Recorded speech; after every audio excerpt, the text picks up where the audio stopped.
Let's start with a few rules that I'm going to allow for the series. They are 15 mining, smithing and agility. I'll allow myself to unlock the Herblore skill and 1 task tutorial to unlock Wilderness Slayer. Other than that, I'll be locked entirely to the wilderness. Final thing is to credit a very well known YouTuber, Statistically Challenged, who made a Wilderness Iron Man account series. Unfortunately he hasn't posted in over 6 months, but now that's all out of the way, let's get on with the episode.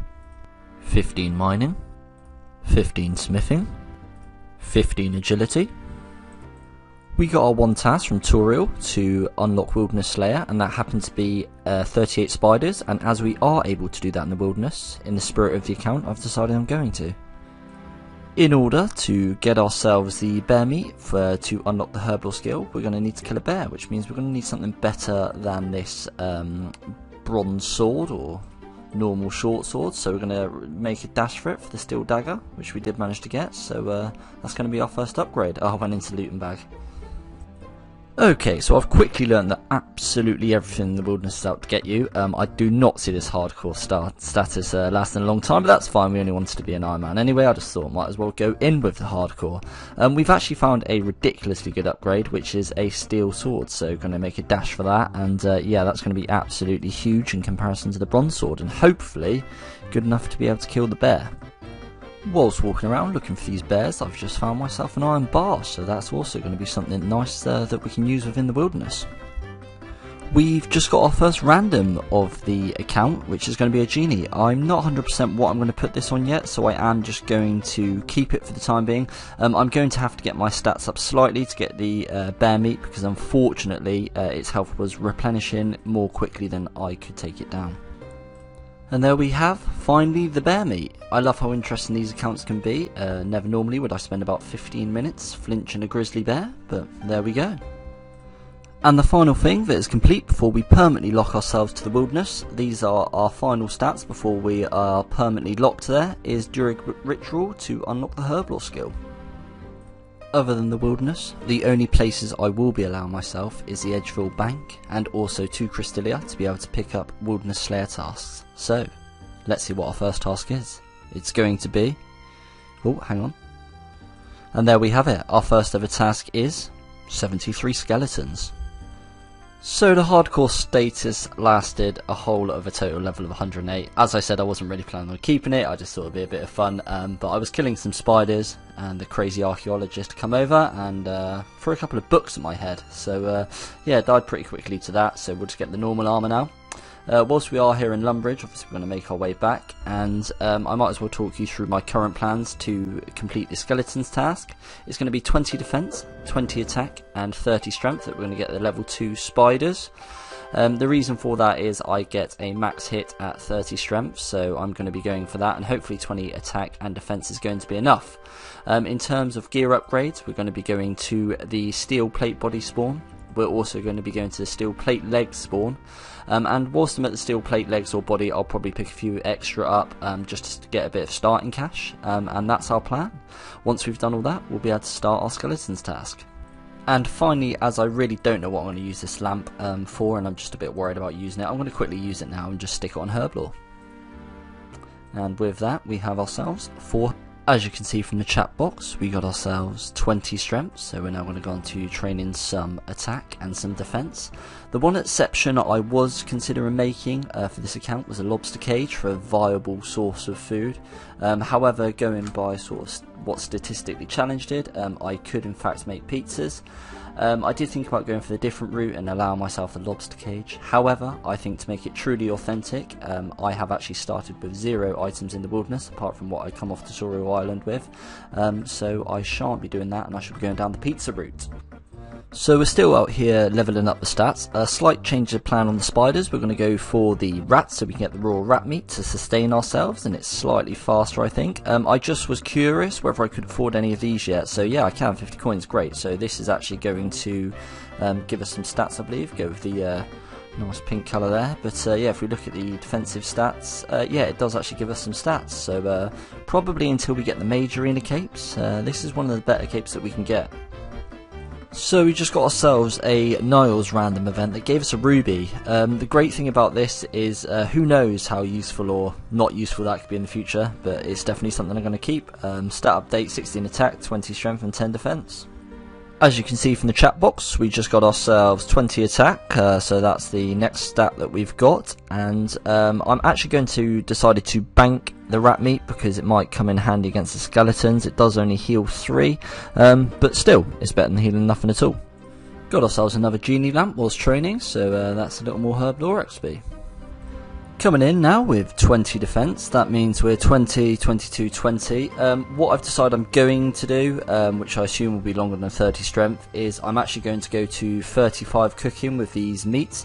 1 to bank a lot of meats, and 2 because that's the level you need to start doing pizzas, so I'm going to have to get cooking up at some point anyway, so I might as well use it to make the food that I currently need, because actually I went and tested out on a skeleton and they still hit pretty hard. We just got 30 strength, so let's train some attack and defense. This is an incredibly slow method. I get 30 per cook. I've got to run up, do a whole inventory of these, run back, cook the meat, and repeat. And as you can see, we are really not all that close to the bank. So yeah, this is going to be a lengthy old process, but it will, you know, start to get the account set up quite nicely, and just improve some melee stats. So yeah, all in all, it's going to be really helpful for the account, but yeah, it's a bit of a slog to get us started. And there we finally do have 35 cooking. Took ever so slightly longer than anticipated, but like I said, it has set the account up quite nicely. So now it does mean that we're finishing with these stats, which is sufficient for the skeleton task. We can now go up and get the steel armor for a bit of defense bonus, and also to make a bit of starting cash. And then we can actually go and do the skeleton's task, which is kind of what this has all been setting up. I killed well over 1,000 rats in the end. Took quite a long time, so I did bank a lot of the meat. I can use that for initial starting food, but also for the meat pizzas in the later games. So yeah, let's get on with it. So here we are on the Rogue's hideout, and we're about to cook our first lot of pizzas. So what we have been doing in the meantime is we have gone to the steel plate body spawn, and we've got ourselves one of those. We also got ourselves a looting bag full and inventory full, and we did the same with the steel plate leg spawn. So the chances are that after we've banked the cash, we're probably going to have somewhere around sort of 80 to 100k, something like that. As you can see, we are burning quite a few, but it is nice to be able to just be able to cook these things, because they're going to be a really good source of food, so that's going to be really nice. I'm also going to need to use the fishing spot at some point here to get the fish from the Laren's keys, because it is dependent on your fishing level. And as soon as we have got a looting bag full of the pizzas and an inventory full, that's when we'll start our skeletons task. And there we have the first ever wilderness task on Wildanator complete. That's going to be one of many. Now let's see what Crystalia is going to give us next. Crystalia is going to give us lesser demons. Okay, so that's going to be a huge task. Oh, fantastic. As soon as I get 40 attack, that means that I can get the rune scimitar from there. So yeah, that's actually a really, really nice task. So collecting those steel plate bodies and plate legs is now paying off, because it means that we've got some money for some runes from this guy. So I think what we're going to be doing is actually initially going to get a few magic levels at lava dragons in order to try and get the lava battle staff. That would be really, really helpful, because it means that we can auto cast the fire spells without needing any fire runes. So we'll go and do that one first, and hopefully we'll be able to pick him up, and if we can, then we can head over to the lesser demons. Hopefully with a good bit of RNG we'll pick ourselves up that beautiful rune scimitar. So we've invested the majority of our cash stack. We have left a few coins in case we need anything in quite a lot of cash, so that should be quite nice. So it means now that we're going to be able to go and do some lava dragons. The main item we are currently going for is the lava battle staff. However, lots of things they drop is going to be really useful, so hopefully we can get some nice things off those and then continue on with our fire giants. Okay, so I feel pretty silly. Yeah, for some reason I had lesser demons pegged to drop rune skims. They definitely do not. It's definitely fire giants. So now I'm at a bit of a loss what to do. I still think that we want the lava battle staff, so I'm still going to stick with the same plan, and then we'll go kill the lesser demons. Definitely don't drop rune skims. We're just about to get our first lava dragon kill coming in, so let's see what we get. Already I'm doing defensive casting, already got 16 magic on the first one, and our first item it's going to be an uncut ruby. I think with the bones I'm actually going to take them to the wilderness altar, so for the time being I'm not going to bury them on the island. So we did finish up a few kills at the lava dragons. This is what we got. Unfortunately, no lava battle staff. However, I think I am going to persevere with it. I think I got another trip worth of runes. After that, I probably will go back to the steel plates, because at some point I am going to need something to cast a fire spell. And my other option, I believe, is probably Fire Giants, which is like a 128 for a fire battle staff. Sorry, a 1 in 128. And this is probably about a 1 in 30, 1 in 40. So I am at the moment going to stick with the lava dragons and just hope I hold out for that lava battle staff. And in the meantime, I'll be getting plenty of prayer XP and also some other rune items, hopefully. Unfortunately, we did die whilst at lava dragons. Got attacked by level 74, so yeah, there was no getting away from him. He was ballistering and things. I did put up a pretty good fight, but unfortunately he got me in the end. I think to make the account slightly more authentic, it would be good to possibly be able to get the woodcutting level, so I can take the canoe straight from Lumbridge to Edgeville, and that way it'd be much more simple, it'd be quicker for me, and it'd make the account feel slightly more authentic. Another trip done up at lava dragons, and we actually got the adamant plate body, which is a really good upgrade because we do have the 30 defense, so it's going to be far better than the steel. I am more or less out of runes and money now though, so I'm going to have to go back to steel plates and grab a bit more cash that way, and then we'll go back to the lava dragons on the hunt for the elusive lava battle staff.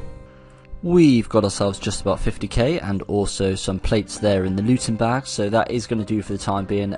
This is not the most exciting content of looting plates, so what I want to do is try and do as little as possible and hopefully make money in alks and things like that in other ways from the lava dragons, or even better still, get the lava battle staff. So yeah, see you back up there. So as you can see, I've made quite a bit of progress since the last clip. I wasn't going to record the clip until I got the lava battle staff, but I thought I'd get it much faster than I have, and as so much progress has been made, I didn't want to just jump to being way further ahead than I was in the last clip. So at the top here you can see that I've got loads of gear upgrades. These have all been dropped from the lava dragons, obviously minus the steel plate legs. Below I've got 60 lava bones. I think it's only about 80 at the chaos altar if you don't die for 43 prayer, so we're closing in on that.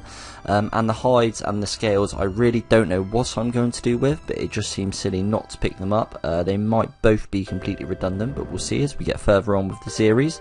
And at the bottom are things that I'm going to be able to sell to the store now, because I am unfortunately completely out of casts. So lava dragons have hugely helped my cash flow, really set up the account nicely, but I am hoping for that battle staff very soon, because as you can see by my stats, through defensive casting we got ourselves 40 defense.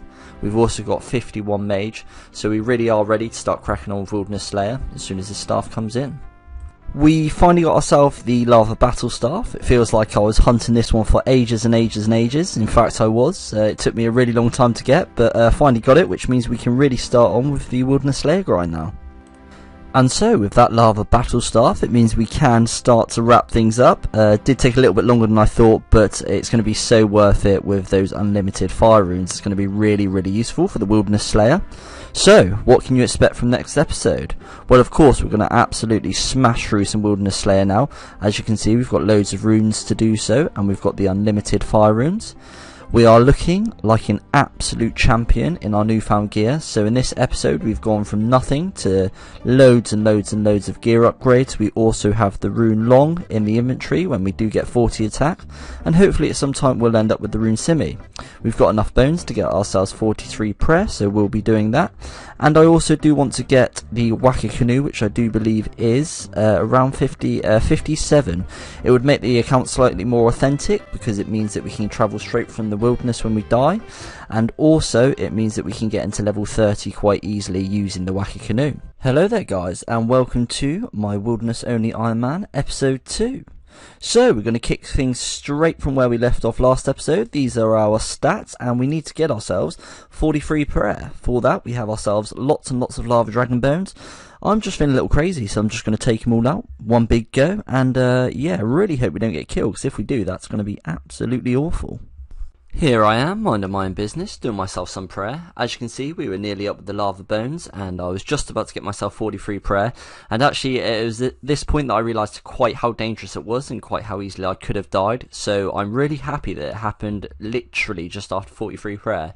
The timing could not be more perfect. The second I get it, someone runs in, and yeah, just firebolts me, and I do end up dying. But as you can see, we only had 16 bones left, and we got the required prayer level that we wanted. Here we have 15 fletching coming in, and as you can see that got us 27 wood cutting. This just has been on normal trees because it's the only thing you can fletch at such a low level. Iron arrows would be absolutely beautiful to make. Unfortunately, there's no sustainable way to get feathers. I had originally considered aviances, but unfortunately they drop such low numbers, and it's going to be so hard to come by an armadillo item. That's just not going to be feasible at all. So unfortunately for the low range levels, the only way of me getting arrows I think is going to be picking up the bronze arrow spawn, which is going to be very monotonous and slow, but unfortunately feathers just aren't easy to get at all. I've decided to stop now at 42 wood cutting because that is enough for the stable dugout canoe, which means we can travel straight back to Edgeville should we ever die. Just helps the account feel slightly more authentic. Eventually we will get ourselves 57 for the wacky canoe, and that will take us right into the middle of the wilderness pond. So, as you can see from the chat box, we have just finished up our task of 100 odd lesser demons. Took a fairly long time with the fire strike, but we got it done. It was fairly painless, quite AFK. We did get one Laren's key, but unfortunately we did actually die for it. Considering how rare Laren's keys are, I will actually now have learnt my lesson and be banking every time. Our next task that we're going to have is 125 Anku. Where possible, I am trying to kill them in the Revenant caves. It is slightly more dangerous, but the loots are and tend to be slightly better. So where possible, if it's not too busy, I'll be doing that. So just on our way to Ankus, these do drop a lot of blood and deaths, so that would be really nice. Hopefully we can get tons of them stacked up. I also forgot to show that the Less Demon task actually took me up to 30 Slayer. Currently, pizzas are one of our only viable sources of food, so I'm going to do an hour test just to see how many I can make in that hour. I do now have 47 cooking, which means I can make them into meat pizzas, but just for the basic pizzas, I want to see how many we can do in an hour and how viable that source of food is going to be. Okay, so that's just about an hour test done, and it averages out at about 130 pizzas per hour, which actually isn't terrible. For those of you wondering the method, you just pick up the cheese and tomato from the table. Fat Tony over here, he sells some pizza base that you can get off him. You add the tomatoes and the cheese to the pizza base, and then you cook on the range. It's pretty simple stuff. When you start adding toppings, it heals quite nicely, so yeah, it's actually an okay food source, being able to do 130 an hour. So I decided to go and get some raw rat meat for the pizzas, and in the process of doing so I wanted to go until I got 40 attack. So I got just over 100 meats, and we've now got 40 attack, so we go from the steel to the rune longsword, which is an absolutely huge upgrade, and it means we can start training strength now. We've got 40 attack, and also with these it does now mean that we're going to be able to make the meat pizzas. So let's get on with making our first few meat pizzas, and this means that we're going to be able to heal that bit more, which just means we're going to be a bit safer within the wilderness. And with the first few pizzas, we get ourselves 50 cooking. So, back to the Ankus task. Unfortunately, in the Rev caves, there is no way to safe spot them, and I don't want to prayer flick constantly, and I'm just not high enough level to tank them, so it's going to be in this spot here. The good thing about this spot here, and a bonus of it, is this is the only man in the entire wilderness. So, what I can do is when they've all de-aggroed, I'll actually be able to train a bit of Thieving here if I want. And with safe spotting them with the gravestones and things like that, it's not going to be too bad. I'm going to need to do this for 15 minutes, and then after that, they're not going to aggro me. As you can see from the chat box, we just got ourselves 60 magic. It's quite a nice level to get. Now means at some point we can do ourselves the mage arena. Okay, so we did just get ourselves a Laren key. They are really useful and actually very rare. And the last time I lost one, and I said that I'd bank it. But I won't be sticking to my word because I don't want to have to re-aggro these Ankus. So I am actually going to risk it. I'm thinking if anybody comes for me, they're probably going to get attacked by everything. So I'm hoping that I'm not going to die. But yeah, we'll see. Getting slightly more risky, we just got ourselves a second Laren's key. And a couple of seconds after getting our Laren's key, we get ourselves a genie. I was just putting it on Herblore. However, I now think that I am going to put it on crafting. Because in the future there is potential I may possibly end up with a house, and if I do, then I have access to molds. And with this kill, that's going to be the final kill of the Anku's task. Did take quite a while here, but yeah, some nice XP because we're now up to 35. I am, as I said, going to get myself a few thieving levels whilst they are de-aggroed, and then we'll get another task.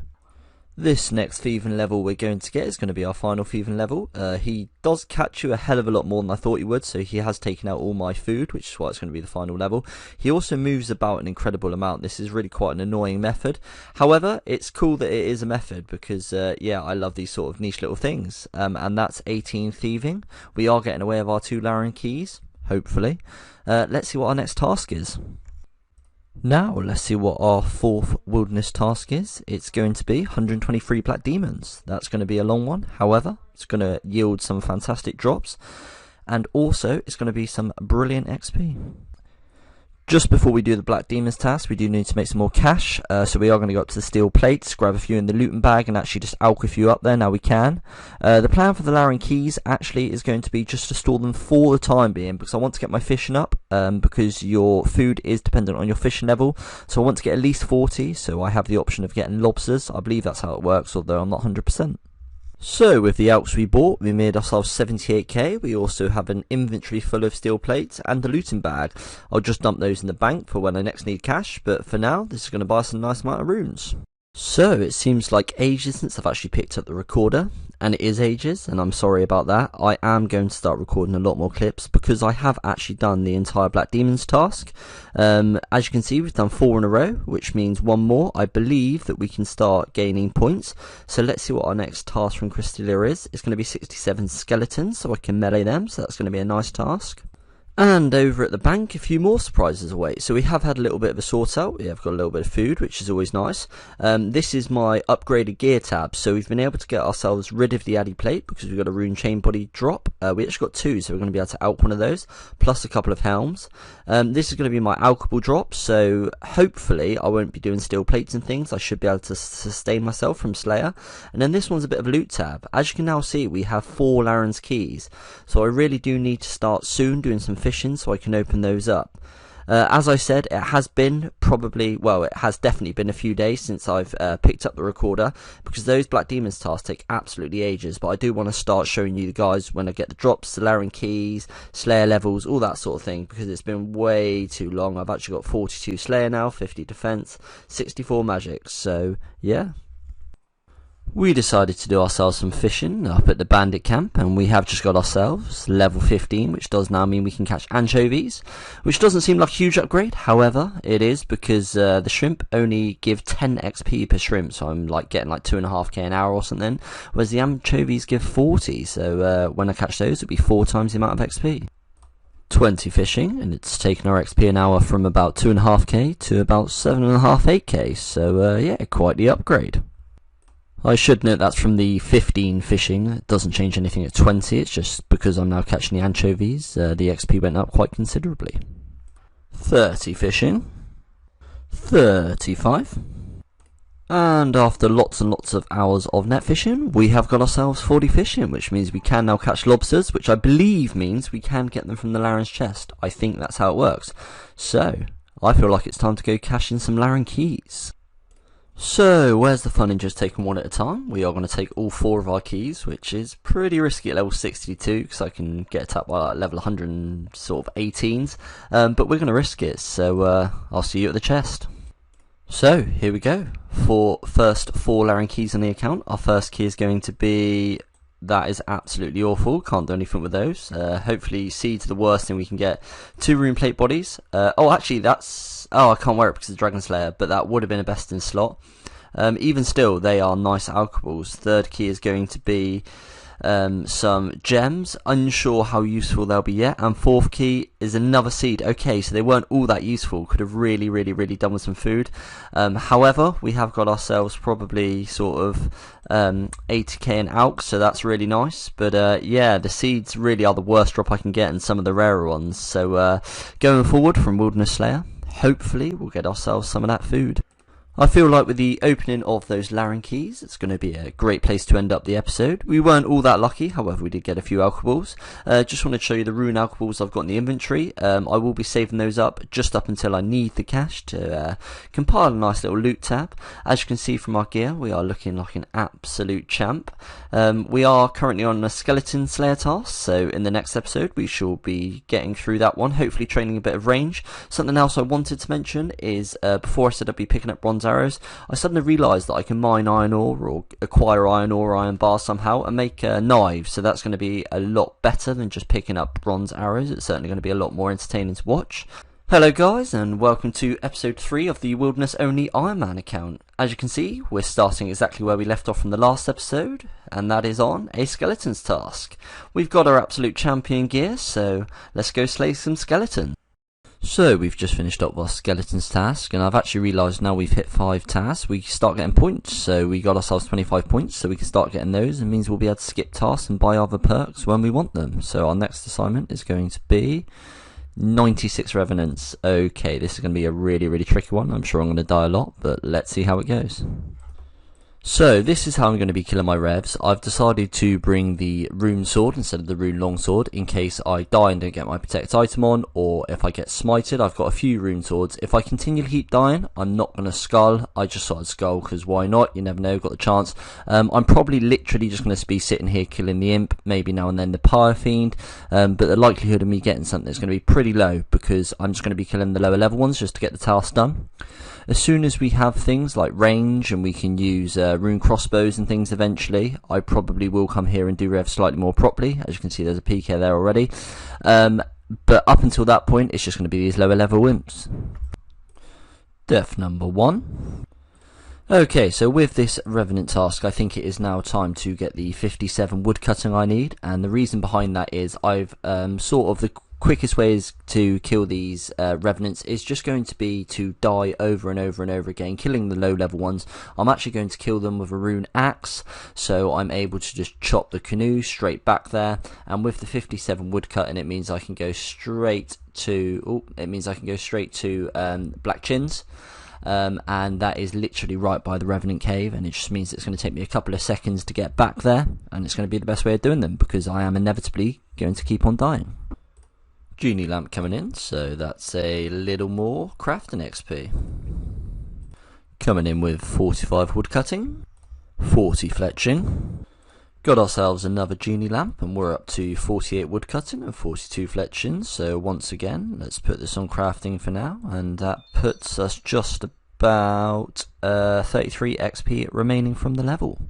We have jumped a couple of woodcutting levels because I have been AFKing really hard whilst doing other bits and bobs, but we have now hit 53, so we are just four levels away from where we need to be, although it is quite slow just cutting oak logs and fletching them. As you can see from my inventory full of stuff, we've been here a little while, so yeah, let's go clear up a bit of room and get these last few levels. Also we've got 47 fletching, 55 woodcutting, 2 levels to go, and 50 fletching, and here we're just about to grab ourselves 56 woodcutting, grabbing 51 fletching, which will be our final fletching level before we hit our 57 woodcutting. And after what seems like a hell of a long time, we got ourselves 57 woodcutting. Did that in one big stint, but finally we can now paddle the Whacker canoe. And with the kill of this imp, that will be the final kill for this task. It didn't end up being too bad because I was very aware that I was going to die a lot of times. Had I bought any kind of risk, I would have found this an incredibly annoying task. And had I not got the woodcutting level to use the shortcut, it would have also been equally annoying. But as I knew that I was just going to die a lot of times, I just kept coming back. And it only takes about a minute, probably less than that, more like 30 seconds with the shortcut.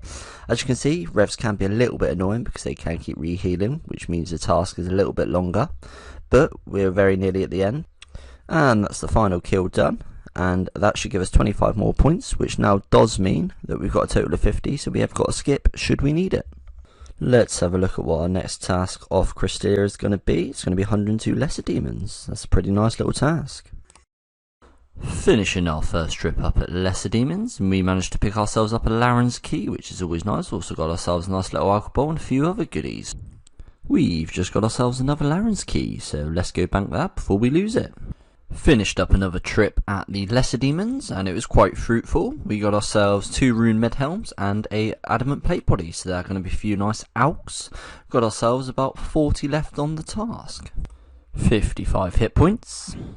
Turns out we had far less than 40 left, and we've actually finished up the task. I did kill a few, and was wondering why I didn't get XP, and it's because we finished it much sooner than I thought. So let's see what our next task is. We do have 75 points, which is a couple of skips, so 114 Hellhounds.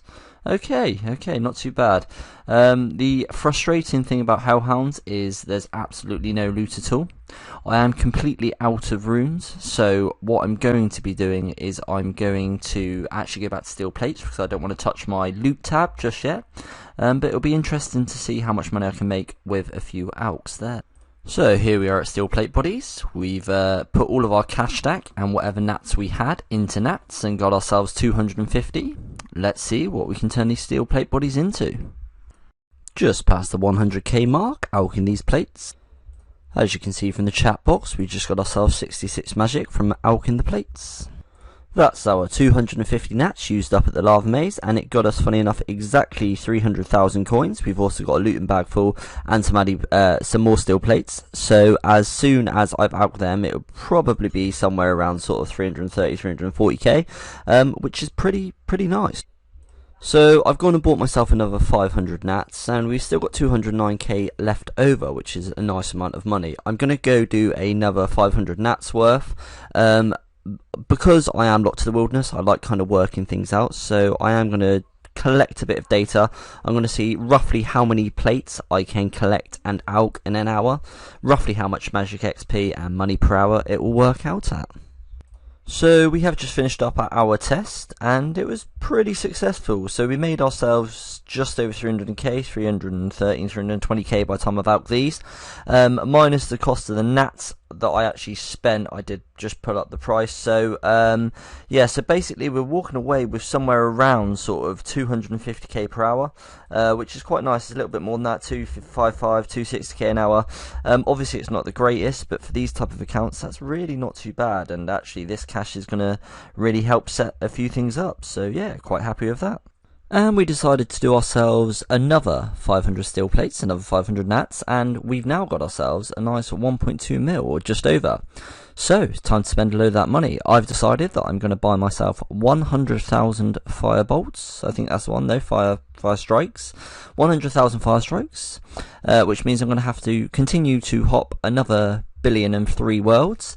And once I've got the 100,000 casts, I'll be back. So finally, after about 1.6 mil GP and about 2 hours of hopping through all of the worlds in Gillinor, we finally have ourselves over 100k casts, which is really cool. I didn't actually work out how much money I'd need, so it's worked out really nicely. I just kind of knew that that would get me at least 100 casts, I thought. Also treated myself to a few chaos runes. As you can see, the chaos runes are really quite expensive, which is why I've decided to go for the mines. And it's just going to give us loads of casts and set us up really nicely for those tasks that require us to use the magic. And we've had to veer off from Wilderness Slayer with 20 thieving, and the reason for that is I'm unable to do my Hellhounds task in the Rev Caves because they're 1x1 like me, so they're unsafe spottable, which means I need to get 32 thieving to be able to thieve rogues to get a lockpick. And with that, it means that I can kill the Hellhounds really deep in the wilderness, and what that means is I've actually got a safe escape. Oop, connection lost, there we go. But yeah, so 20 thieving, so I'm going to go to 32 to get the lockpick, just so I'm a little bit safer killing those Hellhounds. Got ourselves a genie lamp whilst doing some thieving. We are now up to level 28, and this thieving method caps out at about sort of 6k an hour, but I'm generally getting about 5.5k an hour, so we're still putting that on crafting, hoping to get a level soon. And with this next pickpocket, it's going to get us the 32 thieving that we needed for rogues. There we go, 32 should now say rogues. Fantastic, so we can go and get our lockpick, so we can use the magic hut, and that is just slightly safer around Hellhounds. So it's just come to my attention that using the wilderness lever by here it will teleport me back to Ardone unless I've done the Wilderness Diary. Only need to do the easy one, so I'm going to quickly get that done because I am able to do all of the requirements, and then it means that I can take this one back and forth into Edgeville for the Hellhounds task and the pickpockets and things like that. Without it, it's going to take me to Ardone, which obviously I can't be in, so yeah, I'm going to need to get that done. Actually, after taking a proper look at the requirements, I need to enter the Chaos Temple, or not the temple, the runecraft in place, which I'm not able to do because I can't actually use the Abyss, and at the moment really don't want to break that restriction, and also I'm unable to get a Talisman or Tiara, I don't think I can get either of those, which means I won't be able to do the Easy Diary, but it doesn't matter too much. It means we can use the lever to teleport, and then just use the Deep Wilderness Mage Bank. Only took us 3 or 4 pickpockets for the lockpick down here, so yeah, that was super quick. And this is the escape that I'll use at Hellhounds that are just by here on the map, and all that thieving was to be able to picklock this door, so if a PK does come, I can just get, I suppose it will be quite low at the moment, and I can just sort of picklock my way in there, and it's a bit of an escape. We are just 2 Hellhounds into the task, but we are very close to the level, and we've now got ourselves 45. We've just finished up our Hellhounds task. Really not too much to show because obviously they didn't drop anything and we weren't fortunate enough to get any Laren's keys. So there really wasn't much off that one, other than we are now level 46, almost level 47, and these are the stats. We've also got 100 points just there, so we could do a block if we wanted to. We've got a couple of skips, and our next task is going to be 48 Revenants. So yeah, let's go do that one. So, as you can see, with just 3 left on the task, we get ourselves a drop from a Revenant Imp and we're dead. 116 lore runes. Oh, for goodness sake, and we're dead. Well, that guy's got himself a nice little PK. Okay, so for whatever reason, our lore runes are still there. So, as I was saying, let's just get back to it. We got 116 lores in the inventory. We got that from a Revenant Imp. Somehow, that just seems like an absolutely ridiculous amount of lore runes. And I don't actually know where I'm going to use them, but I thought I might as well bank them. And there we have our Revenant's task finished up, and that is 125 points. I'm sure somebody will come along and slay me soon enough. Our 10th Wilderness task is going to be 123 Hellhounds. I think I might actually skip that one just because I get no resources. In saying that, no, actually I don't have the points at the moment. We're going to knock that one out, although, yeah, probably won't get resources, but we may possibly get ourselves a couple of Laren's keys, which should be nice. And that's 47 Slayer with the first kill of the Hellhounds task. We were really, really close. So yeah, now up to 47. And there we have it, just a few kills in, we get ourselves a delicious Laren's key. With 54 Hellhounds left of the task, we've just got ourselves 48 Slayer. We also earlier got 69 Magic and 53 Defense. And just a couple of kills later, we get ourselves a Laren's key. These are always really nice to see, and I think we're up to about 5 in the bank now, and 2 on this task, so lovely. And with this kill we're about to get on the Hellhound, that is going to end up the task, and I believe this is going to be the 10th task in a row, so we should get ourselves a little point bonus. It will be nice. As you can see, they're not the quickest kills in the world, but there we go. Task finished up. We get a 125 point bonus, which is lovely, which takes up to 250 Slayer points. Our next Wilderness Slayer task, we're going to grab from Cristelia, and that is going to be 78 Magic Axes. So it's a very good job that we've got Lockpick. I'm hoping that I'm going to be able to melee them, so we shall see.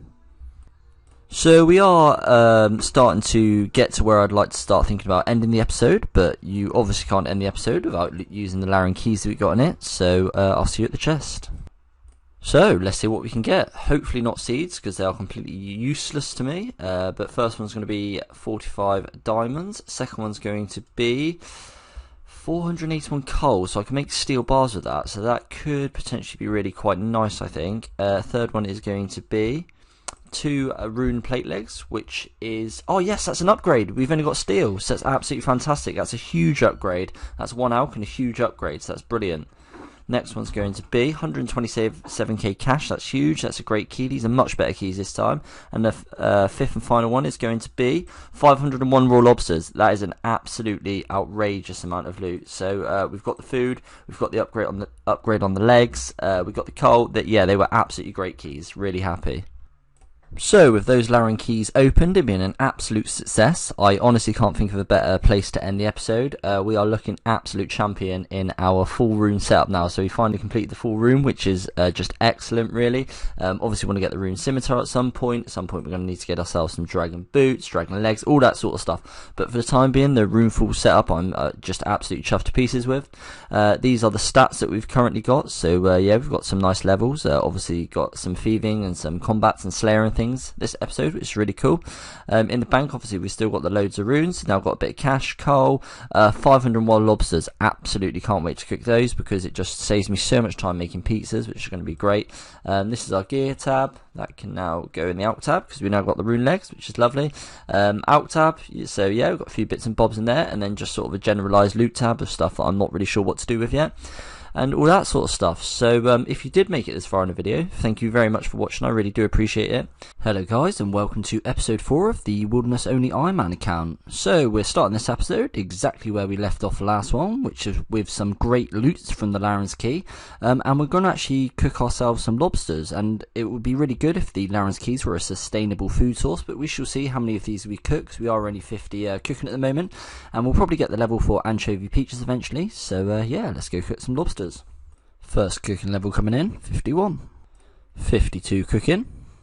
And we're just about to get ourselves 53 cooking here. There we go. Oh, one more lobster. Now burnt. I'll be back when we get 53. And there we go, 53. 54 cooking, and that'll be the final level, because this is the last of the lobsters. So, from those 500 lobsters, 369 of them were cooked, which really isn't too bad at all, and it's absolutely beautiful now having to make the pizzas.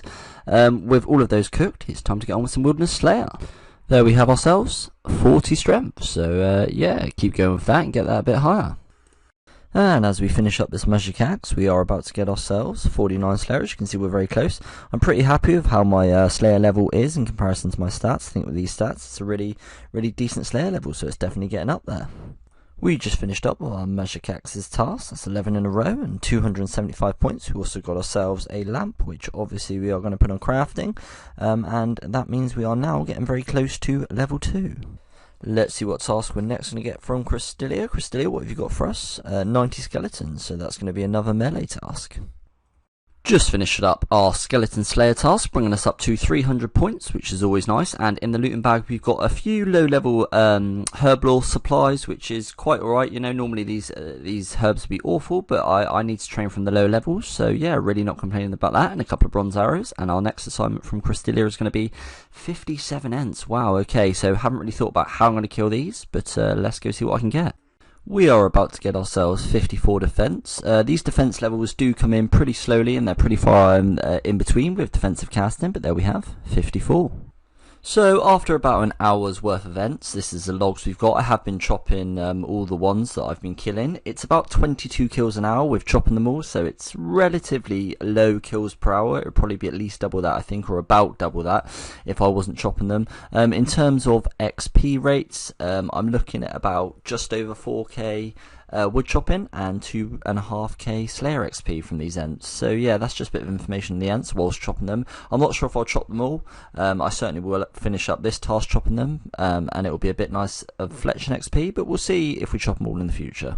We just got 50 Slayer, which is really nice. We've also just got ourselves 70 magic as well, so that is going to be our first 70 stat. And we just got one more Ent left of the task, so we'll be able to grab a new one in a sec. Ent task finished up. These are the loots we got, the various different logs. That'll be some nice fire making or fletching XP or something. So yeah, quite happy I've collected those. And our next assignment is going to be 81 bears.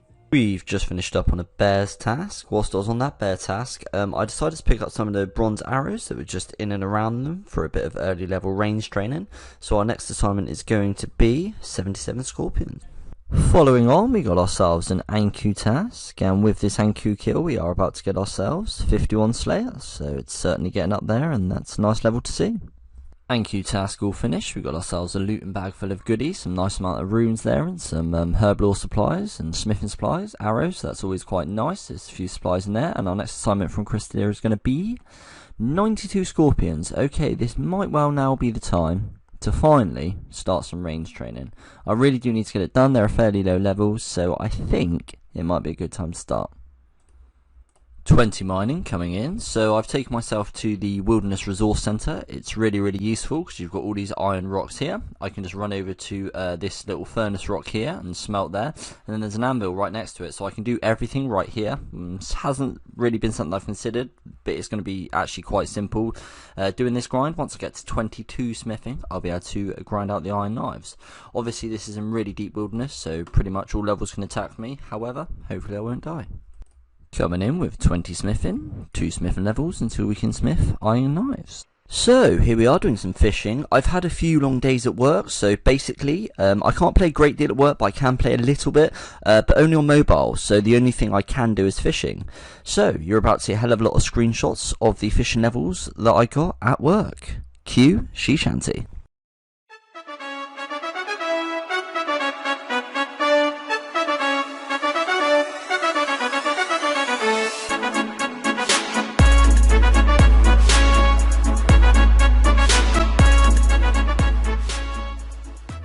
And finishing up for the time being with 59.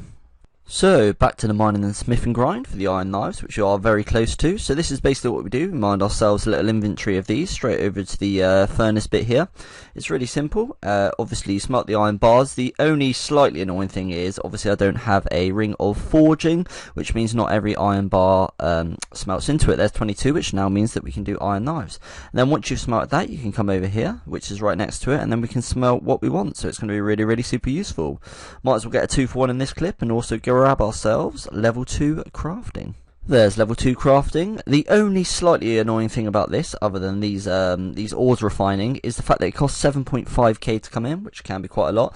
Every time you lag or log out, it does log you outside the gate and you have to pay another 7.5k. But other than that, it's really handy and everything's really super close. 30 mining, 25 smithing.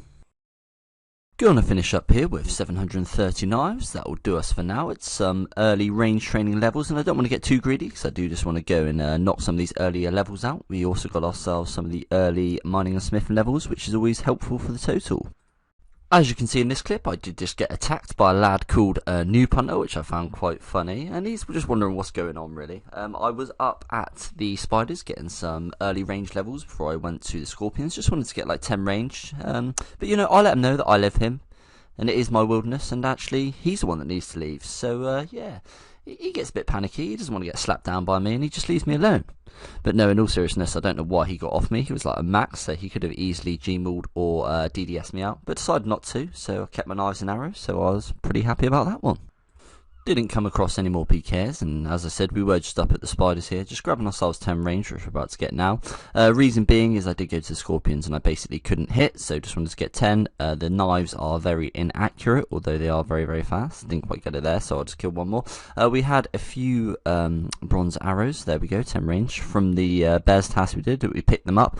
It's got a slightly better accuracy than the knives, so better for the early levels, but yeah, we should be able to hit with these now. We should be able to go finish up the scorpions task. As you can see from the chat box, we did just get ourselves level 20 range. We've got 45 scorpions left of the task. The knives since we started with 700 are going really quickly, but it's not an issue. We can go make some more if needs be, and it's nice to get some of those early levels. That's the scorpions task finished up, and we've got just over 300 knives left. And our next assignment from Crystalia is going to be 84 mammoths, so we haven't had that one yet, so let's see how that goes. We're a few kills into the mammoth trip, and something that they dropped that was really nice is a 1-dose prayer potion, because it's my only way of getting it at the moment. Also, I'm picking up the big bones, it's a bit more pro XP. They drop these at a rate of about 1 in 26. 59 hit points, 55 defense. Slayer enchantment coming in with 33 left on the task. It's always a little bit annoying when we see these because they're generally double the drop rate of the Laren's keys. So yeah, much prefer one of those. We haven't actually got any yet in this episode, but there we are, Slayer enchantment. 71 magic and 24 mammoth left of the task. 52 Slayer. RNG coming in, but just in the wrong way with another Slayer enchantment. They are 2 in 116, Laren keys are 1 in 100. Got 2 of them this task, that's a little bit annoying, but never mind, 15 left of the task. Mammoth task done, and we are up to 450 Slayer points, and our next assignment from Crystalia is going to be 104 Black Knights. Okay, another task we haven't got, so I'm going to have to research into best way of killing them. But yeah, another interesting task. So, after a quick bit of research, that task actually seems like it's going to be quite a pain, so it's not one that I'm going to be doing. Also, the drops just aren't worthwhile, so we are going to cancel that task. That's the first cancel we have used, but it's just not worth it, and the assignment we get is 87 magic axes. Drops aren't very good, but it's a nice, easy AFK task, so we'll go and do that one. Just before we get on with that task, we did get a few bones, quite a lot of bones from the previous task. So what we're going to do is we're going to take, just equip an axe, and then we're going to go right the way up to the wacky canoe up to here, and then run from here to the chaos altar, use the bones, die. We'll end up in Lumbridge, take the wacky canoe back here, and rinse and repeat until they're all used. Okay, so we are here with our first load of bones. We did use the lava bones, which is nice. We are getting attacked by this guy. We'll just see what we can use, you know. They are only big bones, but we should get a few in before he kills me. And loot all of these delicious big bones. What a wonderful little bit of news. Didn't even loot my big bones, so pick them straight up and a little bit more prayer XP. 44 prayer, so we now have access to Eagle Eye. And look at this absolute champ come in, level 104. He wants some big bones. He wants a slice of the big bone cake. Here he comes, look. Oh, that's a massive two. Here he comes. And he's using the knives. He can't out DPS me quick enough. He wants to get those big bones. He's not letting them on the floor. There we go. Turns out he didn't want a slice of the big bone cake after all. So, yeah, lots of press XP sat on the floor. I suppose that's the bonus to using the lesser bones. Nobody wants them other than me. Bones finished up, we got ourselves 44, nearly 45, we got about 8 bones left, but I'm not going to go back for that, but yeah, I'm just happy I got the Eagle Eye, and it's a nice bit of pro XP I want. In with a few more clips here from the fishing levels we got. As you can see there's 60, 61, and we finally did finish up at 62. The reason that 62 is a somewhat important level is because it's for monkfish, and I'm just wondering whether monkfish is fishable without the swan song, which you'd normally need. So when we get some Laren's keys in the next episode, we'll absolutely be able to find out whether we can or cannot get monkfish. Either way, it's a nice level to get, and I'm happy that I sort of AFK'd it. So, I think we're coming to a point where I'm happy to end this episode. Unfortunately, we actually got no Laren keys in this episode. That's absolutely going to change in the next one, because I am planning on doing a lot of Wilderness Slayer. If you made it this far in the video, I really do appreciate you watching. As I can't treat you to any Laren key content, I am going to treat you to a little bit of the bank, just to sort of show you my plans. We did get a load of fishing levels. As I said, might be able to get monkfish, might not. Definitely going to go at least to sharks at 76. I wonder if anyone's done that purely through shrimp and anchovies at about 10 to 12k an hour or something. We got prayer level, magic levels. We got quite a few levels in this episode, and we did make a good bit of progress that I'm really happy with. This is just sort of my main tab, food, money, and things that I actually use. We will soon be able to make anchovy pizzas, so that will be a nice food source. We are only just one cooking level away. Also managed to get ourselves our first lot of prayer potions. They are obviously going to be really useful and used in the future. Next tab is our gear tab. Obviously I'm wearing most of my room just to look like an absolute champ, really. These are bits and bobs that I want to alch. Obviously there's still alcohols in here with the room meds and things like that. So yeah, when I get round to it, once this is built up to probably a couple of mil, I'll alch that. That will probably be my money for my edge teleport eventually. And then this is just sort of a collective tab of things that I will be using that are useful, and just things that are cool to collect, like some of these things I won't probably be able to use, Slayer enchantments, dehides and things like that. The herbs and the logs I'll absolutely be able to use to get herblore levels and fletching levels and stuff. I'll tell you what, why don't we just get ourselves a little herblore level whilst we're here, level 6, why not, pull that out of the bank. Oh, we're actually over 750 total now, which means we can use the free-to-play total worlds, which are going to be really nice, because I do spend quite a lot of time in free-to-play. Pro tip, if you are traversing the wilderness around revs and things, obviously it's available in free-to-play, and you can avoid dragons and things just by hopping into one of those worlds. That's what I do, just to make myself a little bit safer. Hello there guys, and just before we kick the episode off, I did just want to show you this little graphic I made. Some people have been asking for some of my goals and things like that. I want to have a little think about them myself, so here it is. Not necessarily will they be done in easy, medium, hard and elite in order. They'll probably be dotted about, but these are where I think that the things go. You may disagree, but this is my choice. I'm not going to talk about each and every one. Feel free to pause it and take a look at the goals yourself.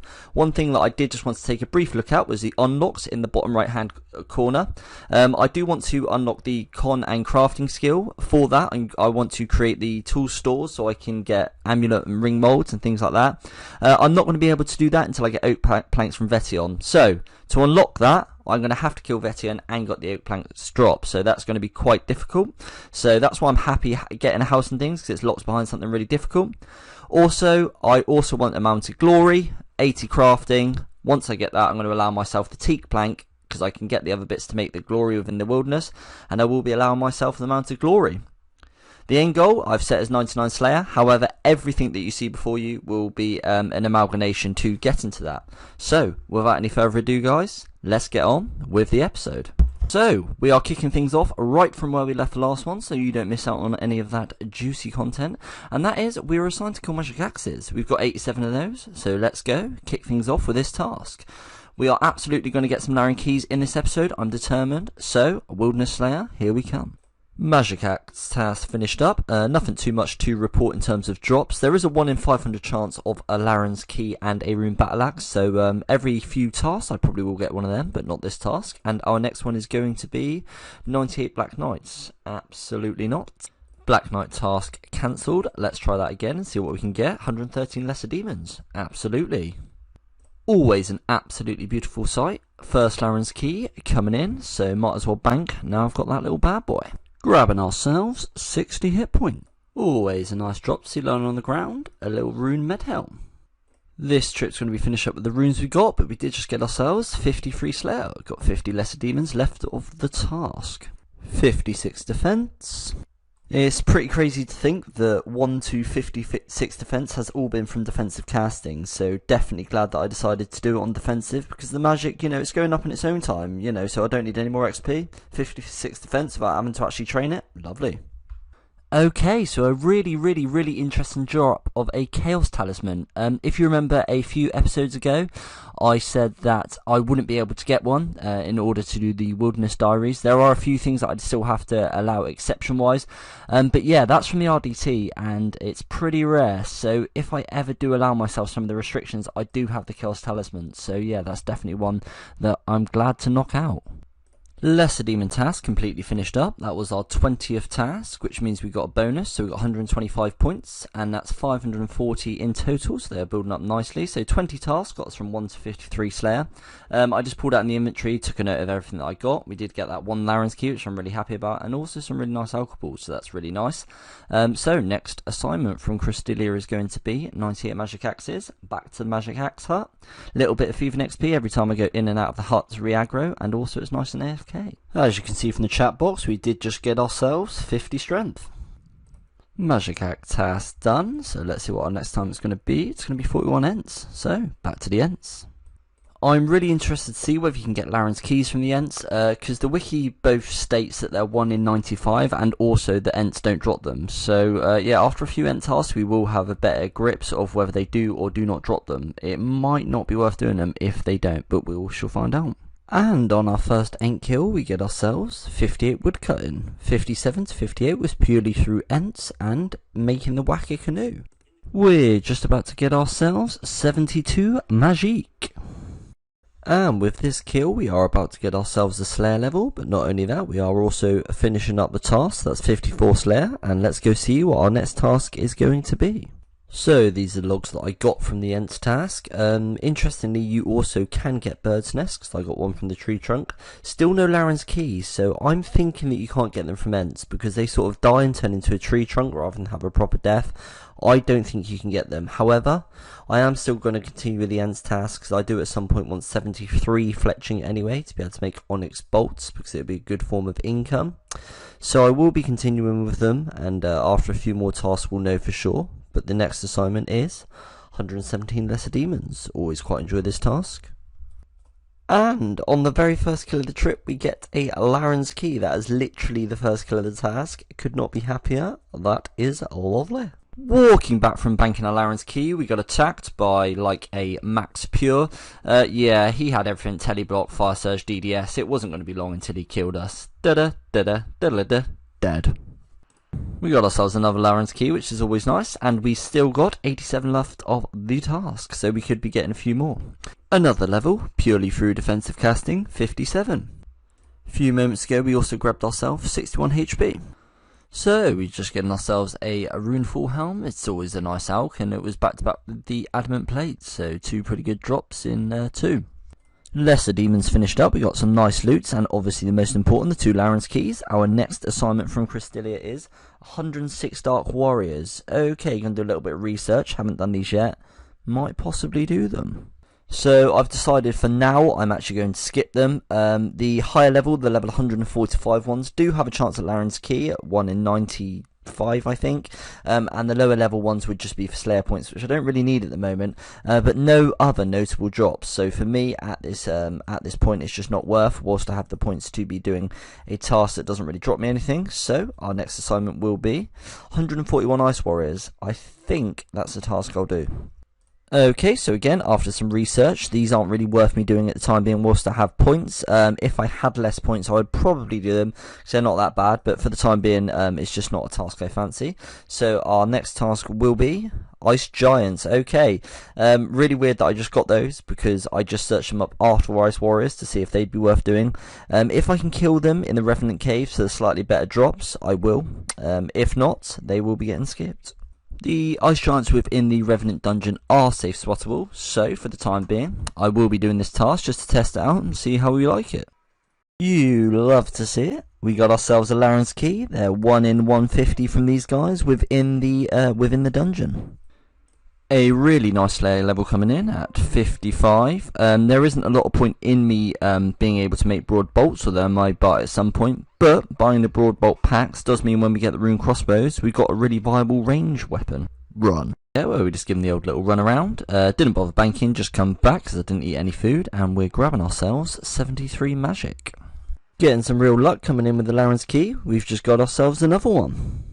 Ice Giants task finished up. We got ourselves some nice loot, and obviously dropped the big bones, which is going to be a nice bit of prayer XP because I did bank them all. Our next assignment is going to be 98 rogues.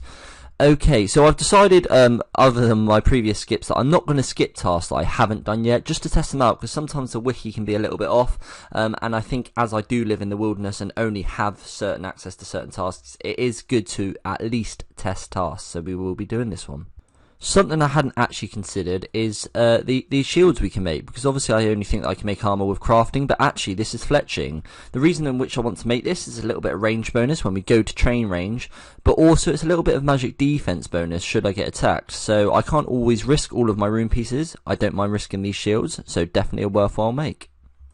I often look at my character in Deep Wilderness and just think to myself, what am I even doing? Imagine looking at this absolute feast in level 55s being the max main.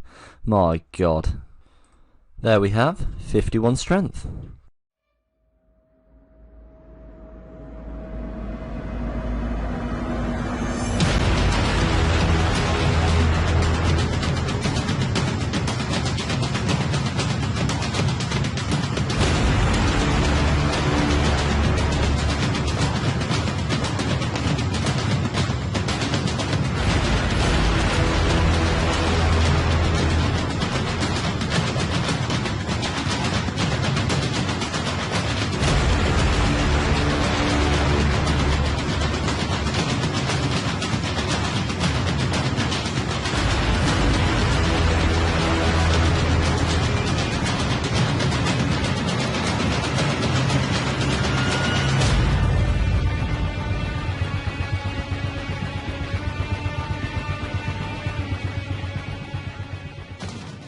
Well, boys, wasn't that a bit bloody epic of an escape? See, that's what I love about these type of accounts. I'm just some noob in full rune slaying in the rogue's castle.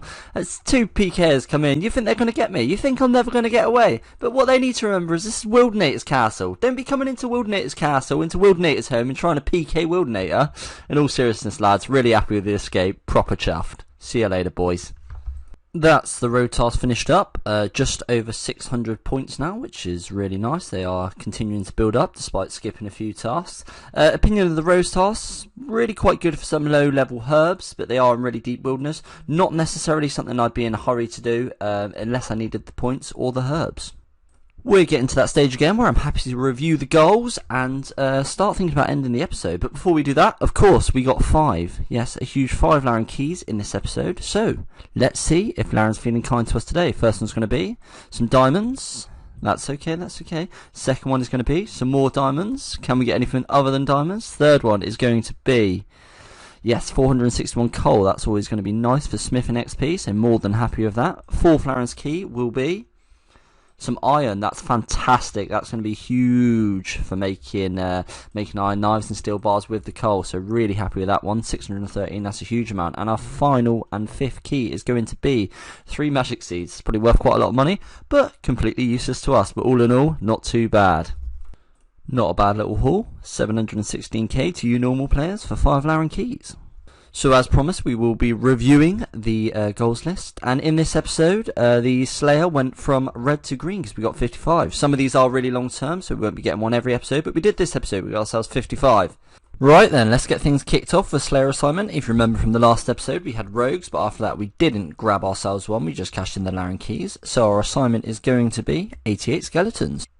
So that skeletons task we just got is going to be one that we can range, and yeah, I've got a few skills that I really want to get up, mining, smithing and things, and if you remember from the last episode, we've got loads of coal and iron in the bank. That can't be used at the Wilderness Resource Centre because I'd have to pay to go in and out of the gate, so I might as well just mine it there, so we are going to get off there. And with 36 smithing I'll be able to make the steel ones, so that's what I'll use the supplies on. But in order to get that we need to go to the Wilderness Resource Centre, get 36 smithing, lots of mining, and in the process make lots of iron knives, which will be a nice starter for our range training. 35 mining. As you can see from the chat box, we did just get ourselves a level 30 smithing, so 6 levels to go. 31 smithing. So that's just about an hour at the Wilderness Resource Centre, mining and smithing the iron ores, and we got 665 knives, probably a little bit slack, could be more sort of 750 I reckon if I was a bit more concentrated, but yeah, that would be interesting to see how it compares to the steel knives. 32 smithing. So, as you can see, we're getting attacked. I did say to myself, at 1,000 iron knives, I was going to bank, and we were just 50 short. We were ever so close, but this guy come and attacked me. He's hitting pretty high numbers. I was getting a little bit panicky, because as you can see, I'm still in the Wilderness Resource Centre with absolutely no food. But we did manage to give it boots. We managed to get ourselves out of the gate. And this is why, guys, it is absolutely worthwhile to get yourself these little escapes, because had I not had this with no food, there's no way I would have got away. But we managed to get away with the hut, and with everything attacking me, there's no way he could get me. Now that was a close call. We made it back with 0 prayer and 6 HP, but we did make it back with our beautiful iron knives. 34 smithing. 35 smithing. Again, we are about to grab ourselves 37 smithing. Once got the world map up, I brought it up because I just wanted to quickly show you how we're going to be making the steel bars, because we can't make them in the Wilderness Resource Centre, or it's pretty pointless too, because we can't afford 7.5k per time. So basically we're going to catch the wacky canoe to this spot here. This is where it lands up. We're then going to smelt the ores here. We've then got to walk away ourselves all the way down to this anvil and smith them into the steel knives, and then we've got to walk all the way back to the Edgefield bank, go back to the wacky canoe and rinse and repeat over and over and over again until all of our coal and iron has been smithed. We can now smith steel knives. Okay, so we just did 1 trips of the steel knives, and things that we didn't anticipate. One was all the monsters around the furnace area. They do attack you, so you've got to trap them before you can smith, otherwise it stops what you're doing. A little bit frustrating, but something I think I can deal with. Obviously, the higher level I get, the quicker I can probably just kill them rather than trapping them. And the second thing is run and energy. Now, I am 15 agility. We really need to get some done. Obviously, I want to get to the wilderness course. I'm not going to do all of that in one go, but I do think before we start a bit of a mining, smith and grind, some agility levels will be good, and I'm just going to try and passively get them here and there when I can. As you can see from the chat box, we did just get ourselves level 20 agility, and actually this method's not too bad at all. I'm averaging about 10k an hour, which is not bad for lower levels, but it could definitely be upwards of sort of 11k if you were paying a little bit more attention. This guy here, I've tried speaking to him, but I think he's just a bot. I wanted to bank anyway to go and get some rune armor, because the Earth Warrior and the spiders hit quite hard, so I might just bring back some runes and see if we can slay him, get our first PK of the series, and yeah, also grab my rune armor. So we went and grabbed ourselves some bind spells and some earthwave spells, and as you can see we just start attacking this guy who's going up and down. Yeah, he's clearly a bot or just auto clicking, one of the two, because he literally doesn't telly, doesn't react, doesn't run away, doesn't do anything. It's quite funny at the end. See how much low HP he is? I think he's on 1 there. You can see in the chat how long it takes me to kill him. So first I get PJ'd by the red spider, so I've got to slay that one, and then secondly I splash like 4 times with earthwave on Adiyama, which is just really confusing. Yeah, if this is a legit player, imagine how easy it'd be to get away. We splashed about 14 times, but we did actually get some iron arrows there, which I would have loved to take, but unfortunately being an Iron Man, not possible. As you can see from the chat box, we have got ourselves 25 agility, and after the 15-minute aggro timing, these things stop attacking you, which is always nice. As we swing across here, we are just about to get ourselves 30 agility. I'm actually up to about 11.2k an hour now, so that's really not too bad. We've just had 32 agility come in, but the reason I stuck up the recorder is because we are now 800 total, and that's just crazy to me how quickly the account's progressing, but it's really nice to see. 35 agility. Look at this cheeky fella. And after a few hours worth of monkey bar swinging, we do got ourselves level 40 agility. I think that's where I'm going to leave it for now. So we did about an hour test of the steel knives, and it come out at about 365 knives an hour, which is not a hell of a lot. It's about 700 for the iron. However, we've got the supplies to make the knives, so I think we're just going to go ahead and carry on. Obviously, it's a long route, getting to the anvil and the furnace and back to the bank, etc. However, it's quite nice and relaxing, so yeah, let's use up some of these supplies and make some more steel knives. Squeezing in 39 smithing just before the update. Coming in with 30 range, and we are very nearly 62 HP. Skeleton's task finished up. It got us 32 range, and our next assignment is going to be 46 Ents. Back to the Ents. 58 defense, and we did just get ourselves 56 Slayer, as you can see from the chat box. Our next task from Crystalia is going to be 150 Black Demons. Okay, that's going to be a hell of a lot, but a hell of a nice task. Hopefully get a couple of Laren's keys and some decent loot. Not a bad thing to kick the first drop off with, a rune sword. First trip, we got ourselves some low level herbs in the looting bag, some runes and some rune items, so that's nice. It is actually only about 17 kills with 1,000 casts, so yeah, not that many. I might start taking slightly more than 1,000 casts.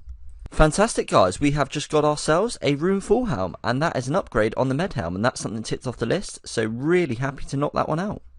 74 magic. Another trip finished up at the Black Demons, took 2k cast this time, and yeah, really nice looting bag. We've got 3 rune logs, we got the upgrade of the rune full helm, and we got rune chain body, as well as that's actually completely useless, and some herbs, slayer enchantment, all that sort of stuff. So yeah, and runes, it was a really nice trip, that one.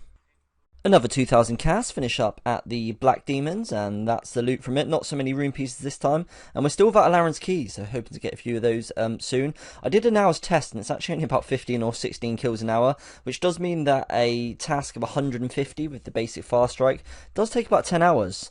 So yeah, it can take quite a long time, but you know, it's quite nice in AFK. We got the chance at Laren keys, we're getting some alcohols and the herbs, and it's all progressing to making the account better and stronger.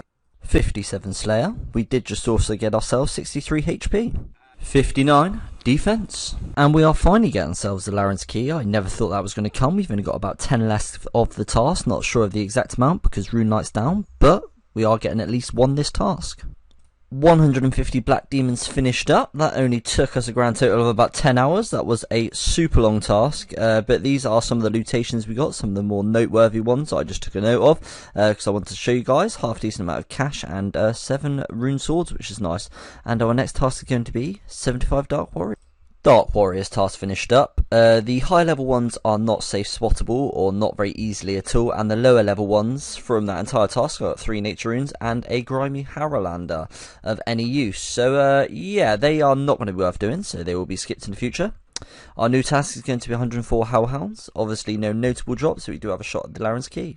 Big level to be getting, because we can now cast ourselves Firewave. 58 Slayer coming in, and 28 left on the Hellhounds task. While nearing the end of our Hellhound task, we did actually get attacked. I generally feel pretty safe out of the Hellhounds with the magic hut, unless somebody in really OP gear attacks me. But unfortunately on this occasion, we did run out of prayer, so it's probably going to be beneficial in the future and going forward if I do bring myself a prayer potion. Without overheads, it was really hard to out-eat his DDS, and in the end he does actually manage to slay us, but sometimes that does happen. Just a few kills later, back at the Hellhounds, we did actually get attacked again. This time I did bring a prayer potion, so I felt a little safer. Yeah, it's a little bit annoying being attacked at times, and obviously when you do die, it becomes even more annoying. However, you know, that's why I played the account, that's what I enjoy about it. I like the risk, I like seeing various different things within the wilderness. It was actually the same guy that attacked us the time before, I do believe. But with prayer potion, inventory full of food, I was quite confident with the overheads that I'd be able to get away in the magic axe hut. As you can see, I'm actually spam clicking the door, and sometimes you do fail the pick lock, you don't always get it the first time, but I soon realised that I didn't actually bring my pick lock. Yeah, very silly mistake. When he killed me I didn't actually get my pick lock back, so I didn't have the escape. However, we had some guy come save us, absolute hero, don't know where he come from, but we did get the log out. After being attacked a couple of times, we did manage to finish up on the Hellhounds task, and the next assignment from Crystalia is going to be 74 spiders, so that's going to be nice for some range levels. So just before we carried on with a bit of Slayer, I want to do a little bit of editing of the videos. It enabled me to do some AFK fishing. I've also been doing some via mobile, and we've actually got ourselves up to 65. The previous screenshots of the last few levels were on a phone that's now broken, so I unfortunately don't have them, but we do now have level 65 fishing. Whilst we have been fishing, we have been banking a few of the anchovies, obviously not all of them because it is a bit of a mission to get from the fishing spot to the bank, but we have banked a few and they're going to be really useful when we get one more cooking level because we'll be able to make the anchovy pizzas. That's the spiders task finished up, really nice, quick, simple one, easy points that one, and our next assignment is going to be 48 Revenant. Until I have 61 range and a rune crossbow and can offlay some decent damage, it's just not worth me doing it right now. Also, the state of the Rev caves are pretty despicable. They are all camped by teams and people paying for Rev protection and that sort of stuff, so it's just not worth it at the moment. But our next one is going to be 150 Nerf Warriors. First time we've got that task, and obviously at some point I am going to need to do Revenants for the wilderness weapons. And there we have ourselves the 55 cooking, which now means we can make the anchovy pizzas, which is a really good food source in both members and free to play. It's actually the best in free to play, but also a really good amount in members. 56 cooking at Wildanator's Pizzeria. So here we are on the wilderness only account, about to make ourselves our first bunch of anchovy pizzas. So I think you do get an additional bit of cooking XP for this. You get 39 XP. Just got the inventory viewer here for when I was making the pizzas. It made it a bit easier. But yeah, now we've got a nice food source until we can get ourselves some more Laren's keys in the next episode, no doubt. There we have 57 cooking from making the anchovy pizzas. You do it really quickly, so something that I have noticed is actually it's about 90 to 95k cooking XP. Obviously, if you had all the supplies, I've got to make them all from scratch, so it would be way less than that. However, if it is something, I reckon it would make pretty good money probably, and the cooking XP isn't the worst if you're a normal sort of account, so yeah, probably worthwhile bearing in mind. So that's all those anchovy pizzas made, and as you can see we were running really low on lobsters, so actually having 389 of an 18 heal, yeah, that's huge, is going to be massive, so really happy that we got those done. So, as we are nearing the end, something I've been really wanting to do for quite some time, and something that I'm now going to do, is the Major Arena 1, so let's go get that cape. Something my younger self definitely was not aware of, as I was using my prayer, but really my prayer pots are very limited. This is all I have, so I don't really want to use them. And actually, my magic attack hits longer than theirs, so I can just safe spot him.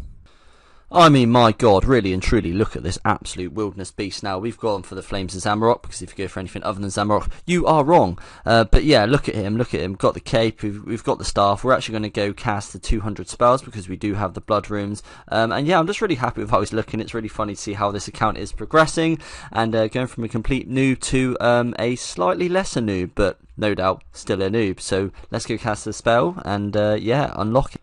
So we've cast the spell 200 times. As it says there, you can use Flames of Zamorak outside the arena, which is really cool. We are now combat 72. However, when we get 5 more magic levels, we'll be able to use charge, and with the charge and the Zami cape, we'll actually be able to hit 30s. So eventually, once we get our range up as well, we will be able to fend off PKs and kind of protect ourselves a little bit more, other than always just running, you know, sort of elf mage old school style with a bit of range and mage and the old charge and Flames of Zami. So I'm really happy with that. I'm really happy with how the account's progressing, so let's hop over and take a look at some of our goals. So, what have we achieved this episode? Well, off the list, we have got ourselves the Rune Full Helmet, that is now green, and also the Major Arena 1 cape, so they're 2 really nice upgrades. But additionally to that, we've done loads of skilling. We've managed to get our agility up, and we are nearing that wilderness core. We've also made a real dent in the mining and smithing grind, and got ourselves some nice for that early level range training. We've also done some fishing and cooking, and got a very new reliable food source, which is really nice. We have also gone from 55 to 58 Slayer, so it's always nice to see those level comes in, and with Slayer comes the combat levels we've got. And finally, we are becoming better and stronger, we're getting better gear and better stats, and we are finding it easier and easier to fend ourselves off within the wilderness. That is just about going to wrap up this episode, guys. If you did like the episode, please do drop it a like. Please do drop it a subscription if you'd like to see more, because it really does help me grow, and it means that you get to see some more of my content. Right then, let's get rocking and rolling straight into it, where we left off from last time. This is the bank. We do currently have 1 Laren's key. Obviously, we're going to hope to get a few more of them, and we're down to about 60k cast from the 100k. Quick run through of the bank. This is the gear tab as general. We did get the capes last episode. Some alcohols. I'm trying to save up 5 mil for the Wilderness Edge edge spawn, and yeah, just some supplies and bits and bobs like that. These are the stats, and we are currently on a Earth Warriors task, so let's get on with that one. That is the Earth Warriors task finished up. This was the lutations. The actual task wasn't too bad, and it did allow me to melee it rather than mage it, which is always nice because I need to get melee and range up. We did get 2 Slayer enchantments at 1 in 250, unfortunately no Laren's keys at 1 in 350, but not really expected on that task, and the next one is going to be 95 Hellhounds. Huge defense level coming in, and that is level 60. That has all been from defensive casting, and eventually we'll be able to get ourselves some draconic plate legs or a plate skirt from the Revenant caves. We are all finished up with a Hellhounds task, and unfortunately we got no Laren's keys, but we did get a nice amount of Slayer XP, although no levels. Ice Warriors, we are going to attempt that task and see how it goes, as we haven't done it yet. We decided to melee the Ice Warriors. We did try ranging, but their defense was just too high, and as you can see from the chat box, we did just pick ourselves up 59 Slayer, so it's certainly getting up there. Beautiful. We are picking up a Laren's key from the Ice Warriors. We are just about to get ourselves 55 strength, and there it is. So, just as we finished up our Ice Warriors task, we did unfortunately get tacked, as you can see. Now, the PKer wasn't a great PKer, he was just blitzing continually, but as we're near the end of the task and we didn't really have much food or prayer, yeah, we didn't actually manage to get away, and he does end up killing us. But this is why I decided to take the Rune Med over the Rune Full, because I have surplus amount of those and only 1 Rune Full. But, you know, part of the wilderness happens. Next task following the Ice Warriors is going to be Black Demons. As we know, this is a relatively long task, so I'll probably just do this in chunks, a little bit here, a little bit there. I still want to do a bit more agility and some other things, but yeah, all in all, not a bad task. Rare drop table, but actually quite a nice one. 150 steel arrows. Nice. Lovely stuff. A second Runeful helm coming in. One, it's a nice alch, although we won't, because we need it as a backup second. So yeah, that's really nice to get. It means that I can go risking my first if I need to. Another one. 76 Magique. Rune Chain Body coming in. 65 Reasons to Stay Alive. Another 2000 cast, finish up at the Black Demons, walking away with nearly 5k cash. Some low level herbs, which is really nice, and also some Rune Alcohols, so not a bad trip. 61 defense. Another 2000 casts, used up at the Black Dragons. Some more nice loots with the herbs and the alcohols, but unfortunately still no Laren's key and only about 20 left of the task. Level 60 Slayer. Very, very nice. Another lengthy Black Demons task over. Let's see what our next assignment's going to be. It's going to be our first Chaos Druids task. That's going to be really nice for some herbs. First trip at Chaos Druids finished up, and it's obviously a really nice task. As you can see from the looting bag, we've got loads and loads of Herblore supplies and in the inventory. That is the Chaos Druid task done with all those nice supplies, and our next task is going to be 93 skeletons. That is the skeleton task finished up. We're almost up to 1,000 points, which will eventually be used on bolts. 37 tasks in a row. It's getting right up there. It's another long one. It's 136 Black Demons. We do like these Black Demons. As you can see, whilst we had some downtime, we did do some AFK fishing. This is level 66 coming in. We did get ourselves from level 65 to 68. With just shrimp and anchovies, you can imagine how long this does actually take, but we are trying to get ourselves to 76 so we can get those sharks from the Laren's keys. And in the chat, you can see the final fishing level we are going to get for just a minute, and that is 68. Whilst we were in the skilling spirit, we also did ourselves a whole load of agility, so cue the agility montage. Now I'm the king of the swingers, oh, the jungle VIP. I've reached the top and had to stop, and that's what's bothering me.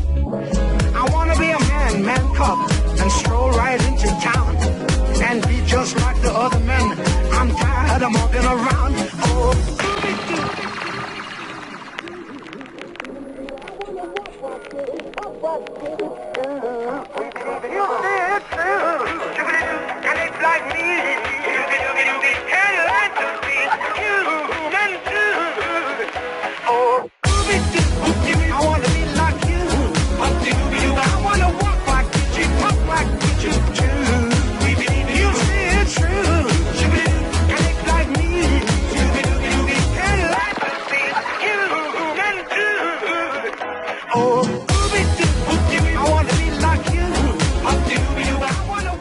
And after countless hours of swinging to and from these bars like some sort of monkey, we are finally about to get ourselves 52 agility. And with the 52 agility, it does mean that we're able to use the wilderness course. Thanks for coming to my party. Also click Rad295. Really appreciate that one. You do see a fair few of these boys here, but here we are, 52. That now means we can use the wilderness course finally. And after getting 52 agility, after grinding those monkey bars for all those hours, the only logical next step is to test the XP rates here.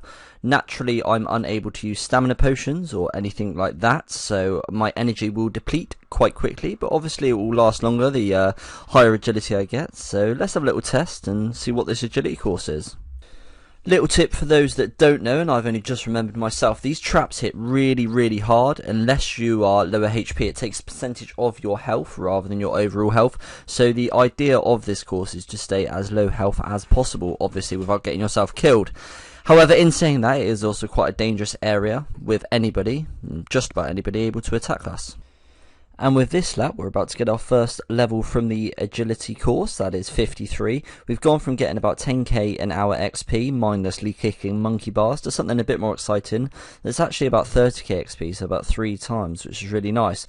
I've noticed if I only heal when my health drops below 10, that the obstacles, instead of hitting between 13 and 15, they only hit me 3, so that's definitely worth keeping your HP as low as possible. As you can see from the chat box, we just got ourselves 54 agility. There is 55 agility. That is where we are going to leave it for now, because we've done a whole bulk of skilling in this episode, and as we are coming to the tail end of the episode, I want to treat you guys to something a little bit more exciting. We're actually going to go and do one of the demi bosses. Just before we get on with that, if you guys are enjoying the episode, I have put loads of hours into this one. If you could give it a like or a subscribe, that would be brilliant, or just drop me a comment of what you would like to see or what you're already enjoying about the episode. That would be great. Now let's get on with some demi bossing. This is the very basic gear setup that we're going to be using for the Crazed Archaeologist. Interesting about these shields is they do provide a bit of defense bonus, but don't negate any of your magic attack bonus, which is really nice. And the inventory, also pretty simple. It's pretty much all our bloods, but I thought, why not? We've got the magic level, 2 caster level 75, so let's use those. And I've got a couple of death runes just to secure the kill in case I get really close. So let's go take on the Crazed Archaeologist.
Oh my god, so yeah, that's a little bit ridiculous, isn't it? Malediction Shard 2, first kill of the Crazed Archaeologist. Haven't even got the Malediction Odium Shard on the gear list that the ideal gear list, which I won. Probably should put them on there. I just kind of even forgot about them. That's absolutely ridiculous. That's a 1 in 256 for the first ever kill. Obviously we've got to walk all the way up to the top to recharge our prayer, but let's go do that and get another kill, because that's pretty cool. That's the prayer restored. Let's go over and get kill number 2. Back-to-back shards. We are just coming up to securing the second kill now, and there it is. Obviously we are looking for, well, that's a nice drop. When we can secure them onto bolts, that's going to be a really nice alch. But obviously the drops we are looking for is the Amulet of Power, Rune Crossbow, and Red D'hide Body. So if we can get any of those in these couple of 100 casts, that'd be great. But if not, we're definitely coming back. And we're about to secure ourselves the third kill, so let's see what we can get from there. What you're going to drop us, Mr. Crazed Archaeologist. We've already got the Malediction Shard, and which is worth 2 mil, by the way. Some rune knives. A few more casts to go. Let's keep on going.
Well, holy shit, guys, what an episode and what an end to it. I mean, the 2 rune crossbows and the shard and the prep, just everything that we really got there is of some use. The rune crossbows especially will absolutely be going back to that boss because I still do want the amulet of power. Next time we need to range a task, I'll be going to the crazed archaeologist to see if I can grab myself an amulet of power first. But I can't think of a better way to end up this episode. What I would like to do just before I end is review the goals. So let's pull up that sheet and see what we've achieved. So, we do have some new greens on this one, and that is going to be the crazy archaeologist kill is now green. The rune crossbow in the medium tier is now green, and also the 52 agility is now green. So we ticked off a load of things this episode.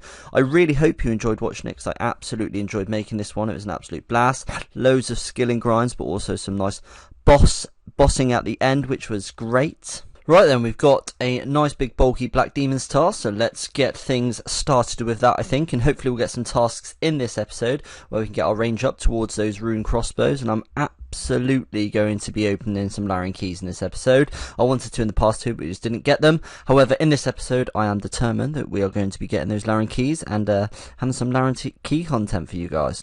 We have just finished up our first couple of thousand casts at the Black Demons. We did forget a looting bag, so unfortunately we had to eat some of the food to make place for it all. But yeah, we got some nice herbs and a rune item, and there's absolutely no use to me collecting these whatsoever, but I do anyway. All the 7s, 77 on the magic. Cheeky rune sold, 66 hit points.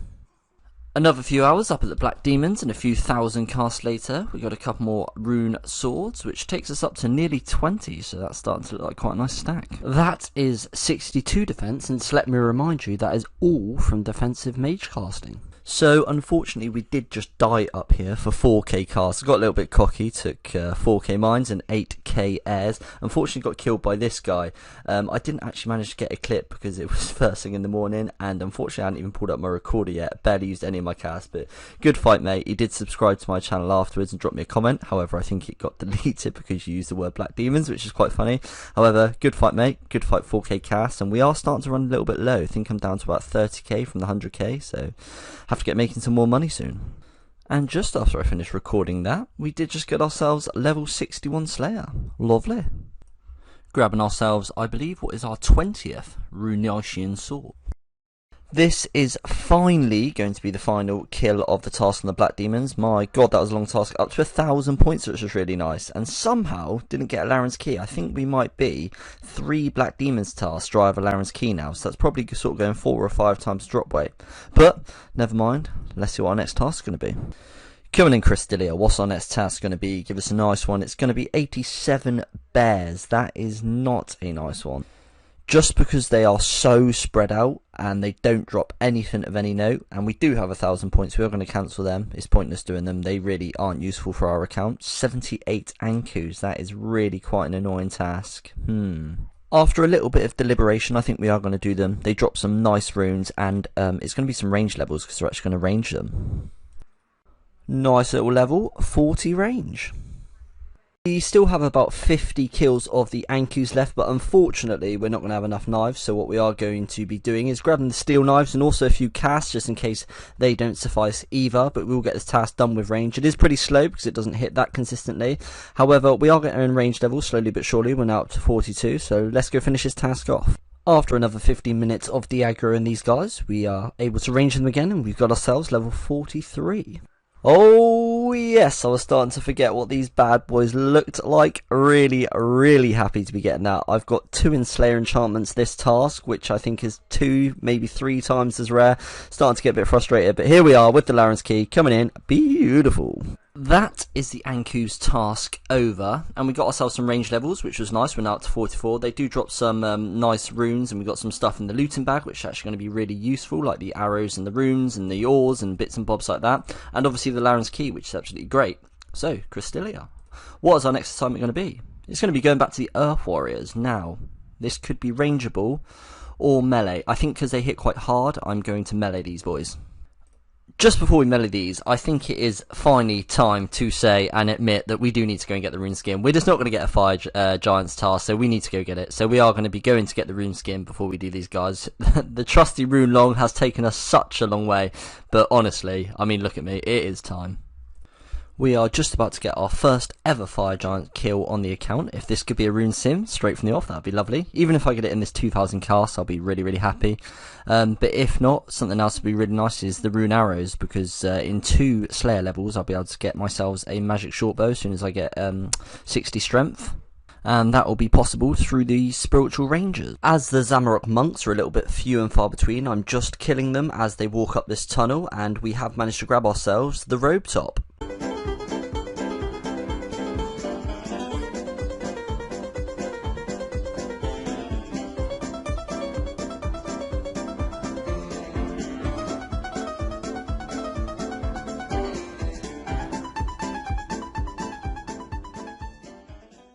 After escaping that guy and just coming up to the end of this trip, we're getting the bottom of the Zamorak robes. Still hunting the rune skin. We've been up here a little while, and as you can see, a PK comes along and attacks us, but, you know, what's a PK's biggest weakness? The gates. So basically, sometimes I just run through and lock it behind me, sometimes I dupe them, run back, close the gate behind them, and generally they're more focused on weapon switching, attacking you, and sort of the least thing that they're thinking about is trying to open a gate. I suppose somebody that's well versed in this area might, but this PK didn't. He's attacked me a few times and I've got away each time. Still hunting that scimitar, 78 magic. 67 HP. Oh my god, it's such a beautiful sight. Oh no, pick it up before he kills me. I don't care if I die now. Oh my god, what is happening here? Right, I need to get away.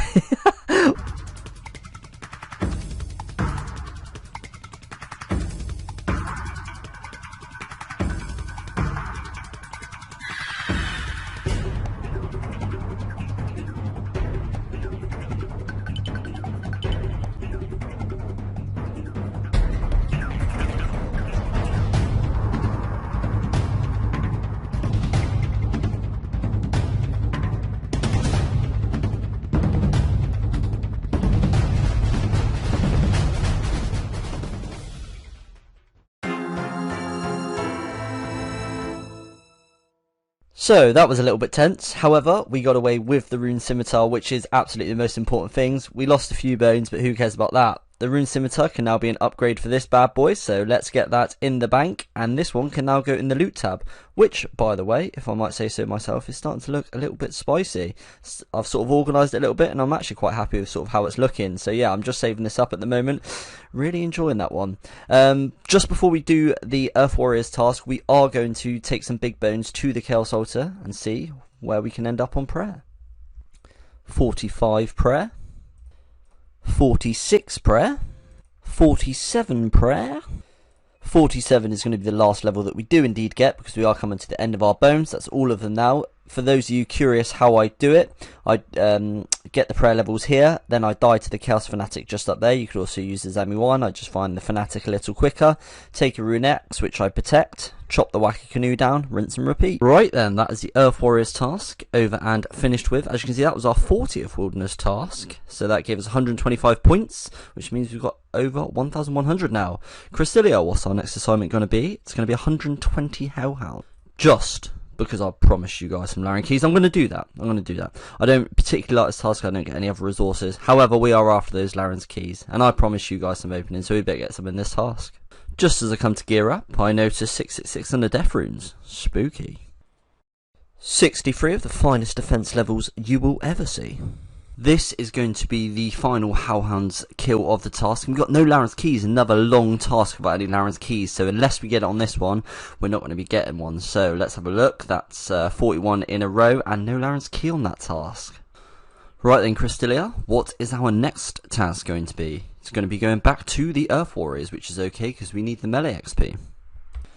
I did just miss a level, but as you can see from the chat box, we did just get ourselves level 62 Slayer, which means we're just one Slayer level away from being able to do the Spiritual Rangers. The Earth Warriors task has now been complete. Crystalia, what's the next one going to be for us? It's going to be going back to Magic Axes. That's another meleeable task. We are once again starting to run incredibly low on food, so we will have to go and do some of that at some point. That is the magic axe task finished up, and we're very close to 58 strength. We also got ourselves a Slayer enchantment, but nothing really notable worthwhile to talk about. Our next assignment from Crystalia is going to be 131 Ice Warriors. We are now coming to the tail end of our Ice Warriors task, and something you might notice is, yes, we did just get ourselves a Laren's key, and they're really rare from these guys. I think like 1 in 500, maybe a little bit less than that, maybe 1 in 300, something like that. However, yeah, really happy to get that one off these little fellas.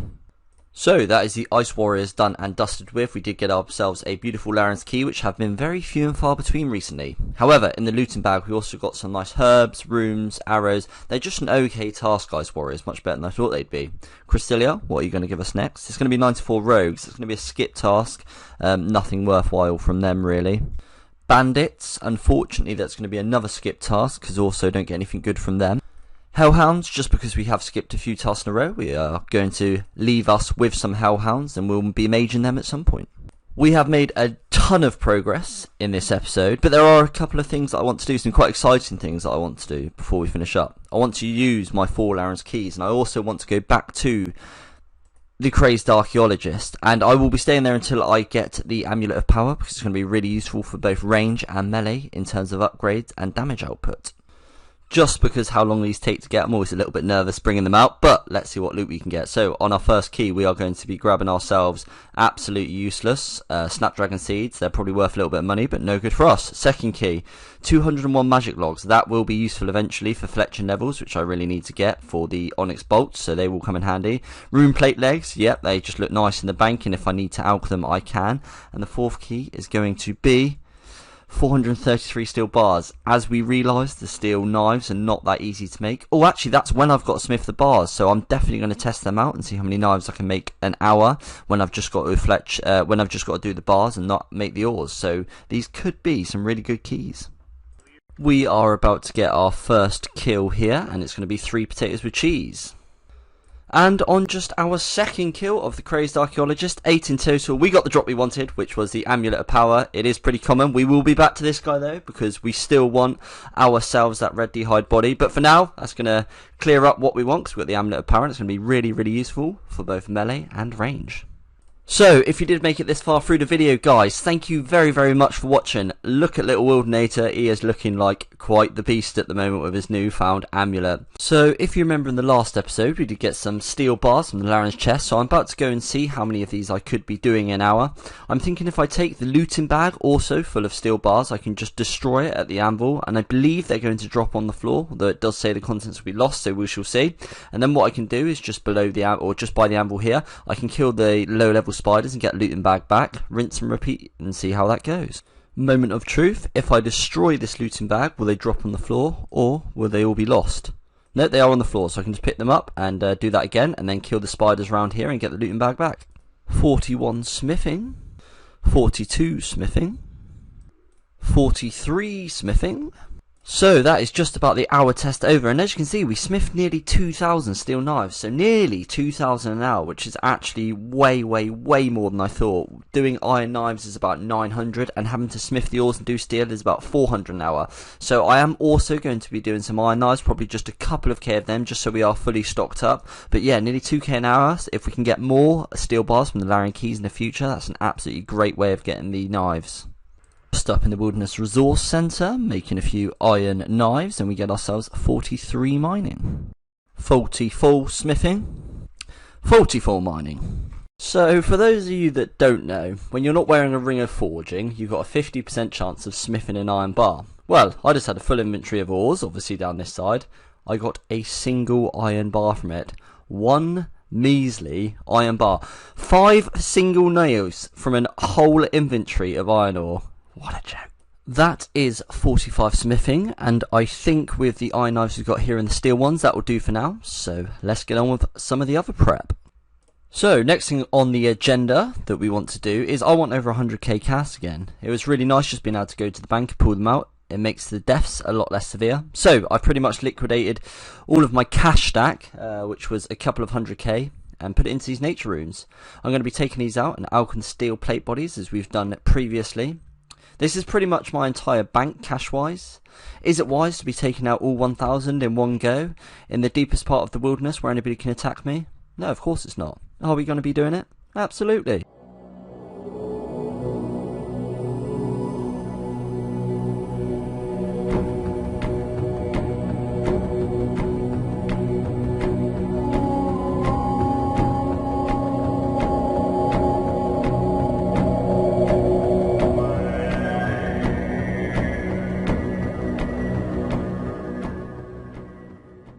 We are just over halfway on the runes, and as you can see we have ourselves over a lovely 600k cash stack. It has been a little bit packed at times, so I have had to compete.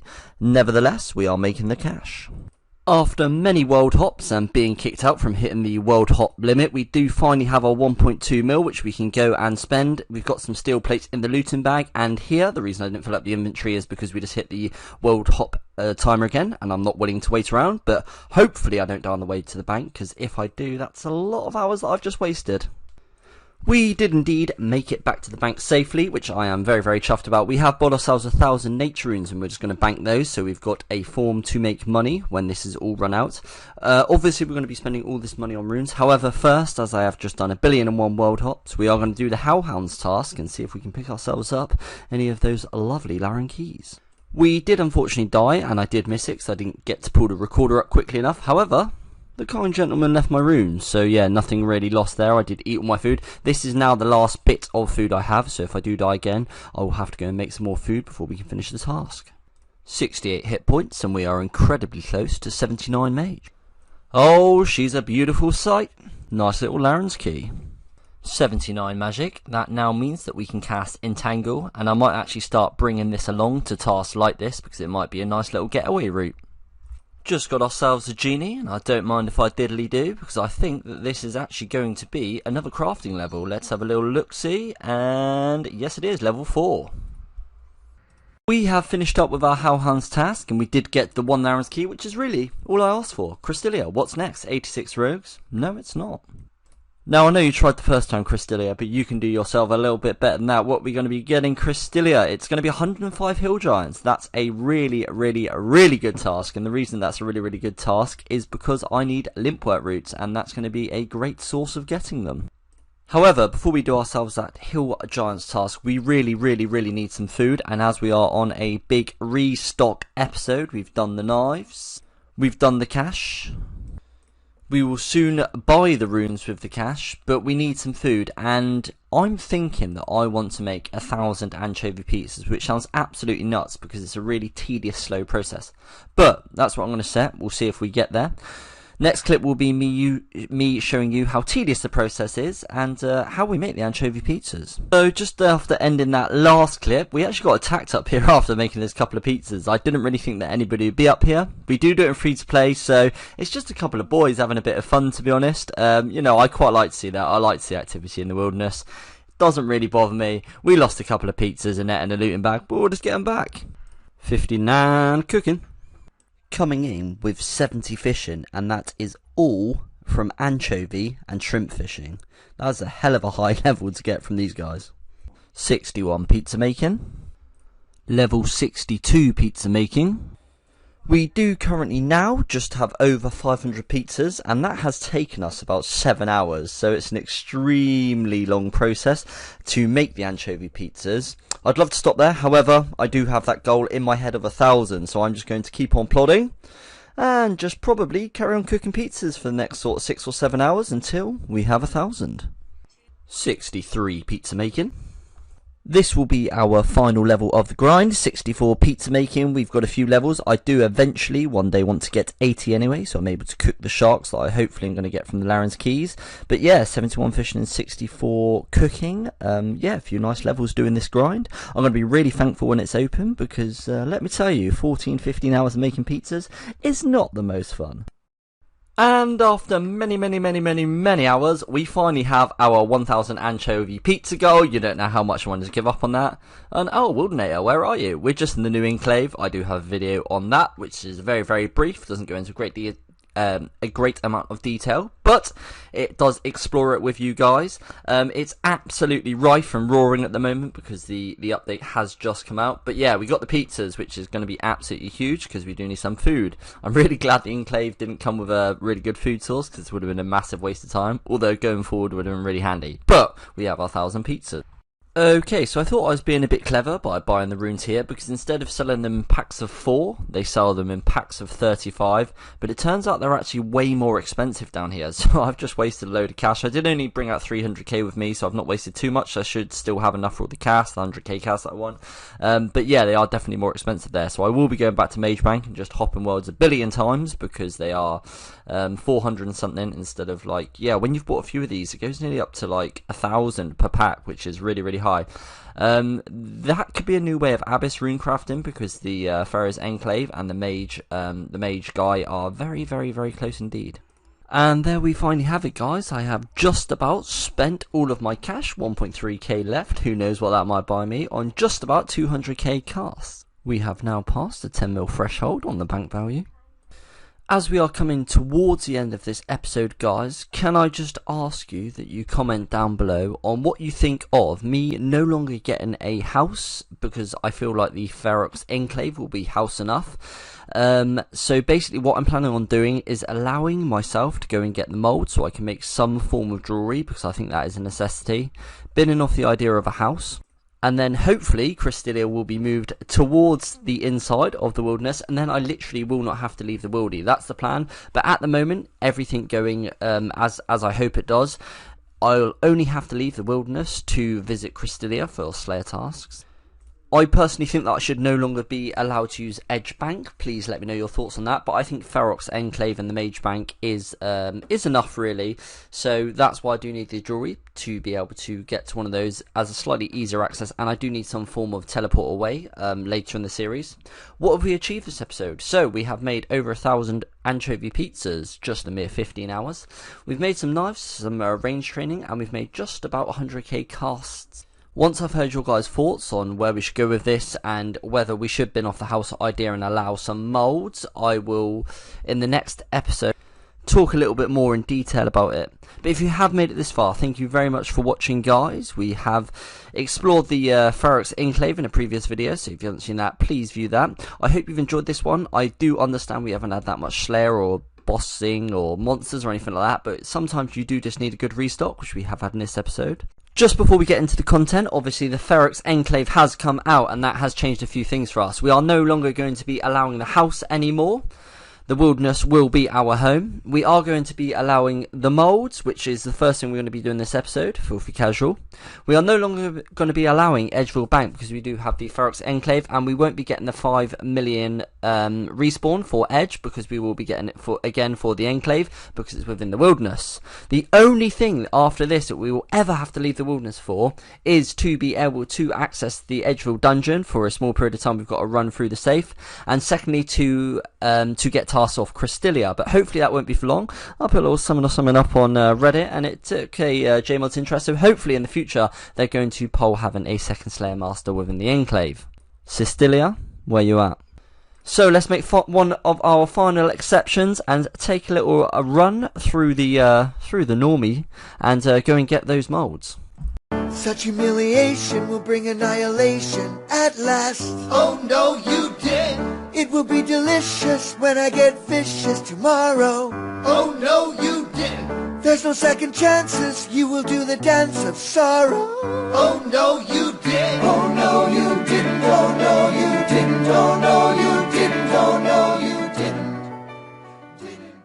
Well, thank God that's over. I absolutely do not like leaving the wilderness, but at times need must. So now that's done, we barely have to leave the wilderness at all, so I'm quite happy with that. We have got a Hill Giants task, 105 of them. That 7 Herblore is absolutely pitiful, and it's something I've been wanting to get up for ages.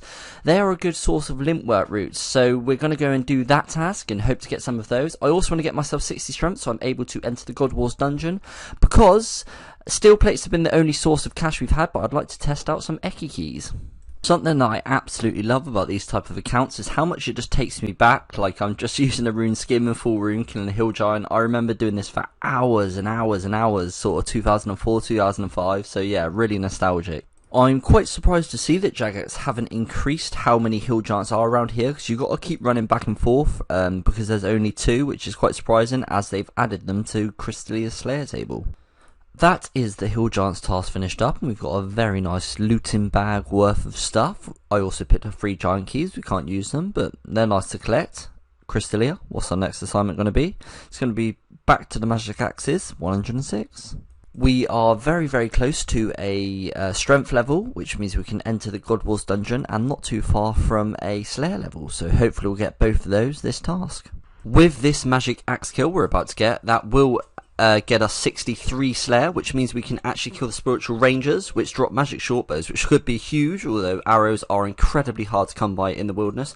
We also did get ourselves 60 strength, which pairs hand in hand with it, 'cause it now means we can actually enter the God Wars dungeon, which also means we can try some Eki keys for cash.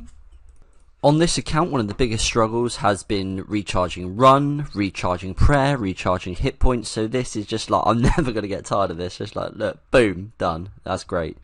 Our next task is going to be 123 Earth Warriors, and I think now we have ourselves the 60 strength, I'm actually going to start training up some range, so I'm going to be taking range to this task. We have just finished up the Earth Warriors task, and now we're on Ice Warriors, which is going to be another one that we're going to be able to range. We got ourselves 48 on that task, and we're also up to 1200 Slayer points.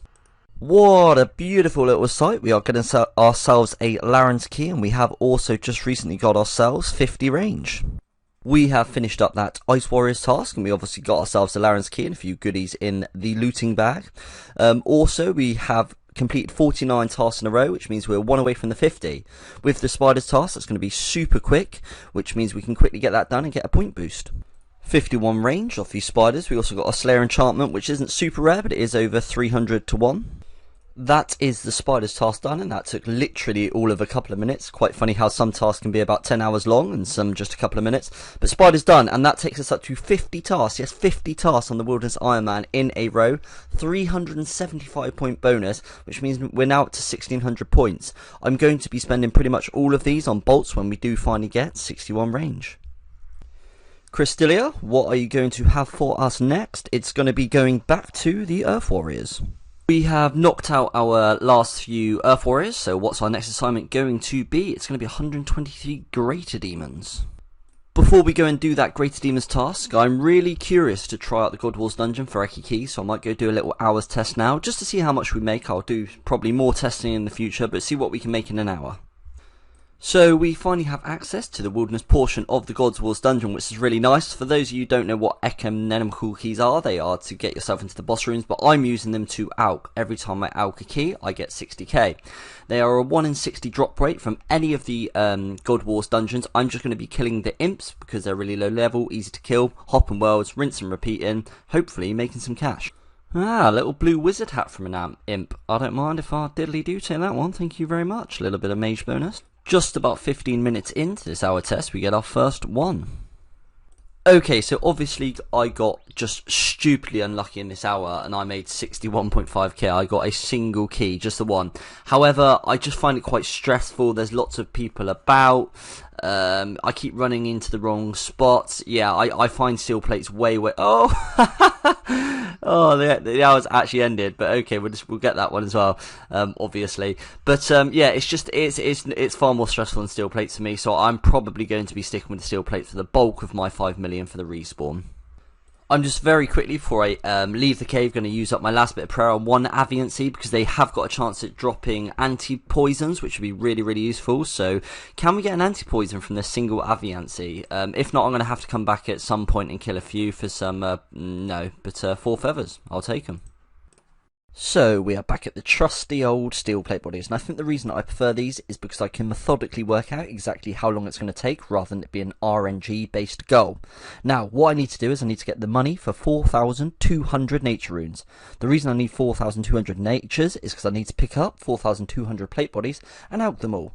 Naturally, this is going to be quite a lengthy process, a lot of world hops, and depending on the competition, could take an awfully long time. Hello PK. For all of our sanities, I won't be doing it in one go, because otherwise it would just take me an ages to get an episode out. I'm just going to keep plugging away, episode at a time, increase my cash stack, and eventually we will have enough to unlock the Ferrex Enclave respawn point. Okay, so that is a whole bunch of steel plates knocked out, like 1200 or something of them. We've now got a very nice cash stack, and that is actually all going to be spent, not on the respawn, because we need to spend it all on nature runes. So let's go get those natures, and hopefully not die on the way back. Shout out to Nordic Lucy, thank you very much, these PMs are always very nice to see.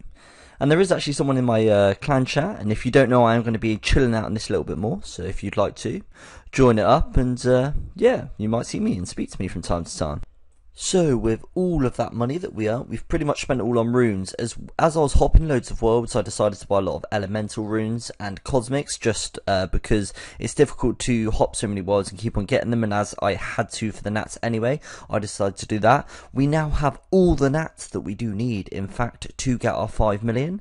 Now all we need to do is go and pick up 4,200 steel plates. Obviously that's not going to be all in one go, but at least we have the nats in the bank ready to go to make all that money for the respawn. Okay, so something that I think we mentioned at the start of the episode, and something that I really want to get up, is some Herblore. Obviously it's going to be paramount in the progression of the account.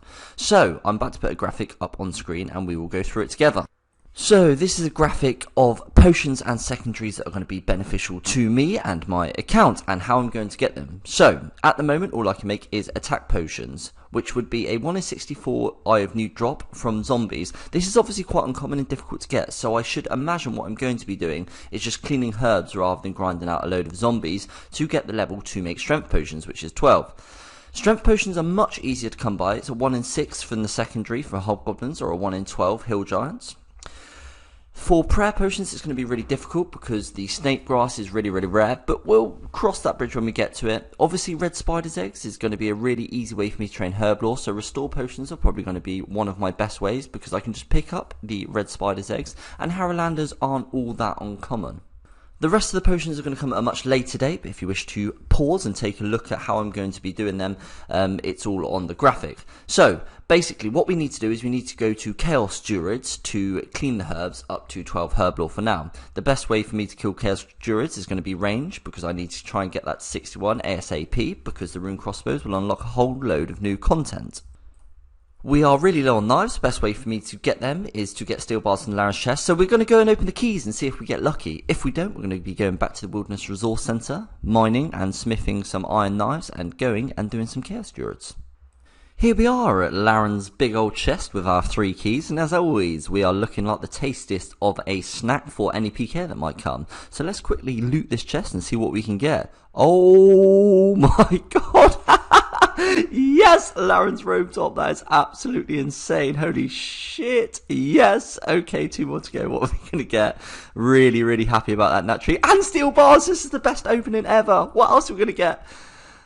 And 3 alcohols. This is literally the best opening ever. Please do not die. I'll literally be so upset. What a 3 keys they are. We have brought all our items home to the Enclave. This is obviously just a beautiful area, and there are some beautiful items. Obviously, I'm absolutely chuffed to pieces. Literally 3 of the best keys I could have got. If the rune plate legs were subbed out for some food, it would have literally been the best. But I am absolutely 100% not complaining. Our magic bonus is actually up to plus 55 on a wilderness only Iron Man, which is just absolutely insane. This gives a plus 25 bonus, which is absolutely huge. We are coming towards the tail end of the episode, but please do stick around to review our goals and hear our last few bits of information. So if you'd like to direct your eyes towards the hard column, you'll find that we've got our first screen, which is obviously the Dagon High robe top. Looking at the easy column, we need that 12 Herblore. We have explained a lot about how we're going to be doing the Herblore, and we'll almost certainly get that in the next episode. If we do that, we might as well tick off the easy column and get ourselves a Chaos Fanatic kill. I am going away for a few days, camping with the lads, but naturally I will try and get the next episode out ASAP as soon as I can once I'm back. I do like to play this account real time, so you guys are up to date when I am, and you get to explore all the updates like the Enclave with me. So naturally we are kicking things off right from where we left the last episode, which was those beautiful Laren keys. If you don't remember or you haven't seen it, please do go out and check the other episodes on this series. We got a nice piece of Dagon High. First thing we need to do is make a load of steel knives, and thankfully we got a steel bar drop, so we're going to go do that. I'll now present a short montage of how we're going to do it from the Enclave.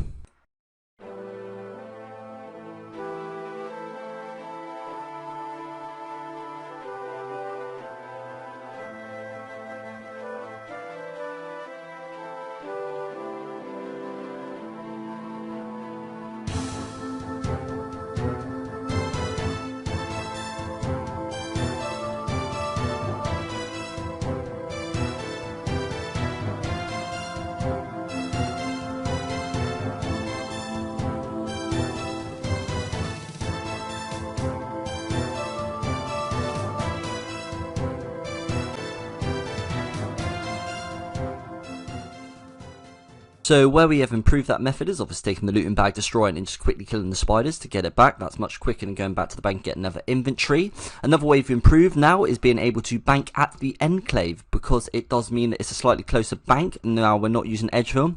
And finally, the final way that we have improved the method is by using these pools. It means that we can pretty much run there and back continuously. 46 smithing from making these knives. 47 smithing. 53 range whilst training smithing and hunting the looting bag. That is all of our steel bars smithed, and we now have 2,705 beautiful steel knives. I think before we do the Chaos Druid grind, it's going to be really worthwhile going to the Crazed Archaeologist and grabbing ourselves that red d'hide bodies. So look forward to a few Crazed Archaeologist kills. So some Crazed Archaeologist kills allows us to flex our new Dagon High. The drop that I'm after is a red d'hide body, which is a 1 in 32, so it shouldn't take all that long. But some other drops that I'd be happy with is the Odium or another Malediction Shard. Why not? Some spare rune crossbows wouldn't be too bad either. The Prayer Potion drop is going to be nice because they're pretty hard to come by, and of course Onyx Bolt Tips would be some cash. Or the Fedora, a 1 in 128, would be a bit of Fashionscape, and it's a rare. So there are quite a few drops that I'm quite happy to get here, but the red d'hide body is what we're after.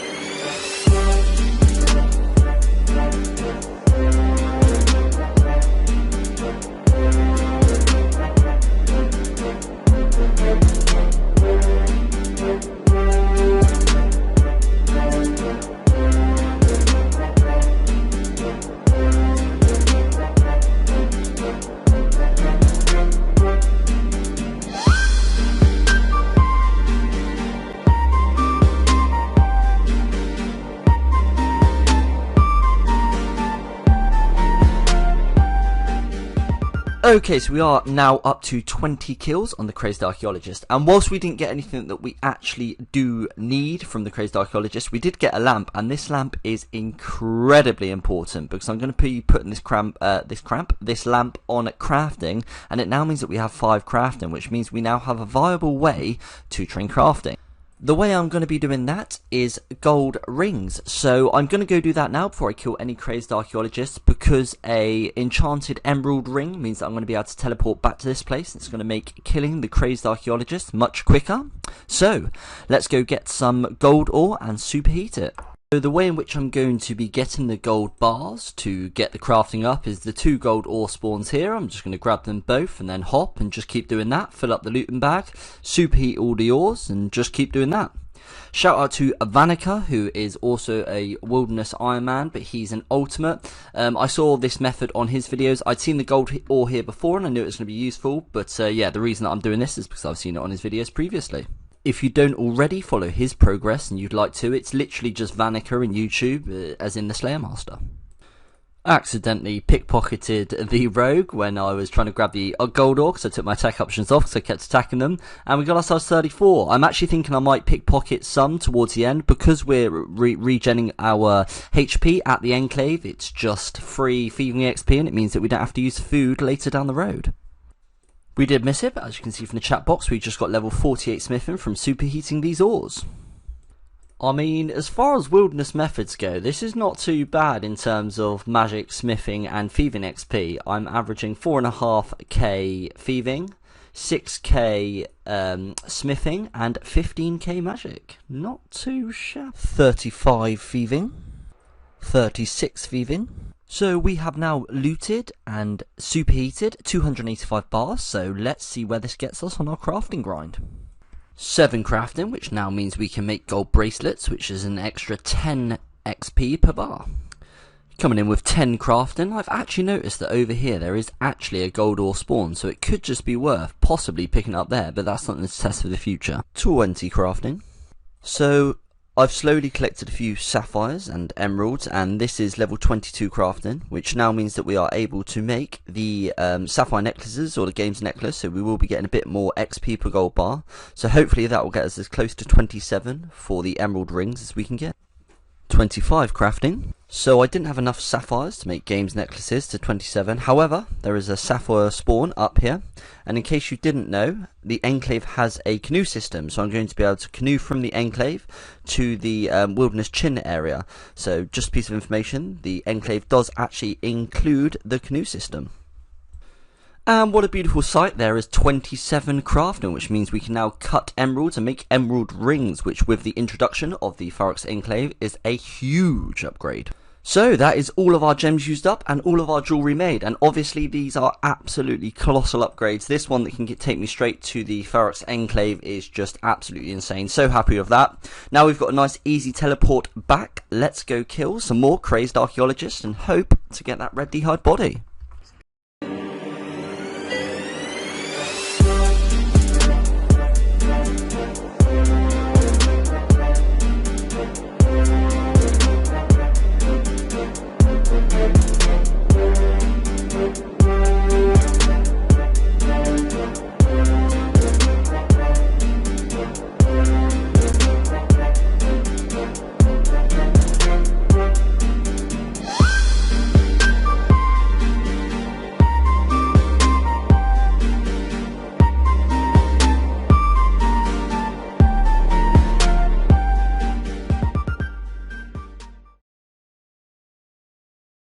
And there it is, guys, the red d'hide body, and oh my Christ, I've just realised you got me 60 range to wear it. After all that, the grind that I was wanting to get it for, I thought, you know what, I'll get it for the Chaos Druids. You got to be bloody 60 range to wear it. Anyway, it's knocked out, so it doesn't matter too much. It's fine, we've got it, it's not a waste of time. And funny fact, we got it in kill count 32, which is exactly the drop rate of the d'hide body. We also got some other really nice goodies, just some supplies and stuff. Didn't realise it dropped this, but that's a really nice drop, obviously, because I can make some more rings out of that. We've got a couple of surplus amulets of powers, because no doubt we'll lose them. We got the fedora, which is always cool. You know, let's have a little look at that. Let's tip our fedora to the red d'hide body. Nope, that's removed. Yeah, I'm such an idiot. Because you gotta have 60 range. But there we go, there's the fedora. So yeah, pretty successful haul and 32 kill count. Let's finally get on with some Chaos Druids, not in our newly acquired body, because we can't actually wear it. That's our first trip finished up at the Chaos Druids, and it's always nice to see the looting bag and the inventory here, because obviously they just drop a shit ton of herbs, which is brilliant. That's another trip done up at the Chaos Druids, and to save space and just banking all the time, I've stopped picking up the Gorms and Marintils just because there's no point in them and I'm not really going to be using them. But another nice looting bag and inventory, and of course we're picking up all the Mithril bolts, and they're going to be really useful for the Fanatic going forward. There is 11 Herblore, and that's a really important level because it now means that we can clean Tarrowmen. We've got for 211 just cleaning Gorms and Marintil. I'm hoping I've got enough Tarrowmen banked that I'm going to be able to get to level 12, and then I can start making strength potions and we can start some proper Herblore training. Okay, so absolutely we have more than enough Tarrowmen's banked to get the level. We only needed 38, we've got 85, so let's clean these up and get the level. Oh, I did just miss it, but we've got ourselves 12 Herblore, which now means we can make strength potions. That is all of the herbs now cleaned up, and that's 13 Herblore. We are obviously going to need to go and get a lot more limpet roots, but for now I just want to pull a couple out just so we can make not all of those, just so we can make our first few strength potions. So let's just pull these out. And here we are making our first strength potions, which actually with low combat stats are actually going to be pretty useful. 14 Herblore. I did touch upon it in the last video, but our best way to get Herblore XP is going to be with the restore potions, because red spider's eggs are really easy to get. I can just pick them up from the edge dungeon, and I can use the grimy Harrowlanders, which are pretty common really. Now the large part of the Chaos Druid grind is over. Well, I say over, we're going to have to kill tens of thousands in the future, but initially, to be able to make strength potions, let's go kill some hobgoblins and get some limpwork roots, because that's going to be our best source. A trip up at Hobgoblins finished, and we've got a very nice looking inventory and obviously a very nice looking looting bag. Lots and lots of limpworks. They do take a while, however it's not as bad as some of the secondaries like the Eye of Newts that would just be absolutely terrible. I am running low on knives, so I'm going to have to go and make some more soon, but we are getting closer and closer to that 61 range, and that is just going to be beautiful for killing the Fanatic. There we have ourselves 60 range, which is obviously a huge level because it now means that we can use our red d'hide body we get. We had just about enough knives to get ourselves there. We have loads of limpwork roots in the inventory, and we also have a looting bag full. As you can see from the bank, we now have enough lintwork roots to mix with our Terramin potions. So let's get that done and finally actually properly start training some Herblore. There is 20 Herblore, and that's quite a nice level because it now means that we can clean Harrowlanders.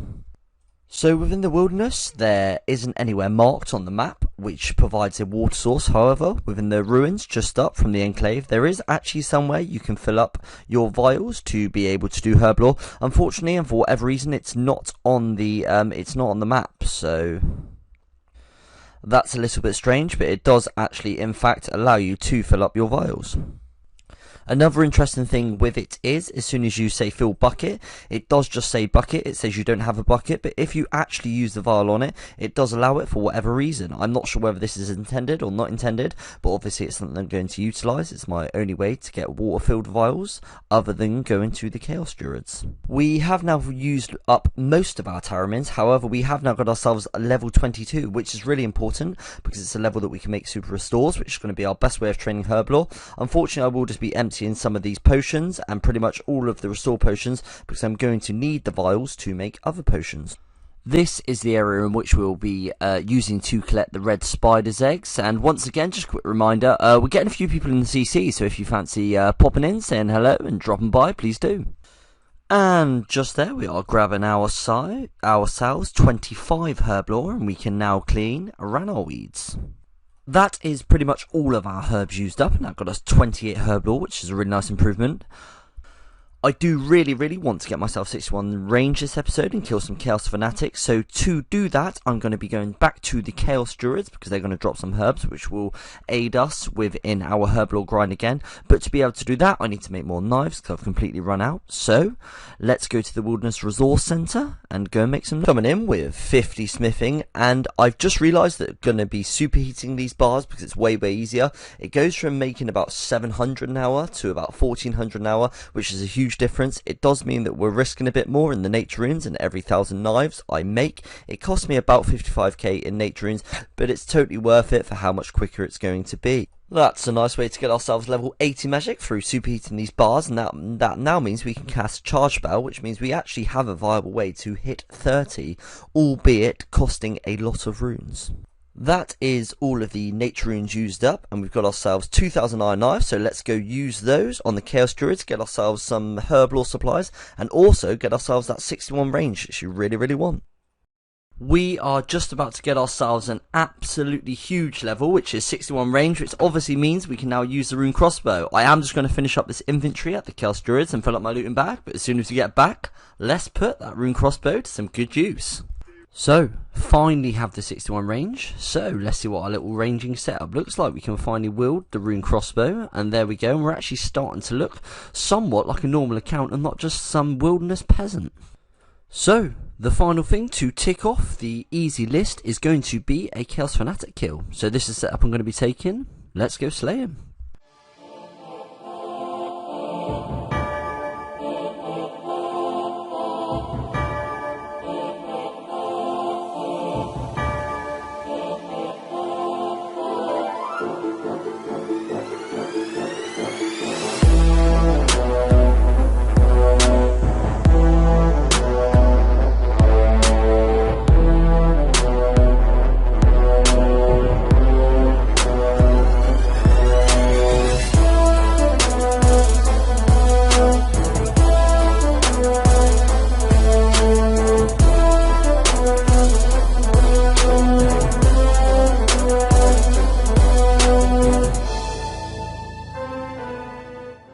Okay, so I think it's safe to say that that did not end too well for our first attempt. But never fear, we're a little bit foolish to take all of our mithril bolts. However, we have lots and lots of points, so let's go to the rewards of Crystallia and buy ourselves some broad bolts. So, I have spent 700 reward points on 5,000 bolts. I assume that's where the majority of our points are going to be going. I don't want to use them all for now, but 5,000 should see us through for a little while.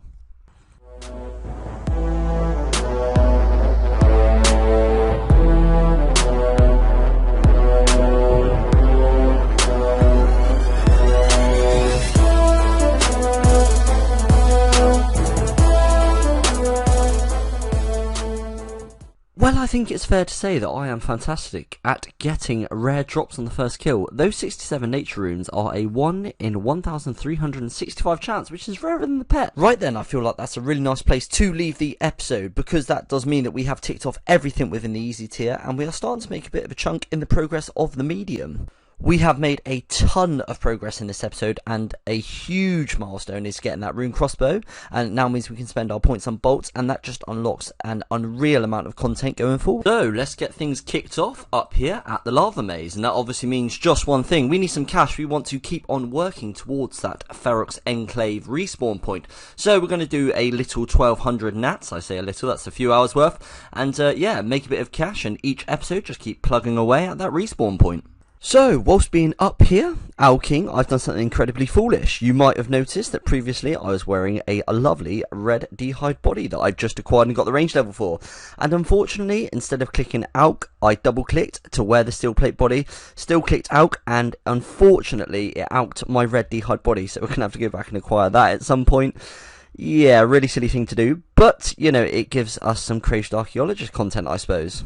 And finally, about 1,500 world hops later, and one less red d'hide body, we have finished our goal, and with the ones in the looting bag and the ones in our inventory, we probably made about 1.5 mil, which is a really nice little chunk towards our Enclave respawn point. Okay, so now we have safely deposited those the cash from those steel plates. We are now going to go back to the crazed archaeologist because of our foolish mistakes, so yeah, hopefully it won't take us too long to get it.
We have now amassed a total of 50 kills at the Crazy Archaeologist, and these are lootations we got. Not too terrible, actually. The rune crossbows as spares and the amulets of powers are going to come in really handy. I'm sure we'll find use for the rune knives and the other bits and bobs as well. I'm going to continue carrying on just because the red d'hide body is so important. I hope I don't go too dry, but let's get back on with some Crazed Archaeologist.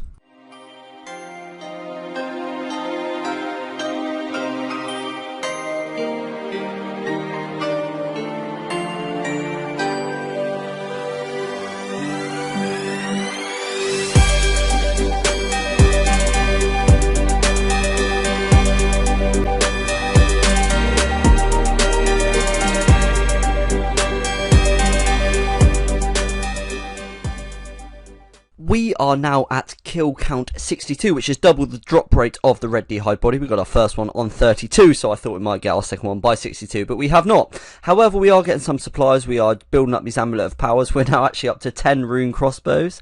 Wish that was the body rather than just the plain hides. Some more gems for the rings of dueling. But yeah, I'm just going to keep on cracking on with it because I really do want that red d'hide body, and I really don't want to start ranging Slayer without it. So I'm just going to keep on cracking on, and hopefully we get it soon.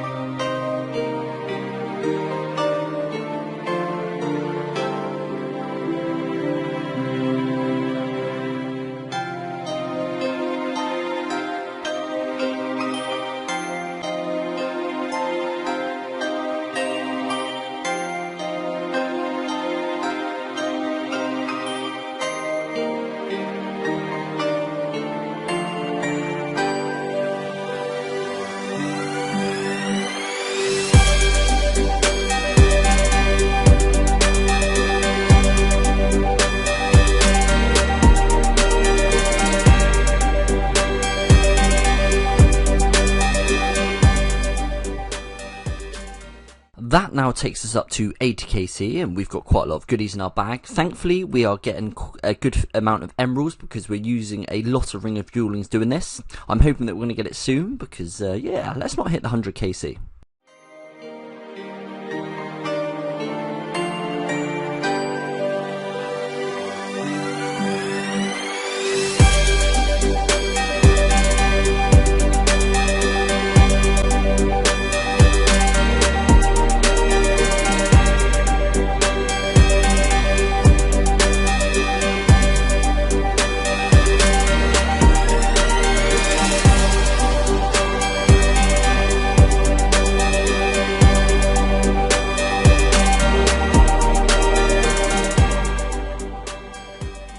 And there it is, guys, finally, with 91 KC. We actually got it on 90, but we had enough supplies just to get another kill there, so we decided to. But, yeah, 90 KC for the red d'hide body, but we have finally got it back. Do not be an idiot, and do not elk it again. We have a bunch of emeralds I'm now going to be making into the Rings of Jewelling for the Ferox Enclave teleport, because we are completely out of them. We've just got the one ring that we were using. That is 30 crafting, and we really are knocking on the door of that 1000 total. Never thought I'd make it this far on this account, but I'm really glad I have. Rings of Jewelling made, and looking like an absolute champion in our newfound range gear. We've actually got a Graded Demons task. It's been quite some time since we've done some Slayer. So, let's go kill some Graded Demons with our newfound rune. Ooh, so that was a close one, eh, boys? But, yeah, happy we got away, and it's actually really nice that I can fight back with some range. Yeah, range in these Slayer tasks is way faster than my mage method, so I'm really enjoying getting this rune crossbow. And we did get ourselves a few goodies in that little trip. Nice few alcohols, and we've got a few gold bars and runes here. So yeah, pretty profitable, and we did get away and made a lovely little escape. We did just get ourselves our first Laren's key of the task. Hopefully we get a couple more, 75 still to go. Just going to kill this one, and then I'm going to go bank that so I don't risk losing it. Oh, and the luck is in on this task, boys. As you can see, we got ourselves another Laren's key. That's just, what, about 5 kills later? Lovely stuff. Oh, boys, and there we have it. The third Laren's key of this singular task. Cheeky little runeful hound drop coming in. This is probably the luckiest task I've ever had. That is Laren's key number 4. I've gone like 2 or 3 Black Demons tasks without a Laren's key before, so to get 4 in this one greatest task is absolutely brilliant. At this point, it's just becoming a bit of a joke. I think that is Laren's key number 5 on this task. Sometimes it takes me like 10-15 tasks, an entire episode or 2 to get 5 Laren's keys, and I got it on this single task. Really chuffed about that, and can't wait to open the chest at some point. Laren's key number 6 from these guys. These are 1 in 95, and I've got 6 on this task. 63 ranging.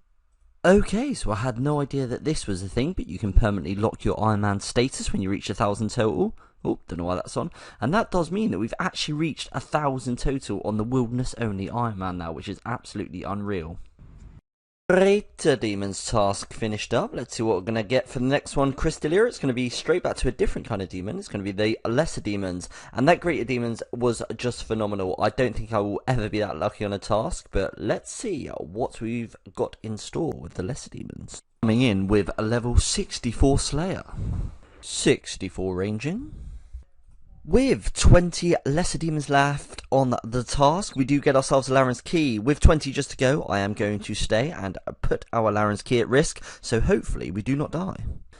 Oh, boys, it is raining Laren's key on these demons task. Second of the task.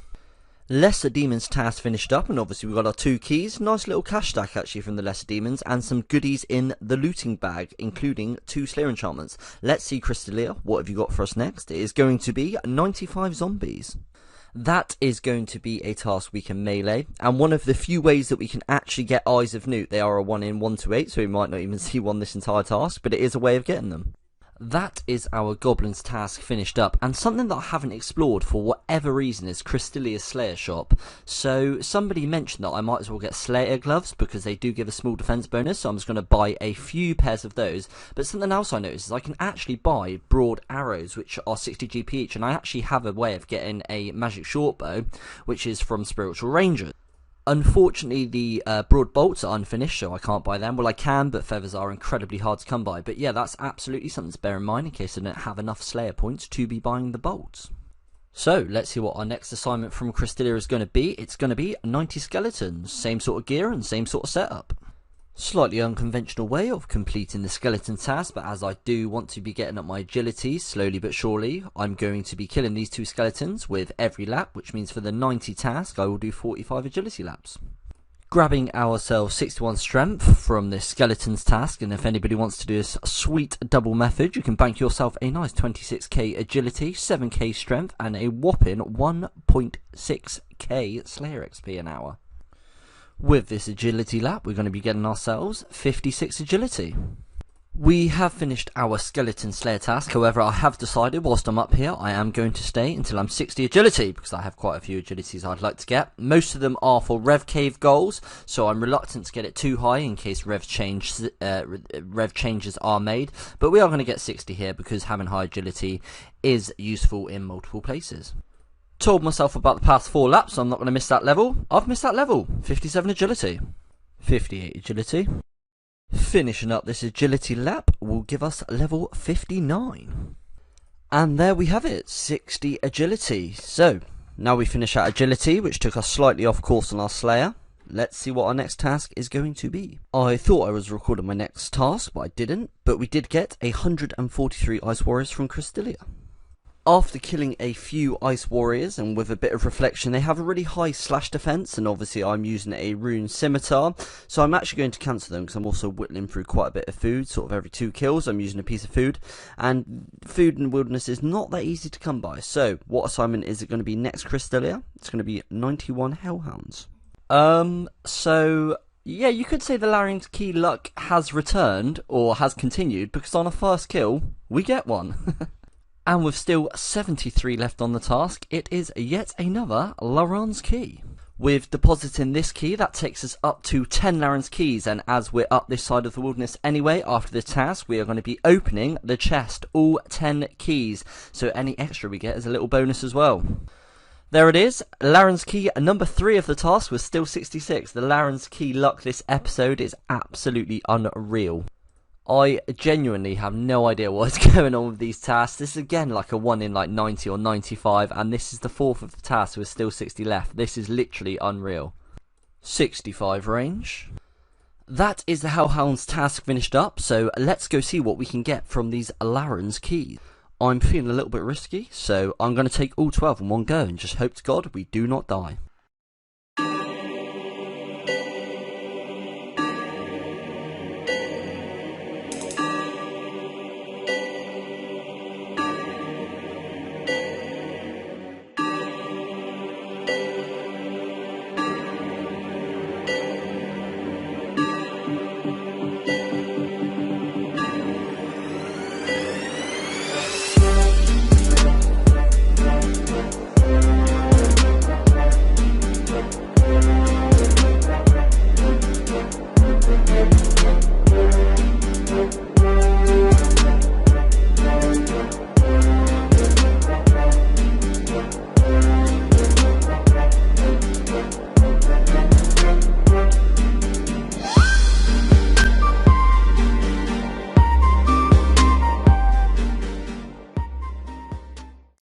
So, from those 12 keys, we unfortunately didn't get ourselves any Dagenhai. However, what we did get ourselves is some nice alcohols or rune pieces for the collection. The gems are always going to be nice when we can make gem-tipped bolts. The gold ore, absolutely tons of that. I think 4 or 5 of the keys were gold ore, so I'll never be picking that up again. That'll be a nice bit of smithing XP. It can also be used for all my jewellery. Obviously, the seeds are a bit of bank value, but not much use, and the coal at the moment is not much use either. Ordinarily, I would be praying to the gods for some food because making pizzas is most annoying. However, an update has just dropped. Not only have they moved Last Man Standing, they have now moved the Bounty Hunter reward shop. I'm going to be trying to play some of this whilst it's popular, and I'm also worried about the fact that if they fix Bounty Hunter, they might take them away. Now, this is the section that we're going to be looking at, because this is the one that is important for my account. When Last Man Standing first come, I did come and get 10 points. So I do have those, but can you see how, how vital this is going to be for my account. It actually changes it entirely. Entangle sacks are going to be really useful for getting away from PKs. I've actually got a viable source of rune and addy arrows now. Dragonstone bolts, going to be super useful for fending off PKs and some KO potential. And finally, and probably the most important thing, I have a sustainable way of prayer restore and food, which is something that I haven't had and have struggled with the account since the start. The rest of it is a bit by the by and not anything that I'll really be using my points on. It's all going to be in this section. Can't wait to see the content that brings. Really, really excited for it. I absolutely suck at last man standing and PKing, but the only way to get better is playing some of it, so hopefully we'll be able to grab ourselves some points and get some of these beautiful rewards in the next episode. As always, let's just finish up taking a little look at the goals. The medium tier is starting to get a little bit more green. We've made a chunk out of that 65 agility by getting 60 this episode. Loads of Lowering keys. It's been a really good episode, guys, and I absolutely cannot wait for the next one because it's going to include a load of the last man standing and the last man standing rewards. Now, where else could we start off the episode other than Last Man Standing? That has just been updated. Here are the rewards that I'm interested in this section here. If you'd like to hear me talk about it in more detail, then please look at the end of the last video where I do talk about it in a little more detail. Anyway, next up is going to be some clips of Last Man Standing. It's just going to be about a minute worth of KOs.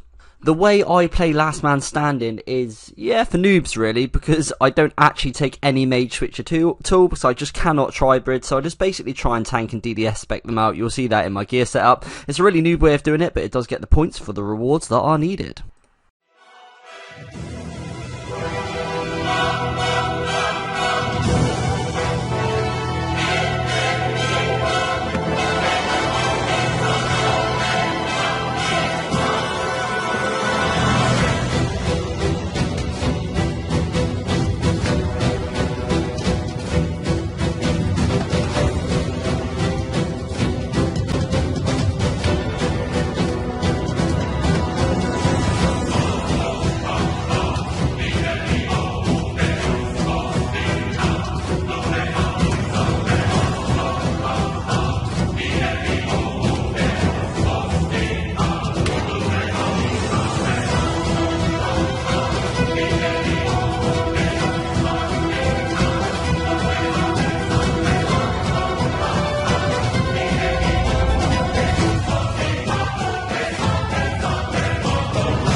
Okay, so we spent all 50 points on Prayer Restore, on the Blighted Super Restore potions. All 50 gave us 200 potions. We are going to be doing a bit more whilst it is fresh and there is lots of people here and hopefully some noobs like myself. We are, you know, we're getting some points, we're getting to finals and things like that. We haven't won a game yet, so hopefully we do at some point. I can get bolts and I can get food, whereas this Prayer Restore I really can't get, although they might be a bit more difficult.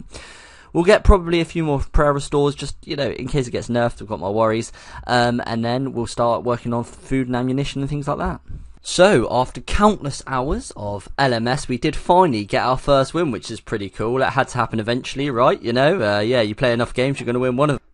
I'm going to be buying some more Blighted Super Restores, and this is the last of these that I'm going to be buying for now, because it's going to be taking us up to 500 Super Restores. Like I say, these are by far the most important thing for us, so plus the 200 we bought earlier, that's 500. They have nerfed the rune arrows because they were just too cheap, and IMM were able to make too much money off it. I need to work out whether the Addy or the rune arrows is still going to be worth me doing or not for money, or whether it's going to be better to get a steel plates, but yeah, I'm enjoying myself some LMS, really happy to get my first cape, and even happier about the rewards I can get.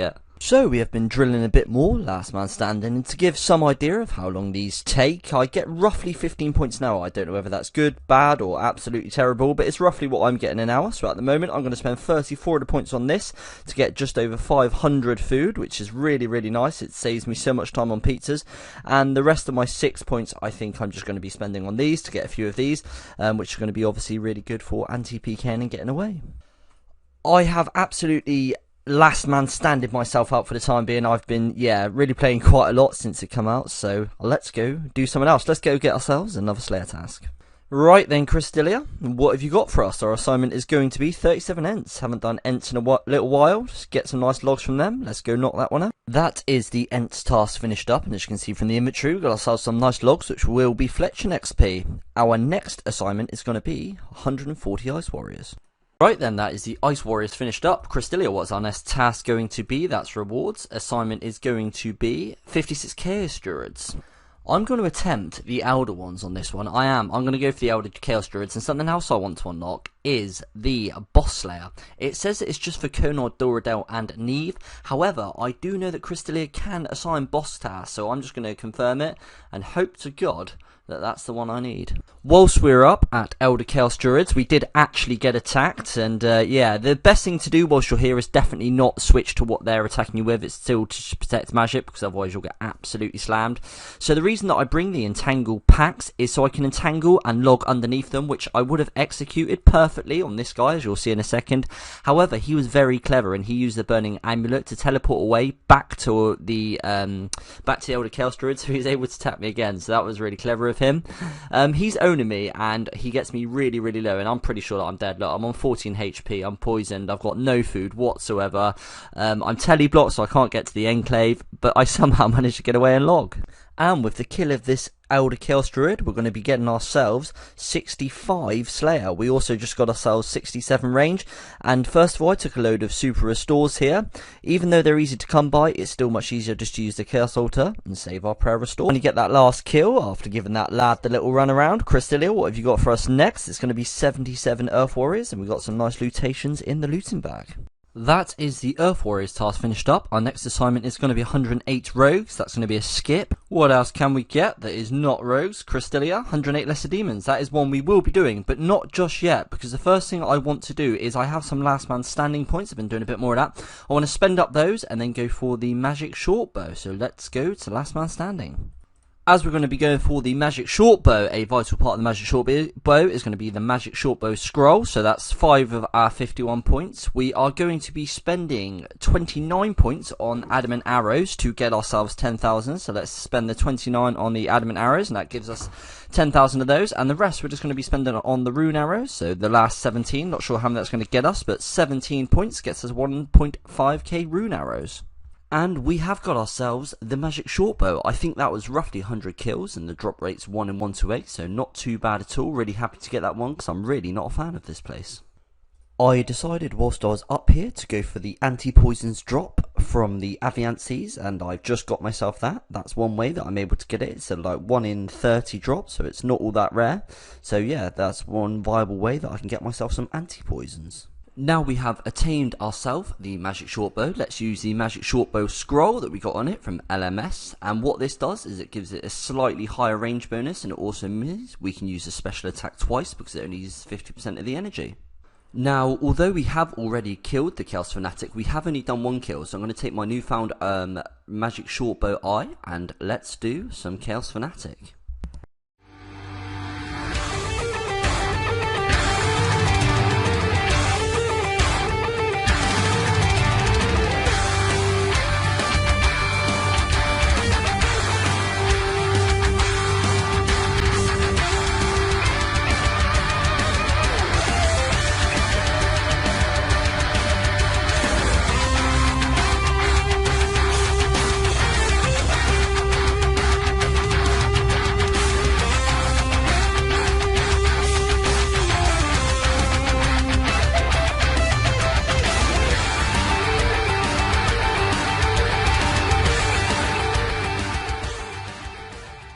So I think we will leave the kills for the Chaos Fanatic there. We are up to 15 kills on the Chaos Fanatic now. It does take quite a long time to get those kills because of his high range defense.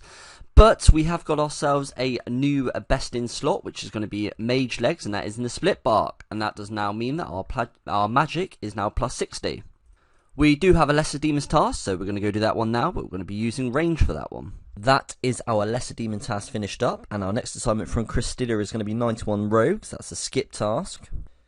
But our next task, a nice one, it's going to be 76 Chaos Druids, so we're going to go back off to the Elders and hopefully snipe one of those pieces. Whilst doing our task up at the Chaos Druids, we did get ourselves attacked by a Pure, and they obviously TB, but the nice thing about being TB'd there is you already have Prey Mage up, so it's only ever going to be a 2.5 minute if you're able to tank, but if not, just running away generally works. Although the Chaos Druids can be annoying because they pull you back every time you try and run away, they also do it to the person attacking you, so that can also sometimes benefit you. This guy did get pulled away, but he managed to get a last minute entangle, but fortunately we just managed to get gap and get away from him.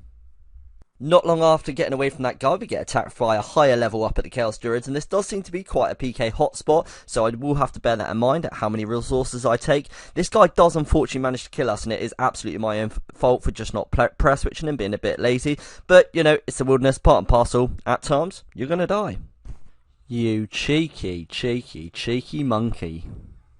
That is the Elder Chaos Druid task done. Unfortunately, no Elder Chaos pieces, but they are like 1 in 1,000, so we can't expect them just yet. We also didn't get any Laren's keys, and we did get attacked a lot, so it was a bit of a pain in the arse of a task. However, we did get ourselves a nice amount of herbs, which is always going to be nice, some herb XP. Our next task is going to be a nice simple one, 71 spiders. So we haven't made ourselves much in terms of cash this episode, so we are back up at the trusty steel plate bodies, and we're currently risking over 500k in nats. We've got 2,500 of them. That's at least 10 hours of high Elkin steel plates if I don't have competition. If I do, it could be upwards of 12 to 15. So the likelihood of me doing all these is pretty slim, but we will see how long we can bear it for, and the longer we bear it for, the more cash we're going to make. And if we do, for whatever reason, manage to do all 2,500, then we'll have just about enough for the Ferox Enclave Respawn point.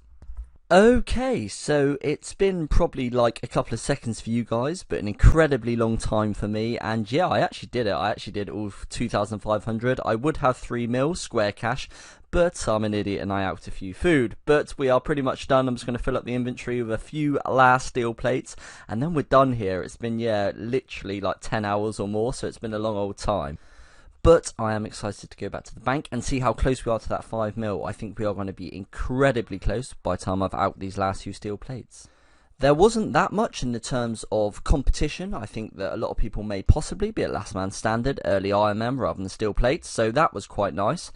However, there is obviously the world hop timer, which was a little bit frustrating. However, I'm someone that likes to take regular breaks anyway. I've never been 6 hour logged. I sort of on and off as it is, so that wasn't too bad. And a cheeky little tip, if you hop between your desktop and your mobile device, then it resets the world hop timer by the time you get back to the other one. Now we just have to make it back safely, and if I die, I swear to God I will actually cry. So, Wildanator, let's get your little ass back to the bank with all this cash.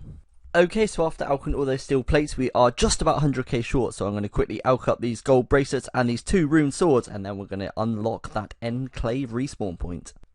Well, we've done it. We've got the 5 mil for the Enclave. Ferox, you robbing bastard, but I'd absolutely love to switch my respawn point to the Ferox Enclave. The account is going to feel so authentic when I die now. I'm going to have to go test it out. I'm going to have to go drop dead. Okay, so we're just going to wait for these trees to stomp my head to pieces, and I'm looking forward to respawning in the Enclave. Come on, defense, if there's one time to not protect me, it's now. And we are dead, and where do we respawn? Straight outside the Old Night Pub. Lovely stuff.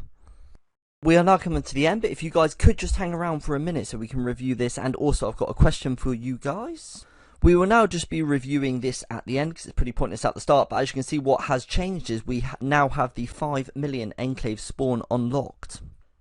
A question to you guys is, if I was to put out another series, what would you like to see? It won't impact on Wildanator. The main videos I'm just not really enjoying. It's as simple as that. I like the fact that you've joined me from the start with Wildanator, and I've been making progress videos from the start. I'd like to do that with another series and run them side by side. I'm in absolutely no rush to be doing it, but any ideas are welcomed.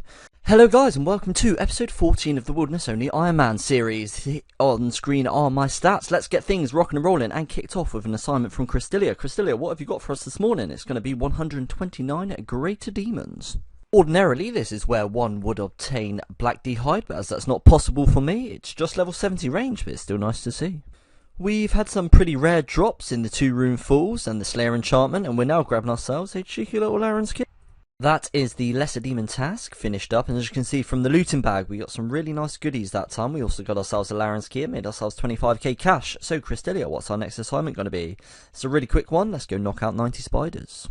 I'm definitely going to need to start investing in some Addy arrows through Last Man Standing, because I used about 1,000 on that task, so they are going to go pretty quickly. Spiders is literally a couple of minute task and just 3 points. That was nice to knock out. Next assignment is going to be 131 ice giants. And with the kill of this ice giant, we're going to grab ourselves 66 Slayer. 71 range. Ice Giants task finished up. That's 66 in a row and 66 Slayer. It's still interesting to see it. 66 Slayer. There's still some tasks I haven't had. So Cristelia, what are we going to get? 57 Chaos Druids. Back to the Elders. A PK hotspot.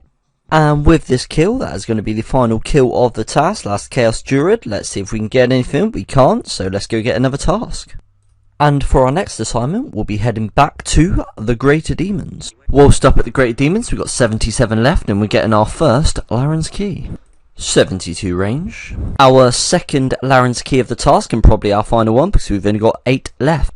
Finished up slaughtering those Greater Demons. Obviously, we've got the 2 Laren's Keys, some goodies there, and lots of goodies in the looting bag. Our next assignment from Cristelia is going to be 107 rogues. That's a skip task.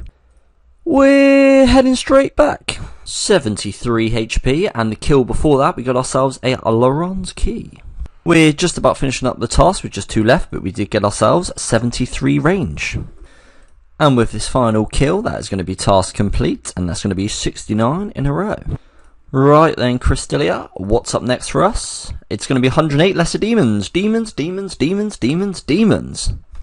Decided to melee this task because I want to start getting some of my melees up. We've been ranging quite a few recently, and we did just get ourselves level 62 strength. My hits are still quite infrequent, so I think that I'm going to switch to attack.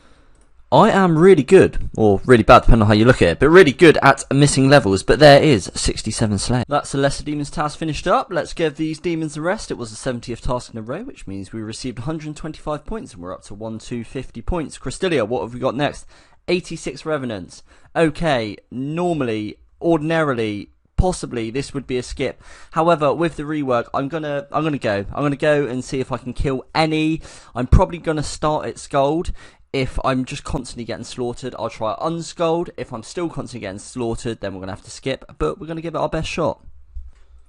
And that's death on number 1 after 1 kill.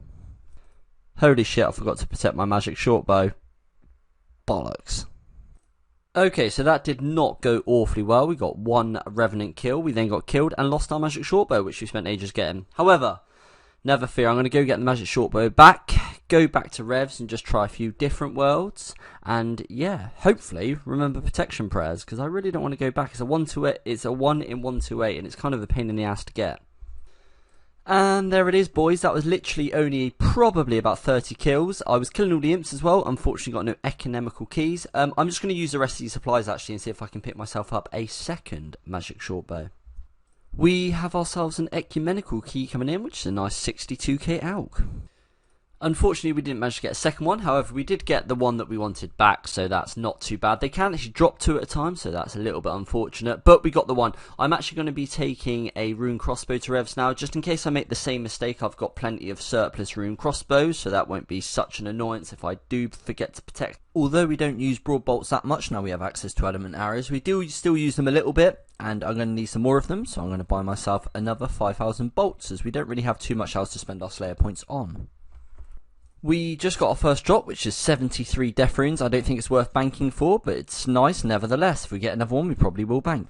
So until the Rev caves are fixed, this is pretty much the only way I can kill them, which is I hit them and I lure them round, and then I just kind of hit them over here, because there's a lot less PKs, a lot less people seeing you.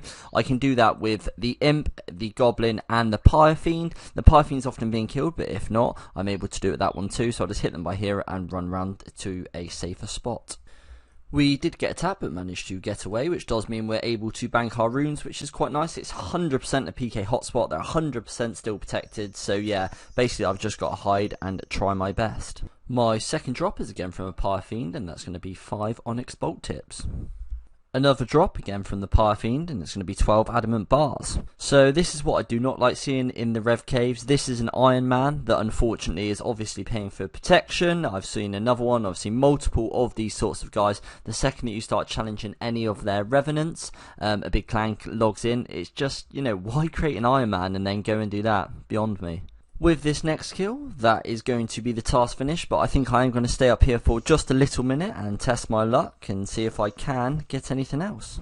There we can see, task is complete. We just got ourselves a bracelet of Ethereum. I'm unsure if I'll use that now, but I'm definitely going to pick it up. I'm a little bit worried because there is some skull people here, but I'm going to go quickly run and grab it. So we have now finished up our 500 or 400 bolts that we took, so we're going to need to bank. We can get ourselves a new Slayer task, and we've got some nice lootations here actually. I think what I'm going to do is just come back for a little bit longer, because I'd quite like to see if I can grab myself anything. There's obviously the dragon plate legs or something like that I could grab, but it should be best in slot. After we've done a little bit more Revenants, the task that we're going to be doing is 76 zombies. Okay, so we got attacked, but it was absolutely more than time to get out of there anywhere. Look at all those lovely little lootations. Got the 2 rune kites, the rune ores. Yeah, just got some really nice loot, so it's time to bank, and we're going to head back for a little bit more, I think. Unfortunately, we did die again, although respawning at the Enclave is absolutely beautiful. Interestingly, our runite ore protected over our rune crossbow.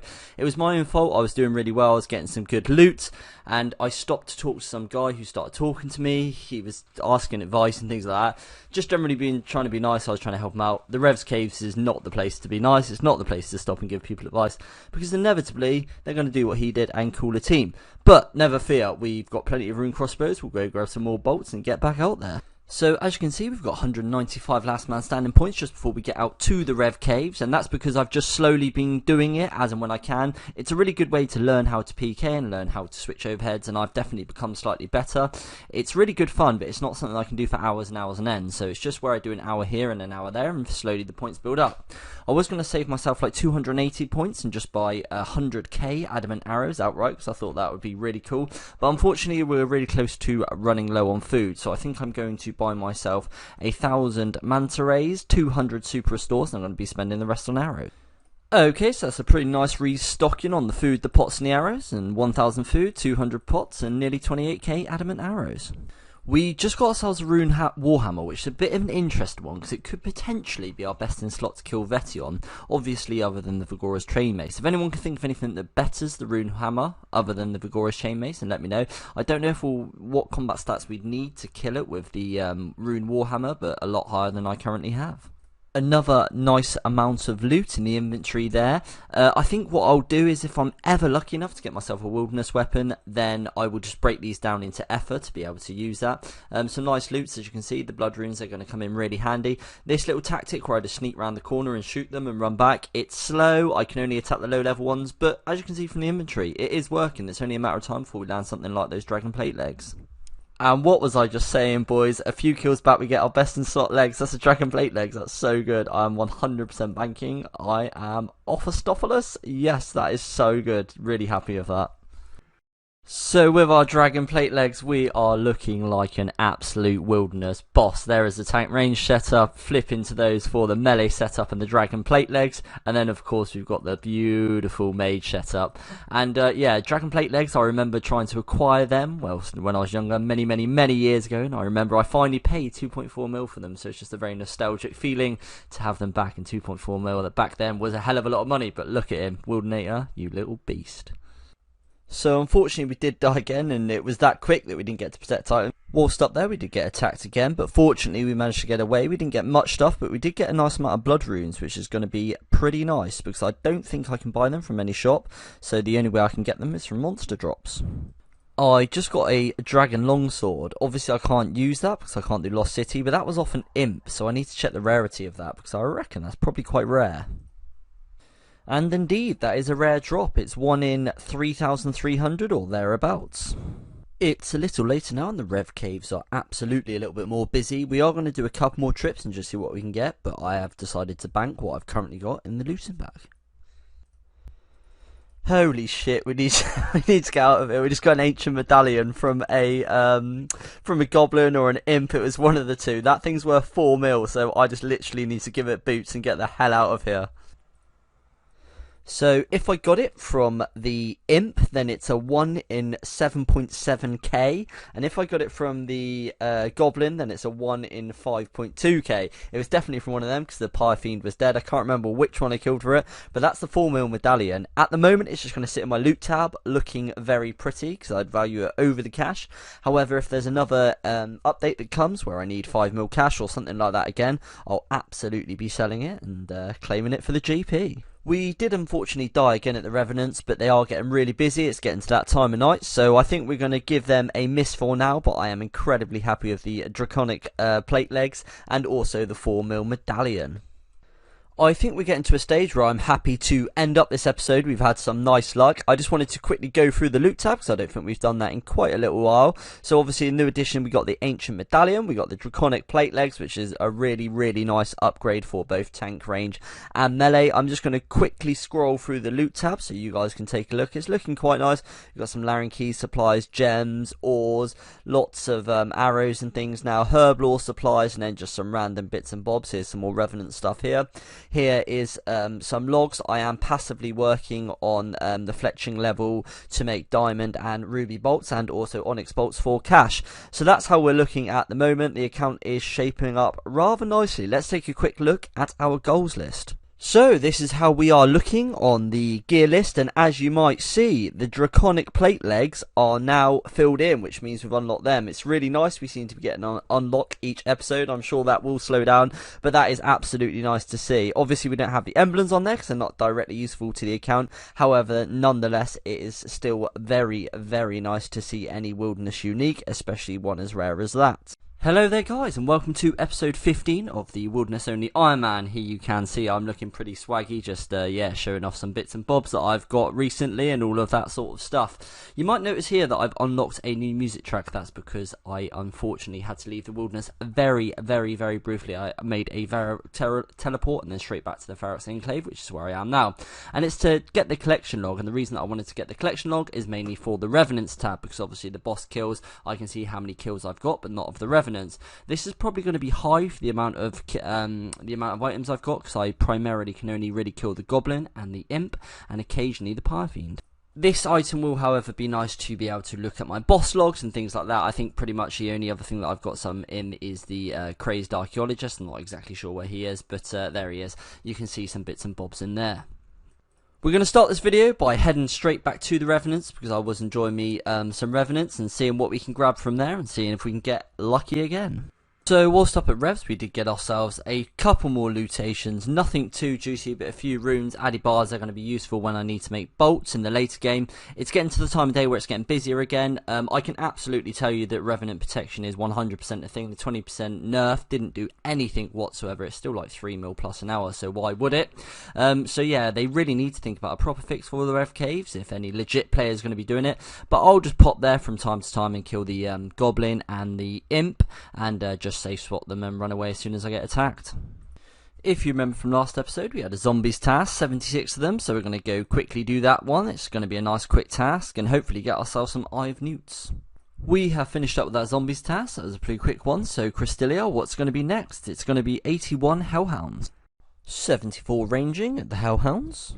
As you can see, whilst we were up at the Hellhounds, we did get attacked by a level 95 Duke's OP. But yeah, I bought entangle packs, and the reason that I bring entangle packs is because it's a way to just entangle them and log underneath. I think I've gone over it before. Obviously, I could just use the pick lock on the magic axe hut, and if I run out of entangles or they just kept splashing, I probably would do that. But I managed to land an entangle this time and log underneath him. There is a second part to this Terrace Tale, and Mr. Duke's OP, he comes back. He's not very happy that I've just logged underneath him. This time we are out of entangles, so we decide to use the magic axe hut, demonstrating to Mr. Duke's the second way to get away.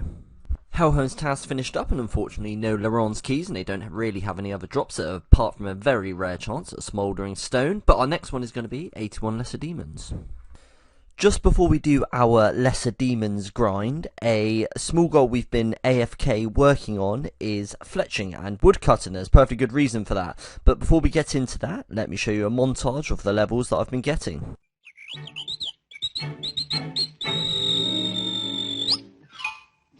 whistle while you work. Fearful if together we can find another way. So I'm a merry dude. It won't take long when there's a song to help you get the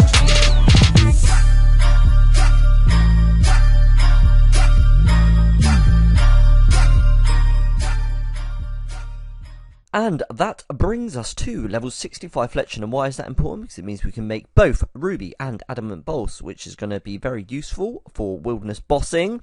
It also means that we can make use short bows, which means our AFK woodcutting and Fletching method gets even more AFK, because the oak trees are somewhat AFK, but they do fall down quite quickly. We've done our Fletching grind between the oak trees in the low level wilderness and the Ent logs from Ent tasks and just a few extras that I made.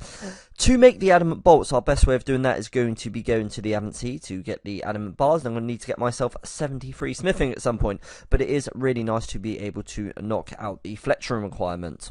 In terms of Fletching and woodcutting, I would still like to keep on going. I'd like to get to level 80 Fletching eventually so I can make my own magic short bows, but another short term goal is going to be 73 so I can make onyx bolts for a bit of cash. We've got ourselves a Laron's key coming in on the Lesser Demons task, very nice. As I was killing Lesser Demons, somebody come along with a cannon, just crashed me. I did ask them to leave or just hop, but they wouldn't, so I geared up in my mage gear to try and kill him, as it was just a little bit frustrating, and I wanted a bit of revenge for a payback, and unfortunately, I run into these boys.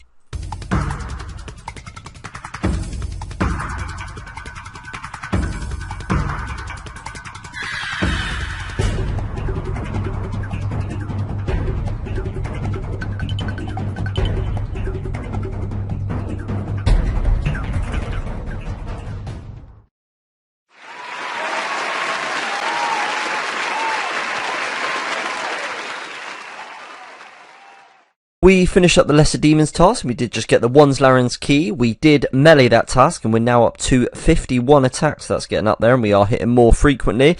Our next assignment from Christilla is going to be back to the Fire Giants. Nice, that is actually our first ever Fire Giants task.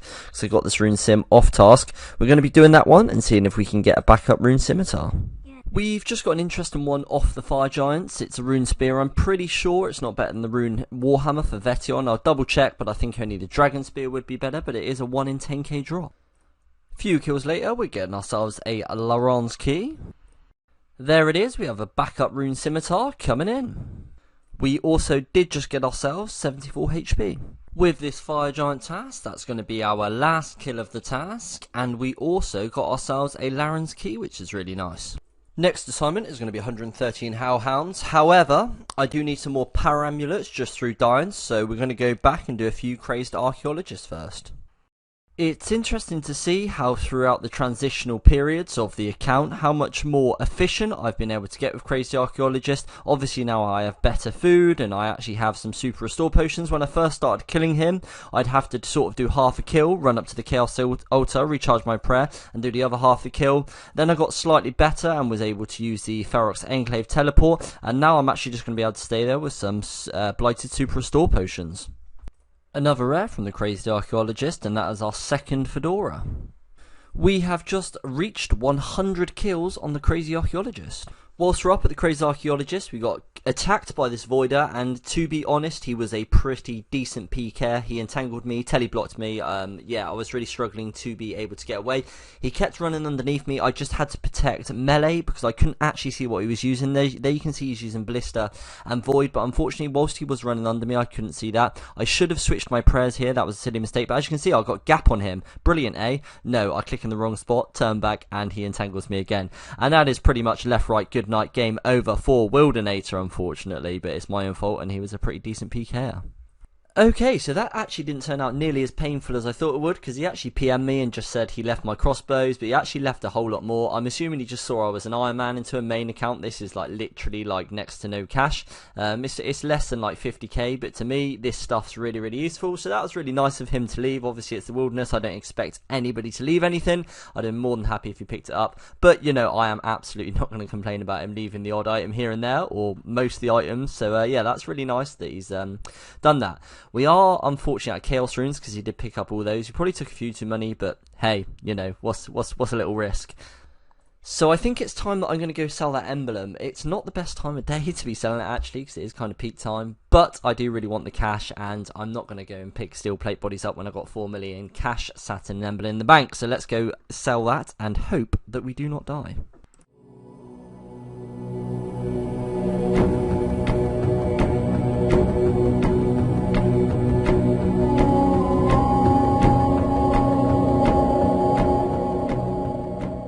Lovely stuff, we made it back, and the plan is to spend a chunk of this money on some Chaos Runes and some Nature Runes, because I'm going to need to superheat, because of course I need that 73 smithing at some point. Probably buy some airs, because they always come in useful, and finally some cosmetics, because the supply is very low. Okay, so we've spent a decent chunk of our money. I wanted to leave myself about 2 mil, because you never know what you might need, but I've got a really nice amount of runes. I've got some Chaos Runes, so things like we were doing, like the Crazed Archaeologist. That's going to be for a load of smithing XP. I've bought a load of these just because there's only like less than 10 in stock most of the time, and some of these because eventually I'd like to do Scorpia, and I almost definitely want to use death spells for that. So, after another trip at the Crazed Archaeologist, this is some of the loots we've got. We've got some nice ones in there. We've got 4 Paramis, which is primarily why we were there this time. So, we're nicely stocked up on them. We've also got some nice rings of jewelling that I can make, and just some other nice bits and bobs. So, all in all, it's pretty good. We've gone from 1 to 2 kill trips to about 15 kill trips. So, really cannot complain there. 75 ranging at the Hellhounds. That would normally be the level for a Toxic Blowpipe. Obviously that's something I'm never going to get, but it's still a nice level to get nevertheless. There we have 68 Slayer, and this is actually an unlock for us. It unlocks Spiritual Warriors, which is obviously a NPC that we are able to kill. It doesn't actually drop anything entirely useful for us, but it does drop things like Rune Hellbirds and other things that we can't get elsewhere. So who knows, in the future we might need them for something. Hellhound's task finished up, and unfortunately nothing from them. It's probably the most frustrating one not to get keys on, because you don't get anything else. But never mind, the next assignment is going to be 75 rogues. That's a skip task. 72 revenants. Okay, so I actually had something in mind to be doing before my next Slayer task. However, I think that I'm going to go knock out these revenants first of all, and then we'll get on with that after. That is the Revenant's task finished up. We did just a few kills after we finished the task until we got attacked, which we did, but we managed to get away, barely any food. But yeah, we got some nice loots actually, to be honest. We got some nice bars. Those adamant bars are going to be really useful. Got a D-Long, that's nice alcohol. Bracelet of Ethereum, yeah, just some nice loots from them. So yeah, all in all, pretty good task. So, we're going to go to a boss that we haven't been to yet, and that is going to be Scorpia. A quick confession, Scorpia is a boss that I really haven't killed much. In the wilderness, I am pretty well versed, and I've killed most bosses multiple times, if not thousands, but Scorpia probably just a handful of times.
And there we have it, guys. We have a few Scorpia kills under our belt. Admittedly, they were a little bit more scuffed, but with some practice, I think I can get them down quite nicely. We need to get ourselves some more anti-poison potions to be able to do it slightly more efficiently. But yeah, I'm looking forward to getting a few more under my belt. As you can see from the goals list, we now have a Scorpia kill ticked off. So that's another thing ticked off the list and off the achievement gallery. So that's really nice to see. Hello guys, and welcome to episode 16 of the Wilderness Only Iron Man. Let's kick things off with our jailbird Crystalia and see what she's going to give us. It's going to be 79 Scorpions. Okie dokie then. I suppose the only thing to do for this is kill a few Scorpia. If you remember at the end of the last episode, we did manage to get a few Scorpia kills. But first of all, we're going to have to get off to Aviances in order to get ourselves some more potions and then go back to Scorpia. Something else I'm also going to be unlocking is Watch the Birdie. Again, it just says Konar, Doradel and Neve and Cheldar can assign Aviancy tasks, but I'm hoping it also applies to Cristilia, but we shall soon see. So that was a really successful haul up at the Aviancies, actually more successful than I thought it would be. We got 2 economical keys, which is 120k raw cash. We got some herbs, we've got loads of these rune P daggers, we've got some anti-poisons, and the anti-poison and the rune Ps are in here. So yeah, just all in all really nice. We've also got 76 adamant bars, so when we're able to, that's going to be 760 bolts. It's actually going to be harder to come by the feathers than it is the bolts now, which is quite nice to know, because it means I can use the surplus bars on adamant items and make some cash. Newly acquired anti-poisons. It's time to head back up to Scorpia and do some Scorpia kills for this Scorpions task. First Scorpia kill coming in. What are we going to receive, Scorpia? Give us something nice. Be kind, 260 XP. That's pretty nice. And it's going to be some emeralds and sapphires. That's actually really useful. Next kills a rune 2/8 sword. I need to work out whether that or the rune Warhammer is going to be better for Vetion. And our final Scorpia kill of this trip is going to be another rune 2H. We did get a shark before, but we did eat it. Having started a new trip up at Scorpia, we did unfortunately get attacked by this lad, and he called in a friend of his who were both looking very swaggy, I must say, in their infinity hats. I do like myself an infinity hat, but unfortunately Scorpia is incredibly hard to get away from. I'm not really sure why I ran west, because I actually didn't have a lockpick, so I pretty much wouldn't have got away anyway.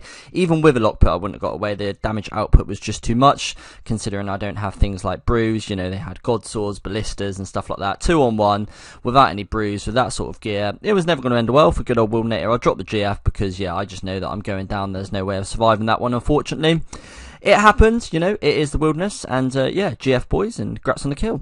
And unfortunately we just died again by the same boys, so it seems they're just hopping worlds and attacking anybody at Scorpia. So I'm going to leave Scorpia there for now, because I don't want to keep burning through runes and supplies just to simply die, so we're just going to finish off the rest of the Scorpion's task normally.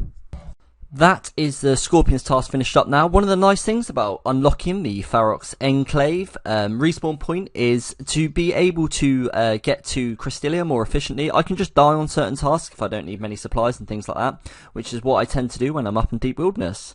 Come and kill me, Chaos Ellie.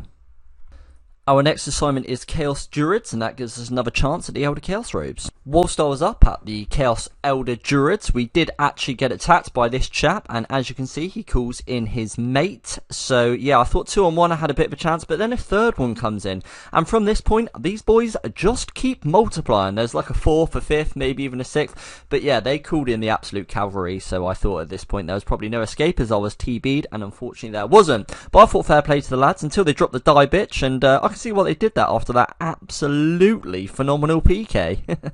I have absolutely no idea how this has worked, but I saw that I got a grave stone thing, which normally means that the PKs don't get the drop, so for whatever reason it counted as a PVM death. Don't really know why that was. I did take off Prey Mage, but they definitely didn't do more damage than the PKs, unless did they? But they did drop the die bitch, so yeah, how about that for karma? Elder's task finished up, and we are still awaiting our first piece of that, so hopefully we'll get that at some point. And we just got a task of 115 Hellhounds. That isn't something that I'll be doing now, but yeah, hopefully we can get a few Larran's keys when we do that one.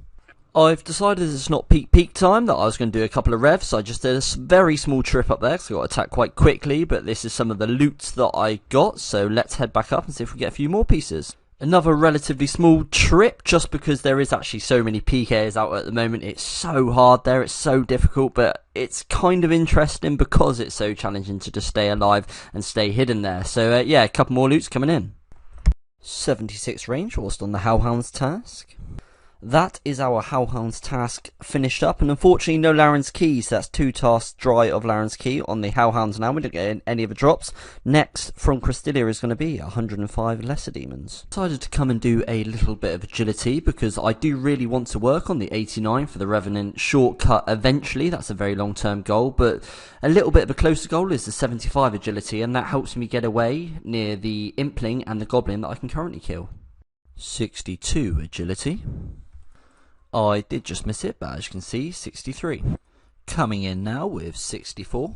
And there we have 65 agility, and that is where we're going to leave it for now, because we can use the basic Revenant Cave easy jump. It's not the most useful, but it is an unlock for us, and it is getting those agility levels slightly up there for the higher ones within the Revenant Caves. So we're going to go do ourselves a Lesser Demons task now, and this is the first proper time that we get to use our epic Draconic Legs. And with the kill of this Lesser Demon, that is going to be the task over. Unfortunately, unless we get a Laren's Key from this one, we didn't get any Laren's Keys this task. We are a little bit dry. As you can see with melee, this is absolutely not the quickest task, but I do need to get those melees up, and I have got myself from 52 to 55 attack on this task. And I've just suddenly realised I didn't get the thing in the chat box, so I haven't completed the task. So Runelight, you lied to me. Okay, so now the task is actually finished. Crystalia, what is our next task going to be? It's going to be 100 Earth Warriors, and that's another melee task. Before we went on to the Earth Warriors, we decided to do a cheeky little trip up at the Revenants, and we got a couple of goodies before getting attacked, but we got away with some bars and some nice runes and things like that. And something else I'm just going to want to do from Crystalia is buy myself more of these. It seems like a really strange way to spend Slayer points, and I'm sure a lot of people are like, no, that's so many Slayer points for something that's so easy to get on a normal account. However, for me, it's absolutely worth it. I get tons of Slayer points anyway, and I've got nothing else to spend them on, so goodbye 350 points. So on our next trip we actually managed to get ourselves an Ancient Token. I'm not sure how to feel about this one because I wasn't skulled, and 99% of the time I am. I hadn't managed to get a skull yet. Normally I just attack somebody, so I wonder if I was skulled, would have I managed to get that, or would have it just been a case of I wouldn't have got anything. Either way, I'm not going to scoff at 1 mil, and it was the first drop we literally got up there.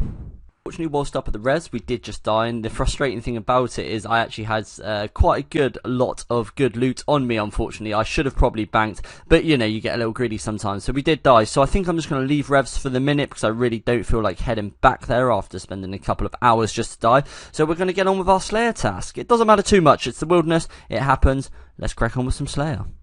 That is the Earth Warriors task finished up, and that's 82 in a row. We also got ourselves 75 HP, which is actually quite high for the combat stats, and the next assignment is going to be 102 mammoths. Okay, awesome, that's one we haven't had yet.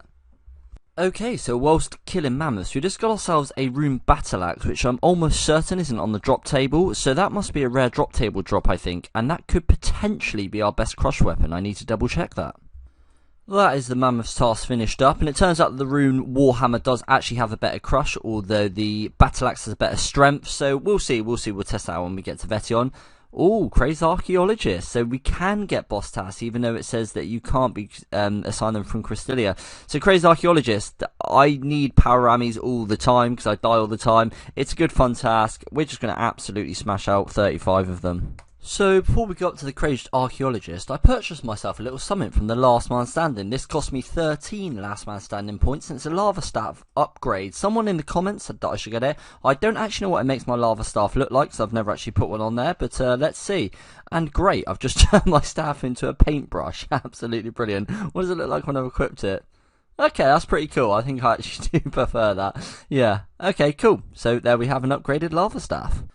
As you can see from the chat box, but unfortunately turning our prayer off did close it. We've got ourselves 69 Slayer, and that just about finishes up this first trip. That was a very lucrative first trip because we've got lots of nice little things in the bag. Well, I say lots of nice things. We did get some good loot, but nothing overly youthful. We've done over half in one trip, so we should finish it up next trip. So far, no power armies, which is a bit unfortunate, and the other shard that we need, we also haven't got. So let's see if we can get a little luckier on our next trip.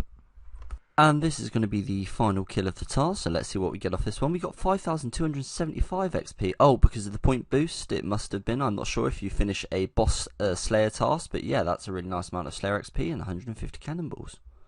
So I just looked it up, and something I didn't actually realise is when you finish a boss task you get a bonus 5,000 Slayer XP. So if I was just to pick 3, that could be some quite quick Slayer XP, but nevertheless not going to snuff at an extra 5k. So our next assignment from Crystalia is going to be 79 spiders.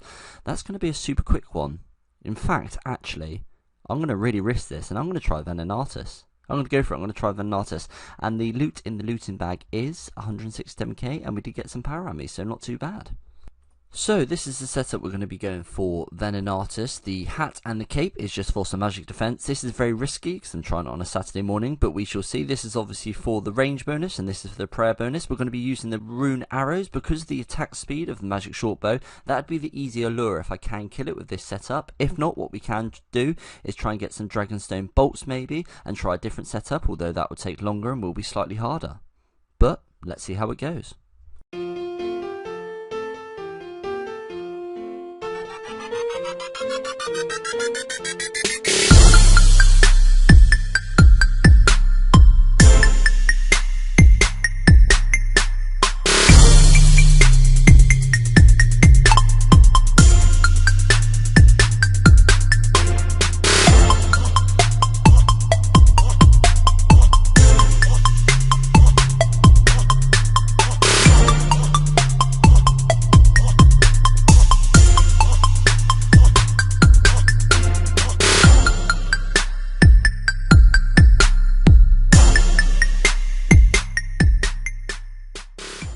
And there we have it, guys, our first ever Wildanator kill. We actually got 2 kills. We did have to bank in between the first kill just because the spider got de-aggroed by someone else, but that does not matter. We've got our first 2 kills. And whilst when the setup is done, it's not a particularly hard boss to kill, it does show the progression of the account and just how far it has come, only using items and gaining levels within the wilderness, that we can now kill one of the hardest wilderness bosses. In terms of the 3 bigger bosses, it is the easiest of the 3, but that is still an amazing achievement and something I'm really chuffed with. And yeah, some actually quite rare drops in the Longbone and the Clue Elite, so hopefully a good omen to come for good drops.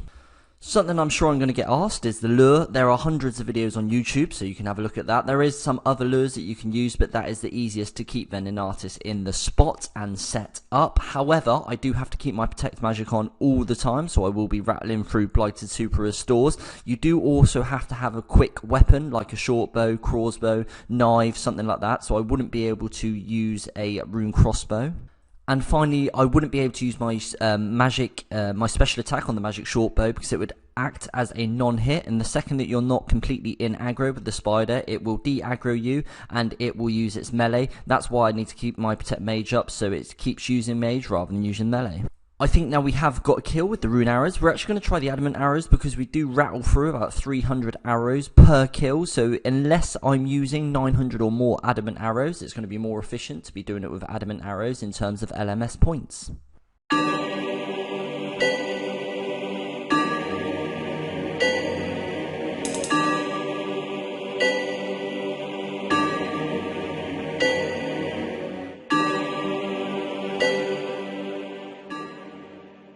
So that third kill, even though I was using rune arrows, was actually much slower than the other 2, even the one with addy arrows. So I'm going to try new lure because I'm just going through so many arrows each time that I'd have to play so much last man standing. As you can see, I have 124 points and only 2 wins, so I'm not the best at it. So the points don't come that quickly for me. I do just play it. I do try and do an hour here and an hour there, so I've constantly got points ticking over for supplies. But the new lure I'm going to be using, I can almost definitely telegrab my ammo, which I can't do on the old lure, and I might even be able to pick it up without telegrabbing. So we're going to try the new lure. The problem with the new lure is you'll absolutely take damage setting it up. It takes a little bit longer to set it up and it's a little bit more difficult, but if we're using less ammunition every time and we can use a crossbow, that might be the one to go for. So let's spend 20 of our hard-earned points on ammunition, and that's going to give us 400 bolts.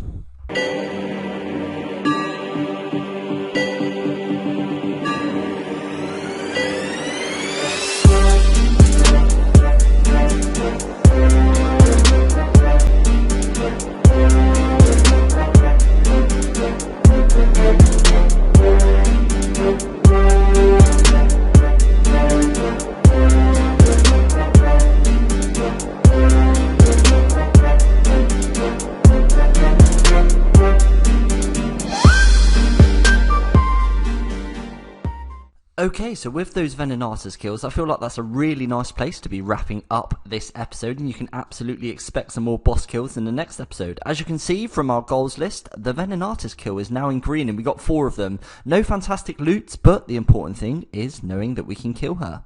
I'll certainly need to do some more testing in the future, but I do think points per hour wise, it's going to be best to go with the adamant arrows and just take slightly longer per kill.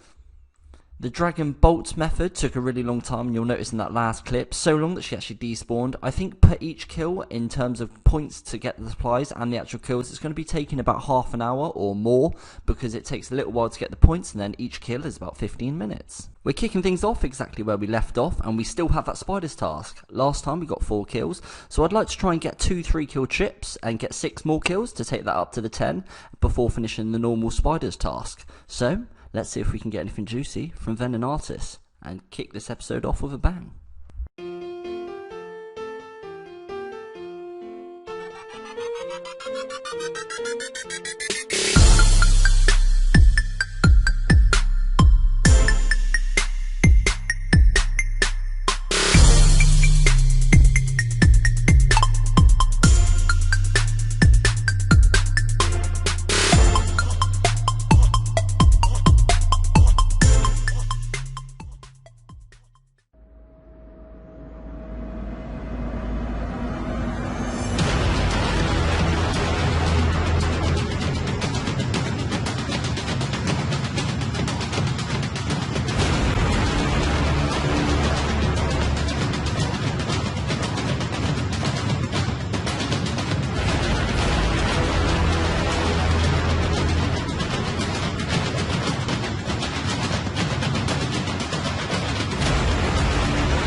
And there we have it, boys. A nice little escape from Venenatus, and we got 2 kills. And in those 2 kills, we got 300 deaths, which is always nice. You're never going to snuff at a Laren's Key, and actually a rune pickaxe, which is huge, because before that, our best pickaxe was a bronze. So a pretty successful haul. Although I said I was going to get 10 kills, and it's something that I would really like to do, unfortunately I'm playing at peak time, and on these sort of accounts, you just have to be selective when you leave something and when you're able to do something. You can't always do what you need to do in the wilderness. If it is peak time, there are people about.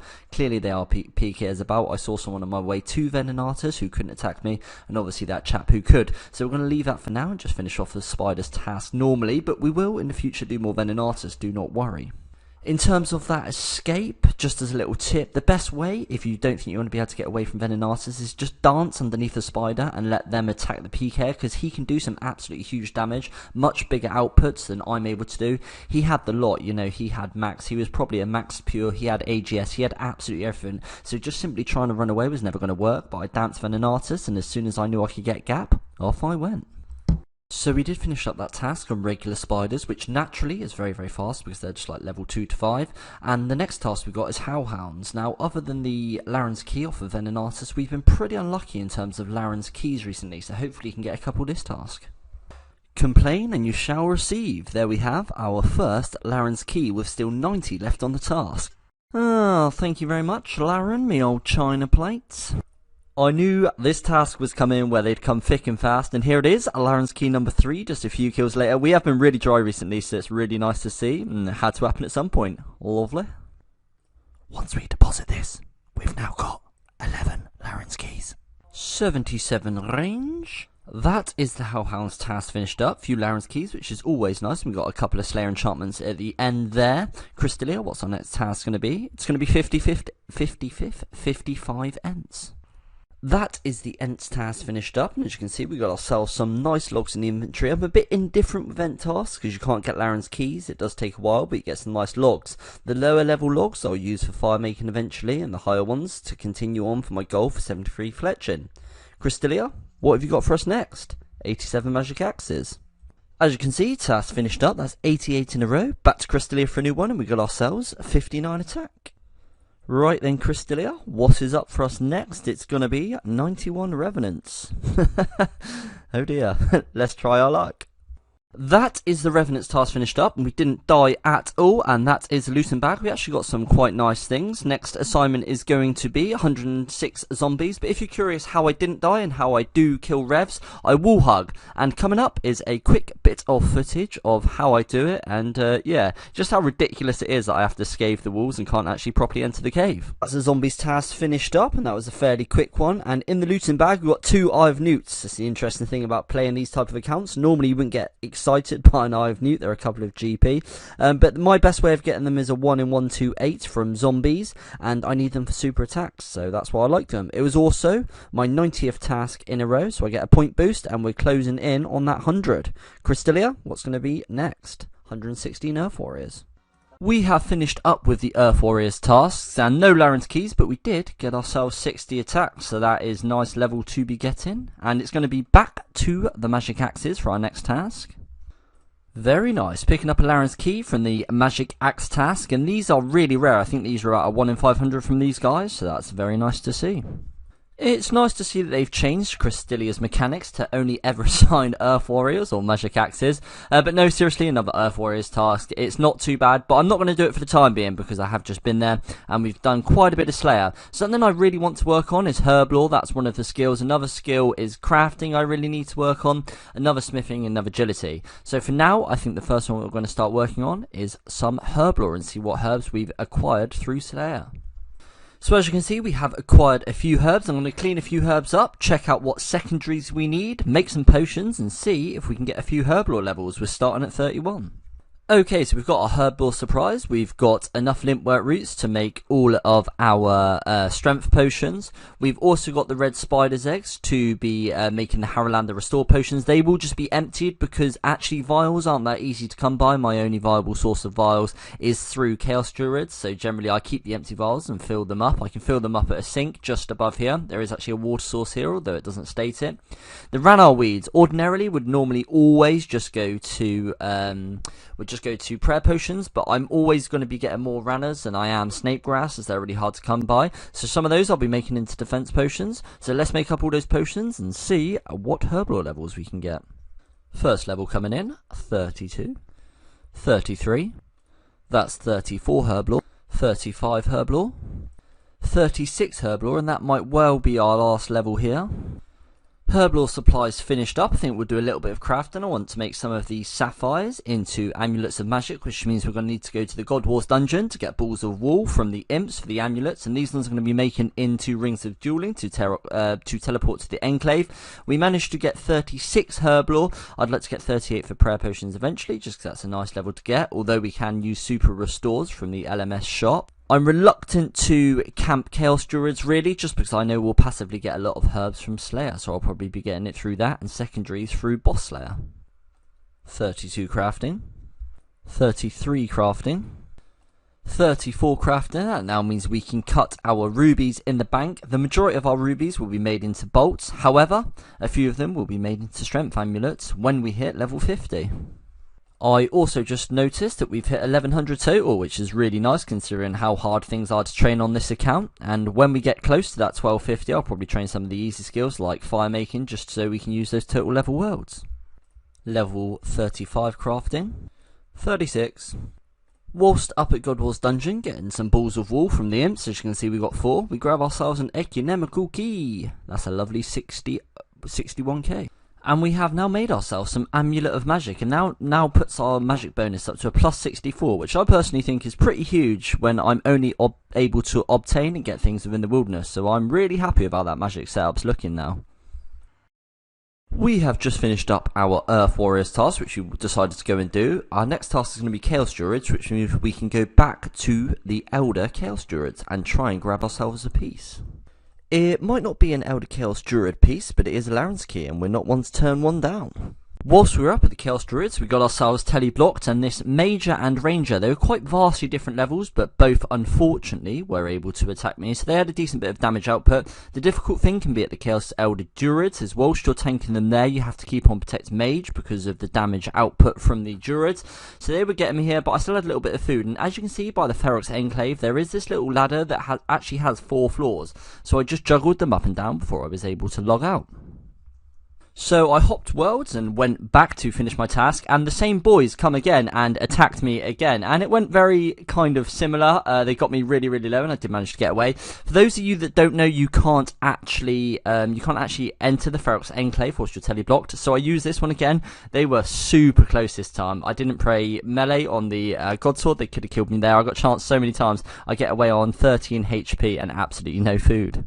After 2 fairly nice escapes, I'm feeling like Wildanator runs this wilderness, so I head back there. I'm unkillable. Nobody can get me. Until these 2 boys turn up. Different boys this time, but as you can see, they bang me out there, and yeah, I'm suddenly feeling not quite so invincible. Hit the deck and respawn in Ferox Enclave. Do you notice anything? So, if you missed what happened in that last clip, we have now finished up the task, then you'll notice when I respawned, I didn't actually respawn my red d'hide body. I respawned with my magic shortbow eye and 2 blighted super restores full. The reason for that is these have skyrocketed in price, and they now actually protect over my red d'hide body, which is really annoying. So I'm going to need to work out whether I need to take 2 dose or 3 dose not to protect over the d'hide body. I'm not going to do a load of crazed archaeologist like I did last time. I'm going to wait for a crazed archaeologist task before I get that back. So at the moment we're flying without a red d'hide body. That is quite annoying. I didn't know they didn't protect over that. But anyway, Crystalia, what is our next task going to be? It's going to be 101 black demons. I could really do without a red d'hide body. Let it be known from this day forward that Wildanator lies to each and every one of his viewers. I'm going to get the red d'hide body back after some deliberation. I just can't not. My range bonus within the wilderness is really limited. Basically, the only piece of range armor I can actually get is the red d'hide body. Things like black demons have a huge defense. I'll be wasting arrows not to get it. So, yeah, I'm just going to be here until I get it. So I could be here for 1 kill. I could be here for 100 kills. I could be here for 1,000,000 kills until I get it. So, yeah, hopefully it won't take too long. Kill count 169, we're picking ourselves up a second Malediction Shard. We still need the Odium ones, that's a little bit annoying, but yeah, we're looking really good this trip so far, and I'll show you at the end. So after the first trip, this is our looting bag. Unfortunately, no red d'hide body yet, but we will get it. But there's some nice things in there. Nice to get the placeholder malediction shard. Why not? And just some useful bits I can use for Herblore supplies and rings of jewelins and things like that. So the thing about this boss, it's not too bad because you do get some useful supplies. We've also got ourselves a longbone and some rusty swords. That is another trip done up at the Crazed Archaeologist, and again load of goodies, but still not that red d'hide body. It's only a 1 in 132. I've had every other 1 in 132 in these couple of trips. I should have had about 6 in my total kills. I've actually only had 2, so I'm definitely a bit unlucky on it. However, plus side is, there's much worse bosses to go unlucky on. This one's okay, so yeah, just keep grinding it out. With the kill we just got, that takes us up to 200 Crazed Archaeologist kills. This will be the last kill of the trip, and still no red d'hide body. We are a lot of kills into this red d'hide body, but we keep plugging away until we get it. This is the looting bag worth of stuff that we got this trip. That's another full trip done up the Crazed Archaeologist, and for some reason I still don't have a red d'hide body. It's getting a little bit insane that I still haven't got one now, but you know, I don't mind too much. It will come eventually, so we just got to keep plugging on and it will come in. There it finally is, guys. We finally got ourselves the red dragonhide body bag. I think what I'm going to do, oh, he's respawned. I think what I'm going to do is quickly finish up this trip, as I did plan on doing this trip anyway, just to see if we can maybe get a spare one or something like that and stop dying to this Crazed Archaeologist. But I'm really, really happy that we got that one back. That is the trip finished up, and we did finally get our red d'hide body, so that's really, really nice. I think what I'm going to go do now, as I'm coming up to near the end of the episode, next episode, I really want to do some of the smithing grind to work towards those bolts. So in order to do that, I'm going to see what ores I can get from these Laren's keys. So it's time. I've been saving these for a number of weeks, and we've got 13 to use up at the chest.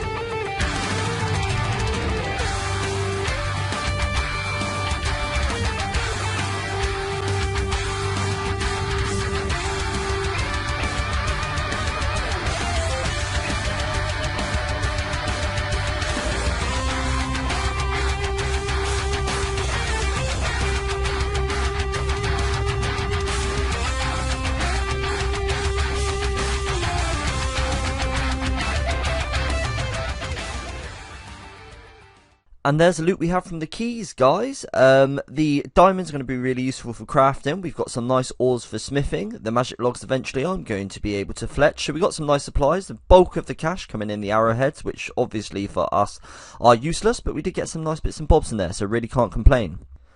I've really tried getting on whenever I can and pushing this episode out. I am quite busy in life with work at the moment. I'm also training for a marathon, so generally sort of out of scaping. I'm also quite busy, but I am still really, really enjoying the account. I'm loving playing, I'm loving progressing the account, and I'm just going to be getting on whenever I can to make these videos for you guys. I did actually just miss a level, and it's an absolutely huge level. Not that it does anything for us, but it's just really, really nice to get on the account, and that is 70 Slayer. I'm really proud of that one. I'm really pleased with it.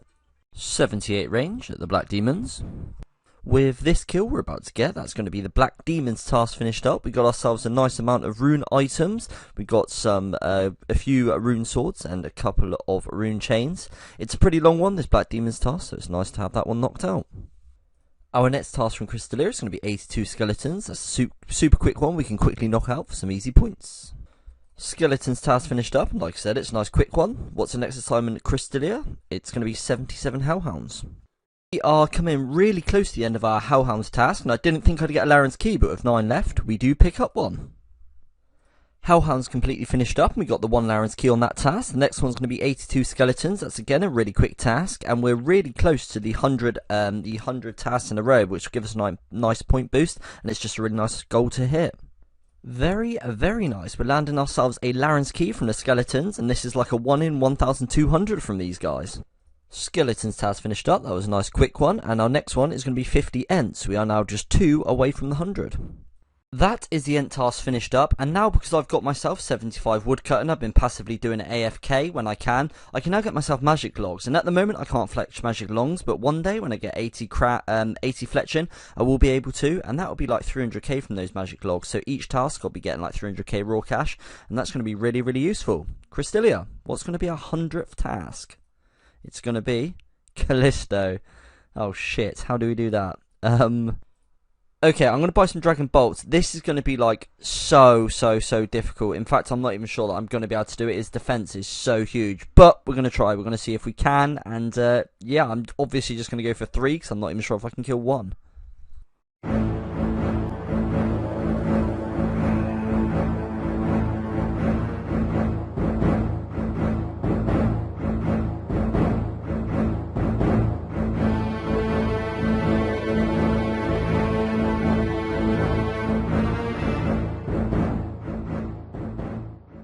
So, that was a nice little escape. I pretty much have to bring the Entangle packs because I'm up at like 36 wilderness. I don't have a Glory or a Dragonstone Amulet or any teleport past 30, so I have to run all the way down to 20. Super high levels can attack me, as you can see, is pretty stacked out there with an AGS and things like that. So if I don't land one of those, I'm pretty much dead, but luckily we did manage to land one and get the cheeky seer just before we logged out, which was quite nice.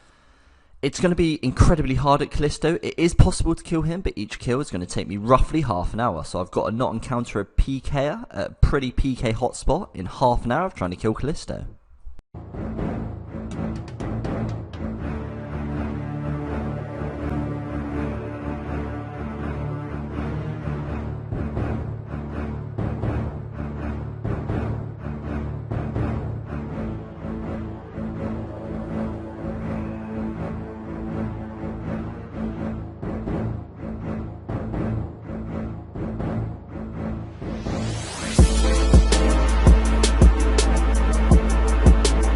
So we go for another Callisto kill. At the end of that last clip, we did just end up battling with that guy for ages. He ended up just running away and I ended up just teleporting, so that was the end of that one. On this Callisto kill, as you can see, someone absolutely stacked logs in.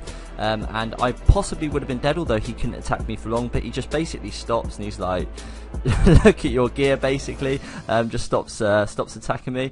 And then there's actually just a really nice guy. We're just chatting away. He's asking a little bit about what I'm doing here. I ask a little bit about him. And we just start having a chat, and some PKs logs in, and he actually starts protecting me, which is quite funny. Now, I have a main and things that could protect me, but it's just not the way I want to play the account. But if obviously some random guy wants to log in and start protecting me a little bit, I'm not going to complain about that. So we did actually manage to get Callisto pretty low at one point, down to like 55 HP, but unfortunately one of Callisto's mechanics is he keeps healing up. Eventually a team logs in, it attacks Callisto, so that is my Callisto run over, because once it's been attacked I'm not going to be able to kill it. But you know, thanks to this guy Blondie, you know, for staying, having a chat and giving it his best shot. So unfortunately we didn't manage to get that Callisto kill. Okay guys, as much as I hate to admit it, I'm going to have to admit some defeat on killing Callisto. Obviously I can do damage on Callisto and I'm really happy that I spent the time trial and error, but it has been several hours of attempts. I haven't shown all my attempts on videos. Some I just got attacked really quickly, some Callisto was just healing much more quickly than I could put the output, so I'm going to have to wait for some diamond bolts. So what I'm going to be doing is working on 73 smithing, because once we've got that we can make the diamond bolts, because we've got the fletching level and also we've got the diamonds in the bank. As well as that, I'm going to be doing the odd Venenatus kill, because you have got a chance, a 1 in 26 I think, of getting diamond bolts from Venenatus, 100 of those. So if I get a couple of those I could have another pop it in, because the diamond bolt special negates the defense, and that would probably be better than the dragon bolts that we were using. So for the time being we are going to leave Callisto. We are going to kill him, we are getting closer with a few range levels and some diamond bolts. I've no doubt we can do it. I hope you enjoyed those Callisto clips. I did have some fun up there, but unfortunately we're just not getting rewarded at this point. So all that being said, we are going to head up and try and kill some Venenatus. I'm going to be limited to 1 kill trips, and the reason behind that is the super restores. I can only bring 2 doses, because 3 doses and 4 doses protect over my red dehyde body, which is kind of frustrating, but it's just the way it is. So hopefully PK is dependent. We're going to get ourselves a kill or 2 up at Venenatus, and let's see if we can get ourselves some nice loot.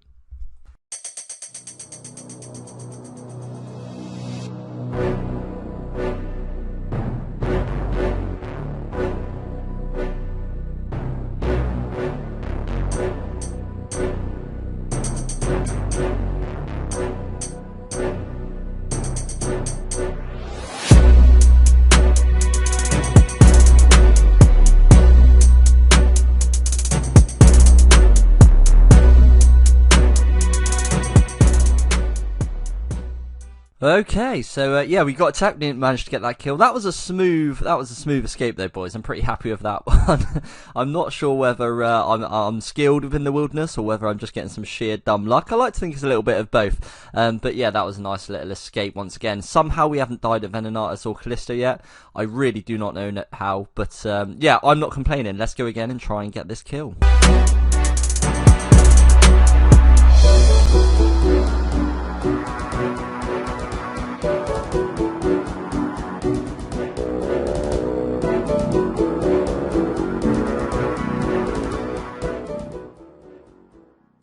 What the hell is with all these PKs? It's almost like it's the bloody wilderness.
I wonder if you boys are feeling my pain. That was about half an hour of trying to kill Venenatus, fending off a PKer 3 times, and yeah, just being told you're an Iron Man. You don't get the loot. Can someone help me? Oh, these wieldy bosses are proving challenging.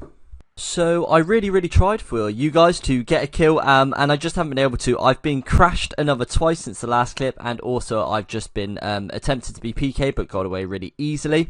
So unfortunately I'm just going to have to leave the Venenatus there. I'm going to go do some mining to work towards my smithing goal to be able to smith the bolts. Just want to do something a little bit more chill for a while, and yeah, it's a goal that I really need to knock out. So see you up at the Wilderness Resource Centre.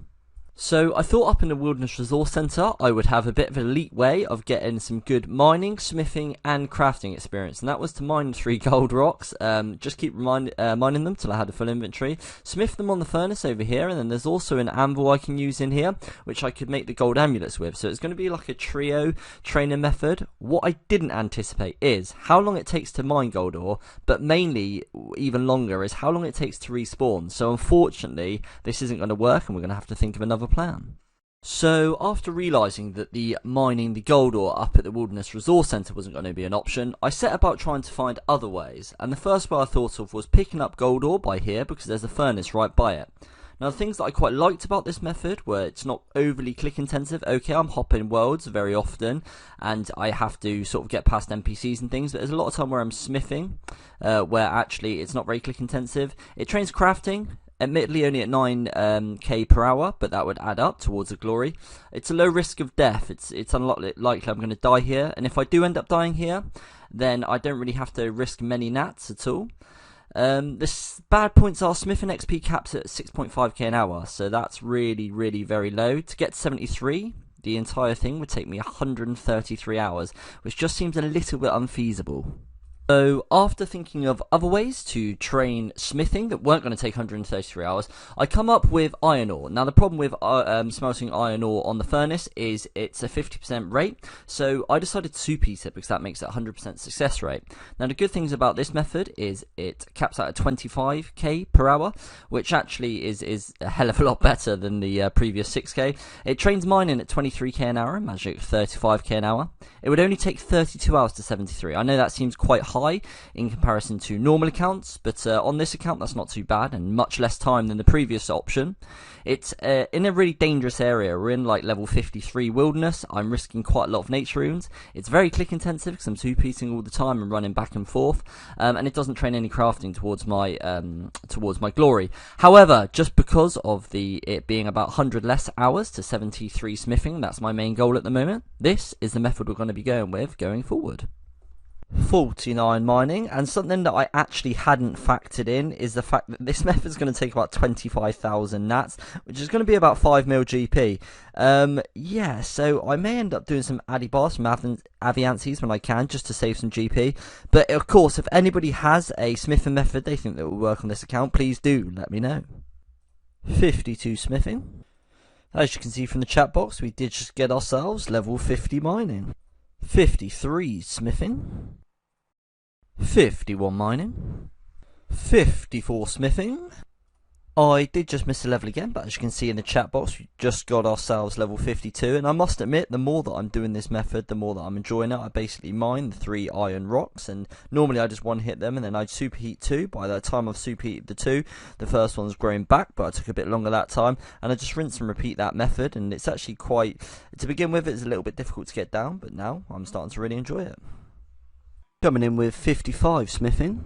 Unfortunately, we got caught up here with just over 700 nats, and the main PKs that come here are like level 126s, so the escape is always going to be really, really difficult. I decided to try not to entangle just because he was in full black d'hide, and with my magic bonus it was just very rarely going to hit, and unfortunately he did manage to get us, and we did lose over just over 700 nats. So that death was pretty unfortunate. We lost around 800 nats, I think. We've got a 1 mil totem here, and we do have some cash in the bank, so we're going to trade in this totem to get some more cash, and then we've got everything that we've got in cash, and buy some more nature runes. It took me a really, really long time to find this guy, and he is in 36 wilderness at the moment, so let's hope we do not die. And we're going to sell this thing to him when we work out how. We'd like to sell this to you for 1 million coins, please. And I've just realised that I'm on 317, not 318, so it's not a target world, so I can't sell it to him, so I've got to go find him in a target world. Okay, so we've just traded it in. There was a PK here, and we're horribly close to Rev Cave, so I'm going to shoot straight out of here. We're going to be spending 2 mil on the runes, because I do need 1 mil in case I need to rebuild or anything with steel plates. We're going to be spending it on some chaos, some natures, and some airs. See how many we can get. We're going to get nowhere near enough for the smithing level we need, however, it's going to be a good dent in it. And that is what we got for our 2 million GP, 17k airs, 10k chaos, and 4.8k nats. 56 smithing, we also got ourselves 54 mining. 55 mining. 57 smithing. It unfortunately happened again, boys, and it always seems to be when we've just come with a fresh load of nats. But lesson learned, I'm only going to be bringing like 500 nats at a time because we lost 1,200 from this guy. Again, another level 126. I did try catching the untangle, but his output was just too hard. Unfortunately, had I caught that, I might have just made it. But yeah, as it is, 1,200 nats down. I think we're getting to where I'd like to start wrapping up the video, guys. We've made a really nice dent into our smithing and mining towards the 73. We're going to obviously continue with that. We got the 70 Slayer, obviously, so I'm really happy with that. It's been a bit of a fact-finding and a bit of theory crafting and Beth methods and what bosses we can kill and things like that. So I hope you enjoyed that kind of episode, guys. We are going to head over to the goals just to see where we are on those.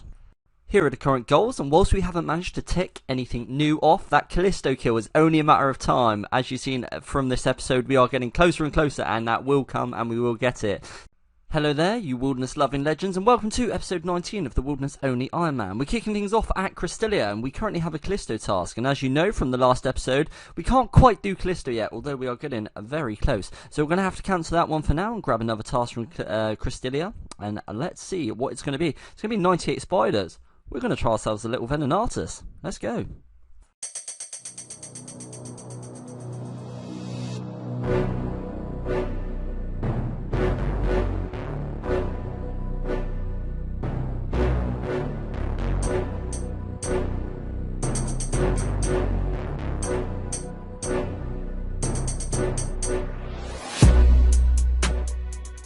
Okay, so not the best loot to begin with. Obviously, the first one we didn't actually get a loot because someone must have hit at some point, and the second loot was 20k coins. But you know, it all adds up. I can't scoff at it. At the end of the day, we're getting kills. Each kill is taking about 20 minutes, give or take. Obviously, it's a couple of seconds for you guys. But whilst I'm not getting attacked up there, I'm gonna go try get myself a couple more kills.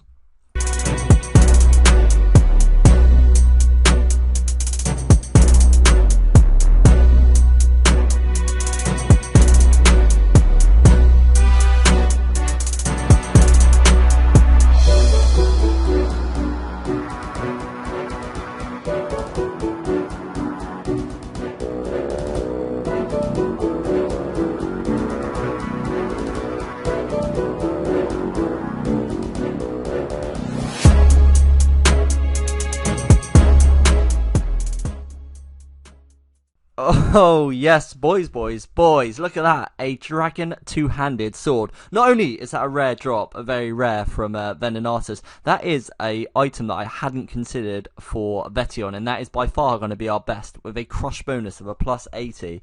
So I cannot wait to go and try this up at Vetion. I'm not entirely sure that I can kill Vetion yet, because my melee stats are quite poor, but we're absolutely going to have a go, and I know one day this sword is going to be enough to kill Vetion, so I'm so happy with that drop.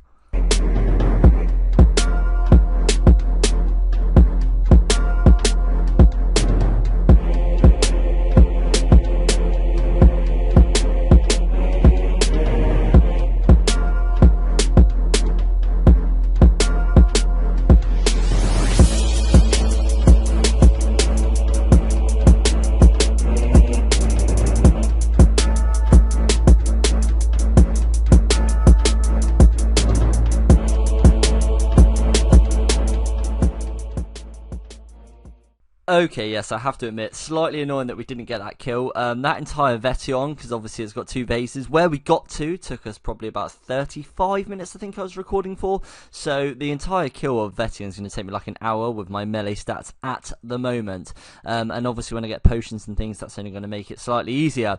But the big thing is, we know we can kill Vetion. I'm not going to go back and try now, just because that kill took so long and it is getting slightly busier. We're going to go finish up our spiders task normally. But boys, what a start to the episode. We've got the D2H, we've got a few Wildanator kills, and we know that we can now kill Vetion. We have just finished up our spiders task, and that is a huge task, because that means we have now completed 100 Wilderness Slayer tasks on the Wilderness only account. I'm so happy about that, and the point boost is just absolutely outrageous. 625 points, and that brings us up to over 1.5k. What have you got for us next, Crystalia? After 100th task, it's going to be 92 Dark Warriors. I think that's going to be a skip task. Points to play with, we're going to cancel you. And what's the next one going to be? Crystalia, it is going to be a little bit of lag. Crystalia, what's it going to be? Oh, task we got was 150 Greater Demons. I decided to go do a quick Revenant's trip just to see if I could test my luck up there, because I'm aware that I need to make a lot of money to buy all of the nature runes I'm going to need for the superheating, for the smithing. Unfortunately, we didn't get any emblems for any money. It's always going to be rare because I only killed the lowest 3 ones, but we did get a nice amount of loot actually. That's about 2 hours up there. It's not often you can sort of survive 2 hours in the Revenant caves, but I'm getting much better at keeping myself hidden and knowing what wells are the crossbowers and which ones are the scold PKers, and yeah, just for a bit of practice I can manage to stay out there for an hour or two now and grab myself a little bit of loot. As you can probably see by my gear and my inventory, we did die in that one, completely sculled, so that trip didn't go quite so well. Back to the mines to work on that 73 smithing goal, and there is 56 mining. That's 58 smithing, 57 mining, 59. 58 mining. It's nice seeing both levels go up and that total level go up, so yeah, pretty happy. That is a very nice level to hit, and we are now up to 60 smithing. 59 mining. Slightly different kind of level coming in, and as we cast Superheat on this iron ore, we're going to get ourselves level 84 magic, so we're just one level away from Teleblock, which is quite nice. We decided that we're going to go do our Greater Demons task, and literally as soon as I got there, these two boys attacked me. But the thing that I found quite funny about this is, just before they started attacking me, I took quite an important work phone call. So I'm trying to be quite professional and serious on the phone whilst getting attacked and running away in-game. I was teleboxed, I ran straight to the Enclave without even thinking, because obviously I was on an important phone call. So multitasking, doing both, Wildanator still manages to get the escape. Grabbing ourselves 79 range at the Greater Demons. Whilst up at the Greaters, we did once again get attacked, and as you can see, this guy, I think he was a maxed out pure, he starts unleashing some claw specs, so he's outputting some decent damage, but yeah, I just think, let's pray against it and give it some boots away. Something that I'll absolutely never get bored of is the old Entangle, just as yours is running out trick, so I do take off my red D-hide body there. As you can see, he lands his Entangle. What I've got to do is I've got to wait until it's nearly ticked down, otherwise I won't have time to log underneath him before mine's run out. So I'll quickly throw one at him and just manage to get the log out from underneath him. But just as I'm about to log out from underneath him, he's like, oh wait, I've just realised. You're Wildanator. Yes, I am, mate, and you should fear that name throughout the wilderness. No, in all seriousness, mate, good fight. After a few interruptions, we finished that task up. Cristalia, what's our next assignment going to be? Okay, 104 Moss Giants. We've not had that one yet.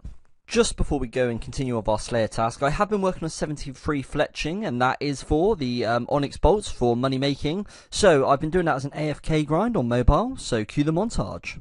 Here I am, a woodcutting. When I'm done, I'm gonna go FM. Me and my RuneScape character are just like fam.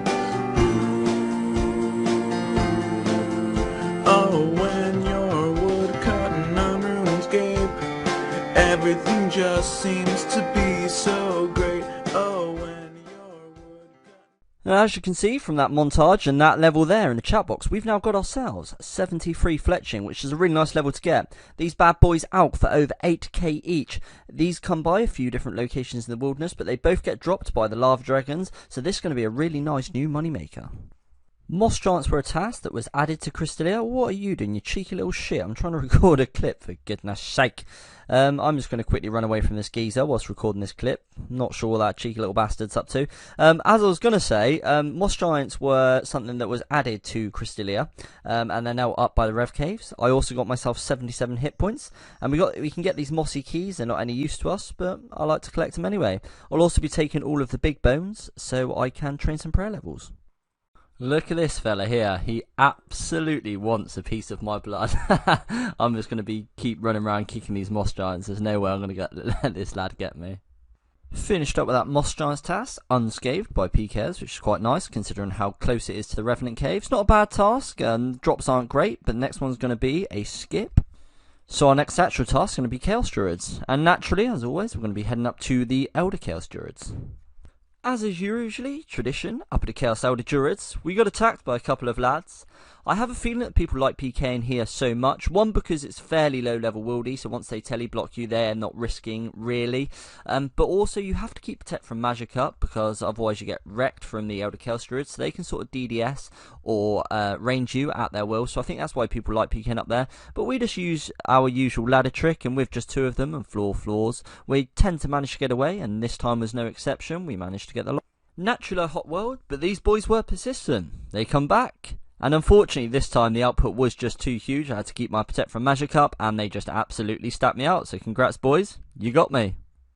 That is the Chaos Druid task finished up at the Elders. Unfortunately still no pieces, but lots of nice herbs. It's only a matter of time until we get those pieces, so they're not all that rare, about a 1 in 450 or something. Our next task is going to be 112 Ankus. Before we go and do our Ankus task, I'm going to have another little pop at Vetion. It's not a particularly busy time of day, so you've got to try and seek these times of day whilst they're there. I'm going to have a go. We might encounter PKs. I pretty much don't intend on getting away. If I do get hit by PKs, it's really difficult from there. However, our risk is very minimal, so let's go see if we can slap Vetion. One man tossed eternally into the wilderness, finds a draconic two-hander, and he goes to take on a big purple and orange Vetion. In the background you'll just see some clips of me killing Vetion, the important parts of the kill and things like that. For those of you who don't know, Vetion has two forms, a purple form and a slightly stronger orange form. When you half health both of these forms, he makes skeleton hellhounds appear, and you have to kill those as well. Each kill has been taking me roughly over an hour, and I still haven't managed to get one. Spoiler alert, we still haven't got one. And the reasoning behind that is I'm just not able to kill the form quickly enough, and as you'll see from the clips, he goes back from orange to purple. I have to repeat the process. I tried this about 2 or 3 times, just trying to get better RNG and hopefully be able to kill him. We did do a whole run without any PKs attacking us, and still I wasn't able to kill him quickly enough. However, the good news, we are hitting on Vetion, and we got him down to about 70 HP on the second form, so it is just a matter of time. With some slightly better levels and some slightly good RNG, we will eventually get that kill. I really had hoped we'd get a Vetion kill, but as we're not going to be able to, I'm going to have to go back to the only wilderness boss, because I do want some boss content that we are able to kill, and that's going to be Venenatus. So, PK dependent, hopefully we'll be able to get ourselves a kill or two.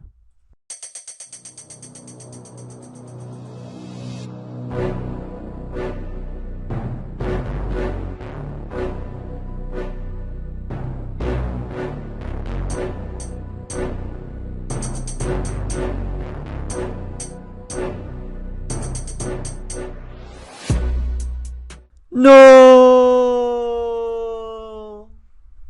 Let's get back out there and try another one.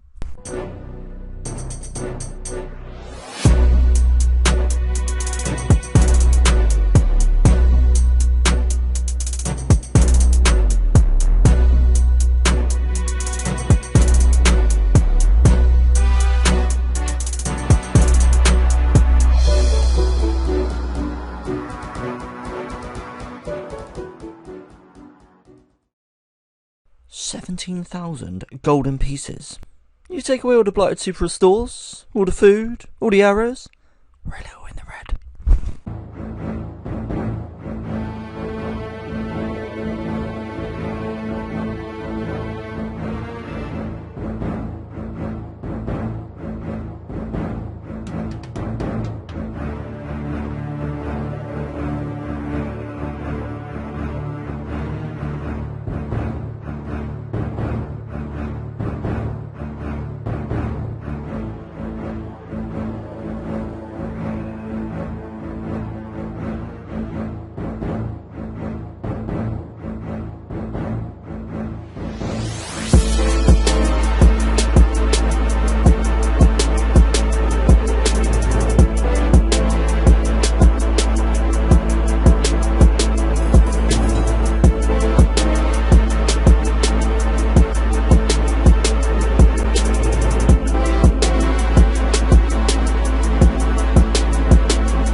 You're joking. Not another one?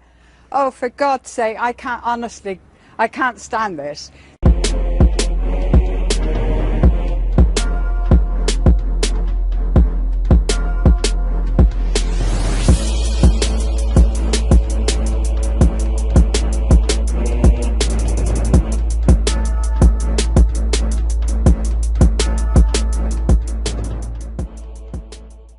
I was getting very close to coming to the end of the episode, but I just thought I'd do two more Venenatus kills. I was going to end it after the 60 on it bolts, because they're actually a really, really good drop. That's about 500k raw cash.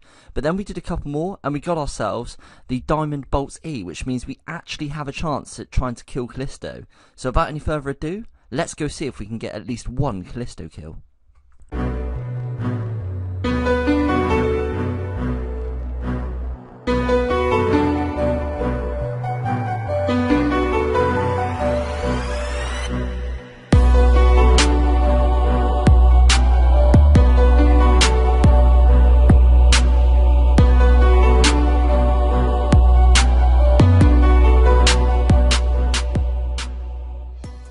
Boom! And there we have it, guys, our Callisto kill. So just from even last episode when we weren't able to get him, we got a Callisto kill this time. I'm really happy with that, and you can see now he's ticked off. We've only got 2 boss kills to go. That's the Chaos Ellie, which we can do, we just haven't got around to yet, and the Vetion kill, which we are getting ever closer to.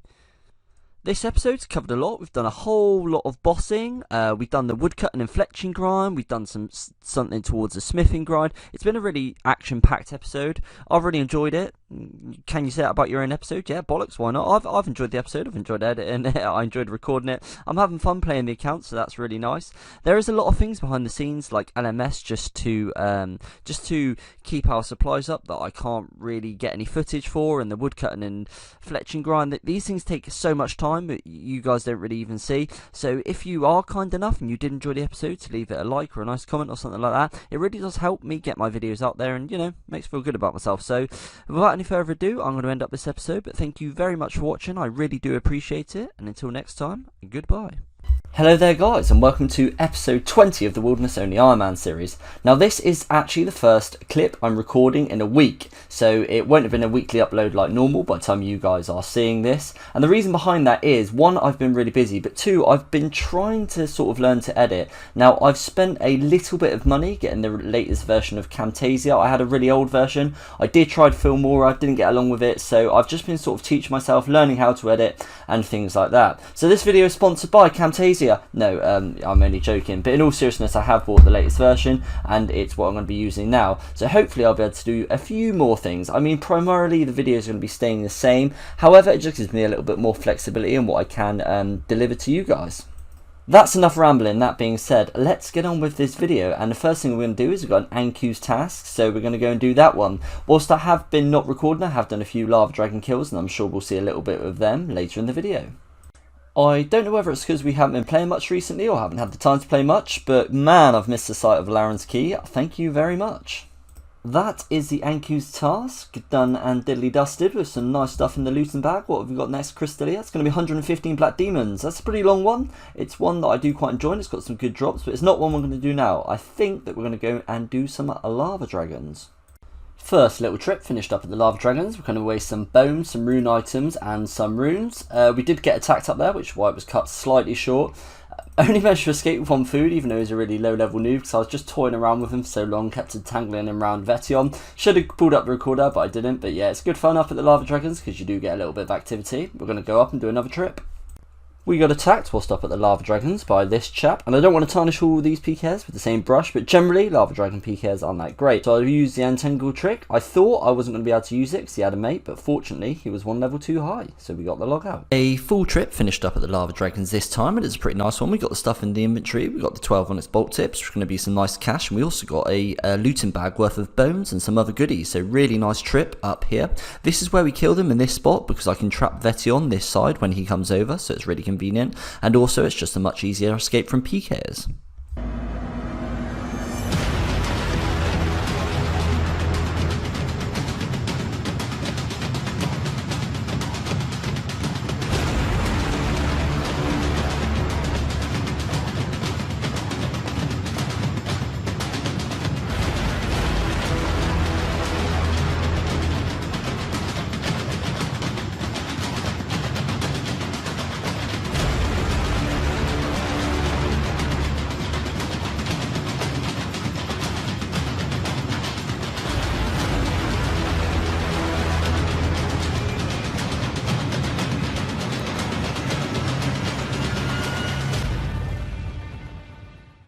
Well, wasn't that a super close escape? It serves me right for playing around Vetion. I like to just get him a little bit injured, a little bit damaged by Vetion, but I played around far too much there, got away with no food whatsoever, and I actually got back to the Enclave on 1 HP, so that was super close. But the important thing is we got away, and we got away with a really nice looting bag worth of stuff, 24 onyx bolt tips and the runite bolts. That's going to be a really nice little amount of cash to add to the bolts that we've already got.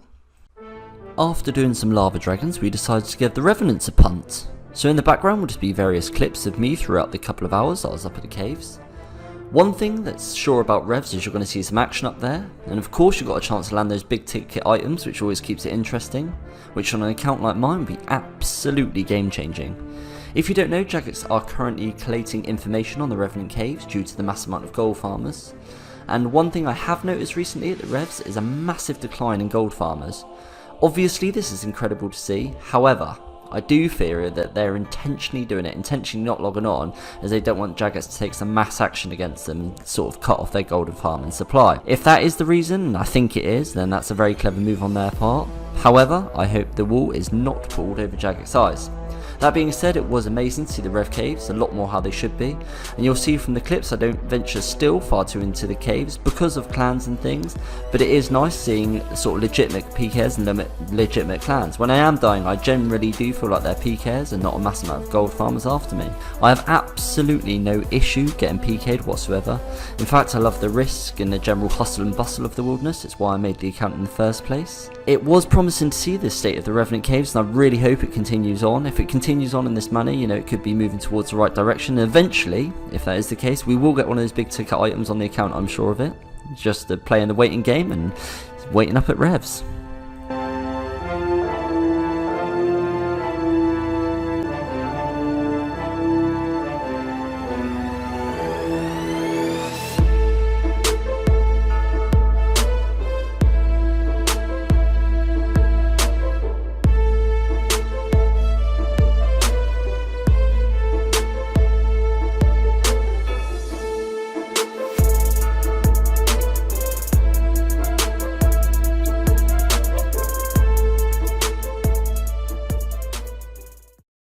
We did make it back with a looting bag full of goodies. The Revs caves are just something that you have to be patient with, but we got a couple of bracelets which are really important. We can break them down into ether, and also we can use them against the monsters and some other goodies. They're quite rare, so yeah, we actually made it back with some goodies for once, which is quite nice to see. So, got a couple of supplies I want to use. The first of the supplies that I want to be using is the bulk tips on the bolts, because once I've made all of these, it's going to bring us in and out them about 1.8 million cash, which is just absolutely insane when you consider how hard cash is to come by on this account. Broken up the last few bolts now, and it's incredibly satisfying to see that money go up when you consider how long ago it was that we were stood up collecting steel plates. That's really nice to see that we've now got this as a forms of money maker, and those lava dragons paying off. The next lot of supplies in which I'd like to use up are the crafting ores, and what I mean by that is my gold and silver ores.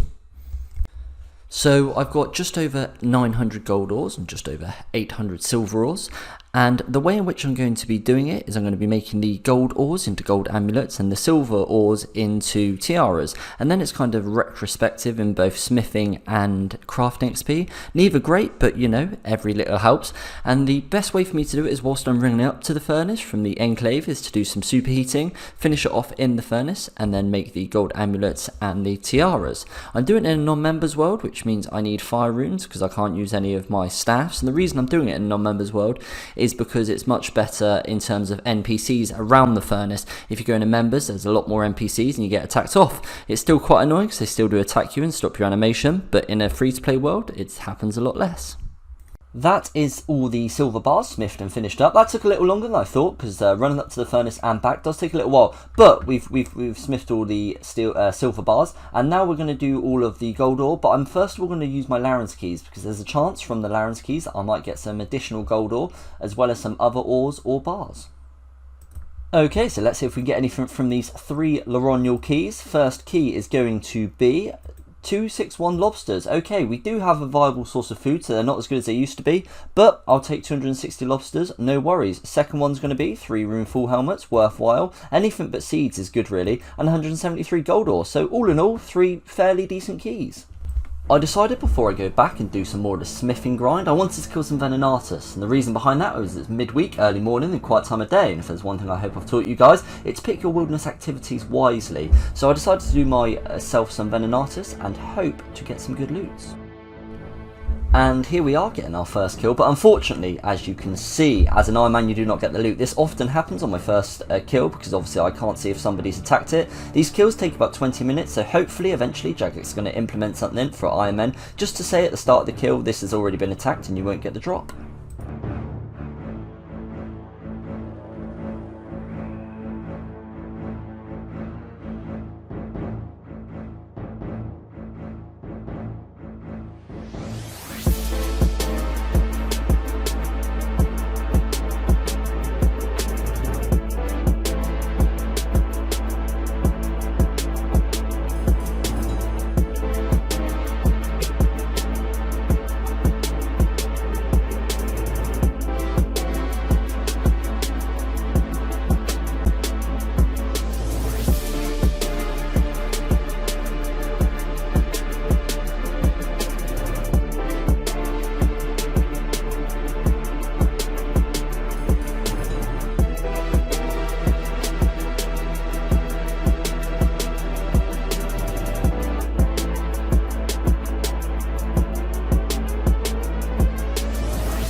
So I think following that death, that's going to be a nice place to leave Venenatus. And all in all, not too shabby at all. We got, this was probably the best drop, the diamonds and the rubies, and the reason behind that is that will make diamond bolt tips for Callisto eventually, when we eventually get the smithing level. And they're going to be rings of forging to help us get that smithing level, which is going to save us a ton of that. So that's a really nice drop. That's going to be really good for Herblore secondaries, and it's going to save us a lot of time manually picking them up. The unicorn horns, unfortunately, are completely useless because we can't get a pestle and mortar, and then some cash and backup rune picks. So all in all, not too bad. Yeah, we did die at the end, but he was a max 75 attack pure, so it was always going to be a really difficult escape. So good fight to the guy, and congratulations on the kill. And I think we're going to get back to the smithing grind. That is going to be the final level in which we get in with these gold and silver ores, and it's actually a really nice level because it now means that we're going to be able to make ourselves some strength amulets. Using some of the last rubies we've got to make rings of fortune, and the amulets for the strength ammi actually gets us 51 crafting. And because of our increased crafting level, we can now craft all of our uncut diamonds into cut diamonds and then make them into diamond bolts for when we're able to make them. That is now 52 crafting, and we're currently averaging 280k XP an hour from these diamonds, which is obviously absolutely insane considering I'm used to getting really low rates on this account. And also it's really nice to be able to do something with these diamonds after we've been collecting them so long from Laren's keys and whatnot. And this time actually will be the final level, and that is going to be level 53 crafting. So we've got all the way from level 39 to 53. That is absolutely beautiful. Came up to the God War dungeon to get the balls of wool for my amulets of strength, and I also picked myself up an economical key. We've now got the 5 balls of wool and the key, which is going to be a 62k elk. Huge level coming in while superheating, and somewhat unexpected, I know, was sort of coming up. It's 85 magic, and this is going to be really useful because often I do see people that I would be able to attack, but they just teleport easily, so we now have access to teleblock. That is now pretty much all of my ore smithed up, and actually the iron ores and the coals come in hand really nicely, similar amounts to what I need for the steel bars in terms of Laren keys. So we've now got 1.1k steel bars to be able to smith, and how I'm going to be doing that is I'm going to be running from Ferox Enclave all the way to the anvil over here, running down to 20 and teleporting back to the Enclave. I'm going to be taking a looting bag so I can destroy it and just get it back from the spiders here, rinse and repeat.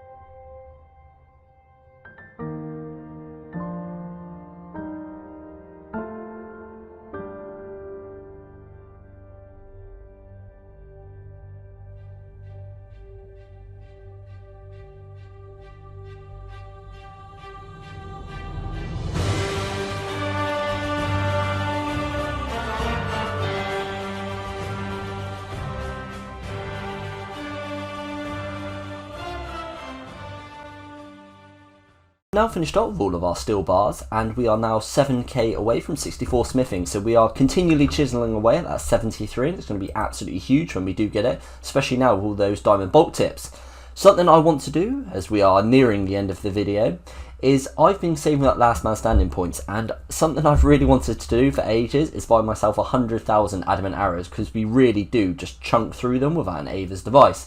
But I've kept having to dip into my points, unfortunately, to get food and potions and things like that. But we have finally saved enough, so I'm going to be spending all of these 286 points, which is conveniently just enough on adamant arrows. And there we have 100,000 adamant arrows, and I've been wanting to do that for ages. That's absolutely fantastic.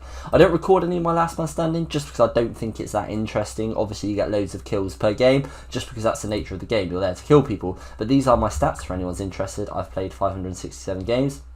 We're working on that 50 wins cape.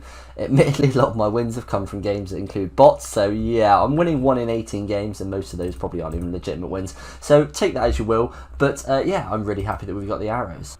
And well there, hello guys, and welcome to episode 21 of the Wilderness Only Iron Man series. Since my last video, Jagex have actually announced that the Revenant Caves are getting a bit of a different mechanic, in the sense they're going to be roaming around the caves. That's something that is going to be happening in time. So I think what we're going to do to start this episode off is go up to the Revenant Caves whilst they're still the way they currently are. I do think that the new way will actually be better, but just in case it's not, let's go see if we can get ourselves any goodies up at the Revenant Caves.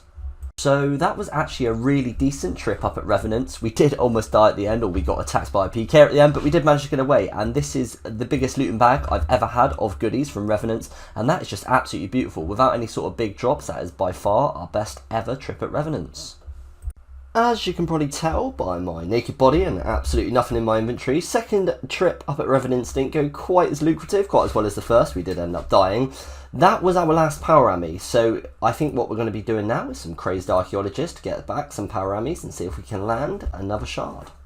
I think what I'll be doing first to get the most out of my prayer restore potions is going to be going up to the Chaos Temple and using the lava and the big bones we've got, see what prayer level that can get us to. We are currently 47.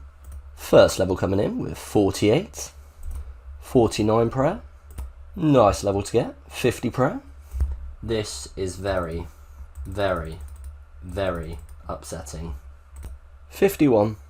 And I just realised on the way back that guy left my lava dragon bones, which is absolutely beautiful. Whoever you were, thank you so much. 52 prayer, which is obviously the level for smite. That's level 53. And I'm pretty sure that's going to be our last level, because that's all the lava dragon bones used up now. But from 47 to 54, really cannot complain at that. Pretty common, but it is what we are after, and there is our first amulet of power coming in. We got 272 KC. Oh shit, I was just about to record because yeah, I've just realised that I got quite a nice drop from these two things. And yeah, I've just been attacked by this geezer, and that's kind of concerning because he has now TB'd me. I don't have much food, and he's just asking me. I'm just going to see if I can walk under him and see ya. What do you mean don't worry? Of course I'm not going to worry, because I've just logged out, mate. As you can see from the chat there, we've just got ourselves level 78 hit points. That is another trip done at the Crazed Archaeologist. Unfortunately this time we didn't get ourselves a power army, but we did get plenty of emeralds, so the Crazed Archaeologist alone absolutely sustains the tellies that we need to the Ferox Enclave.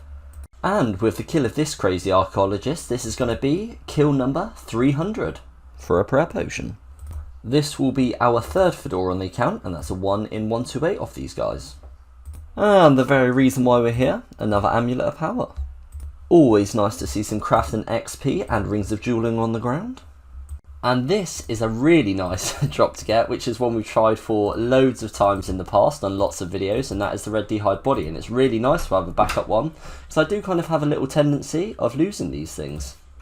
This has been an absolute huge trip up at the Crazed Archaeologist. We obviously got our secondary Red D'hide Body, so we do have a spare one, which means we can risk one, which is actually going to be really nice for Vendinatus, because it means I can take full prayer restore potions, and I don't have to worry about losing it, or I can lose it, and I do have a backup. We also got some rune crossbows, some food, onyx bolts, the Fedora. Yeah, all in all, just a really nice trip, and we were up there for quite a long time.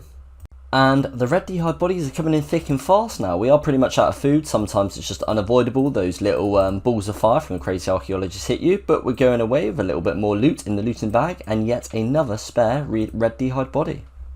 Kill count 349. We are picking up Fedora number 3. As you can see from the chat box, we just got ourselves level 67 defense. And that's pretty much all been from mage casting. And this kill will be kill 366, and this will mark our last kill. As you can see, oh, nice one too, 12 onyx bolts. That's nice for cash. We did risk it for a little while. We've got absolutely no food. We've got lots of goodies in the looting bag and 3 amulet of powers. We are now up to 6 amulet of powers. So that's going to do for the time being. We've also got 3 Red D'hide bodies, so we've got 2 spare ones, and we've got the ever growing stack of rune crossbows. So we've got plenty of those. With the Crazed Archaeologist finished up, we have had a Black Demon's task for quite some time now, so I think that we're going to go and do that one. So an absolutely massive thank you to this guy. Just playing some LMS, and he comes and just says come to the bank afterwards, and he's offering me a bond, so that's absolutely huge. Thank you so much, mate. I really do appreciate it. With the Crazy Archaeologist finished up, we decided to take our surplus amount of Red D'hide bodies to Vendinatus, because it didn't matter quite so much if we died, which meant we could take full prayer restore potions. And also, that being paired with quite a quiet time of day, I wanted to go and see if we could get ourselves any worthwhile loots.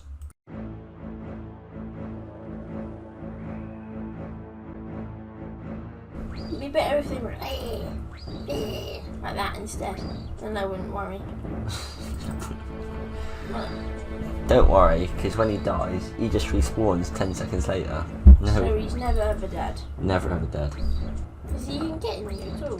What? Is he even getting me? No, he's not getting me. I'm safe spotting him. But I'm not hurting him. Don't worry. Just putting him to sleep. Just putting him to sleep. No, my camp in a minute.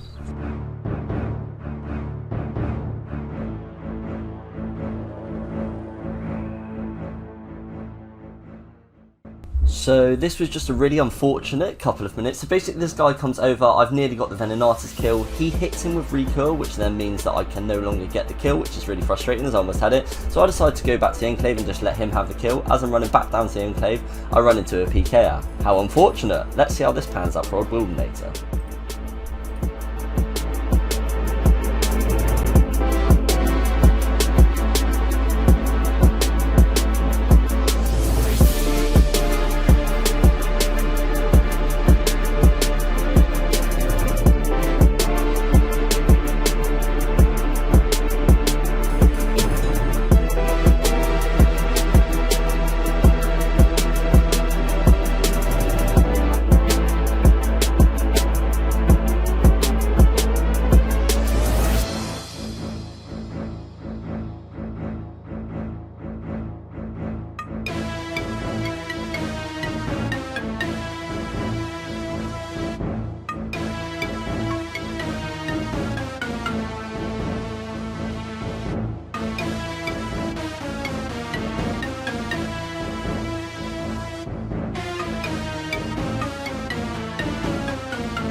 So somehow we actually made it away from that PK. As you can see, I dropped the GF because I thought I was going to die. That whole clip's just really funny to me because the way that I run out of run energy and then he runs out of run energy, which gives me gap, and the way I just very slowly walk away from him for the escape. Yeah, really did find that quite funny.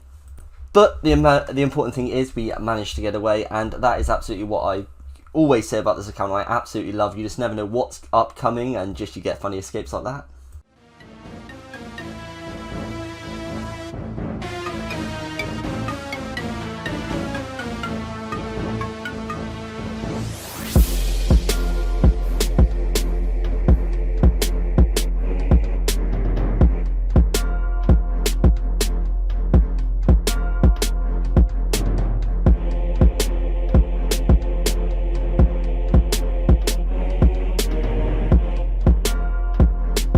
As you can see from the chat box, we did get a kill, but unfortunately it wasn't our loot, so someone must have recoiled or run past or hit it as we were banking or what have you.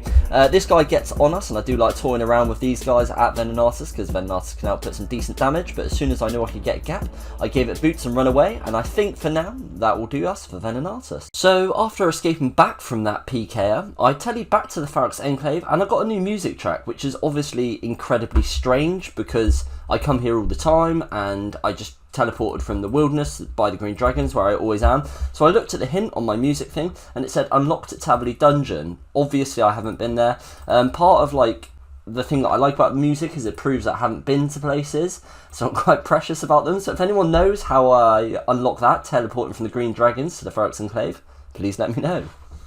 So, something I've been wanting to do for a while is get back to our 73 smithing grind, and hopefully we're going to be making a bit of a dent in that. Obviously, something that's been frustrating up here is having to carry all the gnats to superheat, but I've now got 70 rings of forging. That 70 rings of forging is pretty much 10,000 iron ores, it's 9,800, which is going to save us pretty much 10,000 nature runes, which is, I think, about 2 mil, so it's a lot of money. So that's going to be really beneficial. It's pointless having any sort of food or anything up here. One, because the more space, the better the trips I can do. But two, because if I die, all I'm going to be losing is 1 ring of forging, because I'm going to be taking one of them and I'll protect the rune pickaxe. First level coming in, 64 smithing.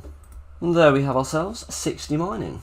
We are in the middle of a Black Demon's task following a small bit of smithing. The smithing I will just do passively and bit by bit. And we're in the middle because I got away from PK. It was a very suave, nice getaway, but unfortunately the file corrupted for whatever reason. So you guys aren't going to be able to see that, but just to keep you updated, we're in the middle of a Black Demon's task, and so far in the looting bag we've picked up some nice goodies and some rune items. We just got ourselves a genie lamp, and this is quite a nice genie lamp, and the reason behind that, it gets us a Herblore level, and the Herblore level in which it gets us now means that we can make prayer potions, which aren't as beneficial as they once were with the introduction of Last Man Standing, but it's still an incredibly nice level to be getting.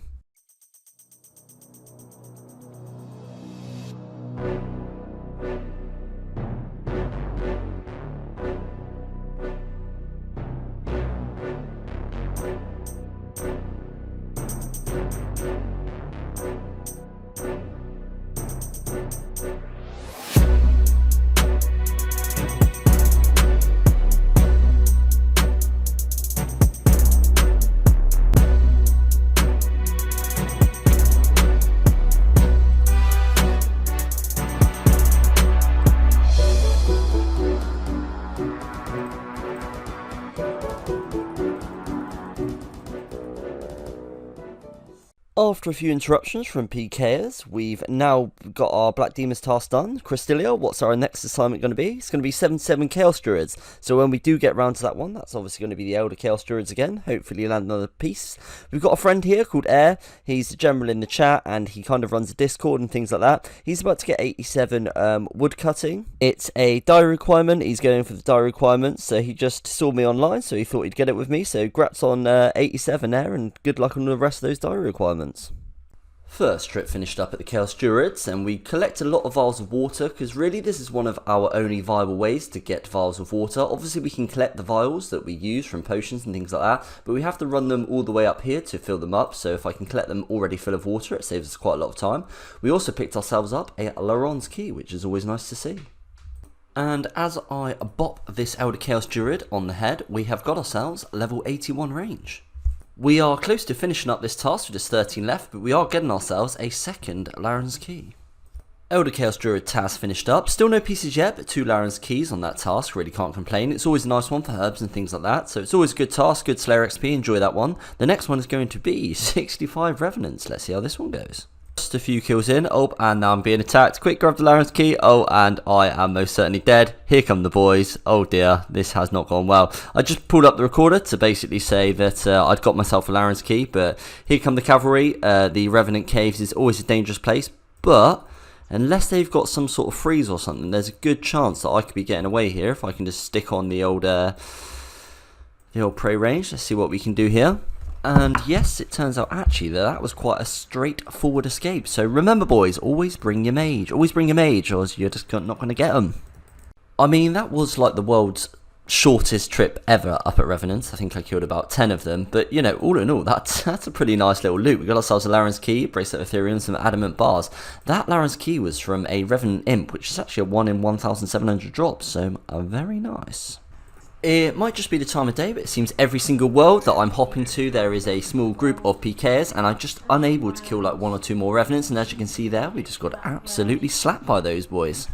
Whilst it seems everyone's getting their last little PK fix before the Revenant Caves get a new setup and things like that, it just seems to be really, really busy. It could be the time of day as well. So I've decided that I am going to cancel this task just because I'm unable to kill any. But, you know, in the couple we killed, we actually got like a Laron's Key, so I really can't complain about that. So Cristelia, what is our task going to be? 86 Mammoths. And we are about to bop him on the trunk for 65 attack. And with that kill, that is this task finished up. We're trying to melee what tasks we can so we can get the combat stats to eventually be able to do Vetion. And our next task is going to be 108 Earth Warriors, which again is another melee task. That is our Earth Warriors task finished up, and that got a 66 attack. Cristelia, what have you got for us next? It's going to be... Let's try Revenants again. Let's see if they're a little less busy at this time of day and whether we can do them. I don't mean to leave a spoiler for anybody, but it went very badly up at Revenants. Let's pretend like that Revenant's task never happened. So our next task is going to be 141 Ice Giants. As you can see from the chat box there, we just got ourselves level 67 attack whilst on this Ice Giants task. And the thing about that is we've also got ourselves 1,200 total, so only 50 levels from the total level worlds. Well, that is the Ice Giants task finished up with. Cristelia, what have you got for us next? No Laron's Keys in that one. 83 Bandits, it's going to be a skipperoo. 87 Hellhounds. That's going to be one that we're going to complete for next episode as we are coming towards the tail end of this episode. Hello there guys, and welcome to episode 22 of the Wilderness Only Iron Man series. We are kicking things off where we left it last time, and that is with a Hellhounds task. We got 87 of them, so let's go get on with that one. First Laren's key of the Hellhounds task coming in with still 69 left, so hopefully we can pick ourselves up another one. Now that, boys, is what you like to see. Just 2 kills later, we pick up our second Laren's key. Hellhounds task finished up, and I really can't complain of that one with the 2 Laren's keys. We also got ourselves the Slayer enchantment, and our next task is going to be 102 Earth Warriors. The Slayer levels can often be few and far between, so it's really nice to get them, and that is going to be level 72. That is the Earth Warriors task done, and that's 111 in a row. Crystalia, what's it going to be? Bandits, that's a skip. Ho yes boys, some Scorpia. I haven't done any Scorpia for ages. How many do I want to slay? 3 to 35, let's go 20. Let's see if we can do 20 Scorpia. This is going to be the Scorpia setup that we go with. Let's see how it goes and whether we can get ourselves some kills.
So the update has literally just dropped for Revenants and the Slayer monsters, so we're going to give Scorpia a rest for just a minute and finish up that task. I'll probably make a full video of it, but the Slayer monsters now reside here, and the Revenants roam all around this. By the time this video drops, it probably would have been in game for a little while, but this is a brand new update for me. Massive notable changes are, it costs 100k to enter the cave, it can be transferred from your bank.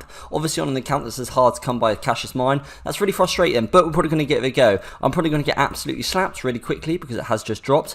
And they've changed the chances of being skulled. Your loots aren't as good as they once were being skulled, so we're going to go unskulled. We're going to test it out, we're going to see what we can do, and hopefully we're going to get some cool clips and some nice drops.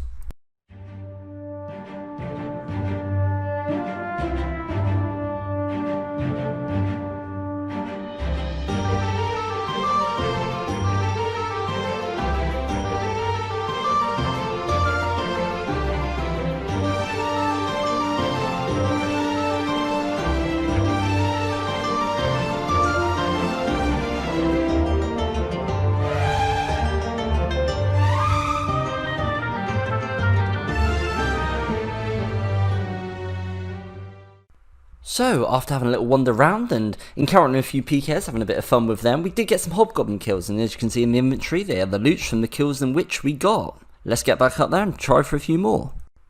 Well, that's another trip finished up at Revenant, and we got the stuff in the looting bag, and obviously we got ourselves the Draconic plate legs. It does seem as though the drops are slightly nerfed. For instance, you used to get like 4 super restores, now you get 1. They might change that back just because they're so spread out, but for the time being, I am really enjoying this new update, and I'm just going to continue to farm revs whilst I can and see some of the new content.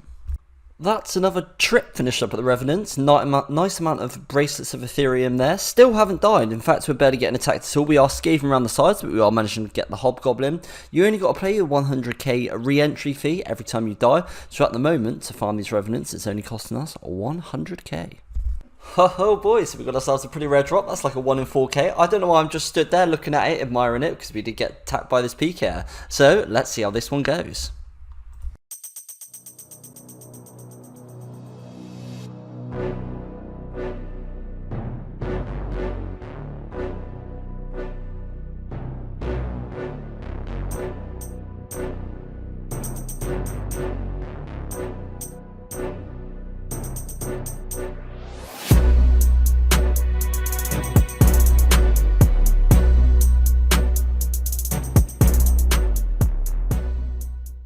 Okay, so we did end up getting slapped there at the end. Fair play to the PK. Nice little PK. Unfortunately, my entangles just were not landing. But, you know, it happens sometimes. I think I might take a slightly better mage bonus next time to try and get one of those to land.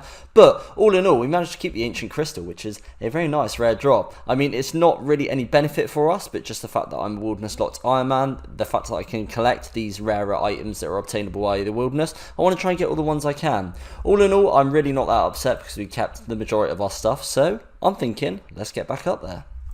That is another small trip finished up at the Revenants. It's always nice to see Dragonstones for when we are able to eventually make Dragonstone jewellery. The drops do seem reduced by quite a lot, the quantities of things. I do think that they will buff them eventually just because of how spread out the Revenants are. Perhaps by the time this video comes out, but for the time being, yeah, I'm pretty happy. I'd like to go back and finish our Scorpia task. The unfortunate thing is we have no anti-poisons, but fear not, the Aviancies, they drop anti-poisons. Unfortunately just normal ones, but we can work with those. And it's a really good monster to be dropping them because they also drop us addy bars. We've got a chance at economical keys and feathers and things like that. So hopefully we should have a nice looting bag full at the end. That is our first trip finished up at Aviancies, and it was a very lucrative one. We got the some of the anti-poisons we need, but they just dropped loads of goodies. We got ourselves 100 adamant bars, some feathers. We got ourselves a economical key, which is 62k out. So all in all, it's a really good place to be. I'm going to go up for a second trip, I think, and see if I can snipe myself some more anti-poisons.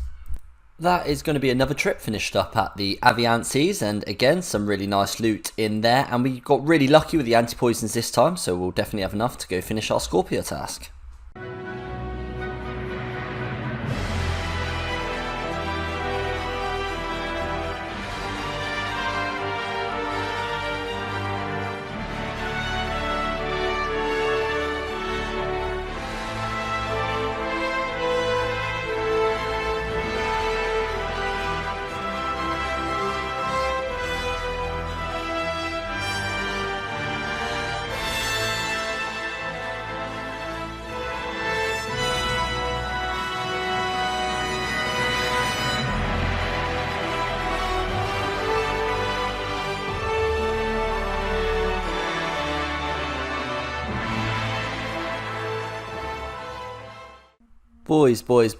Boys. Oh, I don't know if you saw what happened there, but I clicked on the PK a second before he clicked on me whilst I was trying to click the exit. Sculled, didn't realise I was sculled, so didn't protect item, and I've now lost my Dagon High top, which is really upsetting.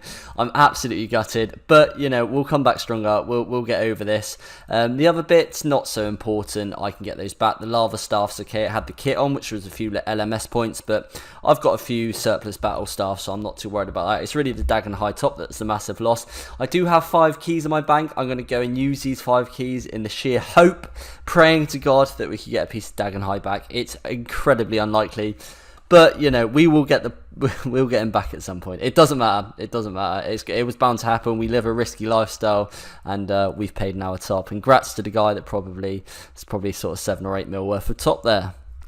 Right then, can we get any Dagon High from these keys? As I say, it's completely unlikely, but you never do know. Palm tree seeds, it's a really bad start, absolutely useless. Second key, what are you going to give us? It's going to be 78k cash. I'll never complain it's some coins. That's quite alright by me. I don't mind getting that at all. 37 rubies. Oh my god, that is absolutely beautiful because it now means that we can make the rings of forging for our smithing level. So that one I'm absolutely not going to complain at. And 35 more of them. Boys, that's absolutely brilliant. And yeah, Dagon High top on the last one. Thank you very much. Unfortunately, not 3 magic seeds. The seeds are completely useless, but the rubies are absolutely fantastic. So all in all, not too bad. It's a bit of a shame about the top, but we will get him back at some point. So, as poor Wildanator has been stripped of his riches, he's now in this far more welfare looking gear. But let's go finish this Scorpia task and get it done.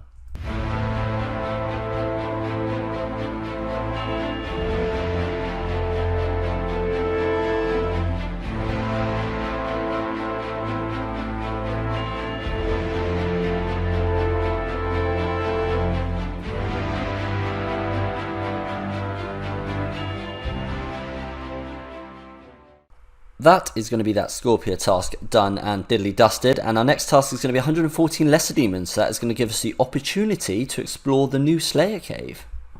So this is where the Slayer monsters within the wilderness have been moved to. There's an entrance at the south and an entrance at the north. Now they've been moved away from the Revenant caves. This is where we are in here, and a quick rundown from what I've seen. It's going to be Ankus, Ice Giants, Lesser Demons, Black Dragons, Greater Demons, and Green Dragons, and Black Demons are somewhere in the middle. So the monsters haven't actually changed. One thing that is quite interesting is it's all been slightly lowered in the wilderness, so I don't think there's any monsters in here that are now over level 30.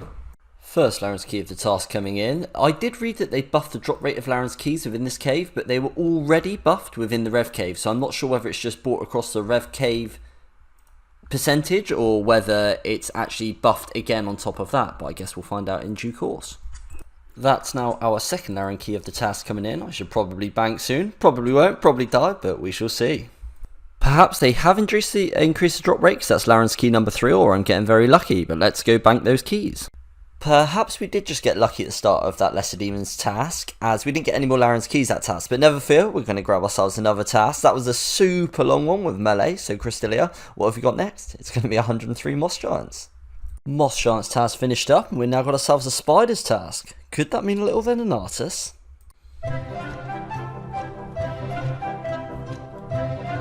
400 Chaos Runes, very nice.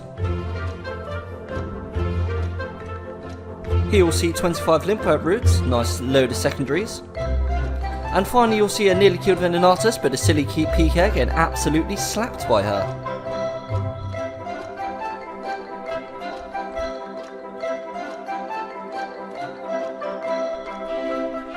Quick boys, call in the cavalry, we've got one here. Oh shit, a giant spider, retreat, retreat!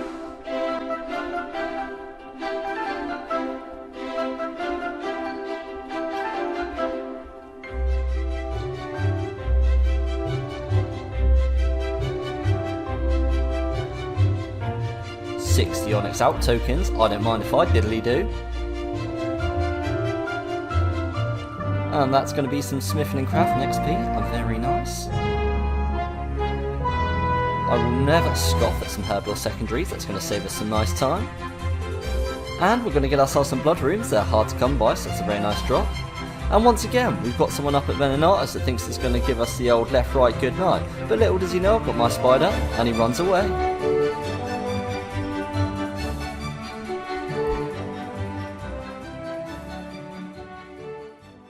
Venenatus is starting to get a little bit busier, so we're just going to finish up our Spiders task here and grab a new one from Crystalia. I'm really happy with the loots that I got. The 60 on it bulk tips are obviously going to be really useful. That's about 500k cash. Got some Herblore secondaries and just some really useful supplies, so quickly finish this one up now.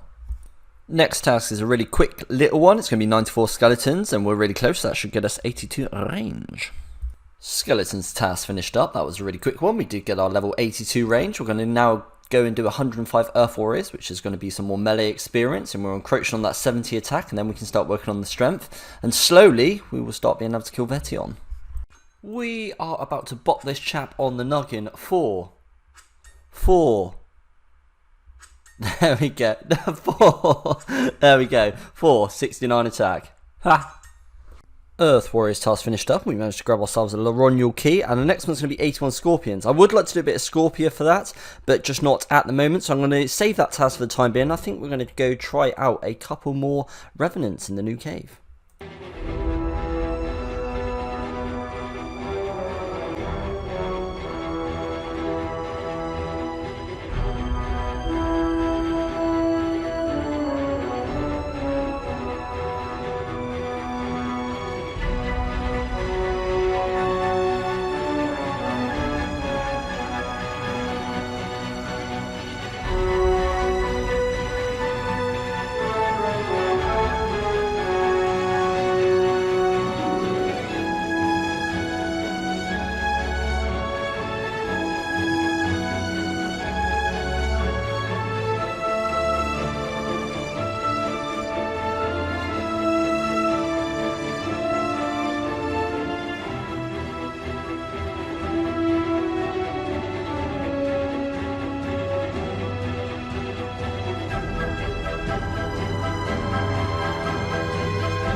So I hope you guys enjoyed that montage of up at the Revenant Caves, the new layout. That was over the course of a couple of days.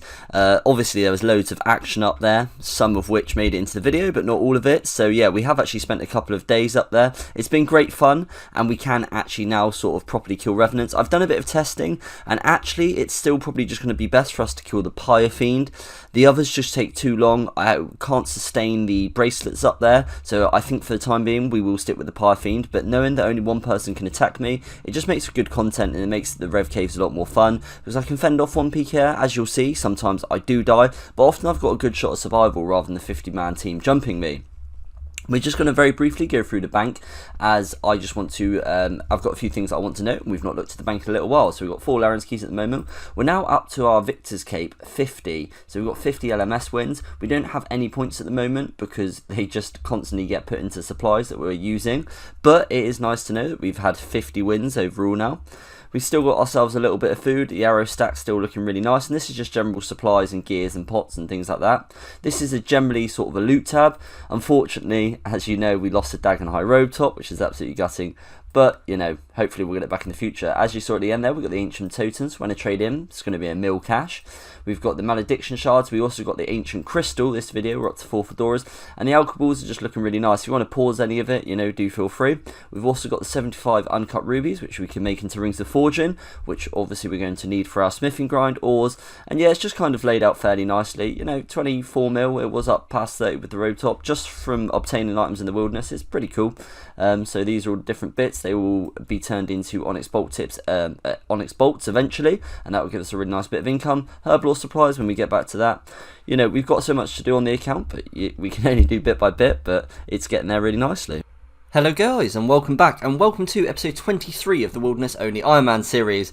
I'm pretty much done with leagues for the time being now. I had a real blast playing leagues. I think Jagex did a really cool job of it, but it's time to come back to the main game and time to carry on progressing on Wildanator. What have I been doing whilst leagues have been on Wildanator? Well, actually not a lot at all. I've got myself some smithing levels, and although it doesn't look that much, I think I got from like level 63 to 68 or something, and it's incredibly slow up at the Wilderness Resource Centre. I think whilst playing leagues I was averaging about 10k an hour, so I was putting in a little bit of a smithing grind, and we are edging towards that 73 we need for the bolts, which we will continue to do going forward.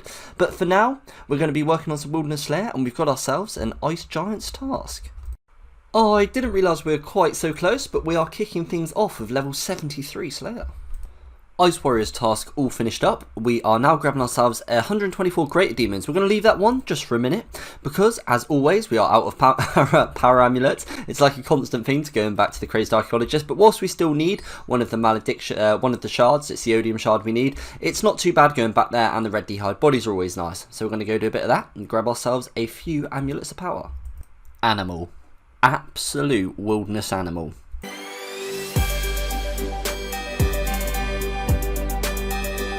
First amulet of power. Always a drop we absolutely love to see, a red d'hide body. Hey, and we get ourselves another fedora coming in. That's another spare red d'hide body, which means we can obviously take full restores to Venenatus, which is very, very helpful. Very successful trip up at the Crazed Archaeologist there. We got ourselves an added fedora, which is bonus fashion point escapes. We also got the 3 amulets of power, which is what we're after, and a couple of surplus red d'hide bodies, which I will never complain about. Also actually up to nearly 400 kills in the Crazed Archaeologist, so that is firing up there. We come up to do our Greater Demons task, and we're picking up a Laranial key with still 88 left on the task. Laron key number 2 coming in for the task. Greater Demon task finished up, 32k coins. We also got some goodies in the looting bag and 2 Laren's keys, which is always nice. We've now got a zombies task, so we'll go do that one nice and quickly, and that's a nice easy melee one. Really nice quick one with the zombies, nice easy points. Next assignment's going to be 95 Earth Warriors. We finished the Earth Warriors task, and we also got a Magic Axe task, which we finished as well. No Laron's keys from either of those, but something that I wanted to explain that is interesting. When Hellhounds were in the Revenant caves before they got moved to this Slayer cave, they weren't able to be safe spotted. But they are in here, which is really nice because I get the increased chance at the Laren's keys, and also it means that I can safe spot them somewhere else than very, very deep wilderness in level 55. Oh my god, boys. As you can see, I just received an Ancient Effigy 8 mil. Where is my Ancient Effigy, you might ask? I picked it up, I pulled my recorder up, I dropped it as I was pulling my recorder up to just to show you boys that I got it as a drop rather than having it in my inventory. And some little prick comes along and picks it up. I just forgot that it instantly appears on the ground. I am so upset, I'm so angry. That 8 mil would have helped the account so much. Oh boys, that is absolutely gutting. Yeah, it's a 1 in 7,000 drop rate from these guys, so I'm not expecting one anytime soon. Oh boys, it's just sunk in. I'm actually devastated. I'm an idiot. You can see I got the drop there. I'm such an idiot. Why did I do that? Why didn't I just have it in my inventory? It just looks cool on the ground, had all the text. It was just fuck.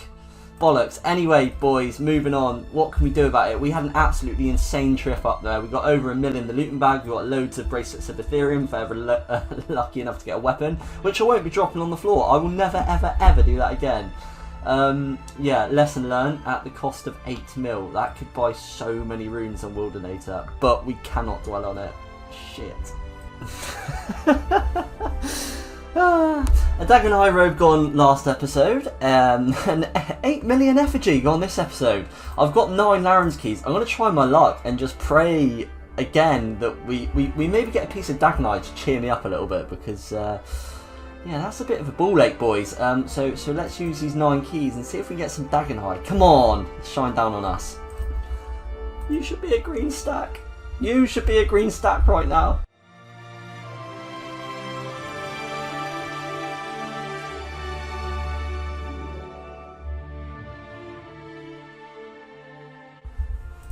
In terms of actual value, that's an absolutely huge haul. I got the max amount of some expensive seeds there. So on a normal account that would have been really useful, but I can't actually use those. However, let's think of the positives. We've got a nice amount of smithing XP in the steel bars. The rubies are always going to be very nice. We've got some food should we need it in the future, and coal is also going to be nice for smithing, as well as 265k. So really, we're only 7.8 mil down, so it's not too bad. What line for? And we have finished up another Hellhounds task, and that is another Laranial keyless task. Right then, Crystalia, what is our next task going to be? It's going to be 124 Ice Warriors.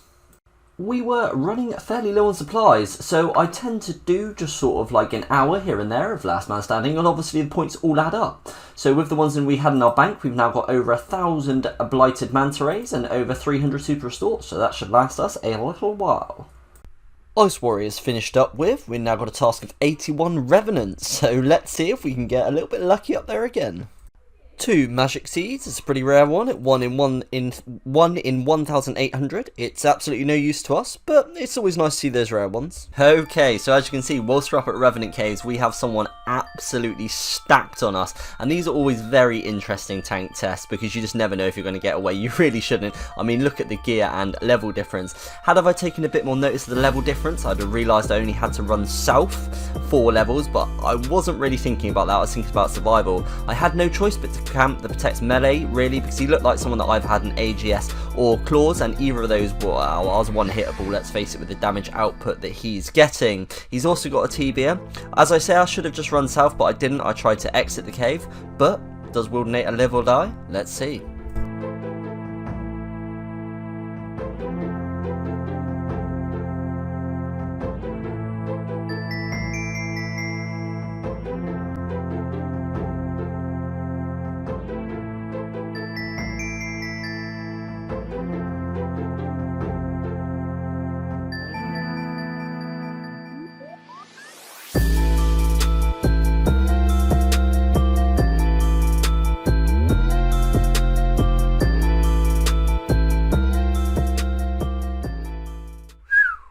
Man, that was a close one. As you can see, he goes to refreeze me, but as he clicks me, the combat level difference is too great, so we do manage to get ourselves away. Once again, we make an escape with no food, barely any health, by the skin of our teeth, but we do get it done. We're making away with nearly 600k in spoils. Always a nice drop to look at on the ground, I think, the Draconic Plate Legs. Round 2, fight.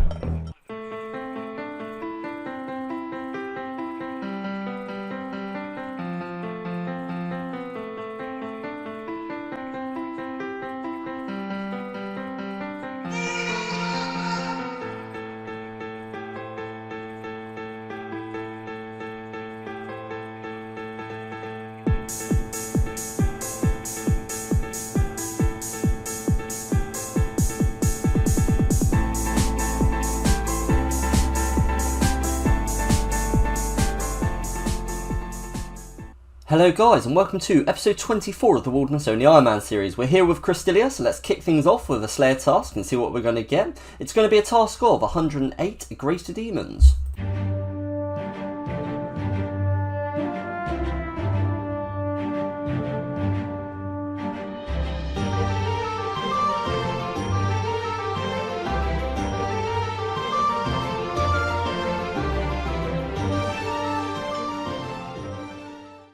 $81 hit points.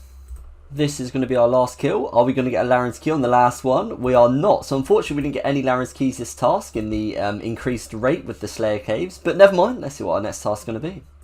We've got a task of Chaos Druids off of Cristilia. So we'll be doing the Elder Chaos Druids, see if we can get lucky enough to land a piece. If not, we'll get some decent herbs from them. We also did ourselves a Skeletons task. We did a Magic Axe task. And we did a Zombies task.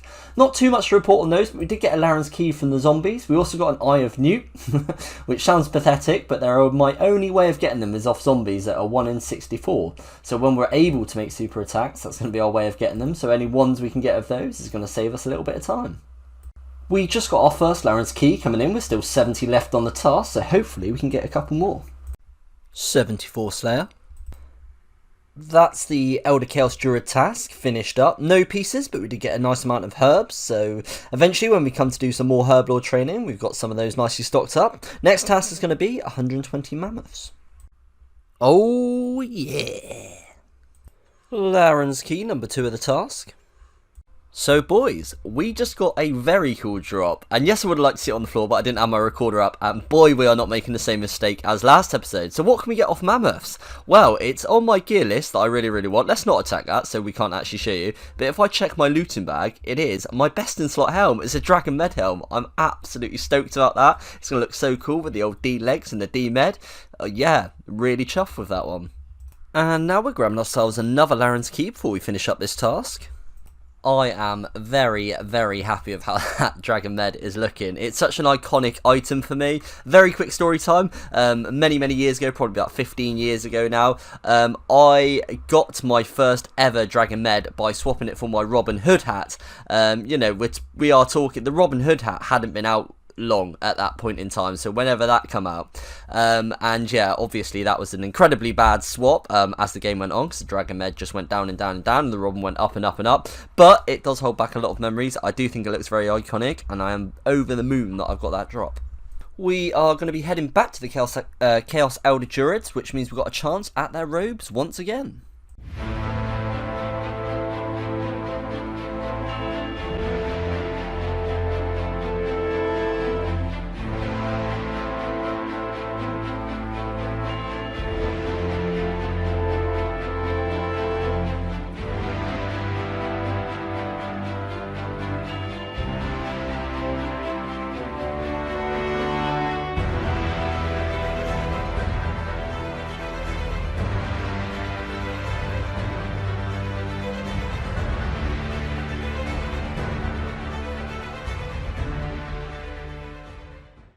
Always nice and eventful up at the Elder Chaos Druids, but we've done that task. Unfortunately no pieces or Larran's keys, but lots of herbs for future Herblore training. We've now got 101 Fire Giants. They're just a pain in the ass, they're such deep wilderness. That would ordinarily be a skip, but now we've got the Dragon Med helm. We will probably lose rune sims when we die, because we're going to be risking them. So to try and get us a few surplus ones, I'm actually going to do this task. This kill is going to be the final kill of the task. We did manage to get ourselves 1 rune scimitar, which is pretty nice, and we didn't see any PKs, so it was a relatively pain-free task, that one.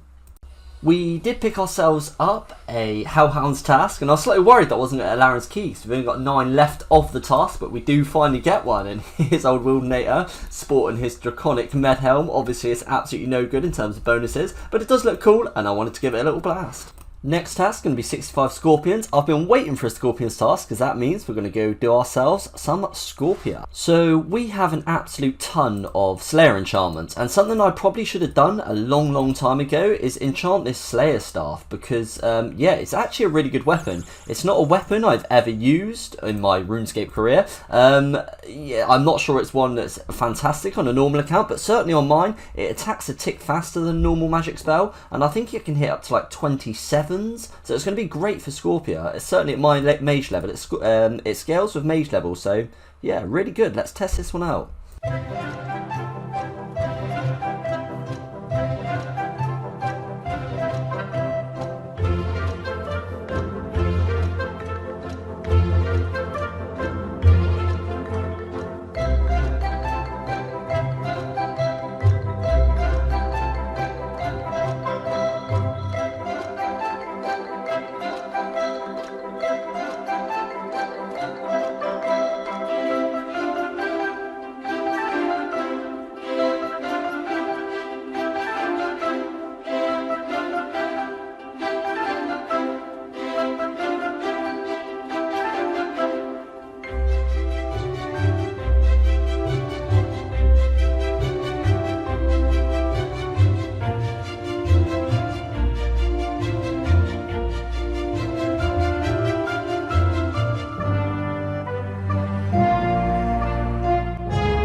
It was nice to haul some Larran's keys from that last load, because Scorpia's drops aren't always necessarily the best. We are obviously hunting the shards. We've done quite a lot of the task at Scorpia. We've replenished the runes because we're running really low, and I think we're just going to finish up the task. We've only got 23 left, so let's see if we're lucky enough to land ourselves a shard in the next 23.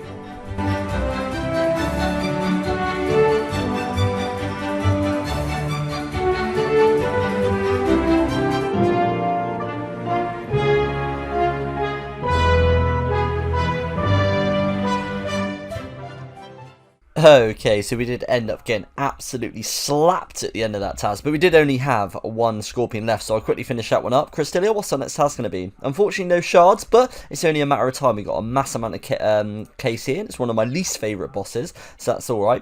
149 fire giants. Yeah, let's do that one and see if we can get some more rune sims. Very nice. As you can see, we just got ourselves a Lanosaurus Rex. We finished up the Fire Giants task. Unfortunately, we got no rune sims, but we did manage to get that Larran's key, so that was quite nice. We've now got a task of 100 spiders, so I'm sure that I can fit some Venenatus into that. We've decided, as it's peak time, it's probably not best to do Venenatus right now, just because the kills take like 20 minutes per kill. So it'd be really annoying to either 1, get interrupted, or to 2, be getting PK'd all of the time. I don't mind seeing off a few PKs, but just to be interrupted all the time to get yourself no kills is not much fun. As you can see from the chat box, we recently got ourselves 66 mining. We're still working towards that 73 smithing goal. We're 23k from 69, so I'll probably just be able to get that level. That's a couple of hours of mining here. It's about 15k, maybe a bit more, like 17k if I'm paying attention. So hopefully see you when I get 69. 69. Nice.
Now that was a very smooth getaway, boys. Obviously when there's more than one peak air, it makes it incredibly hard, so I'm not just able to entangle and log if I can land the entangle. They were both a decent bit higher than me, so that made it even more difficult. But yeah, Venenatus was doing absolute work under them. I've said it before and I'll say it again, just tucking yourself under Venenatus, he can output so much more damage than I can, so there's no point me fighting back when I can get the spider to do it for me, and we did get the log underneath. We also got a drop of 100 diamond bolts, which means that we're able to do some Callisto at some point, because we've got some ammunition to do him, so that'll be pretty nice when we get to him. We are coming to the tail end of the episode. However, throughout this episode we've done a lot of Wilderness Slayer, and we have gathered ourselves 10 Neuron keys, so how can we end things up without opening a few chests and see if we can get lucky? Another note, I'm getting really close to 1,000 subscribers. I've just tipped over 900. Thank you so much for that. If I could hit 1,000 before the end of the year, that would be absolutely amazing. Everything you guys do when you subscribe, you comment, you like, it just drives me to make more episodes, and it really does help my videos be seen. So keep on doing that. I really do appreciate it. But that's enough of that. Let's go and use these Laren keys. Unfortunately, no daggling high in those 10 keys. We've opened it 73 times now. Boaty number. So yeah, we haven't managed to replenish our top, which we may or may not have lost, and we haven't had any of the other pieces. We've got loads of rune pieces, which is kind of cool for our collection, a little bit of cash. 87 diamonds are probably the most lucrative thing out of that, because that's going to be made into diamond bolt tits for Callisto eventually. 283 raw sharks, if we ever get the cooking level for that, we can cook them. And finally, this is how the goals list is looking, and as you can see, we have a new addition in the Dragon Med helm, so I'm really happy to get my best in slot helm. I'm really happy with how the episode has gone. I had so much fun making this one, as always. Thank you very much for watching, guys, and until next time, goodbye. Hello guys, and welcome to episode 25 of the Wilderness Only Iron Man series. 25 episodes and we're still going strong. That's really cool, and that's thanks to your support, so thank you very much, guys. We've got a task of 35 crazed archaeologists. It was a boss task, so we could have selected 3 to 35, but I went for 35 because we always need those power armies, and we're still hunting one of those shards. So let's get on with that. We are going to be using the Slayer Staff E again, so our max hit is a 27 as it was on Scorpia, so we should absolutely rattle through this task.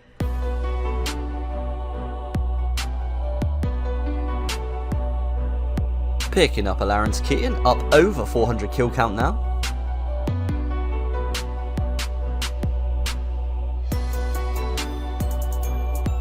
Fedora and Dragon Arrows, that's 2 1 in 128, so I'll make that a 1 in 16k drop.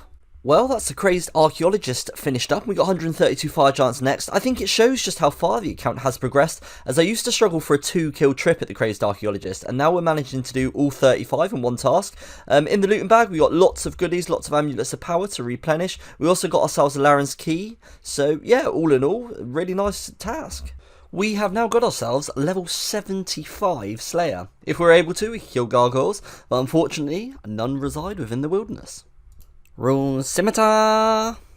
Rune Scimitar number 2.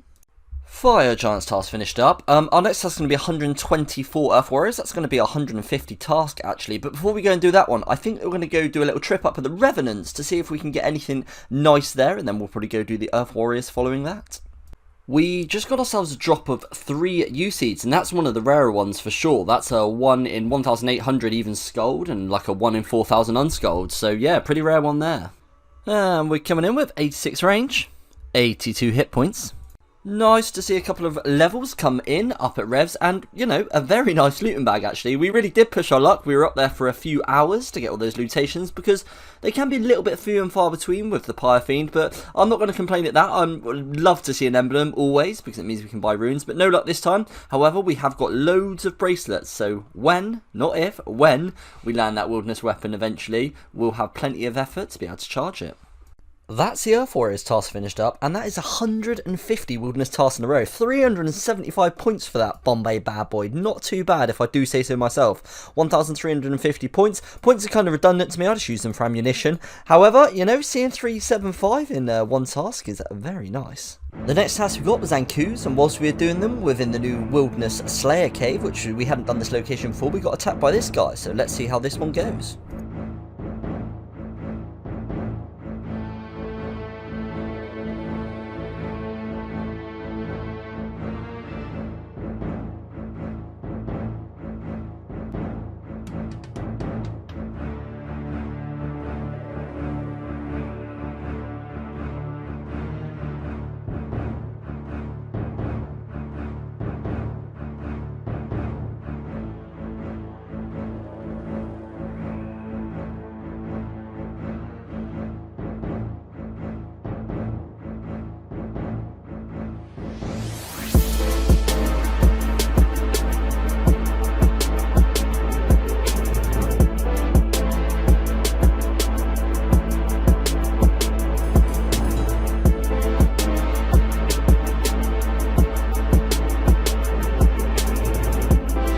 And we gave me old switcheroo. See you later, mate.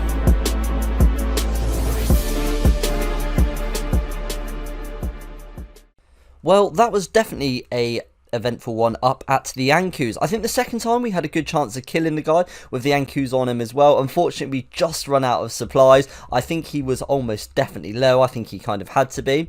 The good thing about that task is we can actually safe spot Ankus, which before the Wilderness Slayer Cave update, we weren't able to do within the Revenant Caves. So that's really cool because it gives us an increased rate at Laren's Keys. And also in the graveyard, they're just a pain in the ass because you keep getting PJ'd by ghosts and things like that. So yeah, much better locations. So that's really nice to know. Our next task is going to be 100 Greater Demons. No Laren's Keys from that Ankus task, but let's see if we get lucky on the Greaters.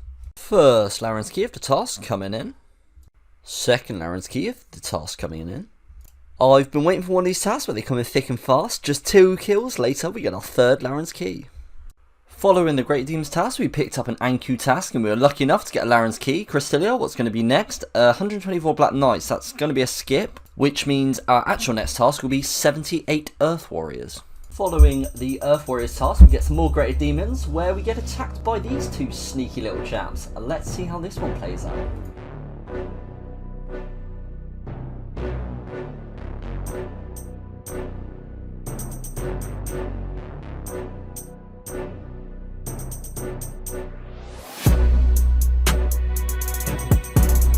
Good fight. They got me, boys. They got me. In hindsight, I probably should have stayed in the cave because these weren't aggroing me and they would have aggroed them, and then I could have ranged them and they couldn't have protected range. But, you know, you live and you learn, boys. You live and you learn. You take the rough with the smooth, though, and we've just got ourselves another Laronial Key. With just 5 left on the task, we are picking up another Laren's Key. I never ever get tired of seeing those bad boys. Great Demons finished up. Let's see what our next task is going to be. I'm fancying a boss task. I really am. I wouldn't mind a boss task. In fact, we might even go and do a boss if it isn't one. But what is going to be, Crystalia? 86 spiders.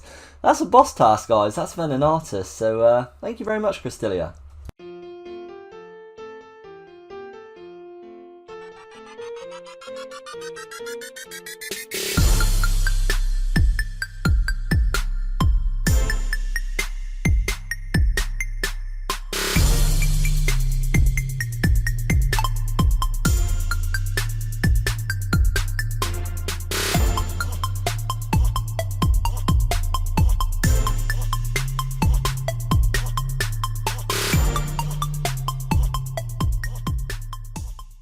We are up to 50 kill count on the old Wildanator. Now if we could just stop getting coins, that would be fucking lovely.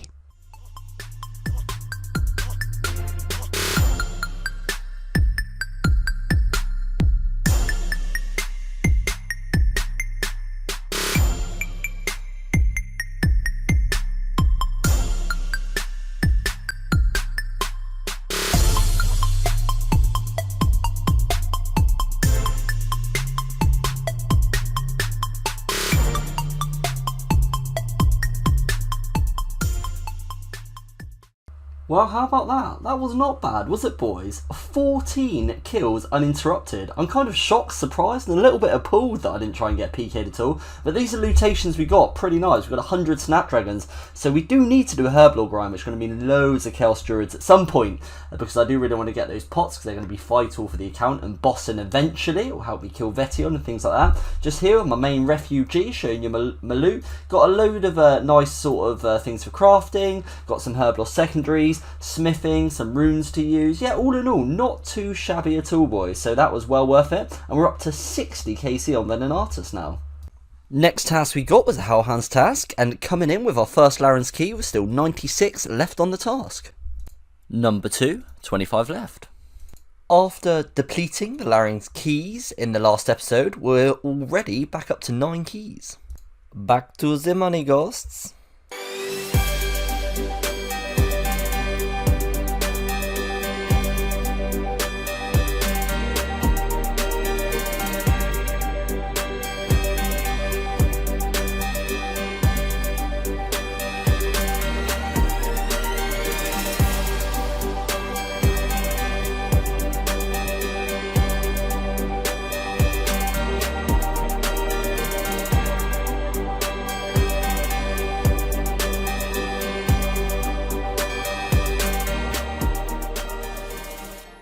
And with the kill of this Revenant Pyre Fiend, that is the task finished up. However, we are going to keep on going for just a little minute.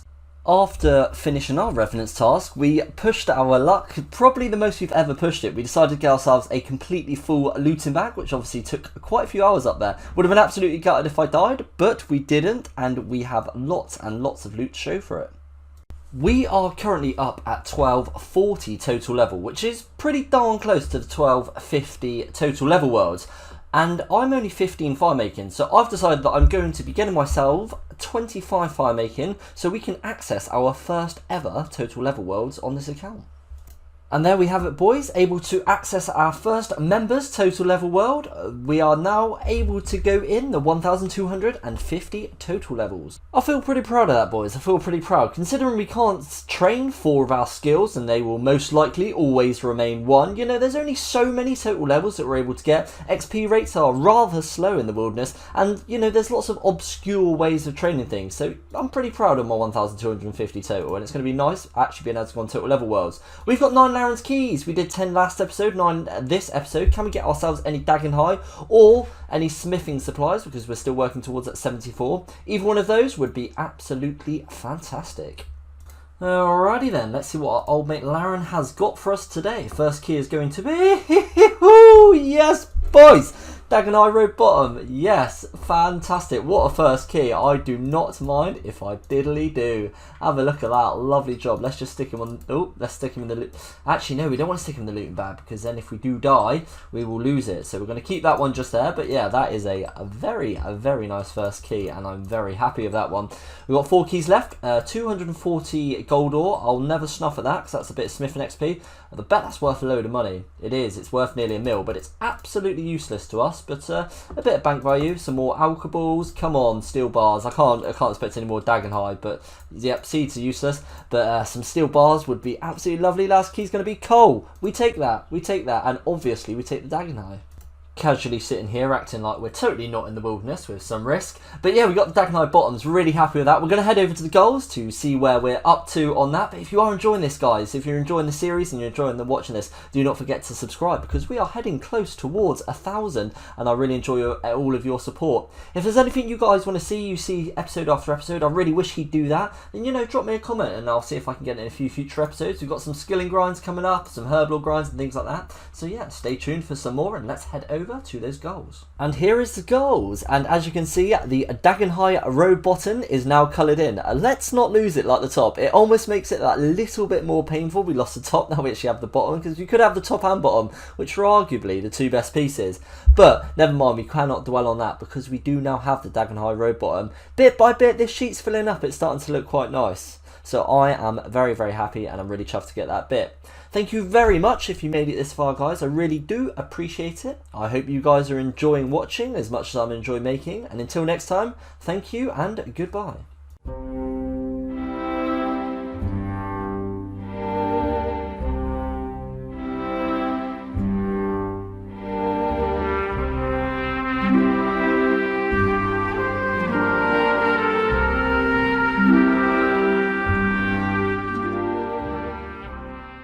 Hello there, boys, and welcome to episode 26 of the Wilderness Only Iron Man series. As you can see, we are in our fineries for a mammoth task to kick things off, and just have a look at these mammoth. Literally, good.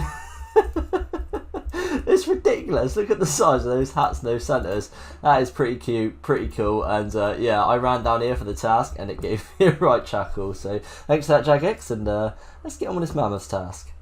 And once we give this mammoth a old tonk on the trunk, we're going to get ourselves level 68 strength. Ka-ching! I just picked up a second Laren's key, and then no more than about 3 kills later, we got a third. You absolutely love to see it. Some of the things you see in the wilderness, this guy just runs up to me, level 95 with Rune Scimitar and all this gear. Obviously I'm not going to be able to pick it up because it's his loot. Just starts attacking me, and I just start batting him down my Rune Sim, and he just drops these items. Welcome to the wilderness. Well, the cheeky shit come back with D claws and absolutely sliced me to pieces before I could even look up from my screen. I don't know why he died to me and then sliced me to pieces with claws, but you know, GF2 Laren's keys. Well, there's one of the keys that we lost back, so yeah, we've actually got 4 keys on this task, but unfortunately only managed to bank 2 of them because, as I said, we did get slapped for 2 of them. So, whilst I'm coming towards the end of the mammoth task, this voider gets on me, and I'm not thinking here at all. I was actually doing something on the side of this, and I was also trying to pull up my recorder to record this at the time. And I think I just run to the Enclave. Obviously I can't because I'm teleblocked. Then I thought I'd use the obelisk. Not going to work either because I'm teleblocked, but I don't realise that at the time. But there is an eastern tower that I soon remember afterwards, so let's see if I can get away on that one.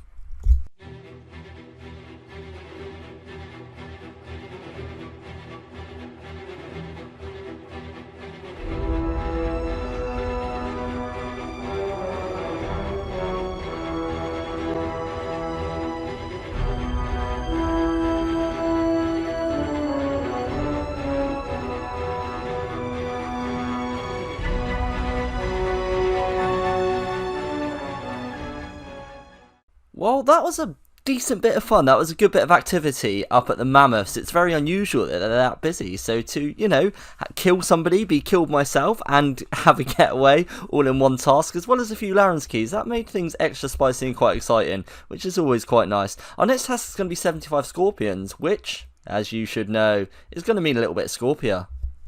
Before we head up to Scorpia, we need to get ourselves some more anti-poisons, and the only way we can get anti-poisons is a bit of an obscure one, and that's killing Aviancies. They drop 5 3-dose potions at a 1 in 26 rate, and the reason that I have to do it this way is because I don't have a pestle and mortar to be able to make them, so it's a bit different, but we do get adamant bars, which are going to be really useful for adamant bolts, so all in all, it's not a bad method. Something I completely forgot about and should have bought AUX because it increases the drop rate once you've AUXed it is ecumenical keys, but that's going to be a nice 60k.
Well, Scorpia's a wee bit lively, isn't it, boys? But we have run out of anti-poison, so I've been hard at work up at the Aviancies, grabbing some more, and they shit out these Rune Dagger Peas, quite frankly. This isn't going to be quite enough because they only last a couple of minutes, the normal anti-poisons. I really wish we had a way of getting some better ones, but we don't. We will if we could get a drop off Venenatus, because I think Venenatus drops antidotes. I could be wrong on that, but we're going to do another trip up there and just grab ourselves a few more anti-poisons so we can finish this Scorpions task up at Scorpia. 61,500 Gilnor points in a single AUX, and we're grabbing ourselves another money key. Oh yes, that's the third ecumenical key coming in. Money, money, money.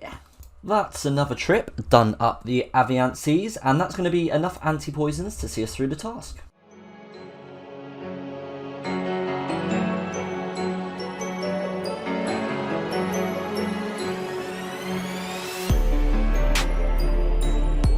Yes, Malediction Shard, bloody get in, yes. Oh, that's our second shard, that is beautiful.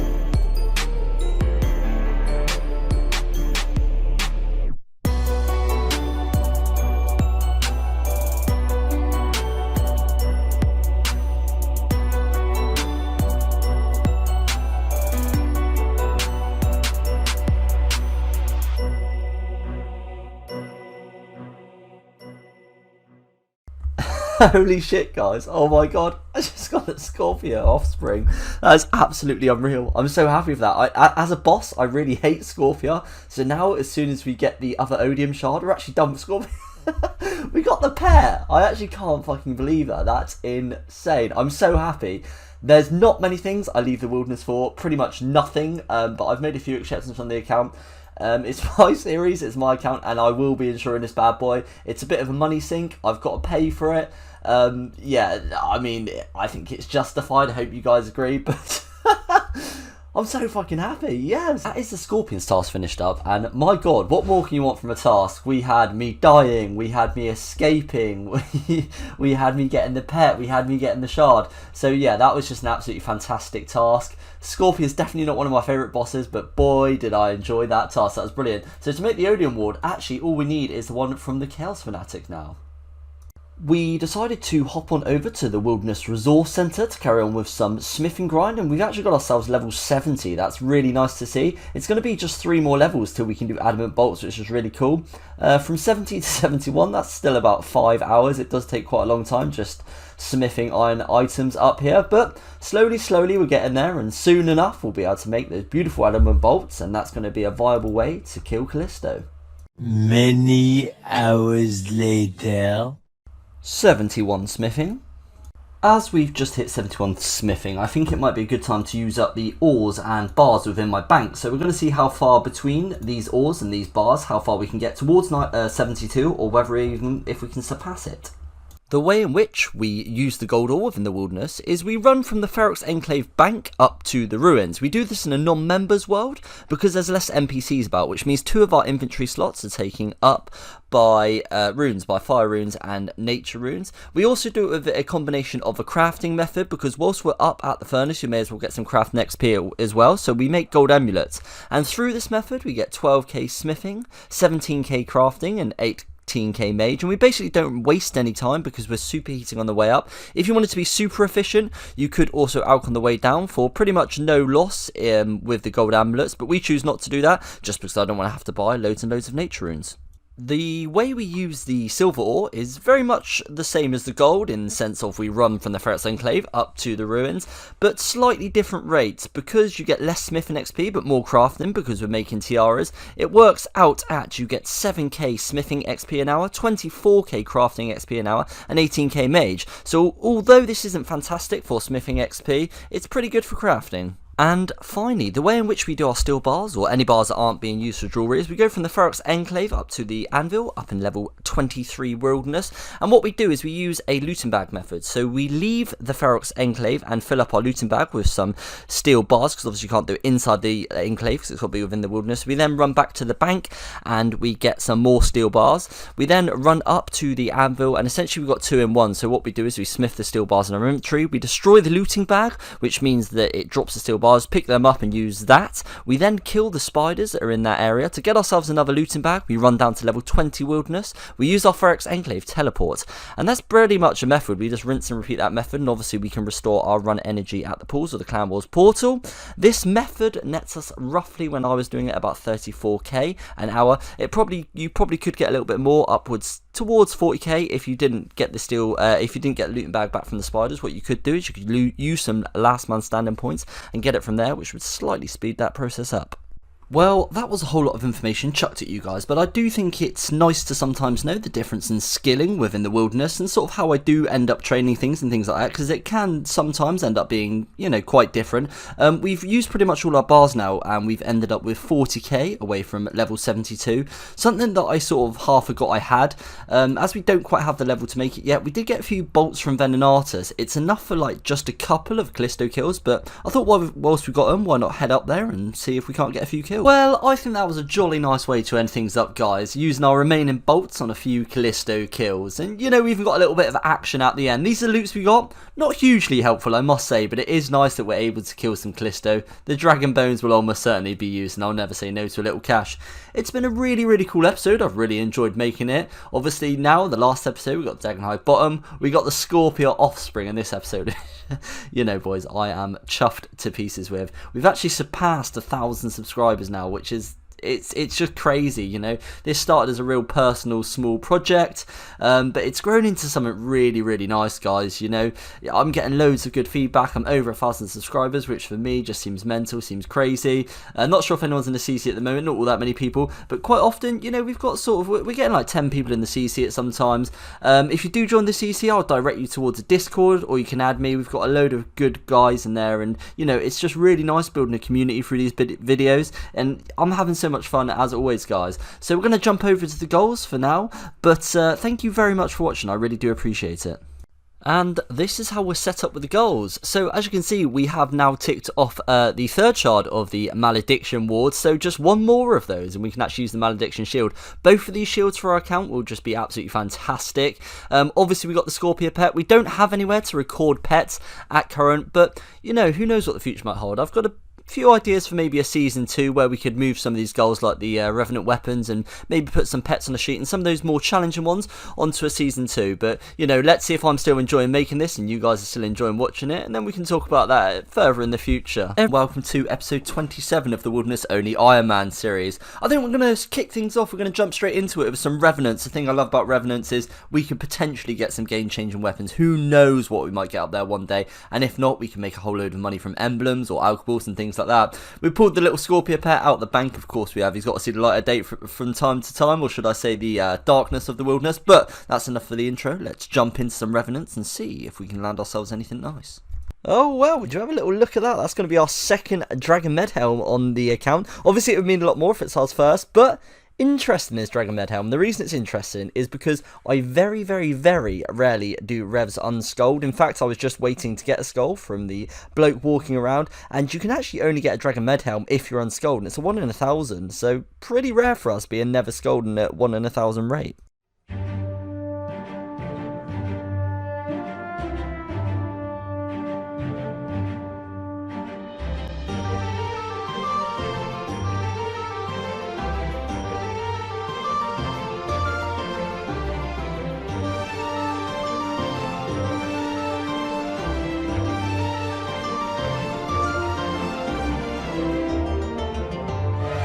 Bye.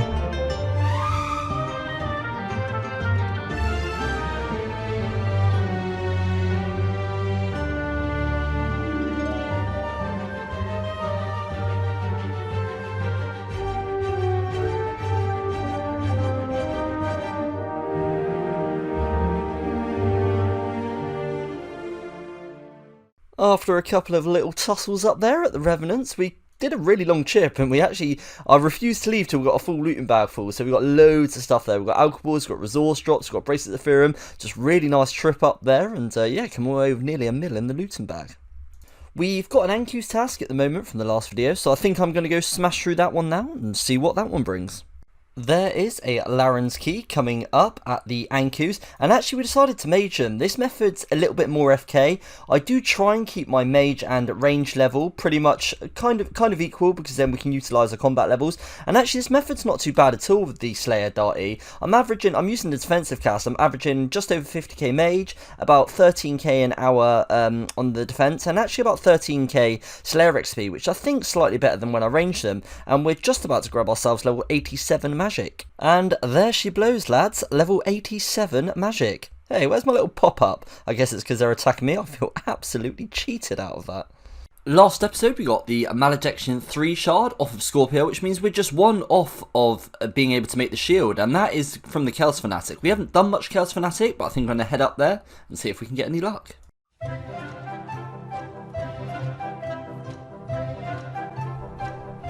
Oh, what? No way. 45 lore runes. That is a 1 in 2048 drop rate.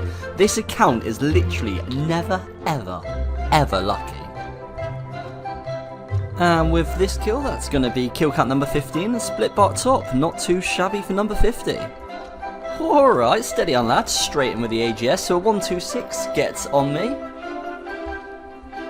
Thankfully, the Chaos Fanatic respawned, so I thought I might be able to log underneath him, but he did the smart thing and froze the Chaos Fanatic and went underneath him. I should have probably just played the Obelisk here and not to worry too much about trying to land an Entangle, obviously being a 126 and then Black D-Hide, but you know, you live and you learn. And I paid the costly mistakes. See you later, Wildanator.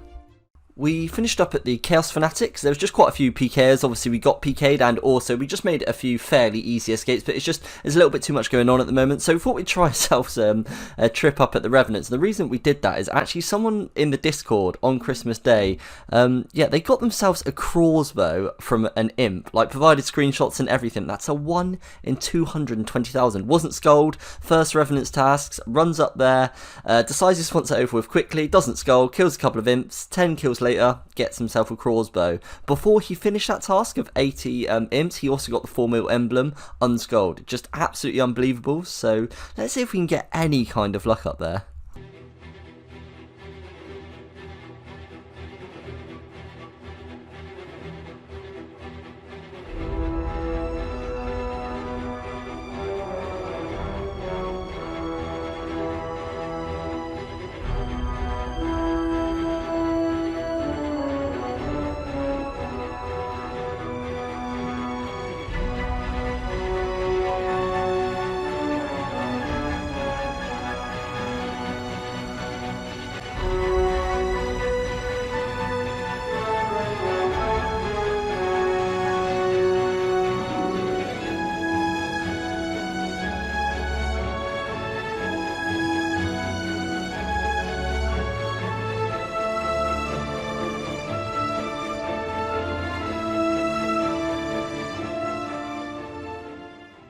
Couple of nice escapes up there at the Revenants. We made ourselves away with a few little inventories for you when we got attacked, but this is a decent one we've made away with. A couple of hours up there, and yeah, some nice loot. It's always nice to see things like the Dragon Plate Cert, and you saw the U seeds coming earlier, which is like a 1 in 2k drop. So a couple of nice ones up there. I think we're going to head straight back up for a few more hours and just keep on testing that luck and see if we can get anything nice.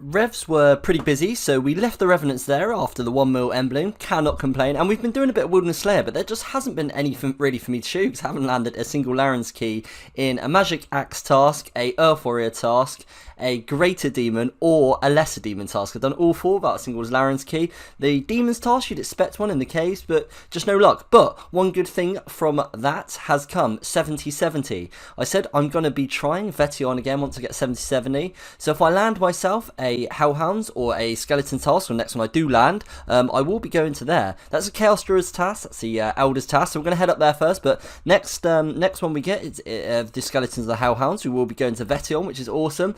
Before I do that though, I will need 45 Herblore. I've got some supplies in my bank, but we may end up doing a few Chaos Druids and seeing what we can get from those guys. But 45 Herblore and 77, we should be ready.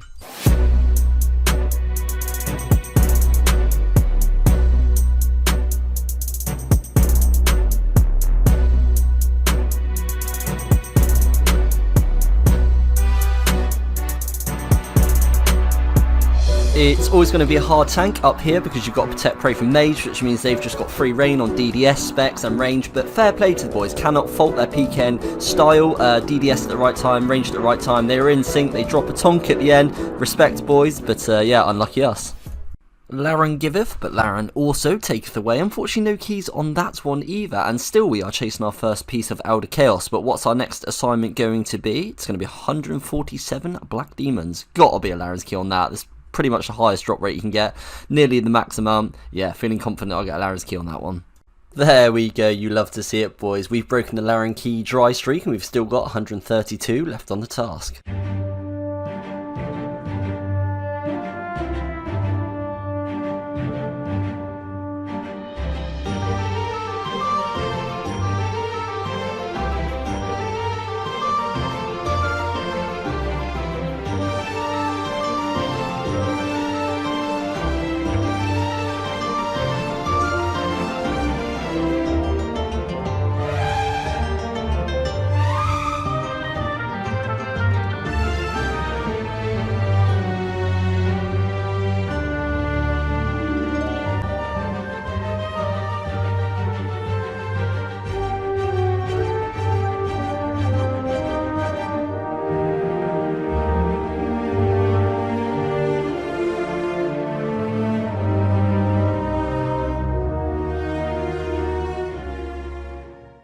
With 23 left on the task, we are getting our second Laren's key. Obviously, we were unlucky not to bank the first one. I am just going to stay here and continue to risk it. Yeah, let's hope I don't regret doing that. We're currently maging these guys, just because I'm completely out of red d'hide bodies. So, thought why not get the Dagon High on and mage them for a little bit.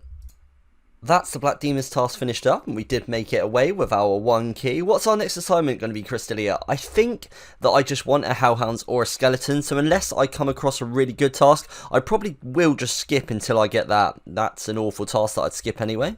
There we go. Definitely didn't take too many skips. We've got a task of H3 Hellhounds. The reason I want to try Vetion on task is because I want to know if this bad boy can hit on them. They've got quite a high mage defense, but I could have sworn in the past I've seen people use a trident on them. So we're going to be taking this and the D2H, and let's just see if it works. I've no idea whether I'm going to be able to kill this guy. I need to get myself 45 Herblore first. I'm hoping I've got enough herb banks, but let's find out. That's going to be level 40 Herblore. Obviously, a lot of my herbs have come from the Duratas, and I've actually got a decent bit of secondaries from the bosses, so it saves me having to collect those. And for those of you wondering how I get my water-filled vials, I just take normal vials from the Ferox Enclave and run them up to the ruins again. This is obviously where we do our smithing. And just by here, there is a little sink. It's annoying because the NPCs can attack you. It's also not marked on the map, but there is a water source here, so I'm able to fill my vials up there and then obviously run them down back to the Enclave. There we have level 44. We are just 1 level away. Unfortunately, we have pretty much rinsed every herb, secondary, cleaned everything we possibly can, so we're going to have to head over to the Chaos Druids, pick up a few more herbs, but just 1 level to go until we can have an attempt at Vetion. And here we have it, boys. When I put these white berries in, that is going to be 45 Herblore, which means we can now make super attacks, which means finally we're ready to test whether we can now take on Vetion. Have you ever seen anything like that, boys? An inventory and a setup like that to try and take down Vetion. I really hope we can, but, you know, let's find out. Just before we do take on Vetion, I just wanted to take this opportunity to say thank you all very much for this year. It's been absolutely fantastic. I want to wish you all a very happy new year, and I can't wait to see what next year brings. When I started out this account, I just didn't expect it to take me where it's taken me. We're growing a little community. I will chuck my CC in there, my Discord, and I actually made a Twitter yesterday, so follow me on that if you want. I'll probably give you updates on my video and all that sort of stuff, but if you add me on Discord, that's generally where the boys hang out, and I'll chuck you in the main Discord if you'd like to be in there. But all of that aside, let's go see if we can finally get ourselves this Vetion kill.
Get in, boys. Yes, we finally done it. We finally got ourselves a Vetion KC. We've tried a few episodes ago. We failed. That staff method really works. It works really well. I'm so happy we can actually get Vetion KC now. Chuffed to pieces. Yeah, absolutely over the moon. We did it, boys. We did it. Naturally, we were never going to be able to do that elite, but we did get a cheeky little ancient style, which we also can't use, but we were not doing it for the loot. So let's head straight over to the goals and get that Vetion ticked off. And here is the goals list, and as you can see, Vetion boss kill is now ticked off, and it is looking absolutely beautiful. The only boss we haven't done is the Chaos Elemental, which is arguably one of the easiest bosses out there, and possibly the easiest boss pet to get, so who knows, we may well get that one. Hello guys and welcome to episode 28 of the Wilderness Only Iron Man series. We're going to kick things off right where we left the last episode, and that's actually with a Hellhounds task, and we're going to go and try and send a few more Vetion kills. Because we got our first one last time, I'm very excited to try and see if we can get a few more. Our biggest problem with Vetion is actually getting super attacks, believe it or not. They are a pain in the ass to get because I have to kill zombies at a 1 in 64 drop rate to get the Eye of Newt, so we will be decanting them into one dose, and I will just be using a super attack on the second form. I'm hoping that's still going to allow us to kill it before it respawns back to its previous form, but let's find out and see if we can send ourselves a few Vetion kills.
Well, we did manage to get the one kill, but unfortunately, as you can see, there is just teams patrolling up there, and I'm not willing to surge through the supplies and just trying my best to fend off teams, although we did manage to twice. Fortunately, not everyone's in the teams could attack me, but I think we're going to do some Revenants, just because, as I said, I don't want to drain my supplies when there's people about. It is a Saturday, so I'll try it when it's a less busy time, but let's see if we can get anything nice on the Revenants.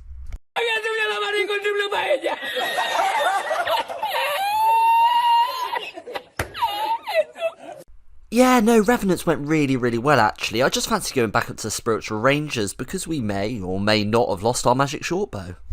As well as killing these Spiritual Rangers back for the 1/8 chance of a magic shortbow, I also kill the Imps for the Balls of Wool, Wizard Hats, and also the Economical Keys which we just got. Well, I think that was probably less than 10 kills to get that magic shortbow back, so not too bad at all. We're going to stay up here and see if we can get a couple of extra ones, and you never know, we might get a few more keys. That is another key, and that is another 62k out. And that is our third key, and without any diaries we can't collect more than 3, so we're just going to leave now. We got the magic shortbow, 3 ecumenical keys, that's about 185k, and yeah, we did all that in about 20 minutes, so not too bad, the death.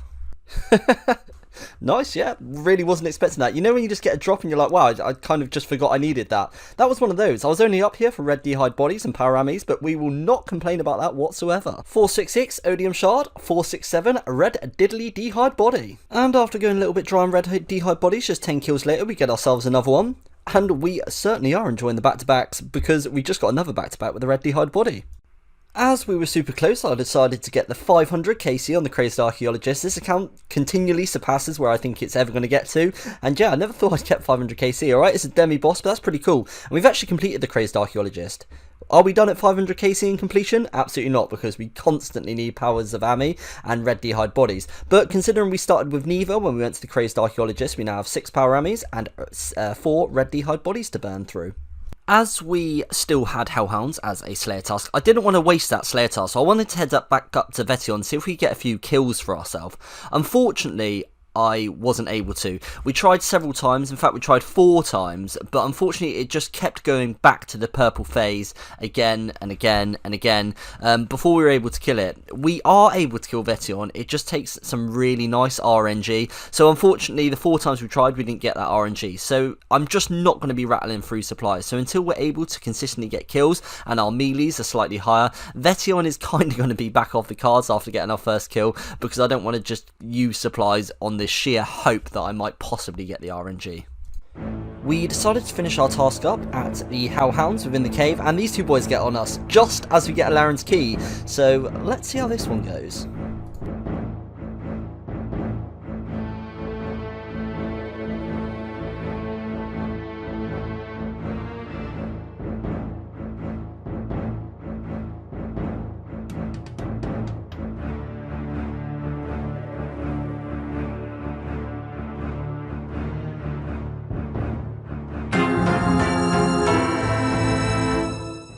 But Wildanator does not give up that easy, so we went back, but so did this ghostly robe-wearing AGS wielding pair, and they weren't done with the old Wildanator, and unfortunately it ended in a very similar way for us, which was to our demise, to our death, so we're going to have to find somewhere slightly different to kill these Hellhounds.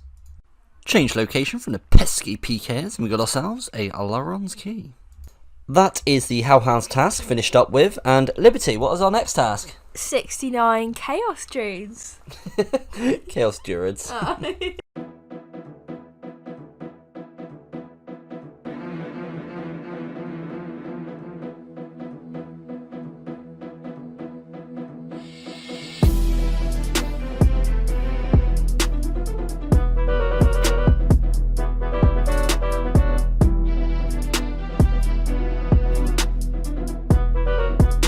Not an ideal start to the task. You always absolutely love to see them. A nice Laren's key coming in. Oh boys, yes, would you look at that? We got our first piece of Elder Chaos.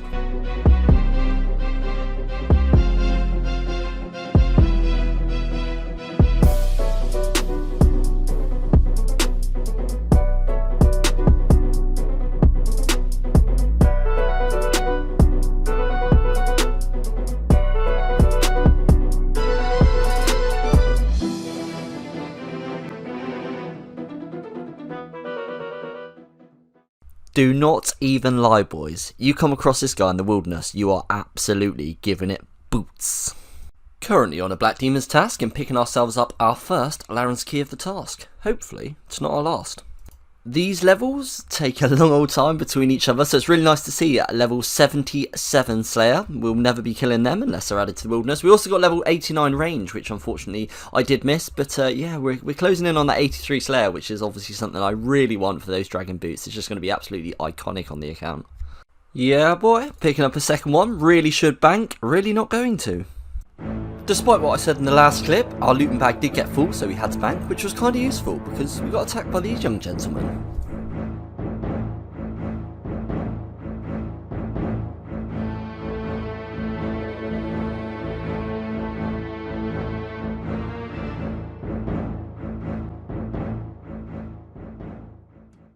Black Demon's task finished up, and our next task is going to be Crazed Archaeologist, a boss task. I'll always go 35 on these just because, as I said, I need the red D-hide bodies and the Paramis despite having completed her. I've said it before and I'll say it again, the shit you see within the wilderness.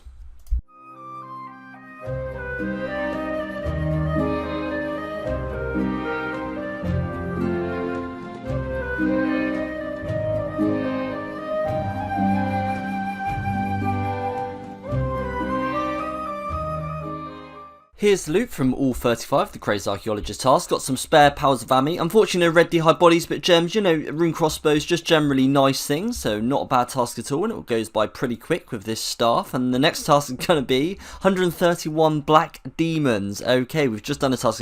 We're not going to do that one right now. I wouldn't mind going back and doing some Chaos Fanatic and seeing if we can get lucky with that shard or not.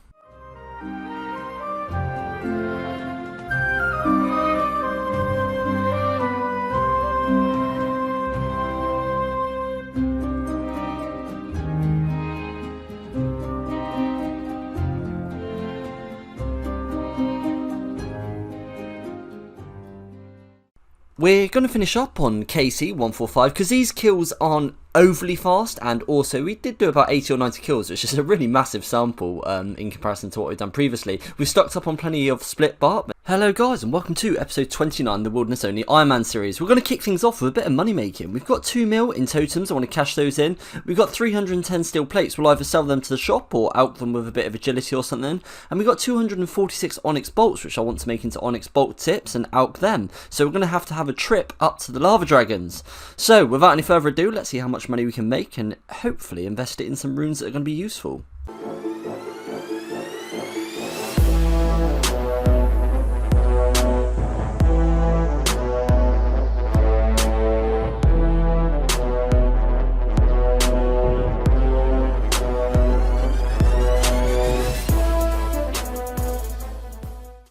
Well, that has to be the worst way I've ever started a video in my entire life. I'm actually a little bit shocked. I forgot that you had to sell them in target worlds, so I quickly hopped to a target world, but without thinking, you skull automatically. So not only did I lose my 2 1-mil emblems, which I'm actually gutted about. I've now lost my Dagenhai Road Bottom, the Elder Chaos Druid Hood we got last one. I lost the pet, thank God I insured it, but I'm going to have to pay pretty much all my cash stack to get the pet back. Yeah, that was a really, really big mistake, boys. Why was I wearing all that? Well, I didn't think I was ever going to risk the hood or the bottoms or anything like that, because I wasn't planning on sculling. I always knew that there was a chance I could lose my pet if I died. I also knew there was a chance I could lose my emblems, but being singles, I just didn't assume it was going to happen. There was just someone camping it really high level, should have prayed melee. I can look back and reflect on the clip constantly.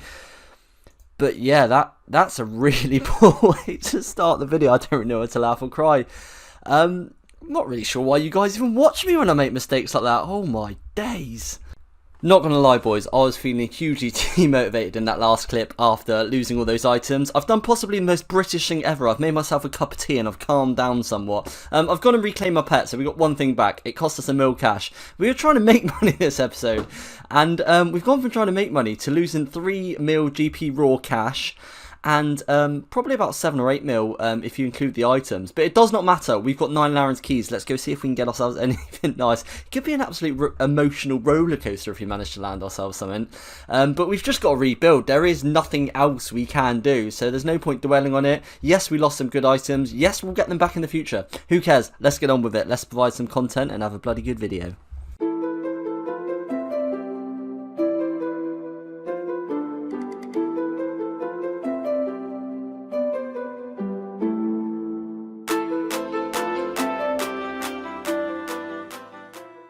Unfortunately, the emotional rollercoaster is not going straight back up because we didn't get ourselves any Dagenhai. I think we're going to sack off the small-time plans of the little money makers because I think we've lost enough. We're going to go to Revenants and see if we can land ourselves a big ticket item, a big emblem, something like that. Dare I say a wilderness weapon? Come on, let's have that emotional rollercoaster go straight back up.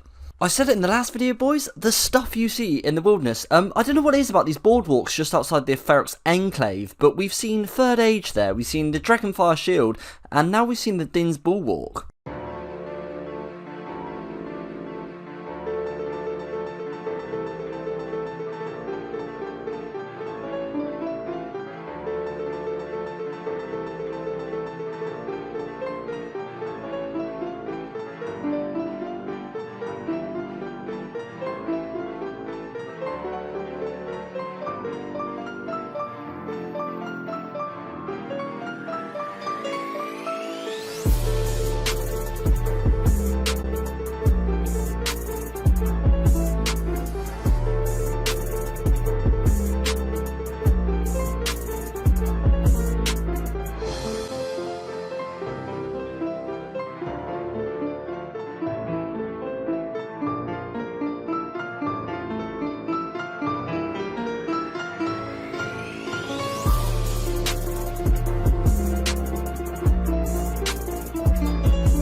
Well, guys, first thing you'll notice from those clips is we got the left-right good night from a fair few PKers there. There were absolutely some big boys out PKing, and we really did push our luck doing it over the course of a few days over the weekend. I foolishly ignored my first rule, which is don't do something when you feel like you shouldn't. You know, don't ignore those peak times. I tell you that, boys, all the time, and I've done it myself. But we did do a huge thing, and the huge thing is we've got Amulet of Avarice. That is a mega rare from Revs. It is incredibly rare. A lot of people know the Avarice skulls you whilst you wear it, but it's less commonly known that it means that it notes all Revenant drops, but also all Wilderness Slayer drops, and also, actually, it's got the same stats as a Glory, which actually makes it our best in slot amulet, albeit not always that functional, because it always keeps you skulled. What does the amulet mean to us? Well, before our only viable rev really to slay was the Pyrofiend due to the Pathan of the Emblem Trader and me needing to use him to skull. Well, the amulet skulls me, so now I've kind of opened up the Revenant Hobgoblin. Both have some pros and cons. Some people assume the Hobgoblin being a higher level has a better chance of the Wilderness Weapons, but it's not actually the case. It has the exact same chance of the Wilderness Weapons and the emblems as the Pyrofiend. It increases the other drops, but not the mega rares. The Revenant Pyrofiend, it's faster to kill. Statistically, because it's faster to kill, we will land the big ticket item more quickly. We can use the Emblem Trader to skull because his Pyrofiend goes past there, but doesn't go past the Hobgoblin. We can take the Magic Shortbow Eye, and also we profit in effort. It drops more effort than I need to kill it. The downside to the Revenant is it's an absolute PK hotspot, as you saw in those clips. The Revenant Hobgoblin, it's got better standard loots. There are far less PKers. It's only a level 23 wilderness. The Pyrofiend is in 30 odd, which means that escaping is going to be a lot easier unless people can attack us. But the main downside is the Emblem Trader doesn't come, so we need the Amulet of Avarice to skull. And actually, the Amulet of Avarice doesn't protect over the Magic Shortbow Eye, which really surprises me. So we just have to use a normal Magic Shortbow. So the conclusion I've come to is testing out both. I think the one we'll be using actually is, well, both of them. We're going to be using the Pyrofiend when it's less busy, and we're going to be using the Hobgoblin when it's a lot busier. I just chucked a whole load of information at you guys, so that is Revenants 101 with Wilder. Hope it made sense.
What the fuck is that, boys? Oh my god, we got a Wilderness Weapon. Why? Why's it got to be the Scepter?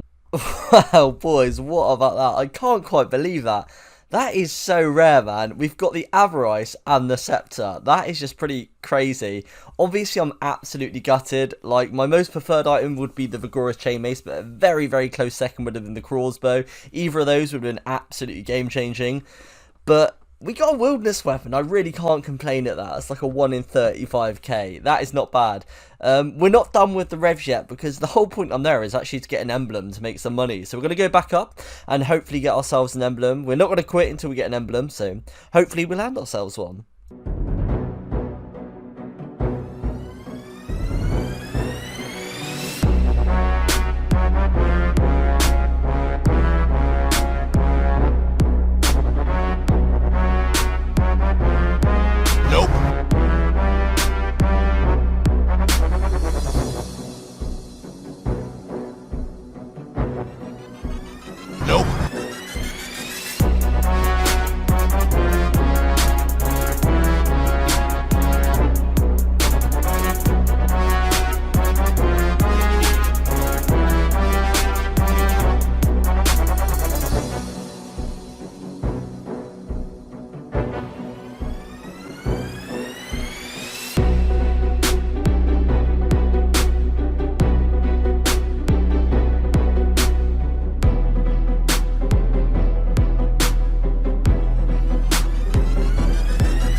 Holy shit, we got the fucking crossbow. Yes, boys! That's the second wilderness weapon this episode. Fuck, let's get that and get the fuck out of here. Yes! We got the crossbow!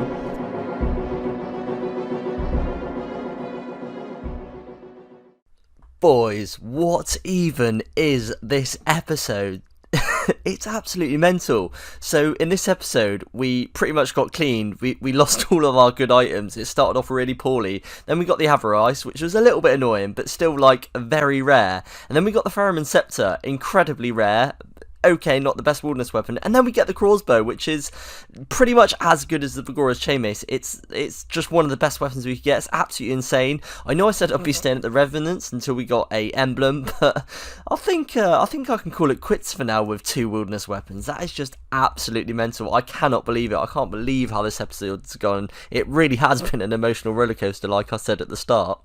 I just cannot wait to use this thing. Next episode, you boys are going to see me just tear some things up with this crossbows just to see what it can do. We don't actually have any effort to power it, but we do have 110 bracelets of Ethereum. So I'm going to break all of them down, and that's going to be 27.5k Ether, which is going to be plenty. It's not like something I'm going to be using on like wilderness tasks or anything. I'm going to be saving it for bossing, but that's going to be enough effort for bossing. I'm just really, really chuffed. Let's get over to the goals, because we almost certainly have some things to tick off.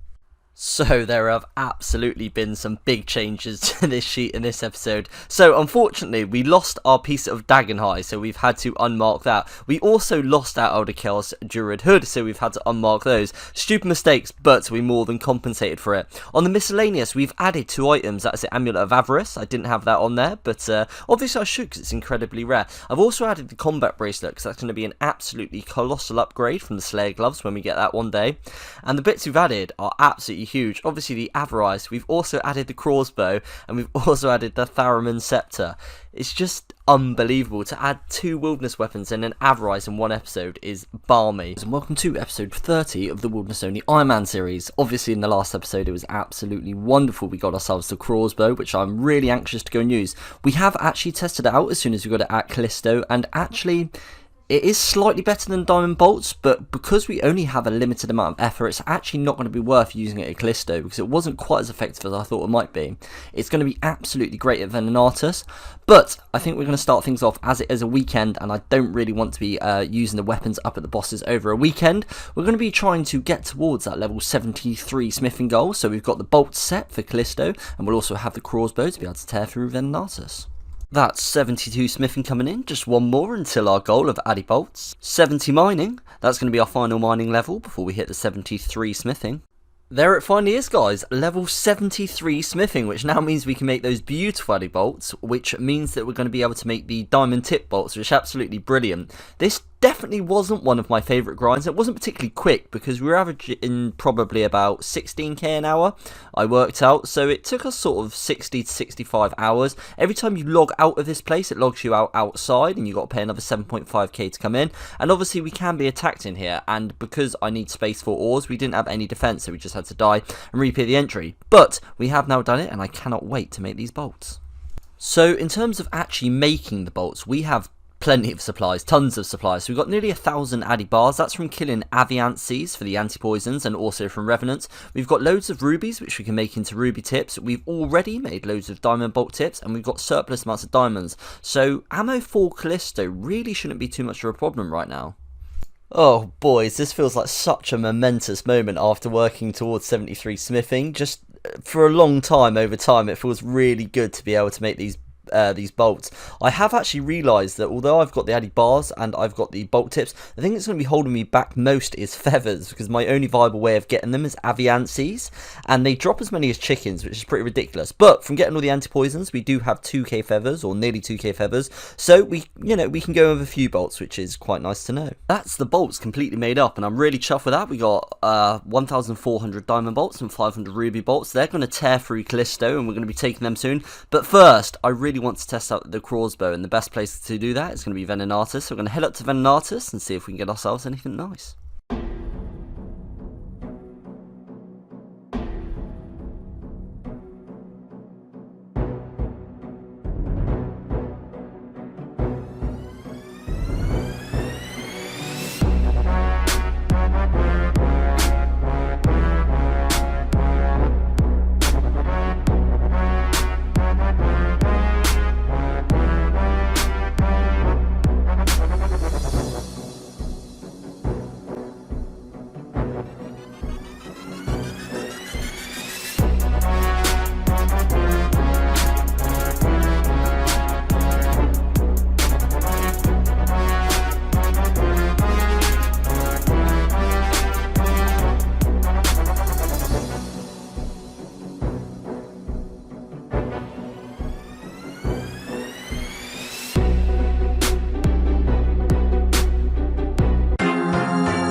And I think with that death at the end there, that's going to be a nice place to leave it. But I really enjoyed it up at Wildanator. It was really good, and the kills are so much quicker. We've gone from like 15 to 20 minute kills to like 5-minute kills with the crossbows. That's really, really nice. Something that I'm really pleased with is the antidote pluses, because before our best thing for Scorpio was just normal antidotes or anti-poisons, and they were a real pain because they only lasted a couple of minutes. So I think we're going to head up to a boss that we haven't actually done yet in order to test the crossbow again, and that's going to be the Chaos Elemental, and I'm pretty sure it's going to be good against that as well. So let's see if we can get up there and get ourselves anything nice.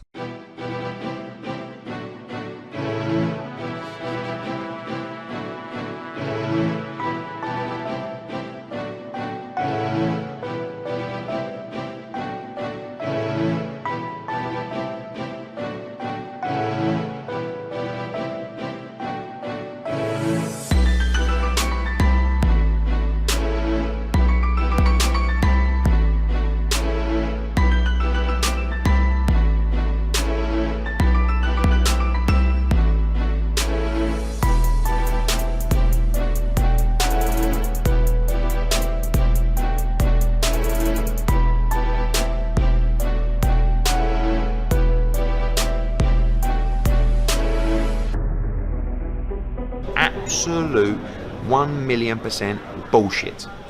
Okay, so after that death, I think that's a nice place to call it there. I was going to do 50 kills, and we got to 48, so that's not too bad. We got to 48 without actually seeing a PK. The first PK we saw, we died. I'm not really sure how I died to that guy. But anyway, moving on. The strength potions, super strength potions, they're going to be really handy against Vetion. So that was quite a nice drop that I hadn't actually forecast. Hadn't really thought about. I looked at the drop table, but it wasn't something that crossed my mind. But somewhere else I'm really keen to try this crossbow, because I think it's going to be absolutely great, is going to be the Chaos Fanatic. So we're going to head up there. We've got the 2 Malediction Shards, and all we need is the one from the Chaos Fanatic. So I kind of just want to camp him until we get a 3rd one, and then we would have the complete Odium Shard. This crossbow has been absolutely great, and even using it at Venenatus and Chaos Elemental, although it is absolutely brilliant at both, I just think it's the best at the Fanatic. He's still got an actually really good defense for a demi-boss, and with the magic shortbow, these kills took ages, but this crossbow absolutely tears through this Fanatic. And as you can see, we are just about to get our 200th kill on this Fanatic. 200 kills for battle staffs. Woohoo, look at that, sneaky Odium Shard coming in. Obviously we're after the Malediction Shard to complete the ward. However, that Odium Shard's not too bad, because it means we now got 2 out of 3, and we only need the one off Scorpia. And as we slap down this Chaos Fanatic, that is going to be kill count number 250. Please don't waste my fucking time. I'm really fucking busy, you know? So, fucking just, I'm busy. I'm busy. No time for time wasters.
Oh yes, boys, and there it is, the Malediction Ward. Very, very happy to knock out that item. That's really, really cool. And obviously we're just 1 shard away from the Odium Ward. I want to test this bad boy out, so we're going to take it up to the Lava Dragons. Before all the madness of last episode, we were planning to head up there. We want to be getting ourselves Runite Bolts primarily, so we can make the Onyx Bolt tips to make ourselves some cash, because we have literally none. But also the Lava Dragon Bones are absolutely beautiful. to be raising that prayer level.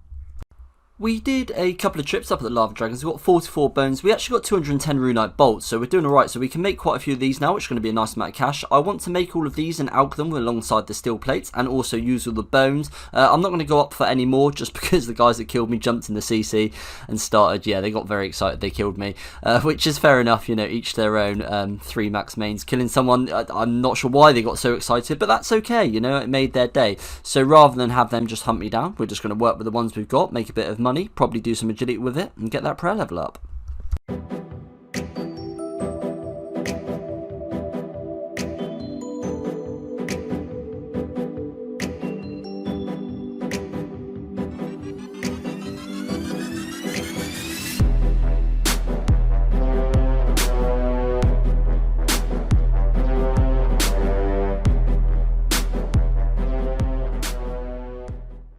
Well, boys, it literally does not get any closer than that. We were venomed 1 HP, but we managed to get the entangle and get the log out. We just had to log on the way back to the Ferox Enclave to avoid getting hit by that venom, but we did actually escape, which is pretty cool. We finished up all our bones, and that got us from 56 to 59 prayer. We've alched all our goodies, which got us just over 2 mil. I do want a little bit more cash, so as you might see, I'm geared up for revs. We're just going to see if we can land ourselves an emblem. Even a 1 mil emblem would be really nice. It's just, I really want to focus on some Wilderness Slayer, and I would like to do that with magic to get it up near my range level, and for that we're going to need a load of money for death runes.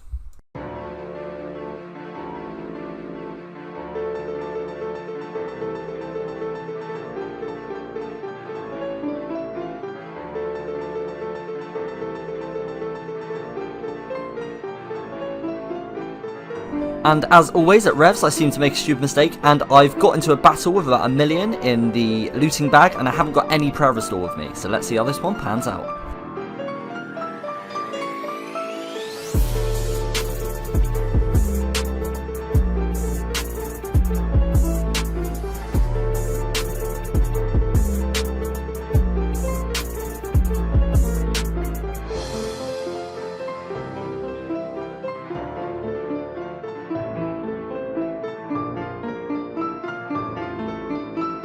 Somehow we did survive that without any prayer restore, and got away with 17 HP, and we're coming home with the mill.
Well, I hope you guys enjoyed that Rev montage, but we are going to have to leave Revs there. I really want to get an episode out, and we have done a ton. We got to 92 range, and then all the way from level 92 to 93 at Revs, and we just didn't land ourselves a money end, but I really cannot complain because I've had 2 wilderness weapons. But we are now up at over 8k Revenants KC, so that means we've done over 2k revs in this episode, and I just wanted to go there towards the end of the episode, and it ended up being a huge portion of it, just because I wanted the money. So next episode we are going to focus on making a little bit of money, not at revs, we're just going to make a little bit of money how we know is going to be consistent, and then we're going to be smashing on with some Wilderness Slayer.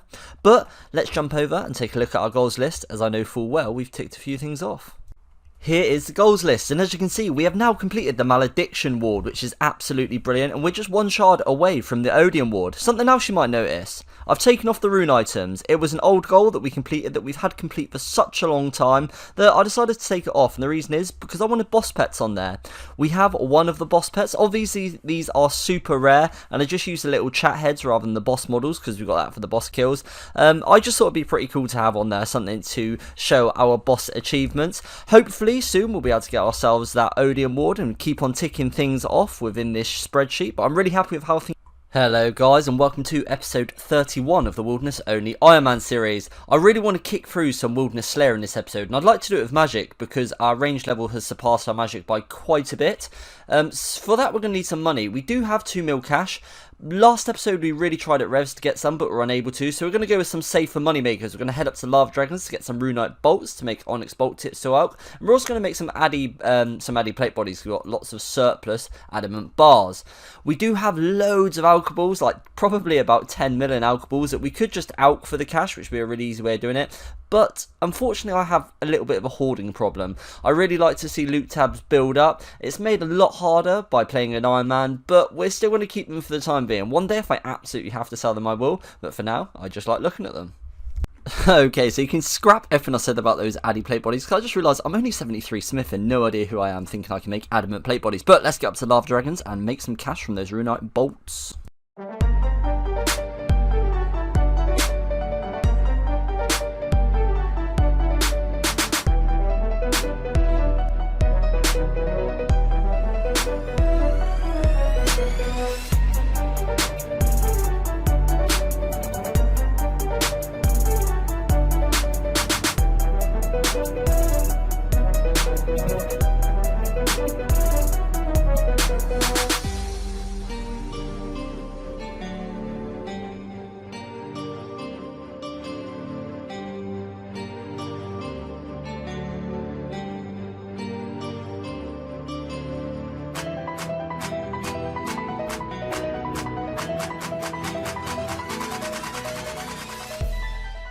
As the Lava Dragons were starting to get busy, we did about 200 kills. We decided to come to Soul Wars, and the reason that we decided to come to Soul Wars was for Runite bolts to finish up the Runite bolt grind. You can also get adamant bolts, and on screen there's just loads of good useful loots that I can be using. So we did some Soul Wars, and we managed to get ourselves 8 crates, and from those 8 crates we did actually manage to land ourselves a decent amount of Runite bolts. So it turns out that Soul Wars might well be our best method for getting both adamant and Runite bolts. Soul Wars won't have been something that you have seen me do yet, but as it is accessible through the Ferox Enclave, it is something that I do allow myself to do. It is a bit of varied content, and it is nice sometimes not to have to think about dying all the time.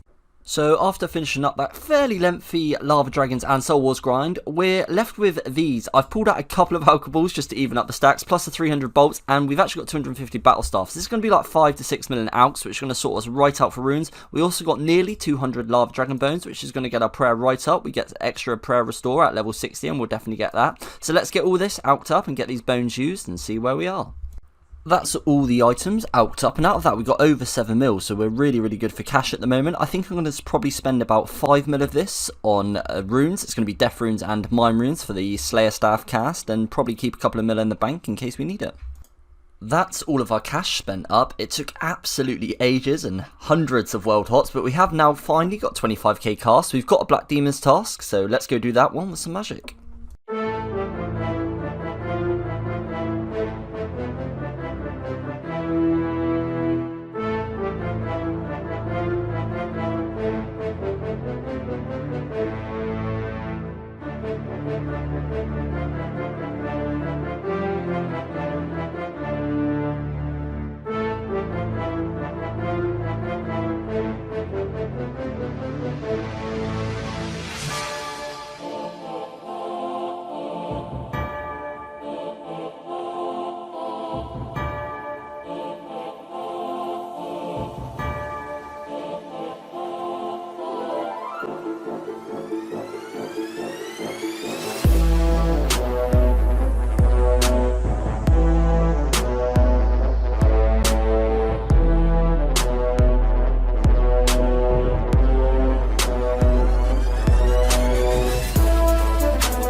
after a little bit of a rumble in the jungle up at the Black Demons and a couple of deaths, I must admit, we're getting another task from Crystalia. It's been absolutely ages since we've been doing some Wilderness Lair and actually picked up a task. We've had that Black Demons for ages. Unfortunately, no Laren's Keys. Come on, it's first task back, you'd hope I'd get some, but none at that time. What's our next task going to be? It's going to be 114 Ice Giants.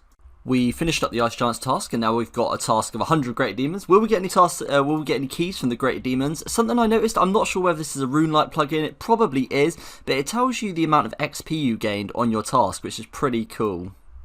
Oh man, it feels like it's been such a long time since I've grabbed myself a Laren's Key, but there we go, 65 left on the task, we are getting ourselves a Laren's Key. Yes, boys, just 4 kills later, we are getting our second Laren's Key, and just because it's been so long, I am actually going to bank these. Normally, I like a nice bit of risk, but we're going to bank these Laren's Keys. Laren's Key, number 3 of the task, you absolutely love to see it. Greater Demons task, completely finished up. Next task is going to be 82 Earth Warriors, but I want to leave that for a little while, just for a minute, because it's a nice AFK task, and actually, I want to be using some of those bolts. We're going to go up to Callisto. It's been a long time coming, but let's go see if we can get anything nice.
He's pinned me up against a wall and he said, "You think you're a fucking tough guy, do you?"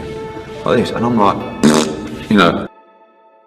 After getting absolutely chopped down at Callisto, we decided to leave it there, but we got quite a few kills, so that's really nice that we can fairly consistently kill Callisto. Bit of a tongue twister, consistently kill Callisto. But that does mean that, you know, eventually we are going to land that Dragon Pickaxe off one of the bosses, and hopefully eventually one of the rings. We completed the Earth Warriors task, got nothing from that, and that's going to be 86 Scorpions, which means it's going to be back to some Scorpia, and hopefully we can get that final piece for the Odium Ward.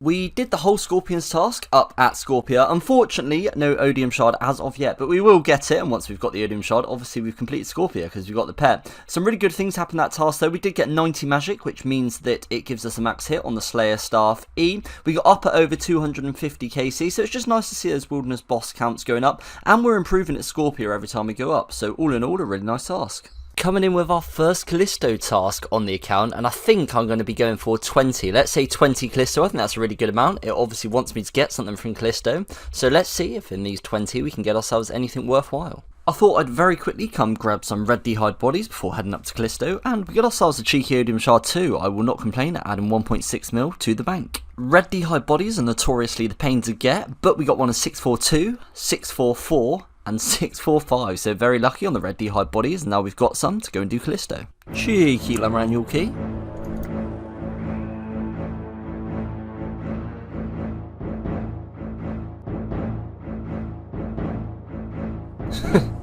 Hello mate, just having a little plod about. No, don't let me interrupt you, just trying to kill a fuck off great bear. Oh my god, what is that? We just got ourselves a tyrannical ring. What even is the RNG on this account? Tyrannical ring? Well, that was a very, very nice trip up there at Callisto. Obviously, we got ourselves the Tyrannical Ring, which is, out of all the Wilderness Rings, is probably the most useful for us because it gives us Crush bonus, and that helps us on Vetion, which is the one Wilderness boss that we're really struggling on.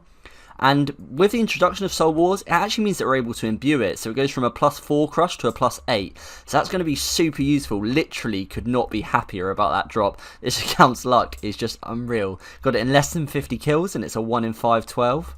Additionally to the ring, we also got ourselves some Laren's keys and some really nice loot. It's actually probably quite a bit of GP's worth. Yeah, 3.1 mil in less, or just about 20 kills, so that's really, really nice to see. So we've been working away at Soul Wars, and it's really nice that we can imbue stuff here now. So as you can see, imbues 260 tokens. That's really not that much. It's just a few hours worth of Soul Wars, so we can confirm that. And now we've got the Tyrannical Ring imbued, which is absolutely beautiful to get on this account. Next up, we've picked ourselves up a Black Demon's task, and as you can see, on the floor we have a Laranial key. Laren key number 2 of the task coming in, and there we have ourselves a third Laren's key. Oh boy, they're coming in thick and fast now. That's Laren's key number 4 on this task alone. Coming in with 78 Slayer, and once again we are rewarded with a Laren key. Lovely, that's number 5.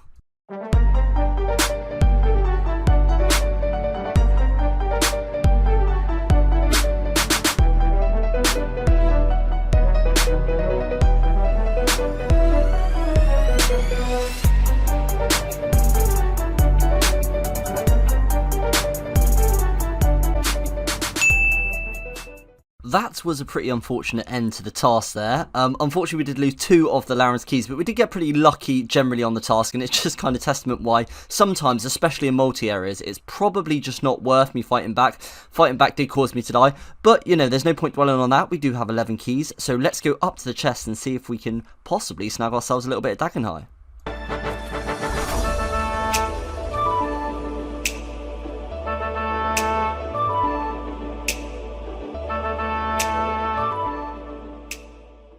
This is the loot in which we got from those Laren keys. Unfortunately, no Dagenhai, but you know, you can't win them all, and we did get some nice on the Iron Man series. If you are enjoying the series, please do consider subscribing, giving it a like. It really does help me out. Now, we're going to be kicking things off with a Revenant's task, but before we do our Revenant's task, we want to get that new thing from Soul Wars, the Ectoplasmator, something like that. It gives prayer XP on ghostly creatures, and Revenants are a ghostly creature, so it will work on them. So let's go pick that one up. It's not all that expensive, 250 tokens, it's just a couple of hours worth of Soul Wars. I'm not sure if you lose it, whether you die with it, I really don't know, or whether I'll be able to drop it or whatnot, but at the moment we're just going to buy it and hope that we don't have to buy any more, but we might have to. We do have enough Azeals for more, but I think we're actually going to spend these on the Spores of War. We can afford 10 of these and, you know, see if we can get lucky with anything.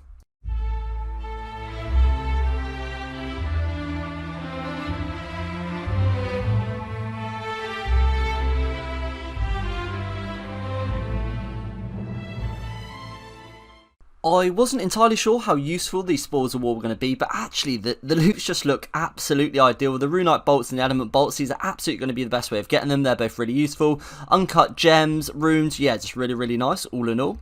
But let's go on and get on with this Revenant's task. Laren's key coming in, and just a couple of kills later, we're picking up a second Laren's key.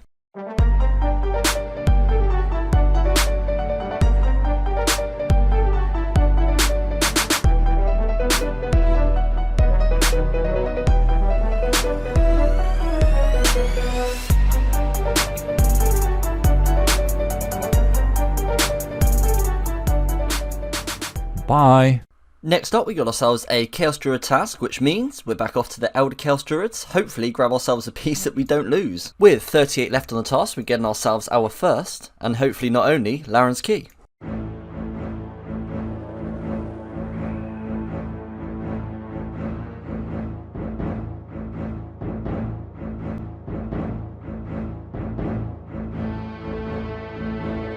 Go. Go. Go. Go. Go. Go. Go. Next task up is Lesser Demons, and as you can see, we're picking up a Laren's key. Laren's key, number 2 of the task. Lesser Demons task finished up. Crystalia's now given us a bear task, and that means only one thing. Let's see if we can go and do some Callisto.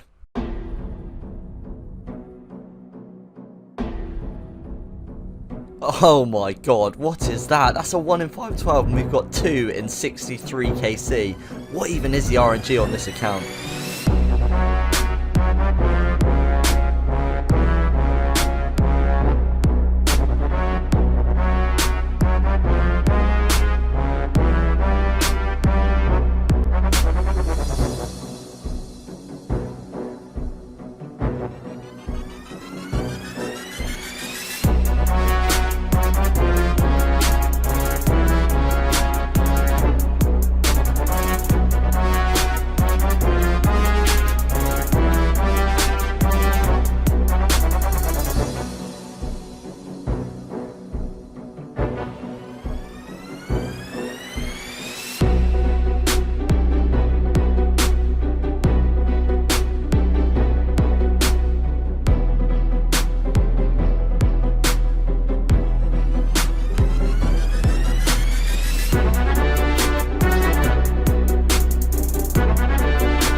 Do me a favour, suck my nuts.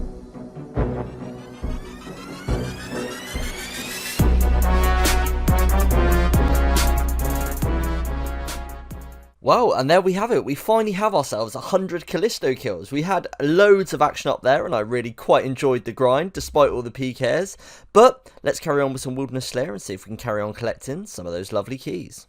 Laren's Key, Laren's Key, Laren's Key. Next task up from Crystalia is going to be Crazed Archaeologist, and I'll always be doing 35 of those because I am in constant need of power ammies and readily hide bodies. Laren's Key coming in on the Crazed Archaeologist task. Fedora from the Crazed Archaeologist, that's a 1 in 128. Second Laren Key coming in, complemented by a lovely Amulet of Power.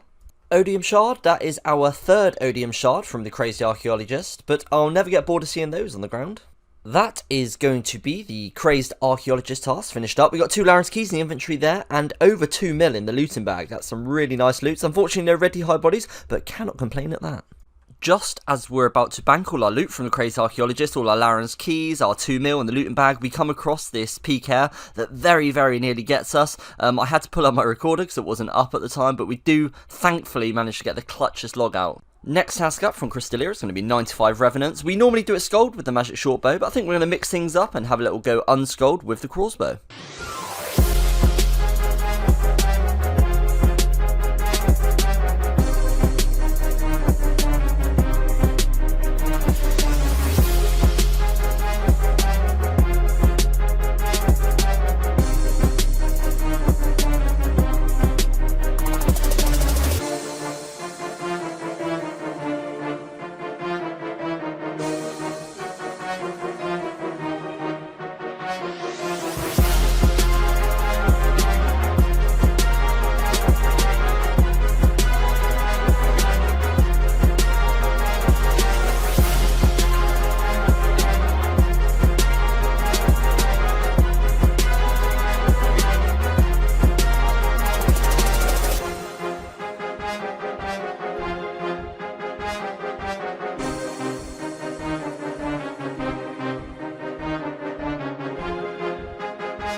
And with the kill of this Revenant, that's going to be the task finished up. It's always a good bit of fun up at the Revenants, and in the looting bag we got a decent bit of lootations.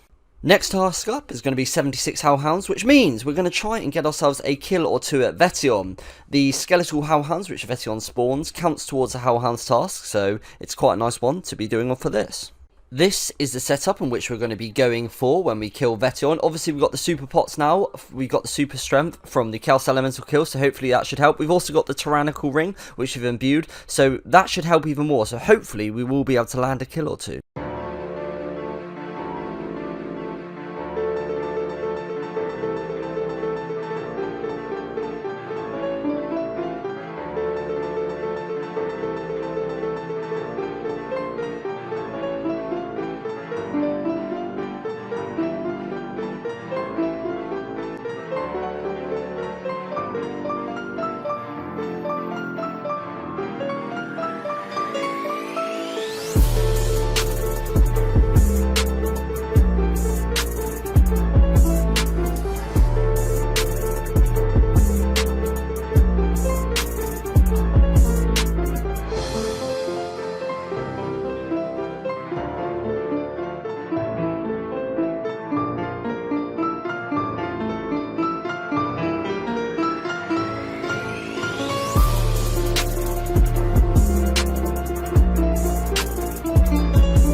Well, boys, what about the kill at the end there? We couldn't quite get that one in before the PK coming. It was an incredibly frustrating time up at Vetion. I was up there for a fair few hours trying to get those kills.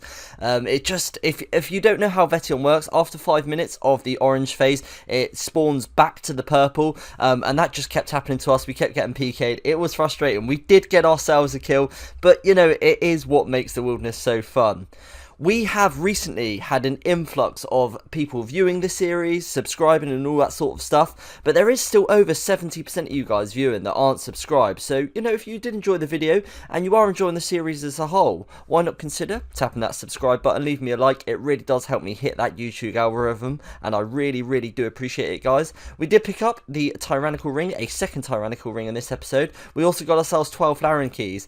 I am going to be that guy. I'm going to make you guys wait till the next episode before we start opening Laren's keys, but we're going to jump over to the goals to see where we are. Hello guys, and welcome to episode 33 of the Wilderness Only Iron Man series. If you are enjoying the series, why not consider giving it a subscription, and if you enjoy this video, if you'd be kind enough, give it a like. Anyway, we're kicking things off with Crystilla, and we've got a boss task, and our boss assignment is going to be Chaos Fanatic. There's not anything per se we need from the Chaos Fanatic. Spare split box always helpful, but we're just going to go for the 3.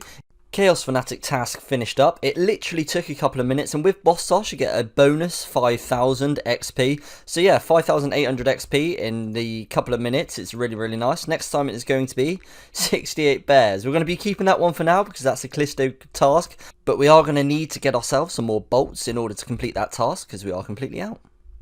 We've been doing a decent chunk of Soul Wars, and we've got ourselves 20 Spoils of War. It's going to be our best method for getting Addy Bolts, so let's bust these bad boys open and see if we can land ourselves a decent amount of Addy Bolts to take on Callisto.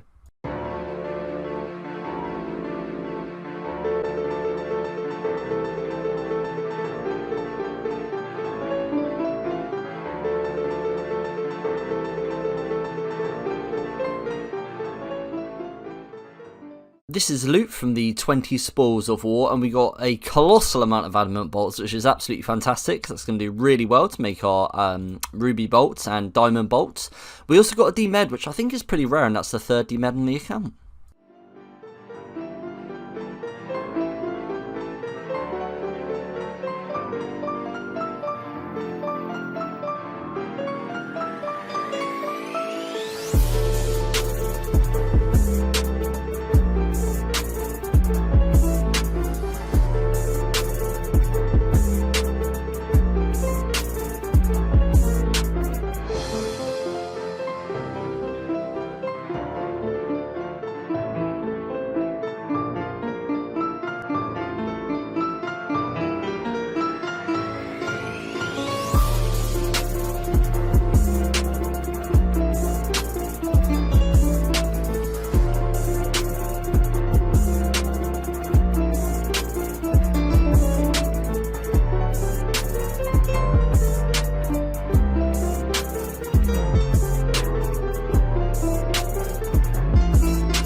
Absolutely unbelievable.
And as you can see, guys, our next task after the bears is going to be 88 Chaos Druids, so hopefully we're going to be able to get lucky there. But we did about 50 Callisto. I probably would have done the whole task. We just didn't quite have enough bolts, so I did the last sort of 20 bears normally. But yeah, we had a lot of fun up in those 50 kills. Encountered loads of PKs, got 94 range, landed a second D2H, just yeah, really good time up there. And with the kill of this final Chaos Druid, that's going to be task over. Unfortunately, we didn't get ourselves any Elder Chaos Druid or any Laren keys, but that is our 200th Wilderness task in a row, which is absolutely huge. 625 points. I do not mind if I diddly do. And we also got ourselves 79 Slayer. Unfortunately, I just missed it at the time.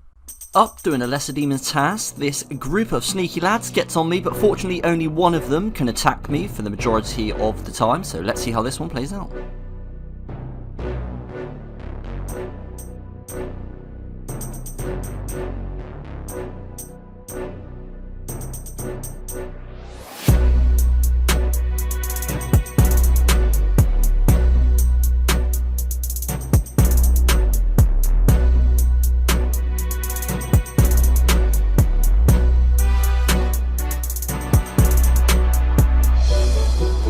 '91 Magique. Whilst up at the Lesser Demons, we got Laren's key number 1, 2, and 3. Another task, another key, and we are building quite the collection. Fire Giants followed up by a Greater Demons task, and we get a couple of gentlemen that fancy a bit of a ding dong.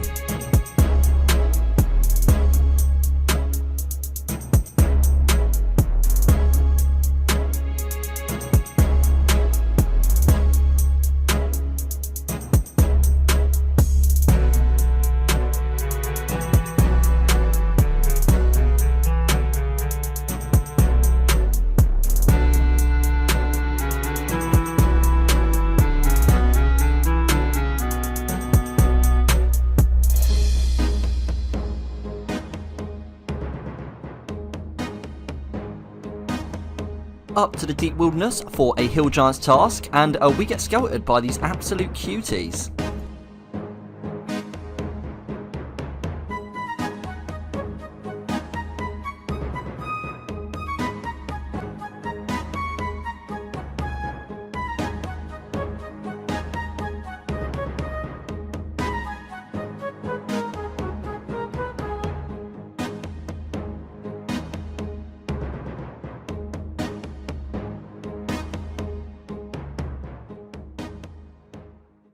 I've kind of been hoping for a spider's task from Wilderness Slayer. That is one scary looking boy, but unfortunately we haven't managed to get that thus far, so I'm just going to be doing some Venenatus. I really want to do some. I've broken down all my bracelets just without the Slayer task, and we're just going to go up and use our crossbow on Venenatus because we still haven't, you know, sort of really tested this bad boy out. So let's go do some Venenatus and see if we can pick ourselves up anything nice.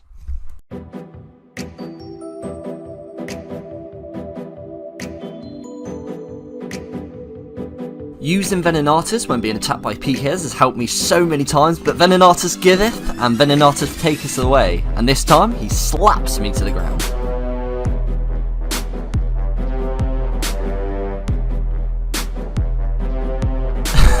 Nah, this cheeky lad slaps me with your mum in Spanish.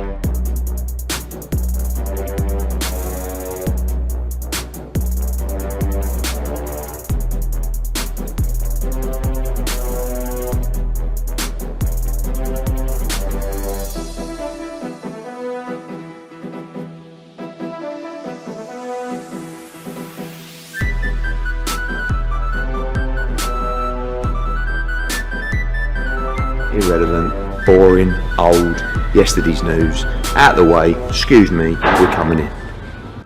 Oh yes, 500 red spider's eggs. On a Iron Man, Herblore is hard enough alone, but on the Wilderness Iron Man, it's really difficult, so that's going to help out a ton. 60 on bolt tips, that's a really nice one from Venenatus, that's 500k raw cash. Incy Wincy Spider went up the water spout. Out came a dragon pickaxe. Yes, boys, what a drop that is. Really, really chuffed to see that one. Should we pick him up? Should we just have a little dance? Should we get him up, boys? Oh, the only PKs are going to come. Is this making you nervous? Is it? Is it making you a little bit nervous, boys? Ah, a voiceover. Of course I'll pick up the pickaxe. What a lovely drop. Oh boys, and just about 30 kills later we get our second dragon pickaxe. That is really cool. 2 dragon pickaxe in 135 kills. The RNG on Wilder continues.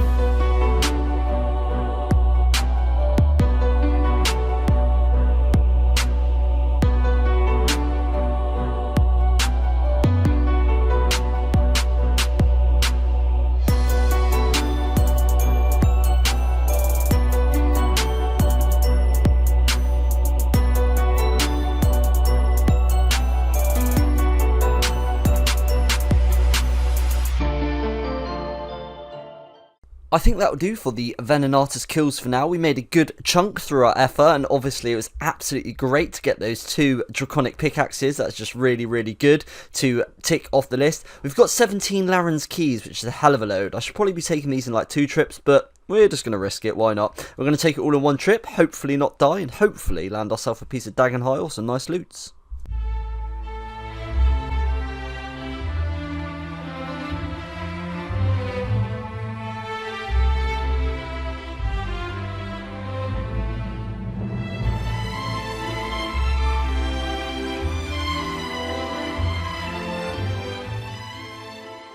This is the loot in which we got from the Laren's keys. As you can see, we weren't lucky enough to get Dagenhai this time, but we will be getting the Dagenhai back at some point. We are going to jump over to the goals, because I know we have at least 1 to tick off.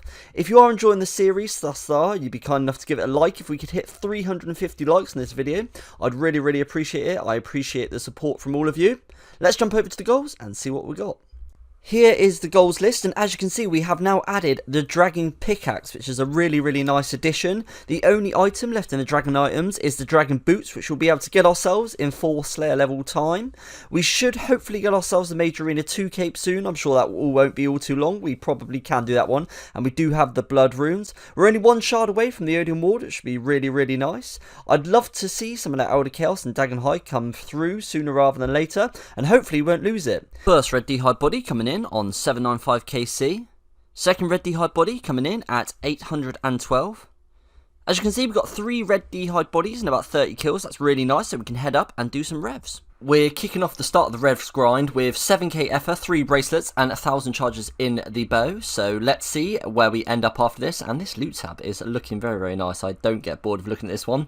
Only if we can get our Dagon High back at some point. That would be lovely. This is how the Revenant collection log is currently looking. We're currently at 8.2k kills. I'd like to try and push it over 10k kills, I think, this episode. And yeah, one day we're going to land that Vigorous Chainmace, but hopefully we can land some money emblems.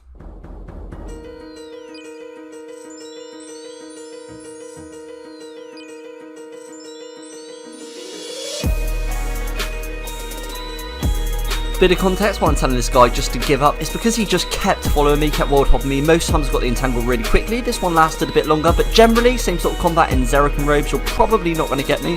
Watch me after saying that get absolutely turned over in the future by someone in salad robes.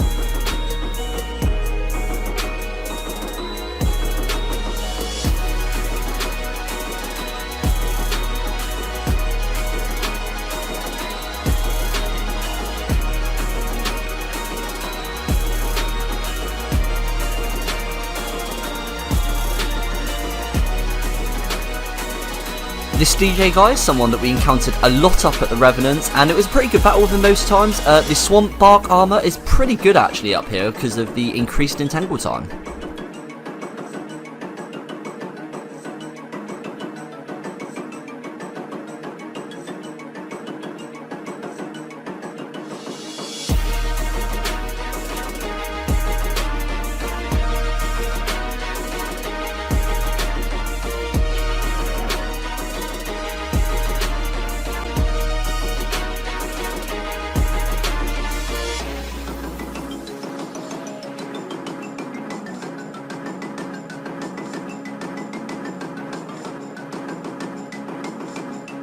The PKs are revolving, lads. Mithril seeds, you cheeky little bastard.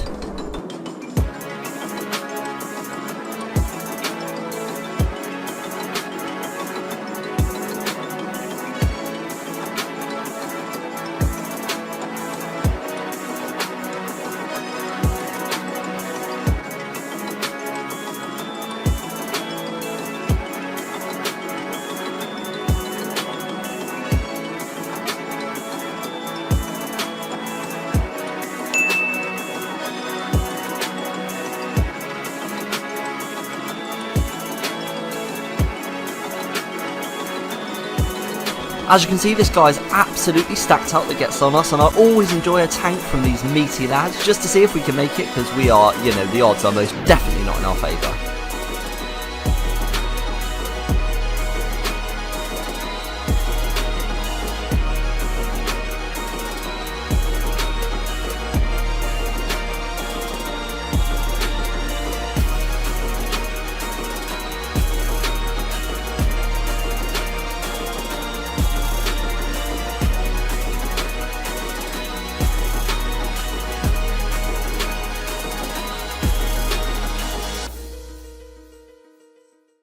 That was a pretty enjoyable time up at the Revenants. We are unfortunately pretty much out of Red D'hide bodies, barring one at the moment that I'm wearing. So we are going to need to go and collect some more Red D'hide bodies from the Crazed Archaeologist. We're kind of near 1000 KC, so I'd like to get up to that.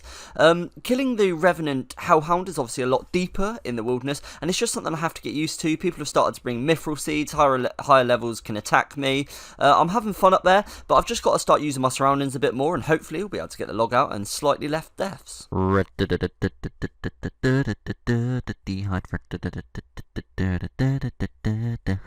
That's another Malediction Shard coming in, and I believe that is our third one. Another 1.5 mil to the bonk. Top page, Crazed Archaeologist kill on Iron Men is like 1,200, 1,300, something like that. And we are just about to get ourselves kill 1,000. So we're not far from the top page. And kill 1,000 is going to be absolutely nothing. With a few dehyde bodies, we've come back to the Revenants. And we are just getting attacked by this guy. So let's see how this one pans out.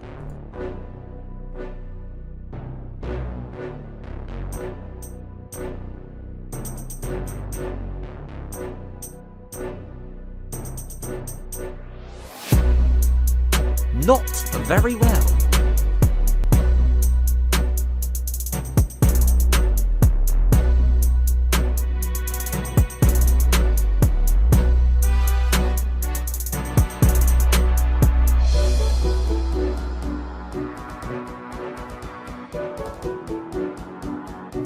Take a shot every time that I miss a prayer switch in this fight. Spoiler, you'll probably be very drunk.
No smut?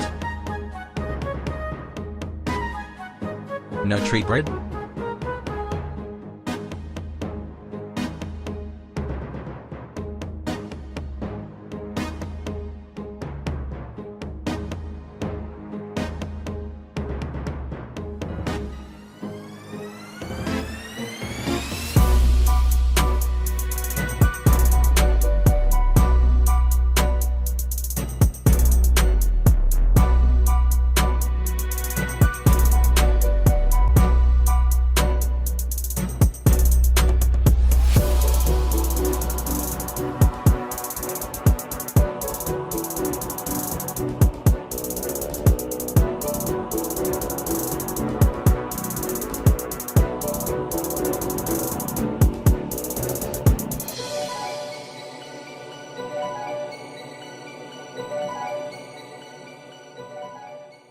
Do you want a little bit of glitz and glamour? Because I'm going to give it to you.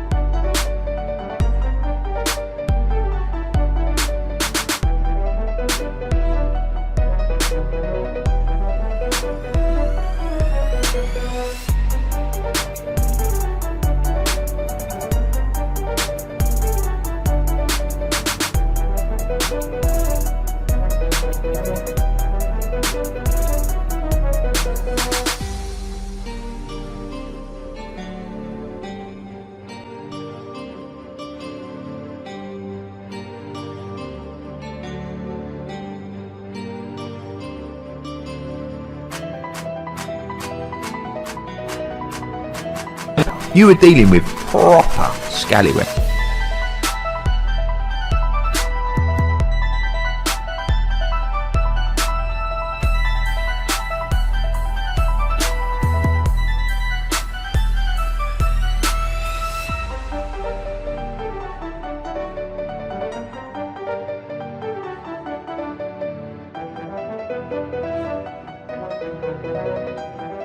Get in there!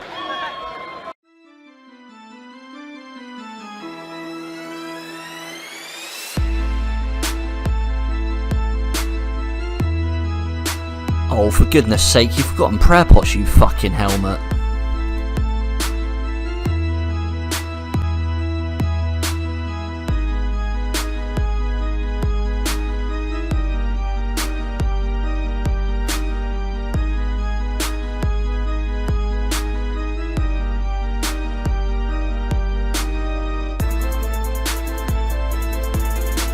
We decided to cache our ancient artifacts in. This is always a very scary process because you have to be skulled, and if you remember from some of my earlier videos, did not go well. We lost like full Dagon High, 5 mil worth of emblems, something ridiculous like that. So I'm always a little bit wary doing this. We do encounter a few people skulled in the Revenant caves here, so let's see how this one goes.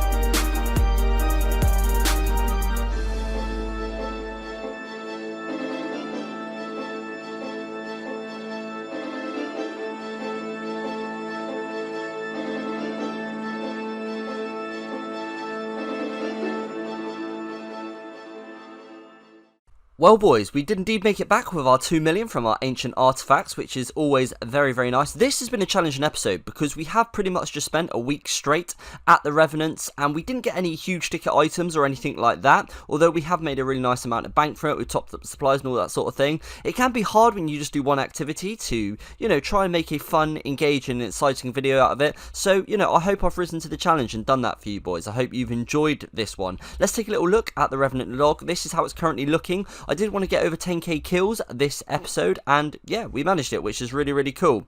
Hello guys, and welcome to episode 35 of the Wilderness Only Iron Man series. We did buy a whole load of death runes a few episodes ago, but we are all out. So we've got a nice bit of cash, and we've got some onyx bolts to make. So let's make up these onyx bolts, get the cash, and buy the death runes in which we need. And poof, as if by magic, we've turned those onyx bolts and cash into death runes to crack on with a load of Wilderness Slayer. Just before we do that, we need to go back to the Crazy Archaeologist to get ourselves some red d'hide bodies, as always, but once we've done that, we can do a nice bit of Wilderness Slayer. You've seen me up at the Crazy Archaeologist plenty of times, so let's just steam straight through this. 92 magic, red d'hide body, 1082, bam wham, thank you ma'am, odium shard, 1088, 1100 KC, red d'hide body, 1127, and finally, a red d'hide body, 1138. That's seconds of footage for a chunk of time up here, which means you all owe me a pity like. I don't make the rules, lads, I just enforce them.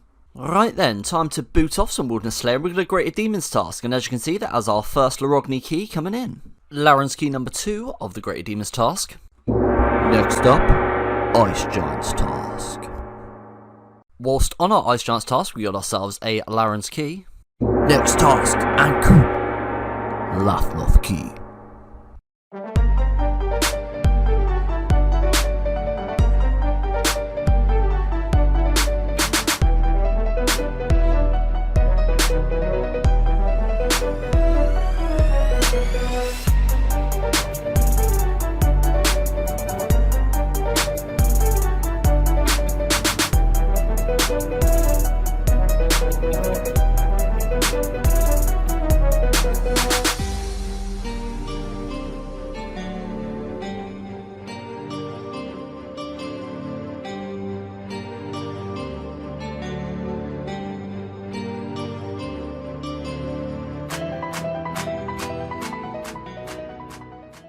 What a ruddy clutch escape at the Ankus, but back on another Ice Giants task, and we get ourselves another Laren's key.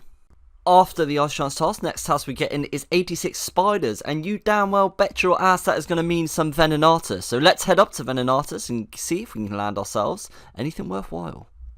The obvious thing to do in this situation is just to give it absolute boots and get out there ASAP, because generally they'll have more PKs around the corner, but where's the fun in that? You got to give them the old run around Venenatus, see what damage output you can put on them, and it just makes the whole thing a little bit more fun.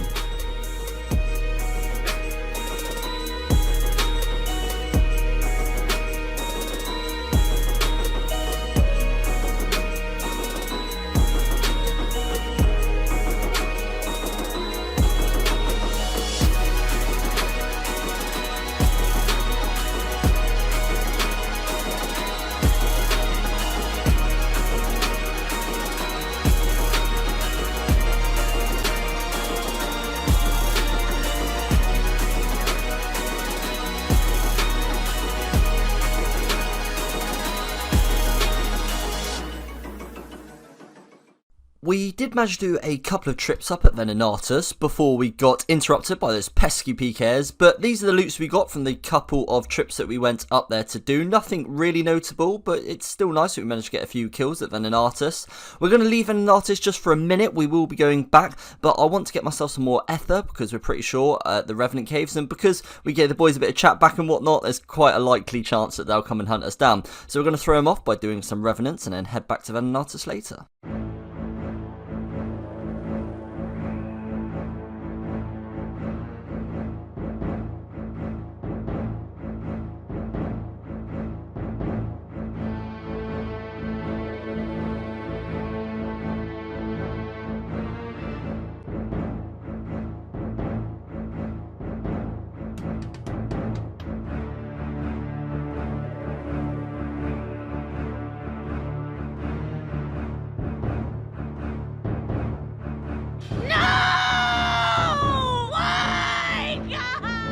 We're trying to play it somewhat smart, so rather than hang around at one activity once I've been scouted, we change it up. So we've gone back to Venenatus, and we come in with a very nice loot of 100 grimy snapdragons.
And the ever-going ether hunt continues back to the Revenant Caves.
Fuck the people online.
Down, Wilder, you cheeky little rat bag.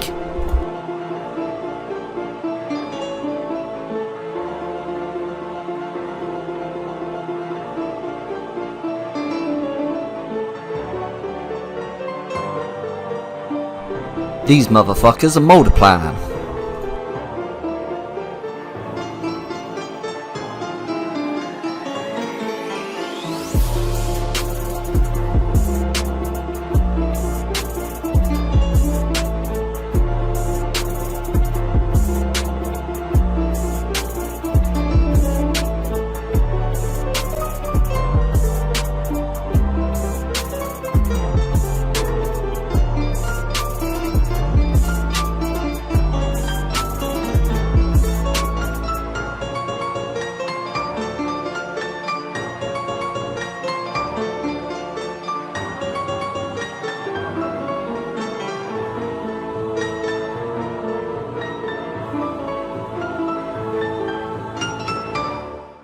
So I've got a bit of a choice in this scenario. I can stand here and try and tank them into the obelisk and wherever it might send me with 2 food, or I can take the scummy option out and X-log. Well, I took the X-log option.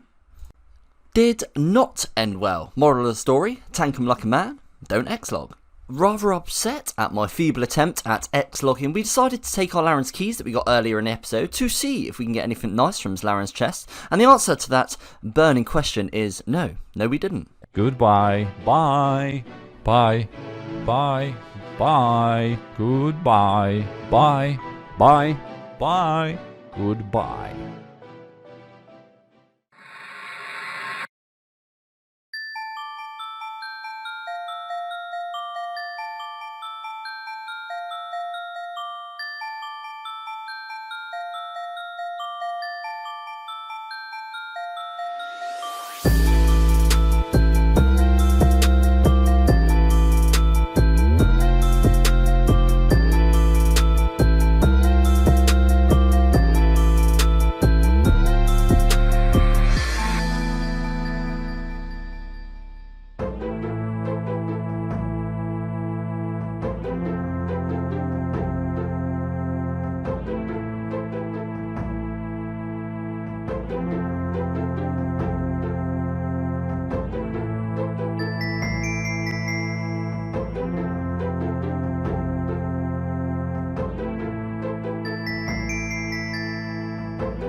And that, guys, is what I call a wrap. Not a bad episode at all. As you can see from the kill boss log, we are up at over 200 KC for Venenatus and 1,200 KC for the Crazed Archaeologist, which means we're only, I think, about 50 kills off the top page, which is really, really nice. There is constantly exciting updates coming to the Wilderness. We've got the Wilderness boss update sometime this year. I also found this tweet from Aiza, so I'm not sure exactly what that's going to entail, but I do know that it's probably going to bring a nice bit of fun to the Wilderness. So the Wilderness only Iron Man series. Firstly, apologies, this is the first upload in about 2 months. If you're an active part of the CC or Discord, you'll know why, but the short of it is, I've been busy in real life. That combined with feeling my content was becoming samey on the account, I took a small break, but we've been back properly for a little bit now. We've been focusing on all the boring stuff whilst I've been back and not recording, like restocking supplies and trying to get ourselves Revenant Effer. So firstly, we're going to jump into a montage of clips I've grabbed over the break period. I'm buzzing to be recording clips again, and I hope you all enjoy the episode. We're starting off with the clip that you guys have been watching in the background throughout the intro, and this is a really weird one. The guy's putting out some really decent damage on me, probably gonna get me, he's doing really well, but then all of a sudden, just pop, completely logs out. We've been focusing killing the Revenant Orc recently, as it has been the easiest to escape from. Whilst up at the Revenant, you come into all sorts of PKs, the good, the bad, and the, well, frankly, damn right ugly. You know, some PKs, they try and attack you salad robes and all that sort of stuff. They're just realistically not going to get you. But this guy was pretty decent. I do like the fact that the Rev Caves is one-on-one, but often they do PK with a mate, and you can see in this clip, he's putting out some decent damage. I do manage to get the entangle on the guy and get out of the cave, but unfortunately he's got a mate waiting for me, and we're already pretty low on supplies. This guy looks pretty good. He's got the D crossbow, D claws, he's putting out some pretty decent damage. I try and get the Entangle log underneath him, but unfortunately he picks Mithril Seeds. The Mithril Seeds are very good if you're PKing, honestly they do get me quite a lot. So at this point I'm just praying that I might be able to get some gap. Unfortunately I don't, he does get the Entangle, so I'm kind of having to think very quickly here. Managed to get a very clutch Entangle and hide behind the tree. He must be absolutely fuming, but I just thought that was a fantastic escape. Unfortunately, up at the Rev Caves, it's not always quite as good fun as just being able to tank the PK and get a cheeky escape. Unfortunately, some people just absolutely destroy you, and when they're hitting over your full HP, well, there's really not a lot you can do. We got some levels whilst up at the Revenant Caves, 91 hit points, 98 range, just one level from our first 99 on the account, and 92 HP, that's halfway to 99. We also made ourselves some decent coin, coming in with not one, but 2 500k emblems, a 4 mil emblem, which is absolutely huge amount of raw GP on the account. Oh, and then this popped in. A 16 million emblem, could not believe it. Most expensive emblem, and pretty much sets up 99 magic on the account. Or does it? So emblem money isn't safe until you've cashed them in and you're in the safe. We managed to cash in both 500k emblems. We also managed to cash in the 4 million emblem. Now, you might remember back to when I forgot on BH Worlds you Scold, and we lost our Dagenhai. Well, this is what happened when we tried to cash in our 16 million emblem.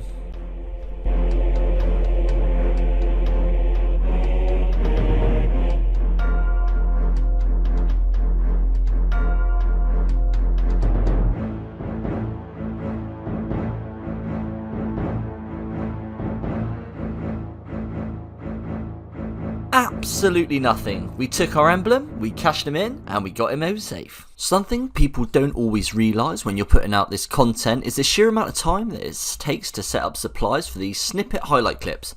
So I've been prepping a lot of Spoils of War and LMS points. I know some people have been a bit iffy about the account being able to do Soul Wars, but as both Soul Wars and LMS are minigames accessible through our hub, the Ferox Enclave, I do allow them. I suppose that's the beauty of setting your own restrictions. Interestingly, there are only 2 drops in which we can get from Soul Wars which we can't already get elsewhere in the wilderness, and these are cabbages, which aren't exactly game breaking, in fact they have no use to us at all, and the Soul Wars pet, which is just an extra fun goal we can be working towards. I had 100 Spoils of War, which gave us 25% chance at the pet, but, spoiler alert, we didn't get it unfortunately. Which is okay, as Soul Wars is something that's quite relaxing for me to do, and I don't have much of that sort of content playing exclusively to the wilderness. It allows us to collect decent supplies like raw fish for cooking XP, runes, gems for crafting, and also bolts so we can make gem tipped bolts. What you can see on screen now is the loot we got from the 100 crates. Really nice haul, and over time we'll chip away at trying to get that Soul Wars pet, as it is one of the 6 pets that we can get within our restrictions. Our final bit of prep we've been doing is LMS. On screen on my LMS stats, we got ourselves over 500 points.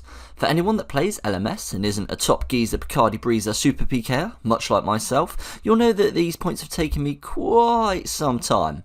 But spending them is the best part, and we have completely restocked. We split it 100 points on Addy Arrows, 100 points on Quamboams, 150 points on Mantas, and 150 points on Super Restores. Thanks to those emblems, we now have a very pretty penny, very nice cash stack indeed, and pretty much all of this cash is going to be going on death runes. We're very close to hitting 99 range, about 700k away, so once we've hit that, pretty much most of our Slayer training is going to be through magic. And for that, we're going to need a whole load of death runes, because what we use is a Slayer Dart spell, and that uses deaths and mines.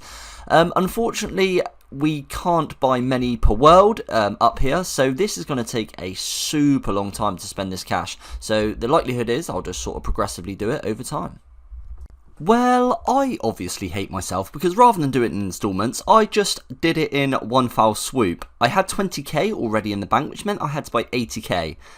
Only being able to buy 100 death runes and 400 mind runes per world, that took me just about 8 hours. I was buying about 10k per hour, so yeah, I've just been buying runes, chasing this guy around for the last 8 hours.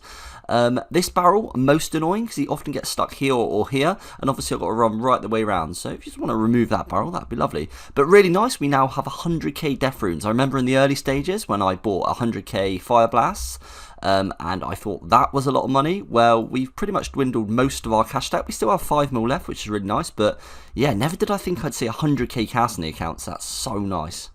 We next headed to an all too familiar place, the Revenants. Revs will be constant throughout the series, 1 because we still need the Vigora's Chain Mace and he's a pretty rare boy, and 2 even after the Vigoras we'll need to continue to slay endless amounts of Revs in order to power the weapons.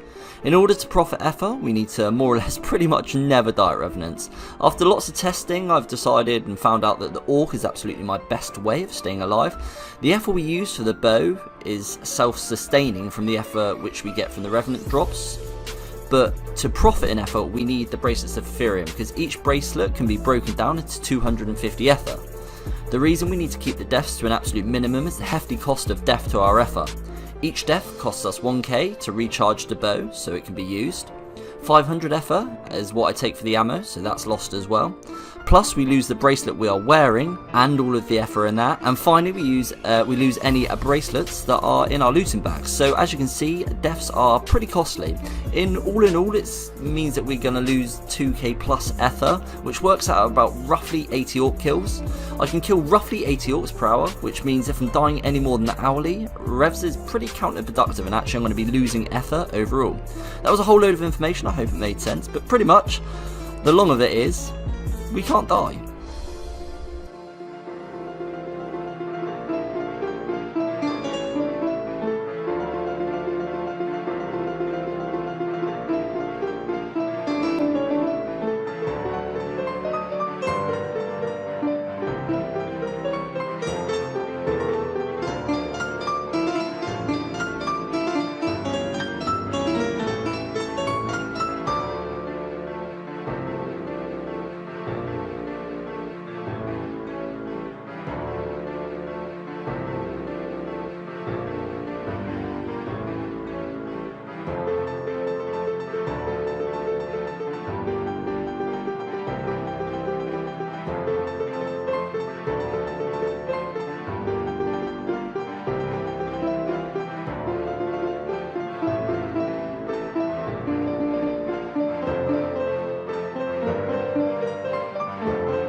Well, that was a very successful Revenant session. We did manage not to die at all, and some of those boys we encountered were decent PKs with some top gear.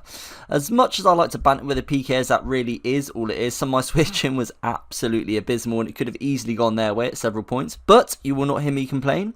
If you cast your mind back many months ago, we still have the same spiders task that I had, so let's take some of our newly acquired effort and burn through it up at Venenatus. antidote drop coming in, and they are absolutely huge for Scorpia, so whilst they might not be the best on normal account for money, they're absolutely ideal for me. Oh boys, it's been a while since I've seen one of those. A Laren's Key coming in. And with the kill of this big spider, that is going to be our Slayer task over. There was nothing too noticeable in those final 30 kills of the Slayer task, but it's just nice to be back at Venenatus and back on Wilder doing some bossing.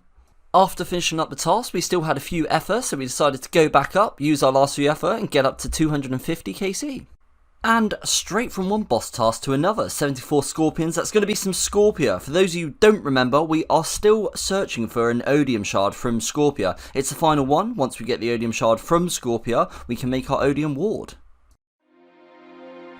With this kill, that's going to be kill number 256, which is the drop rate of a unique shard.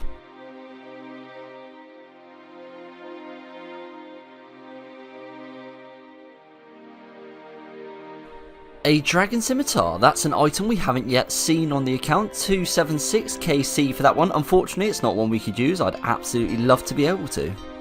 Oh, I got a little bit excited then. It's a duplicate malediction. Oof, that's a little bit painful to see. 288, 34 left on the task though. You never know, we could snag that Odium. Yes, there it is, the Odium Shard. Yes. Oh, it's a new trip, that's just a few kills after the Malediction Shard. That's so good. We've actually completed Scorpia now. Honestly, didn't really expect that Odium Shard, but so happy that it came in. Let's go make this Odium Shield, and it's going to be really useful at Callisto. So yeah, cannot wait to pop this bad boy out.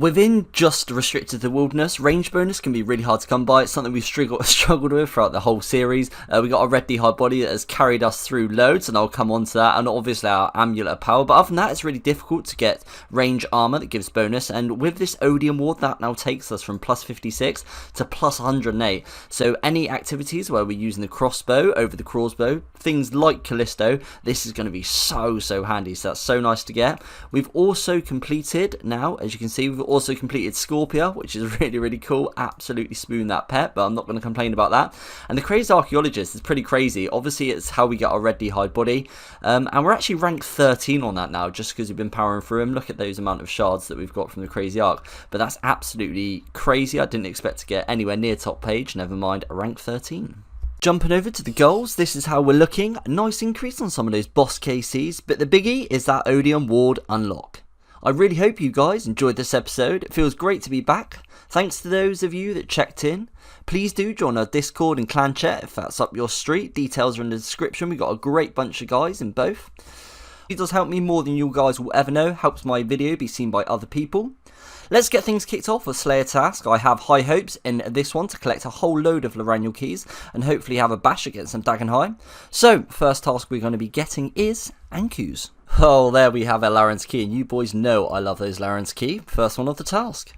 That is Laren's Key number 2, very nice to see. Third Laren's Key of this Ankus task, that's really nice to see, and what a great way to bust this Wilderness Slayer off. We grabbed a Elder Chaos Druid task next, and we got ourselves another Laren's Key, which is really nice to see. We're still after those Elder Chaos pieces. Unfortunately, we did have the hood, but we lost that, so we're still hunting all 3 of those pieces. They're really quite rare, but they're very good. They provide a really nice magic offensive bonus, so hopefully we can pick one of those up soon. Still no pieces of the Elder Chaos, but we do have ourselves another Laren's Key. That is 94 magic coming in on a Black Demons task. Really nice to see. Jagex, move Desert Treasury purely to the wilderness. I think it's time. And this is going to be the final kill on the Black Demons task. And quite surprisingly, we didn't manage to get ourselves Laren's Key, which is strange because this is one of the highest rate drop monsters. But never mind, we are absolutely smashing through this Wilderness Slayer. And we're up to 218 tasks in a row. With our continual need for ether and still hunting that Vigorous Chainmace, and the money emblems are always quite nice, we decided to try our luck back at the Revenants. And we just got our head almost caved in by a big slab of granite, but luckily the slab of granite was no match for the defensive bonus of our split bark.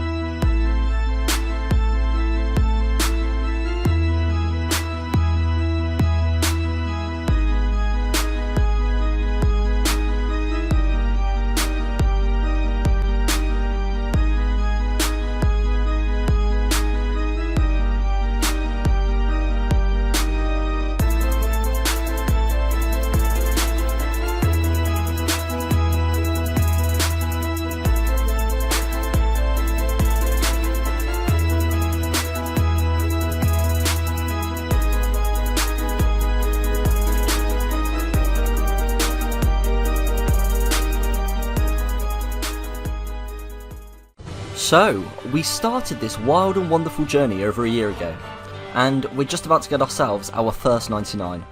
Unbelievable. When starting out on the account, I never really thought it would get this far, but through the challenges and enjoyment and interaction with you guys, the community we've built along the way, I'm more motivated than I ever have been to play. Thank you everybody that rocked up. Sorry about the very short notice in the Discord and the horribly off-peak time. I didn't think not to be in combat when I got this, so we did get scammed with the pop-up 99 range message. However, it does feel absolutely brilliant to have 99 range knocked out.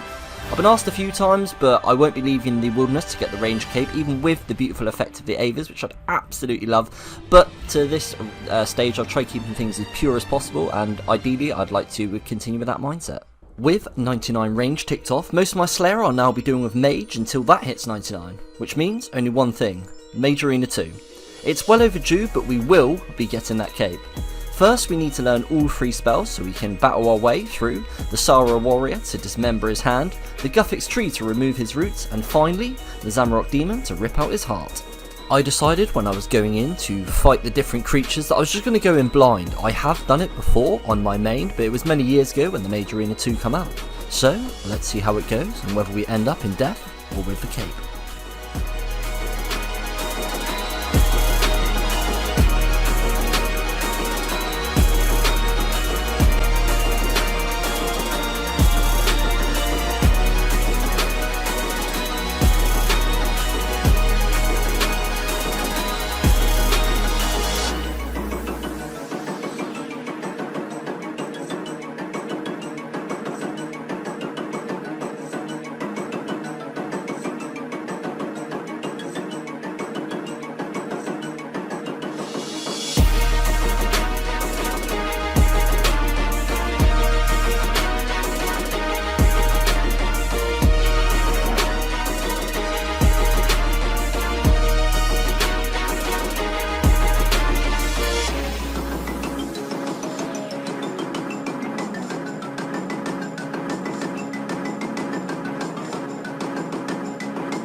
Yes, boys, long overdue, but it is done. We now have ourselves a Mage Arena 2 cape, which looks very, very spicy, much better. I also went back and got myself some more of the Zamorak God cape, so we have sort of 4 or 5 of them to burn through. We didn't come across any PKs whilst we were out there, which is really nice, and the boss fights weren't too bad, so really happy to have that one ticked off the list. We went back to Wilderness Slayer with our beautiful new cape. There isn't much rhyme or reason to the tasks I do, it's just really how I'm feeling. I'll skip different tasks on different days. Despite not being able to have a block list due to not being able to do quests, I do still have plenty of Slayer points to be able to skip, as you get really high amounts through Wilderness Slayer. I know most people say you should only do super duper efficient tasks, but that's just really not me. I do target monsters that enable me to do boss tasks such as spiders and bears. I also try to target monsters within the Wilderness Slayer cave as they have a better chance of dropping Laren's Key, Laren's Key, Laren's Key, Laren's Key, Laren's Key, Larenul Key, Laren's Key, Laren Key. Oh, hang about, wait a minute, that's a PK.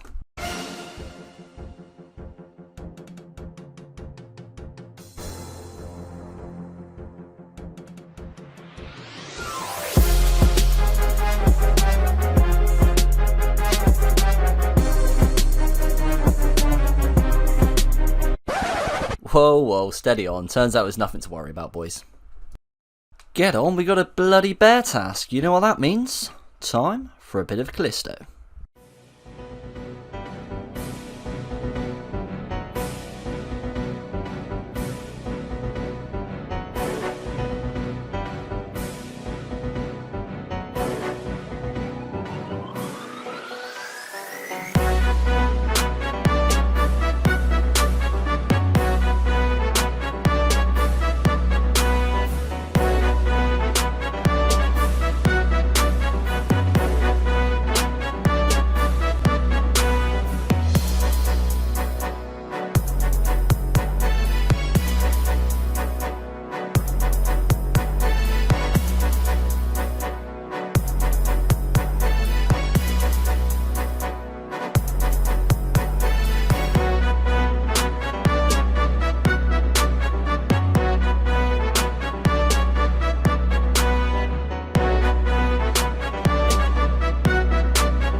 So we did end up going down at the end there, but I'd say we did very well escaping those pesky PKs on the whole.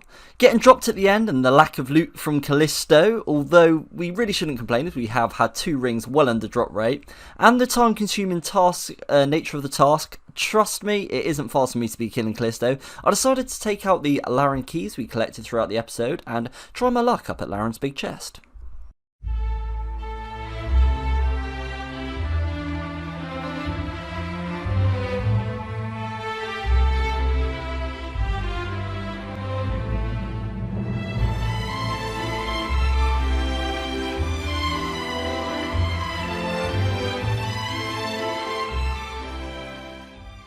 Unfortunately, we didn't manage to land a piece of the Dagon High robes, but we have now opened the chest 140 times, which is pretty cool, and we'll keep collecting those keys, so it's only a matter of time before we land a piece. We needed to head back to the Crazy Archaeologist to obtain some more Red D High bodies before heading back to Callisto, and we got our 7th Odium Shard on KC1569. We got our 7th Malediction on KC1603. It actually took us over 100 kills to see a Red D High body, which we got on KC1655, and we got a second one on 1673. We then got another Odium Shard on 1697. We went back to Callisto to try and finish our task, and yeah, this is going to be KC200, actually for a really nice drop as well, so that's really nice to see. This is the biggest batch of Callisto I've ever done, so it's nice to knock all these out.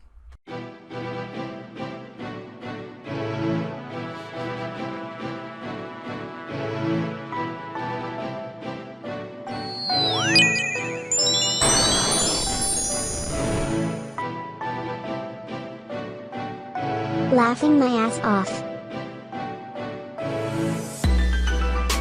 Ain't you one of those Wildy only accounts? Yup.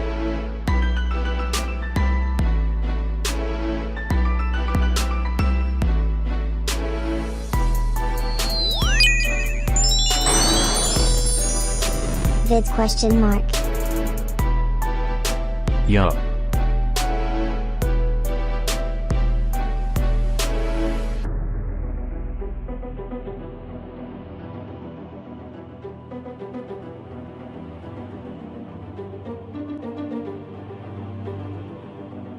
And good fight. Laughing my ass off. Respect.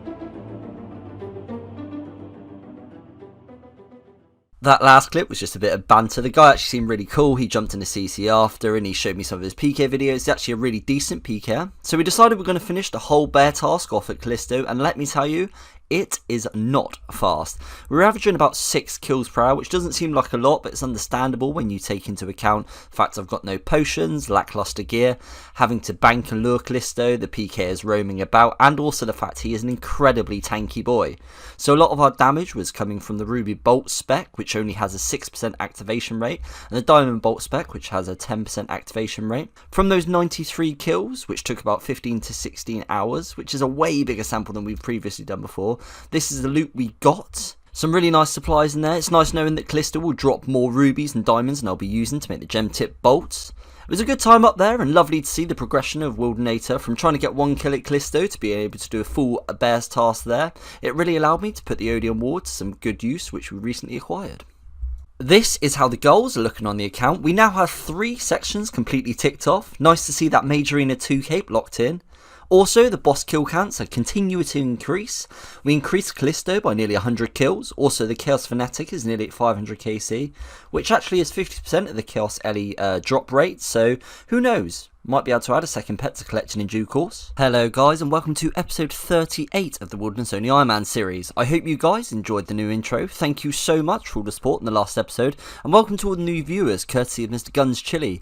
I am forever thankful, Mr. Chili. Last video we hit over 600 likes, so if you guys could show your support by hitting that again, I would seriously appreciate it. As you can see, we're going to be kicking things off with a Revenant's task. We were just getting the task kicked off when we were paid a visit from Mr. Situ Rat, and you just know with a name like that, I'm pulling every trick I can in the book to get away. When there's more than one PK, you can't really use entangles as the other PK will just hit you off. However, something I haven't done yet but will work as quite a nice escape is using the Chaos Altar. I can get Chaos Talismans from the Chaos Fanatic, so if I see pairs or teams are rolling around, I'll probably just start bringing one. In this case, it wasn't of much importance as well.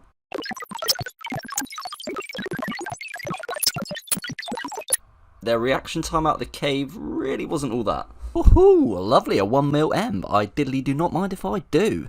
Glad I stayed for a couple more after I finished the task. Oh, lovely, Crystalia, you little minx, a spider's task. That means some Venenatus.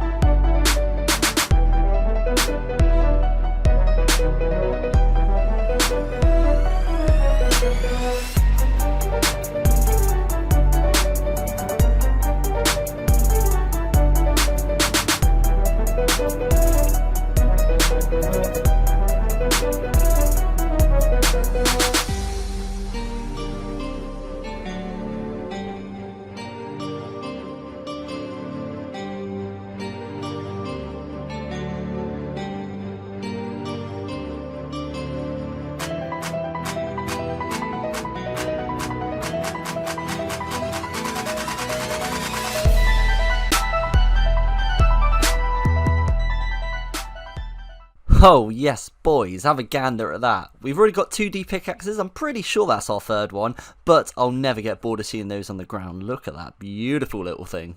Some proper moron hops right in the range of Venenatus, just about to get the kill, which means I won't get the kill, which is most annoying. But as I'm about to kill Venenatus, he's doing some serious damage on this lad. Unfortunately, I do actually get the final kill on Venenatus, but I thought, hey, why don't I try kill him? He's super low health. So he went for the kill, but unfortunately, he came back literally just as I was about to tick his final bit of health. We ran into some more bloodthirsty PKers. Just through their gears and levels, I wasn't too worried about giving it boots straight away. Sometimes it's just fun to let Venenatus lay out some damage on the boys, and often if you're in singles you can actually just DD under her and log while she's hitting the PKers. We've had many escape like that. This time we didn't manage to get the log but for whatever reason both these boys are on ancients, and realistically it's very rare that they're going to get a kill like that. Tell you what boys, treat yourselves a few TBs next time. Anyone that says Venenatus isn't busy with PKs, guns shitty, needs to try non-total worlds, as we get plenty of action up here. Another good method of eluding those pesky PKs is to run slightly southeast to the dragons. You can normally get aggro on a dragon or get a dragon to PJ the PK off you. It doesn't always work if the world's like packed with bots, or if they've got a large enough team to hold the dragons off whilst the PK stays on you. However, in this case, it didn't really matter, as we've got a couple more plonkers that didn't fancy bringing their TBs. What's that boys? You wanted to see the green dragon method live? Alright then.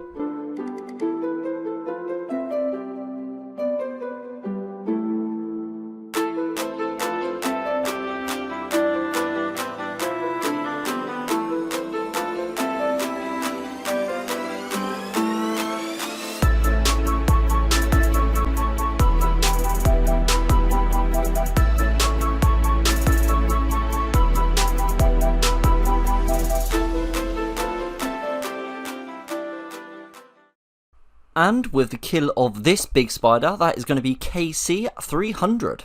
This is always a nice one to see coming in at Venenatus, another 60 Onyx Bolt Tips. And this is an even nice one to see, that is Dragon Pickaxe number 4. We've got 4 pickaxes, obviously any of the wildy bosses can drop them, but all 4 of ours have been from Venenatus, so thank you very much. He's pinned me up against a wall and he said, "You think you're a fucking tough guy, do you?" Like this, and I'm like... You know. We were running pretty low on effort anyway. It's a constant battle to keep up the effort, and the death at the end there pretty much sealed the deal, so back to the Revenants.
That last clip was an incredibly clutch escape. I do absolutely love escaping PKs with like no supplies left, just cutting it down to the wire. It really does get you tingling, gets you going. But then unfortunately this happened.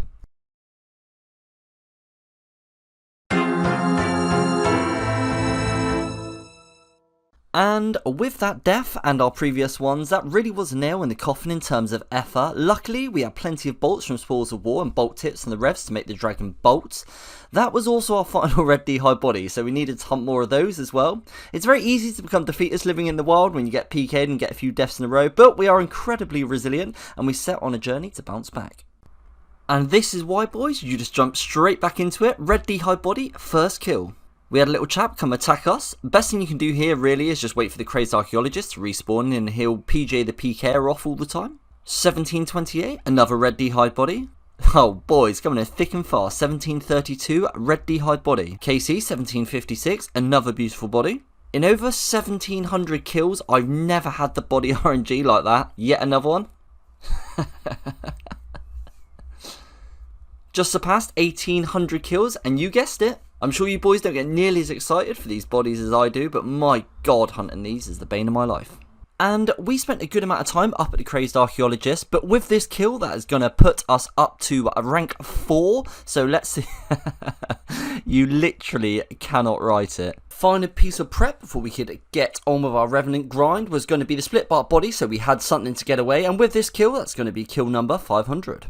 And this is a voiceover from our final Chaos Fanatic kill that we're going to do. That's 537, which gave us enough split bark that we could lose a couple of pieces if things went south down the Revenant Caves. Now I'm about to slap you in the chops with several days worth of Revenant's montage. 3, 2, 1, hit it.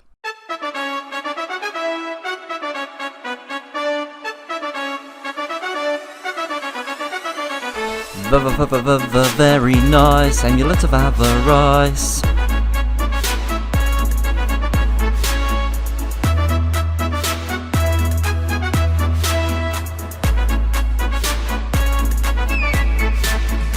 Mate, dust yourself down, sort your life out. What's the matter with you?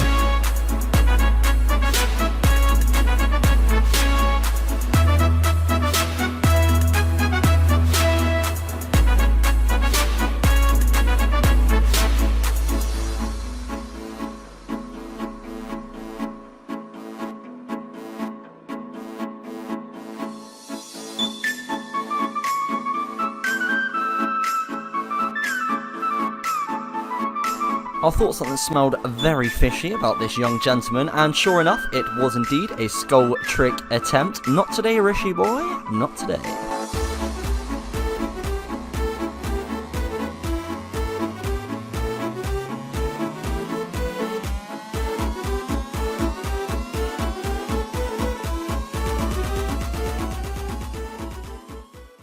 Hope you guys enjoyed watching a man continually cast Entangle. That's why everyone's subbed, right? But it does give you some idea of how much we managed to escape PKs. The Rev Caves is a super active part of the wilderness. As you can see, we've collected ourselves 50 bracelets of Ethereum, which we can break down into 12.5k Ether. This would be more than enough to finish off our Wildanator task. Keeping up with the Ether for the Craw's bow is super tough on an Iron Man. Taking a look at the Revenant log, we've now actually killed over 17k revs. We are still missing 2 of the drops, one of course being that prestigious chain mace. We pretty much exclusively kill the orc these days, and we've now killed over 5k of the orcs. Here's a picture on the screen of the loot we got from those 5k kills. Nice little welcome back to our Wildanator task with a Laren's Key. Every Laren's Key is like, oh, it's a potential Dagon High piece. Oh, I do not mind if I diddly do. That is back-to-backs Onyx Bolts drops. And with the kill of this big spider, that is going to be task over. We did the whole entire task at Wildanator. Oh, wow, I didn't actually realise that was going to be a Slayer level. That's really nice. Oh, and also exactly 350 kills. What a pretty cool clip. We did a couple more kills once we had finished off the task. This was the total loot that we ended up getting from the entire Wildanator task. Not a bloody bad little haul. We have 5 Laren's Keys, so we're going to take these up to the good old big chest and see if we can land ourselves anything juicy. You guys have been so positive about the videos recently, and it really motivates me to make them through those more tedious and time-consuming grinds, so thank you for that. Keep doing what you're doing, the likes, the comments, the feedback, it really does help me hit that algorithm. We're now at 5k subs, so if you're enjoying the series and you're not subbed already, consider giving me a subscription. I never thought I'd get anywhere near 5k, so it really is nice to see. Here we go, and our first key is going to be some Ranar seeds. Pretty pointless for us, but it's alright. Next one's going to be some gold ore, probably be able to use that in the future. Oh yes, boys, we got a Dagon Eye piece back, and it's the robe top, which is a really useful piece. Yes, that is absolutely fantastic, boys. Really, really happy. What else can we get? Come on, the bottoms. Oh, 90k cash. If we could add one more, that would just be insane. What's the last key going to be? It's going to be 5 rune full helms. All in all, boys, I absolutely cannot and will not complain. Dagon High robe, top, reobtained. Here is the goals list. Some of those boss KCs are starting to look really nice now. We're just 2 Slayer levels away from Dragon Boots and finishing off the Dragon section, so that'll be really nice. And we have, of course, added the Dagon High robe top. I can't wait to see in what weird and wonderful way I lose it this time. Iron Man series. As always, you guys are unreal in showing the support. Last video, we hit a whopping 800 likes, so if we could hit that again in this one, I would have a big fat smile on my chops. So, we're kicking things off with some Wilderness Slayer, which going forward is going going to see some spicy updates. If you haven't read the blog or seen my video on that, make sure you boys do. We're just 2 levels from 83, which means we can get Wilder his first pair of shoes after a year of having nothing but bare feet. And as always, we'll be after those Laren keys to see if we can land ourselves some more of that beautiful Dagenhai. What a lucrative first task this was. We didn't just see 1 key on this task, or 2, or 3, but 4 keys kicking us right off. What's better than getting 4 keys in 1 Wilderness Slayer task, I hear you cry? Getting 8 keys over 2 Wilderness Slayer tasks. Yep, we got another 4 from the Hellhounds task, so that was 8 in 2 tasks. Really, really nice start to a Wilderness Slayer, and whenever we bust those open, I'm praying that we can hit that Dagenhai table. Chaos Druid tasks are always exciting to see, as I currently don't have any of the Elder Chaos robes, and I'm pretty dry on them, so I'm hoping for some of those. Unfortunately, no robes or key on that task, but now we've got ourselves a zombies task, and I'll always do the zombies task, our only way of getting Eye of Newts for super attacks, at a 1 in 64 drop, so not the easiest to come by. Oh, coming in with a spiders task. That's going to be ourselves a little bit of Venenatus. We just need to quickly pop to the res first, grab ourselves some more effort, and see if we can get anything nice from the spider.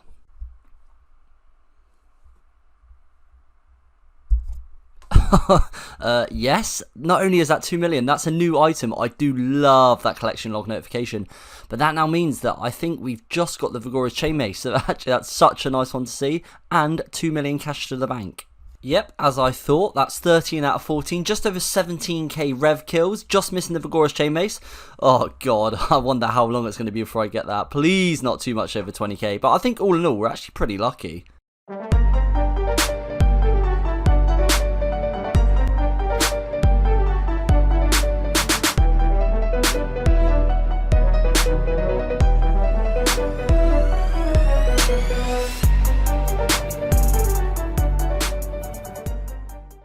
Ether sorted, and just a couple of kills in, we're landing a Laren's Key. 500 red spider's eggs is going to be a huge help for the Herblore ground that I want to do.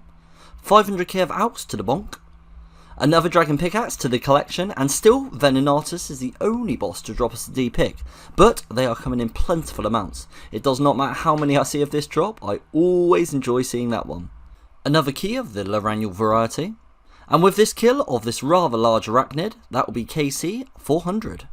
That's another 500k with 39 left on the task. Just 2 kills later, we're picking up another Onyx Bolt drop. Laren key number 3 of this task, and with the keys we got from earlier, that should make for a pretty nice opening.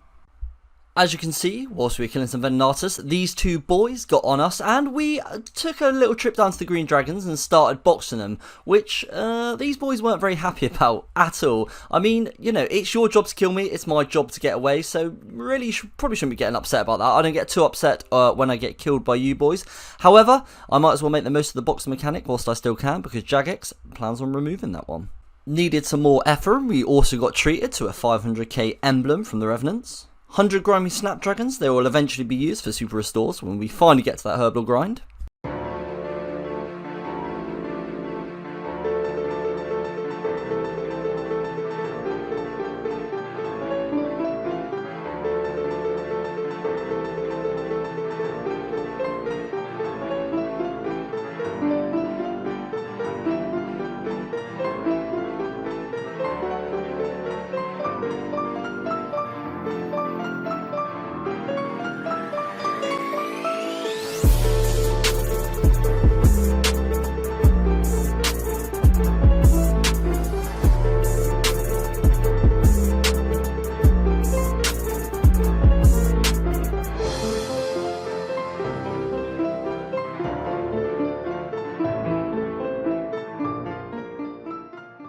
Money, money, money, money, money, money, money, money, money. Another bulk tip drop, and these are really nice to see because we do actually have a plan for all this money, so I can't wait to show you guys what that is. And with the kill of this spider, that is going to be the entire task done once again up at Venenatus, and it's going to be more Onyx Bolt tips. Lovely. So I've had a bit of a plan for Vetting on the back burner for quite some time. I was partly waiting to see if I could get lucky on the Vigorous Chainmace, but also training my stats and money making if I didn't get lucky. Well, we haven't got the Vigorous Chainmace yet, so I first needed to do some Wilderness Slayer, where we landed some more Laren keys, but really I was doing it to try and land a Hellhounds or Skeletons task. The reason that I needed one of these tasks is so I was able to use my Slayer Staff E on the Skeletal Hellhounds that Vetting summons. Hellhound's task secured, we went to LMS to pick up what is an incredibly powerful weapon in the Vesta's Longsword. It costs 300 LMS points, which takes a really long time to get. We also need 50 mil cash to be able to charge the thing, which is a huge amount. We can also only use it in Bounty Hunter worlds, which means we will always be skulled when using it, because those worlds auto-skull you. We'll be using it in a very, very busy multi-combat spot, so this is a huge risk that I'm hoping will pay off. So this is the bulk of pretty much what I have to trade in and out. I've been collecting this stuff for over a year on the account now, so it's going to be pretty sad to see it out. I know that sounds a bit sad, but I really do like looking at the stuff in the bank. But hopefully it's going to be for a good cause.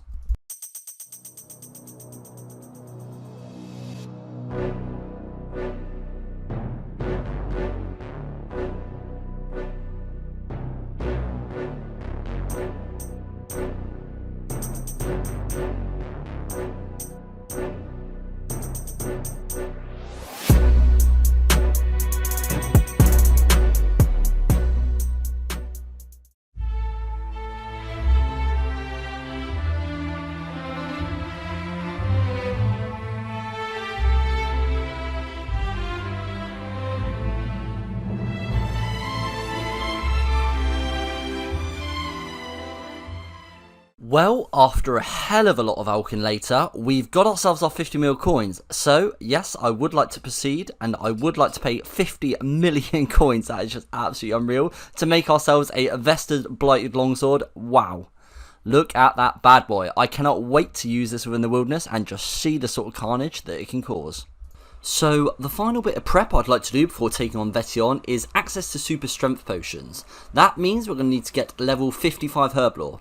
For a while, my go-to AFK has been Chaos Druids. It's perfect for the herbs, but also the melee XP. On screen is some of the Druids I've killed. A lot of it's been on mobile, so that won't have been tracked. But let's start getting through some of these herbs and see where we can get to. Although I get a nice amount of water-filled vials from the Chaos Druids themselves, it's not quite enough to cover all the herbs, so the way we need to fill the vials is just a little bit tedious. The reason being is we need to run up from the Ferot's Enclave to the ruins above where there's a sink. This is obviously a very old piece of content, as it says fill bucket on the sink, but you can actually use it for vials. When you right click it, that's not normally the message you get on a water source, so I have my suspicions that's been in the game quite some time. It's also not marked on the world map as a water source. It was frustrating to start with because I kept having to lure the NPCs off me after filling a few vials, but I soon realised if I hopped to a non-members world then there were far less NPCs in the ruins. I also didn't have to run past the green dragons, and this made the whole thing slightly less tedious. I didn't think about it initially, as for whatever reason I seemed to think that water-filled vials were a members object, but they're not. As for potions, we can reasonably expect to get XP from. Our most common option is going to be restore potions. As for this, you need a Haralander, which is a fairly common herb drop, and red spider's eggs. Well, we have tons of red spider's eggs from Venenatus, and if we ever did need more, we could collect them from the wilderness section of the Edgefield dungeon. We also do have one more very viable potion, and that is defense potions. For this, we need Ranars and white berries.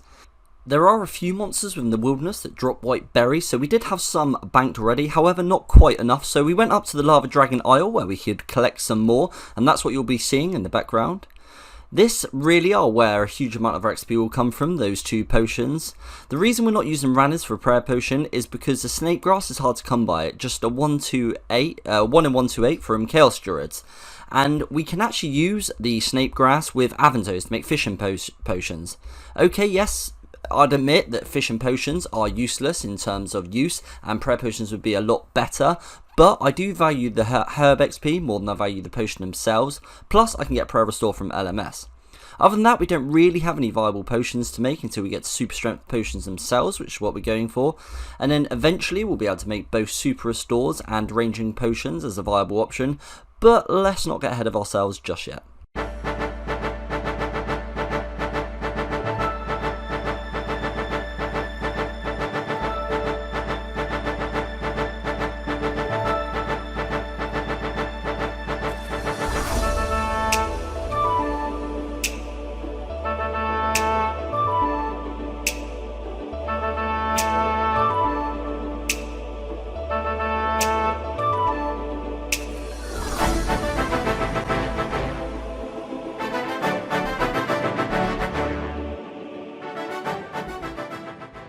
And there we have it. we actually had more banked XP than I thought. I didn't think I'd get all the way to 61, so that's really nice. But now we've got 370 super strength potions to play with in the future. Really, really nice, and I can't wait to see if these make a difference. And this is why I absolutely love playing accounts like this, because just look at that. When would you ever see anyone attempt a Vetion kill in these sort of get-ups? First couple of specs coming in on Vetion from the VLS. First two not very impressive at all, but we do manage to hit with the third special, so let's just see if we got a little bit unlucky and we can unleash some big boys later.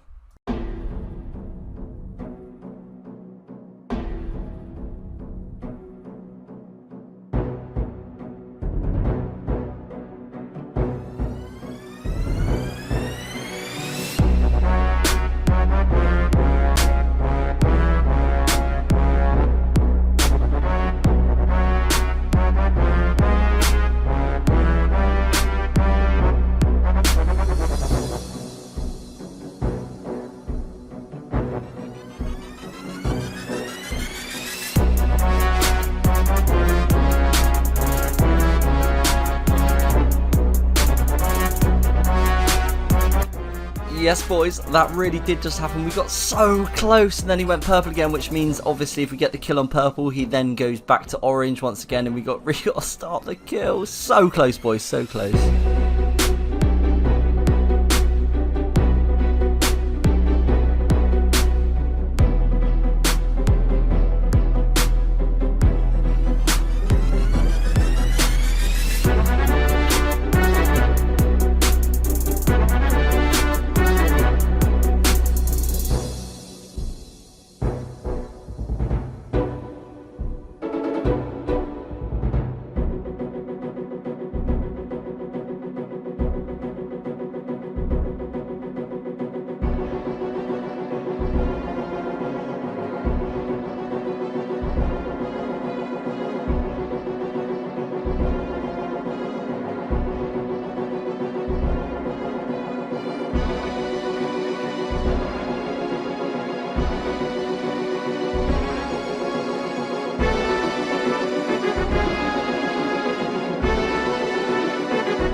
That was just a sample of 2 of the kills we got and a whole load more fails. Unfortunately, the VLS just didn't hit like I thought or wanted it to. I didn't think, because you need a crush weapon really, because his slash defense is just so massive. But never fear, we have so much more use for the VLS in the future and places where I know it is really going to work. So we switched up the set and we decided to take the cross ring and not be on World 18, so we didn't have to skull and risk the D2H, to try and see what we might be able to get with this setup.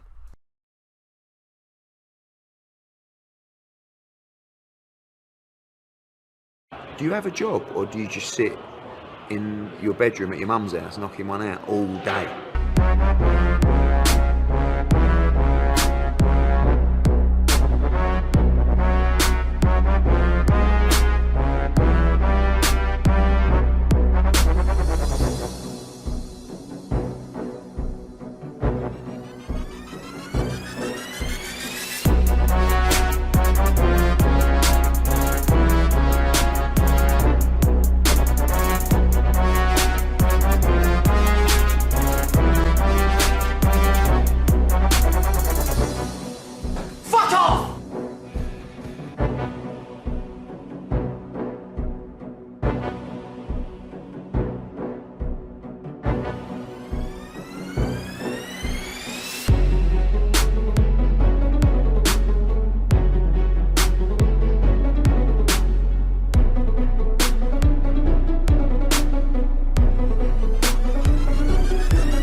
So we did manage to over double the amount of Vetion kills we previously had, but we still did only manage to get up to 9. There is still definitely some work that needs to be done on stats and gear and things before we are, you know, regularly killing Vetion.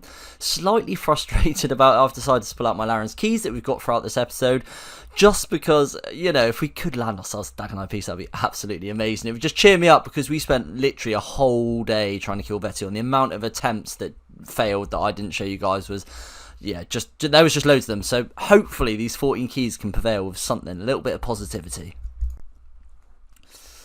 Right then, what can we get? First key, coal, not too bad, not too bad. All of the supplies here are quite useful, apart from seeds. Magic seeds, absolutely no use at all. Rune ore, maybe one day, who knows, who knows.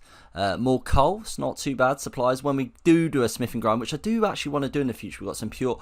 Holy shit, yes boys, we got ourselves a Dagenhai Road bottom. Yes, oh... To have the top and bottom feels so good. I feel so lucky that we got that.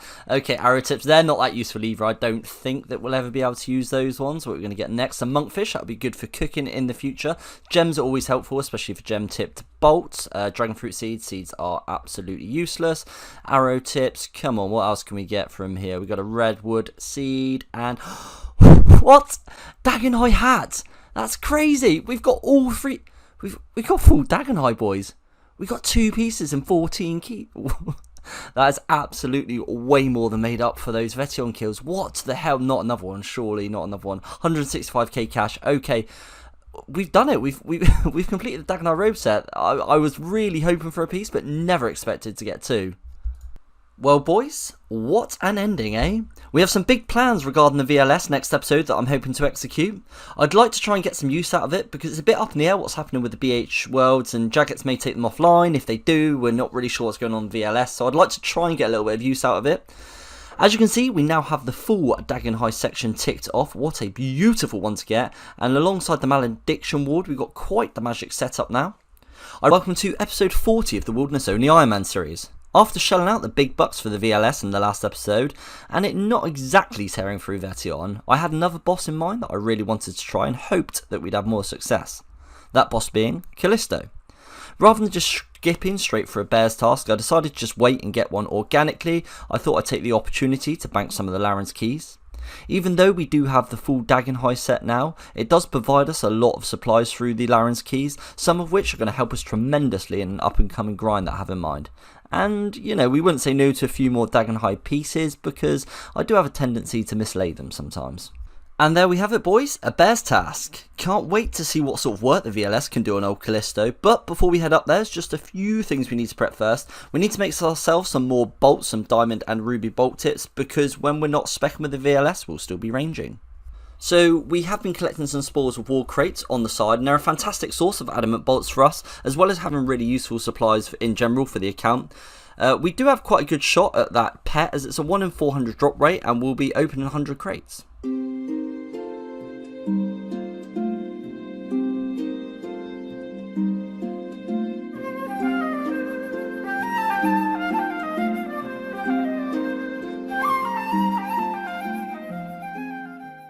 Unfortunately no pet, but we did get a whole host of useful supplies. Interestingly, I thought that anything we could obtain from the Spores of War could be obtained elsewhere in the wilderness, but that turns out not to be true, as the one item we can't obtain elsewhere is the Dragon Mace. That would be an amazing weapon for us to be able to use on Vetion, but unfortunately, like most dragon weaponry, it's locked behind a quest, so we won't be able to use that one. We have over 5k added bolts to make into gem-tipped bolts now. The uncuts are going to be super useful for the bolt tips. Runes are useful, alks are useful, the raw food, pretty much anything other than the seeds we can use in some way. So this is my little gem stash I've been saving up for quite some time now. Whilst I make the gem-tipped bolts, I thought I might as well just cut up all the gems and see how close we can get to that combat bracelet. It's level 74, so we're not going to get nearly enough gems to get there, but it's going to be a huge upgrade when we do. As we're unable to tan hides, this is pretty much our only way of training crafting. The dragonstones come from revenants, but the rest of the gems are pretty much from spores, war crates, wilderness bosses, and those oh so lovely Laren keys.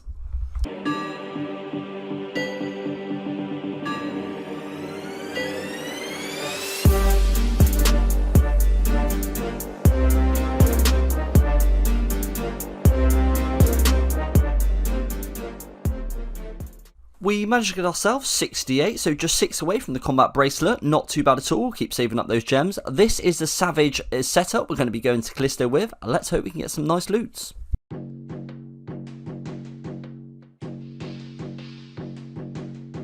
Ruby bolt specs are absolutely top tier. Look at that. Right, 4 specs, boys. This is the first 4 specs in Callisto. 0, not a great start. Second spec, come on. 0, yep. Third spec, let's see what we can hit. Another 0. Okay, 50 mil worth of soil, boys, and we just hit 4 zeros.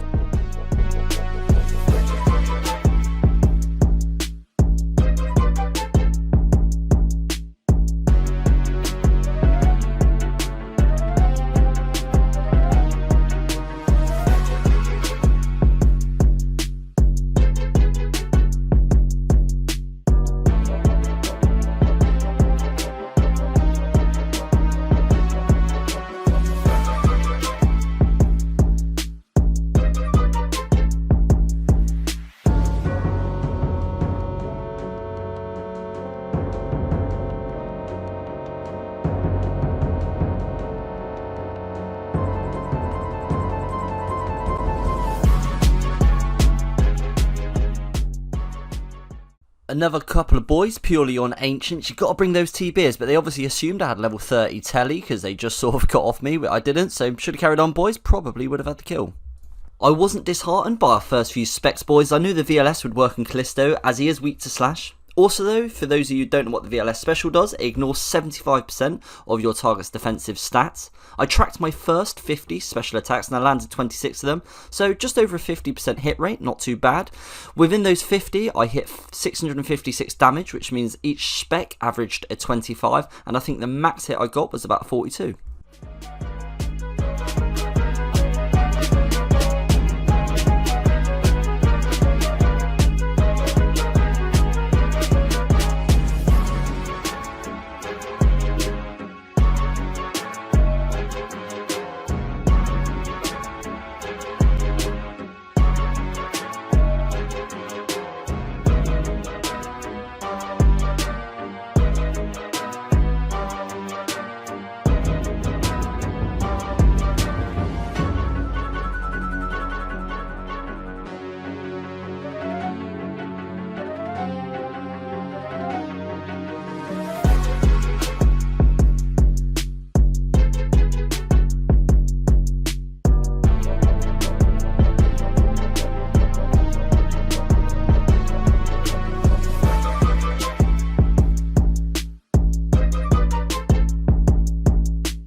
That PK got on us on our very last kill, so I decided to rush back up and quickly spec out Callisto. We actually didn't die that whole task, which is pretty cool. I enjoyed doing that Callisto task with the VLS. It really spiced it up a bit. We had a few clutch moments where I realised I wasn't protecting item, but we still have it.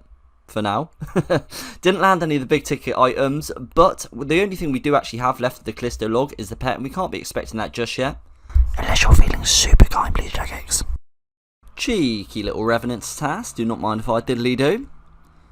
We've decided to try some more of the VLS up at the Revenants, and let me tell you boys, I've been doing it for a little while and it's not nearly as good as a crossbow. As the VLS can only be used in BH worlds, we are however skulled, so that pretty much halves the drop rate of all the mega rares. I'd absolutely love to skull with a crossbow, but can't bring myself to do it. I'm just way too clumsy for something like that. I will end up losing it, and it is just such a rare item. However, if we do manage to get a second crossbow, you boys will absolutely be seeing some skulled Revenant action.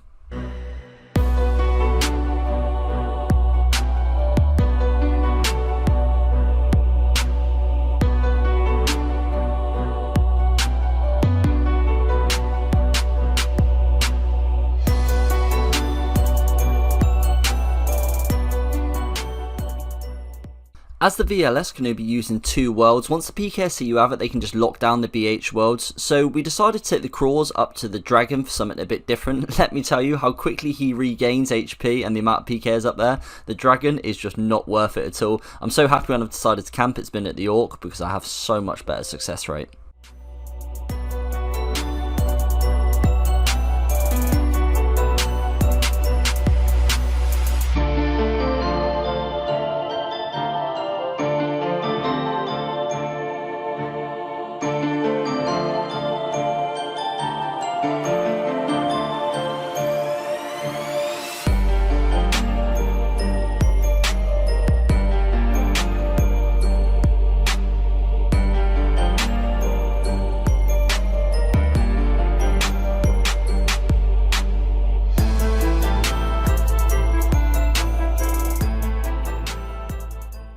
Next up is a Spider's Task, which you already know means Venenatus.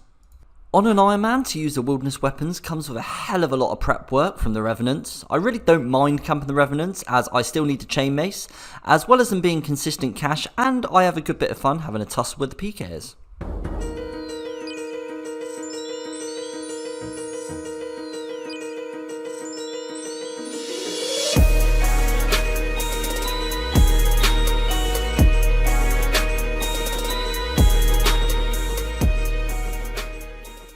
As soon as a second PK logs in, even if it's in singles plus, it means you can no longer freeze and log, because even with the PJ timer it's still not enough time, because you need to be out of combat for 10 seconds.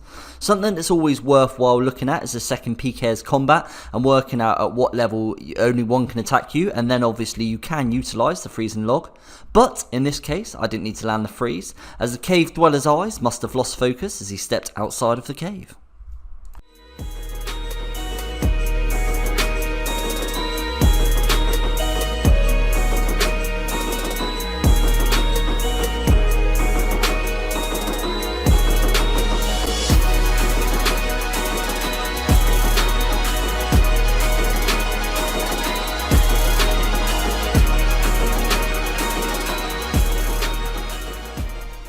Here I was completely out of food, so my only option was to wait for his entangle to tick down. Tried to land my own clutch entangle and get the log. I did manage to land the entangle, but unfortunately it was just as he landed my final blow.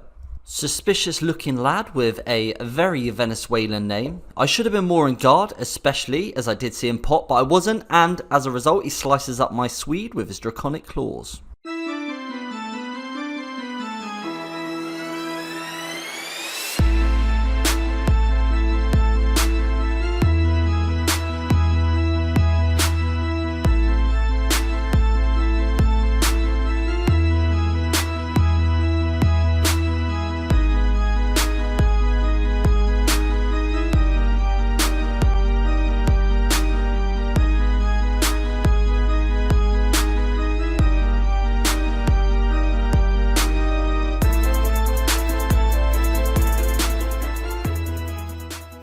Got attacked by Flippity. He's someone who's hunted me down before. He's a pretty chill guy, but he's yet to kill me, so I do always feel like he's out for blood.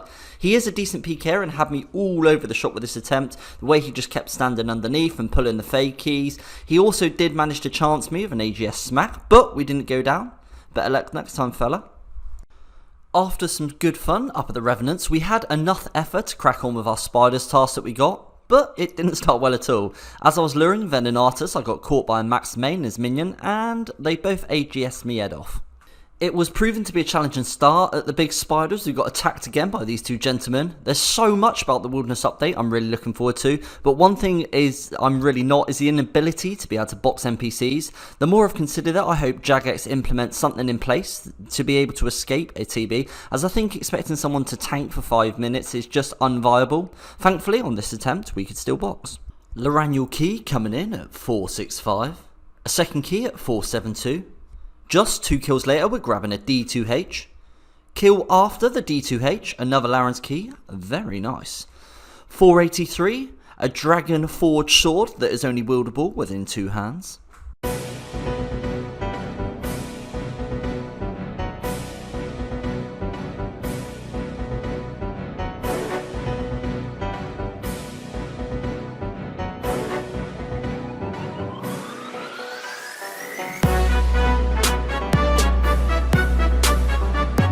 You were dealing with proper scallywag. The majority of the time we use our Laren keys, and normally after a death, because I like to see if we can mix up the death with a good bit of RNG, so let's see if we can get anything nice from these keys.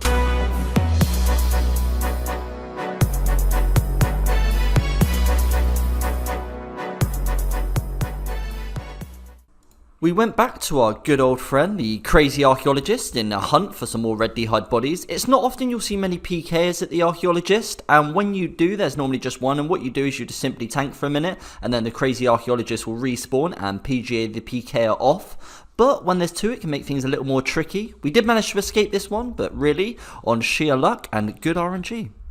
2,000 kill count at the crazy archaeologist. This is an area you've likely never seen me at before. It's called the Revenant Cave, boys. Ha! Yep, nope, we're back for some effer. Come on in, boys. Oh, what have you got for me? TY, thanks. Thanks for your burgundy DI body and your beautiful blue pointy hat. Some little prizes we got. 500k. 1 million. 2 million coins. A guy looking pretty newbie started a fight. Sometimes I'll fight back even without KO potential just to waste their time and supplies and assert some sort of dominance, otherwise often they'll just come back and rag you. The problem is a lot of these PKs are just bait accounts, and what happened in this situation was he was just there to whittle down my supplies. By the time the big fella got me, I only had about a minute TB on me. He was outputting some pretty decent damage. I thought my best hope was to hop in and out of the cave. It's not a tactic I'd normally use, as you can't be sure what to pray, as you can't really see them, but I thought with just the minute TB this was my best option on this occasion. We did manage to survive, but only by the skin of our teeth. Back to the Spoda.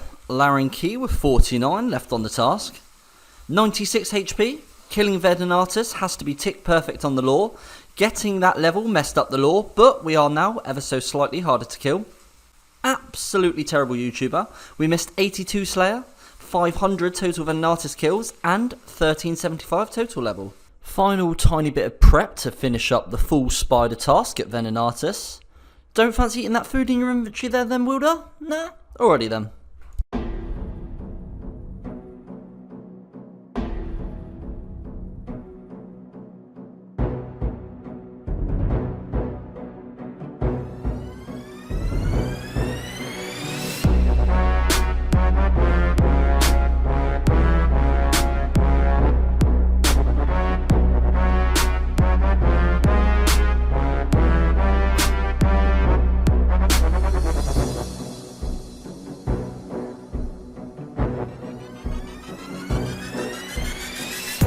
I should be well and truly slain.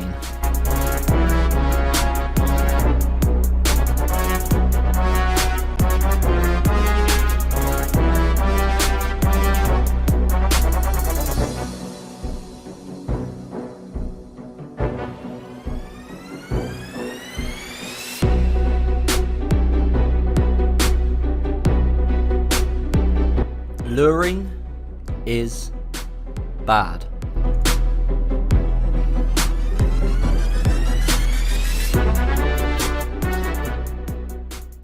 2,400 kill count, that puts us well into rank 2. Yep, that's right boys, went a bit mad at the old crazy archaeologist. 2,400 kills. These are all the surplus shards we currently have. I really hope Jagex revisits Wilderness Clues in the future. If not, then I guess we'll hurl towards that 5k rank 1. Back to Wildanator, where these lads got on me. They were both maxed, so I knew I only had a couple of levels to run down, and I knew if I had Protect Melee up, they wouldn't be able to one-hit me, or so I thought, but I kind of completely forgot about weapons like the Volatile, and I very, very nearly paid for getting a little chopsy with the boys. And with the kill of this big spider, that's going to be task over. Bit of a wild ride that one with all the prep of the task, but nice to see the full task complete, and the KC now well over 500. On screen are the loots we got at that task. The reason there's slightly less loot than the kills on the task is because as an Iron, some of Wildanator was already tagged but still at full HP. Jagex Iron Men are crying out for you to let us know at the start of the kill rather than the end, so please update that one. Hopping over to the goals list, if you made it this far, please consider dropping a like, and if you've enjoyed more than one of my videos, a subscription. We've had Boss KC go up on Callisto, Wildanator and the Crazy Archaeologist. Over 600 kills in just this video on the Archaeologist. We're now just one Slayer level away from Draconic Boots, our first but best in slot pair of boots, and completing the Dragon section. Hello guys, and welcome to episode 41 of the Wilderness Only Iron Man series. Starting things off as we like to with some chill Wilderness Slayer, so hopefully eventually we can feast on Laren's big old chest. Hope everyone's doing well. Apologies episodes have taken so long recently, but the amount of game time needed per episode is pretty huge. That being said, if you appreciate all the time that I'm putting into it, if you could drop it a like or a comment, it really does help my video be seen by others. I'm absolutely blown away by getting over 20k views per videos recently. At the end of last year, I hit my 1k sub goal. I'd love to hit 10k by the end of this year, so if you've enjoyed more than one of my episodes, why not consider subscribing? Well, housekeeping out the way, let's get on with some spicy content. And, of course, the spiciest of content is Agility. I've decided it's time to get back on the wilderness course, the main reason being that with 75 we're able to do the medium Revenant shortcut. This means we can use the North Orc. It is in higher level wilderness but less active, and of course if the PK doesn't have 75 agility it's an easy escape for us. The wilderness course, without any run restoration like staminas or anything, well, I was getting about 35k XP per hour, which in terms of wildy XP isn't too bad at all. I think it took me roughly 22 hours from 65 to 75. While doing agility, I made and out my Onyx bolts and also out my battle staffs. We ended up with over a 10 mil cash stack, which is really nice to see after launching all of our cash into the VLS just a couple of episodes ago. The risky thing about alking around the wilderness, other than of course the PK issue, is the wilderness course works that when you fail an obstacle, it takes off 20% of your current hit points. So to use as little as food as possible, I tried to keep my hit points lower than 20. Of course, when you're risking 2 mil worth of alks at a time, that can be a little risky. Fortunately, we didn't get PK'd. I did see a couple of people, but we managed to instantly log. And what has been a fairly minute amount of time for you guys, but 22 hours of running around in circles for me, is 75 agility. We can now use the medium shortcut within the Revenant caves. Skeletons, eh, Crystalia? Maybe teasing me into a little Vetion? So, since we last killed a Vetion, we've increased our melee stats, so let's hope that's going to help us this time round. The reason I have to do Vetion on task is because of the Enchanted Slayer staff. I use the Enchanted Slayer staff for the Hellhounds. It's 3 ticks faster than the D2H, and it does actually hit really well on them. Off task, I can only hit 19s with the Slayer dart, but on task, I can hit up to 29s, which is a huge difference. So, after what is a whole load of failed attempts, we had to change something up. I'm pretty sure there's going to be people out there that don't like this, but I've had to call in the help of my main account. Obviously, to get the drop, he isn't able to do any of the damage on Vetion. Obviously, Wildanator has to do it all himself, but he just helped kill the second lot of Hellhounds. This is in order to stop Vetion reverting back to his purple form. I justified it as kills still took a stupidly long time. It's also in a PK multi-hotspot. Obviously, when we do get the Vigoras, hopefully anyway, and I'm able to kill him in time, we'll drop the use of the main.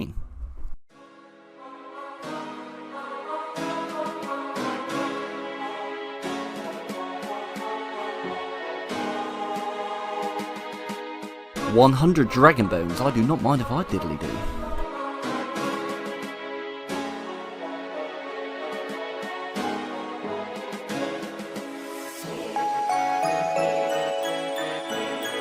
Fuck off, you baby-eyed little stinks!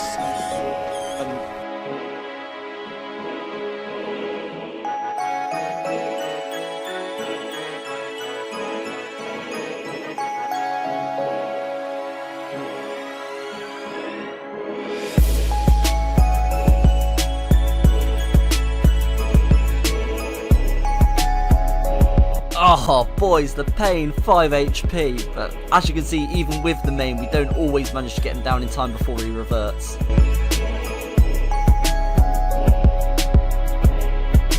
Oh, hello, oak planks. If we ever decide to train construction, that's a viable way, because we can pick up normal planks from the graveyard, oak ones to train up to mahogany, and then we have loads of mahogany ones from the Revenants.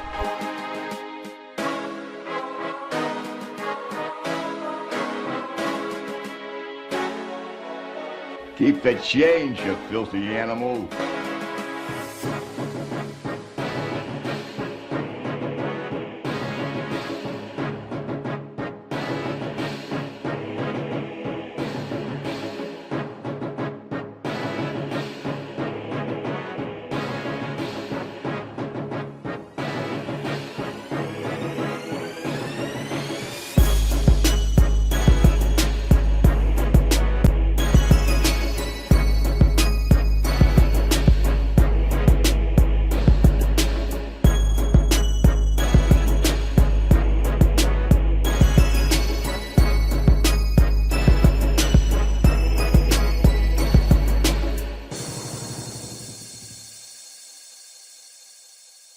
I feel like getting absolutely ram-ranched at the end there. Feels like a nice little place to leave Vetion. We went from less than 10 kills to over 40, which legitimately took me over a week to do, just because of the pace of Vetion kills.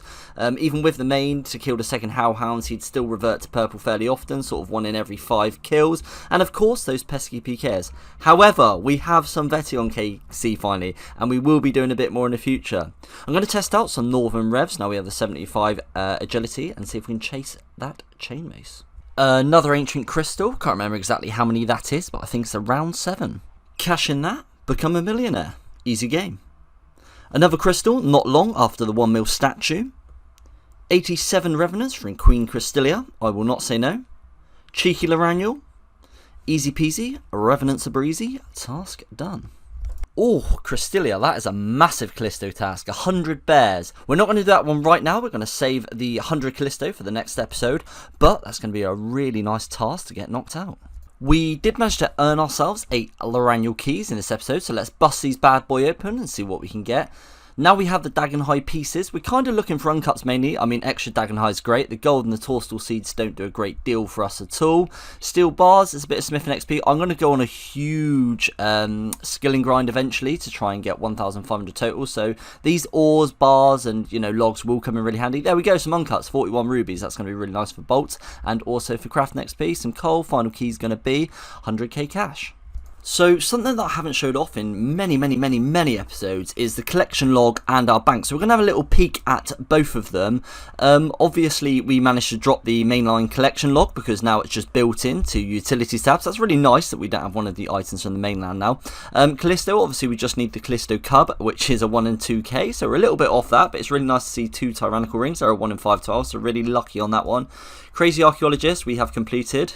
I really hope we would have completed it by 2,637, but as you can see we've got hundreds of surplus shards. That's how the Fanatic is looking up there. We still need the Chaos Elemental pet. We've not really done any Chaos LE. We've also completed Scorpia, being the only wilderness pet we have, which is really cool. Really nice to see it, 297. I wouldn't mind getting back to a bit of Scorpia, but when the log's completed, it's just... you feel like it less. This is how the Vetion, obviously the Dragon Pickaxes and Dragon 2Hs are from all of the bosses, so that's between all 3 of them. We still need the pet and the ring, but we've only done a few of them, but 42, it's a lot more than we had done. And this is how the Venenatus log is looking. I'd really like to get that ring, because that stab ring's going to be really useful, and any of the main boss's pets would be absolutely awesome. And then on this one, the one I wanted to show you was Revenants. The kill count on Revenants is 22,222. It's almost like I made it look that way, isn't it, boys? It's almost like I did the exact number of kills for the aesthetics, aren't you lucky people? And we're just obviously missing the Vigorous Chainmace, which I really hope to get in the future. So it's pretty cool having a bank, knowing that everything in there has been obtained by the wilderness. It's got almost 300 mil value, which is pretty insane really. Everything other than these molds, which we allowed ourselves at the start of the account. We got the 100 LMS Winds Cape, that's really nice to see. Loads of runes to keep us going, so that's going to keep us going for quite some time. This is all the various different food supplies in which we've got. Just some gear we use, potions, prayer restore potions, strength potions, things like that, things that we've made from Herblore, so that's really nice. This is a pretty cool next tab. So we've got the various different totems from Revenants. We've got the VLS, obviously, which was a huge grind to get. Crossbow, which is probably my most prized possession. The Scepter, we've got the Wilderness Rings, we've got the Dagon High and all those sort of bits. We've got loads of alcohols, we've got the wards up here, and lots of surplus shards from the Crazy Archaeologist. Alc tabs building back up very nicely. We've got some crafting supplies which we really want to be able to get to the combat bracelet, and we are collecting those, so should be able to get a few more levels in that soon. We've got some smithing supplies. As I said, I want to do a huge grind on various forms of wilderness skilling, which can be quite difficult because it's pretty inefficient and you have to use different methods, but it's nice to see that we've got quite a lot of supplies when we do get that one started. Various different ammunitions. We've also got lots of herbs for Herblore supplies, and yeah, more things to get the skilling done. We've got the seeds are pretty useless, and then at the bottom we've just got all the miscellaneous stuff. 48 long bones, because for some reason the Crazy Archaeologist has a really good drop rate on them. But with all that said and done, let's hop over to the goals. And here is the goals list, and as you can see, we've increased some boss KC on Vetion. We've gone from less than 10 to over 40, so that's really nice to see. Crazy Archaeologist has increased, as it always does, because we're always in need of those red D-hide bodies.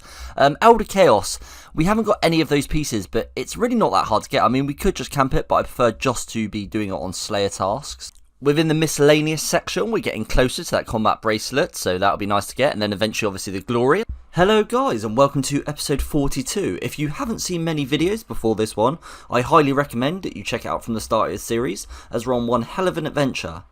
I set out a poll asking if I should be able to use Rings of Wealth. The slightly dodgy reasoning is, I can't teleport anywhere within the wilderness with them, so the trade-off is an invent slot. I'll always have to carry a Ring of Jewelin so I can go right back to the Enclave. I already have the crafting level to make them, and I've acquired everything that's needed within the wilderness. I get tons of D-stones from the Revenants and plenty of gold from the Laren's chest. For me to allow them, I wanted the poll that I put out to be above 75%, and it was. So thankfully, we now have a level 30 teleport. Thank you very much to everyone that voted within that poll. An added bonus to this is we now have a better chance on the rare drop table. This will help with things like gems for crafting, and also, should we be lucky enough to land the Dragon Spear, I have a little idea for that as well. You might remember at the end of the last episode we got a massive bear task. Whilst we do have the D-pick and the ring from Callisto, there's always that chance at the pet, and it's got really nice supply drops, so it's always an exciting task to do. I love all of the wildy pets, but the Callisto cub is a really cool looking one in my opinion. I think it's fair to say that the task didn't get off to the strongest start, as we got slapped on the nose with a 70. Piss off, please!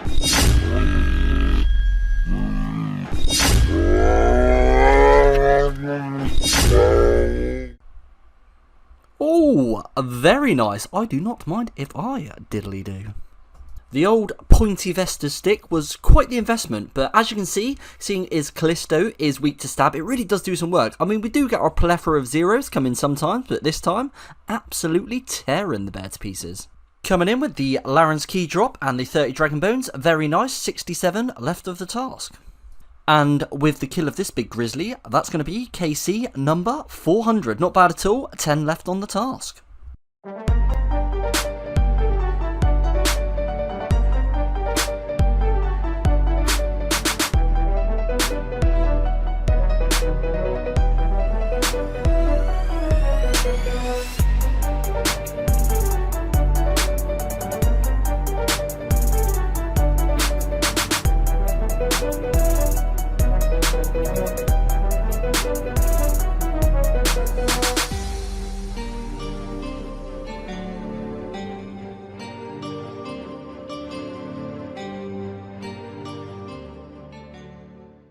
And the final kill of the task for plenty of red D-hides, if only they're already tan so we can make something of them. Oh, come on boys, give a wildy boy a little rest. I'm just a humble man trying to finish up my bear's task.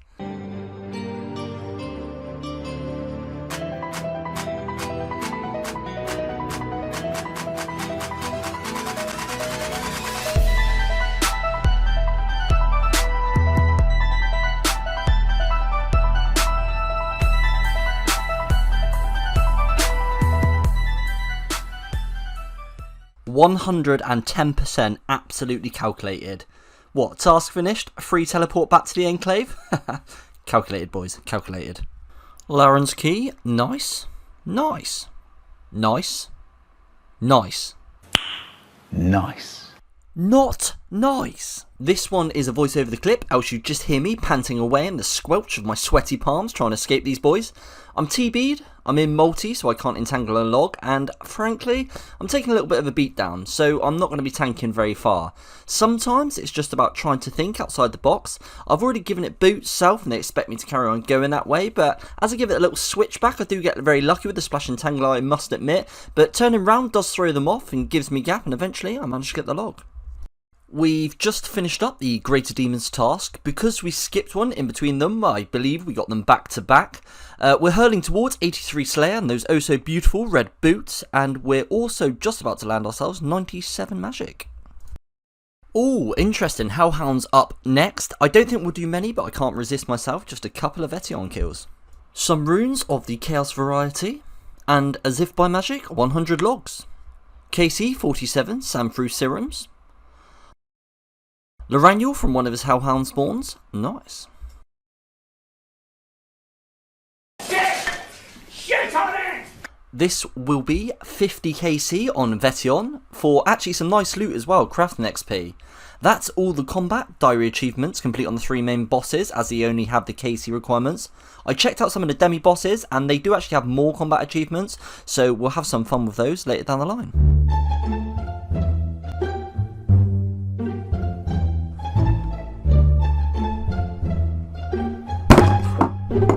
Oh, you cock.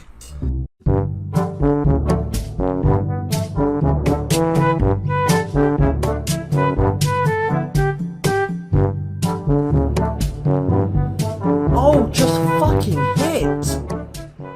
We headed up to the Revenant, and this is why the 75 agility was completely worth it. Some lad in max gets on me, and what would have otherwise been quite a problematic escape turns into a very, very simple hop over the stone.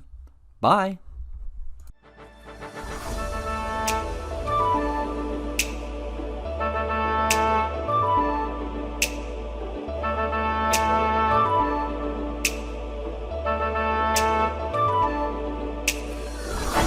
Unlucky not to step away with the entangle there, but you've got to give it to a man that caves your head in with a D Warhammer. You don't see enough of that these days. Not a huge amount of use to us, but 5 magic seeds, that's a pretty rare one. Always nice to see that orange text, Ancient Crystal. I believe that's Ancient Crystal, numero 10, into the double figures for those. Ho ho ho, now that is a nice one, boys. Some of you that watched my earlier episodes might remember the 8 million emblem is the one that I dropped for a thumbnail on a video, and yeah, unfortunately that one got picked up as I dropped it. Massive mistake, but we'll be giving it boots back to the bank with this one and not making that same mistake. Back to the old Wilderness Slayer, as we are getting very close to 83 in those draconic boots, and we get ourselves a Laren's Key. Laren giveth, and Laren also taketh away. Unfortunately, it's going to be goodbye to this Laren's Key, as we're getting absolutely ram-ranched.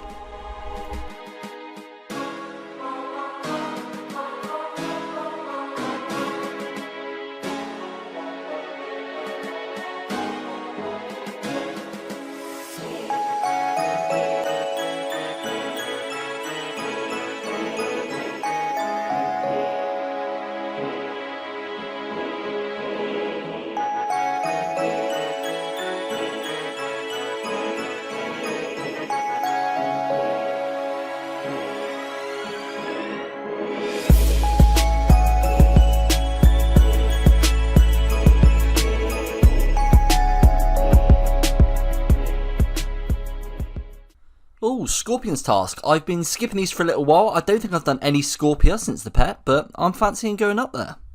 First kill back at Scorpia, and we complete the Guardians No More challenge. Kill of this Scorpia will be KC number 300. That's another Scorpia achievement ticked off. It's not to be hit by Scorpia on that one. Right then, boys, riddle me this one. This is the voiceovers. I really don't understand how I died here. I get the hit might not have registered from him because I'm getting hit by so many little scorpions and things, but there's no way he got that AGS in before I got the eat in. I'm simply not having it. Also, his AGS hit wouldn't have been high enough in what he's wearing to kill me once I got the eat in. So, basically, kill doesn't count. I'm not accepting it, and I'd like a full written apology from Jamplex. Oh yeah, boys, what a drop. Laren's Key and the Malediction Shard. Lovely. Fancy a little tussle, dear? Want to throw some hands, dear? Hopefully I should be able to just about get the entangle and log here. There we go, entangle. The problem is I've got the scorpions, so it's whether I can get around them. But the scorpion safe spot, that's pretty nice. So we should now be able to...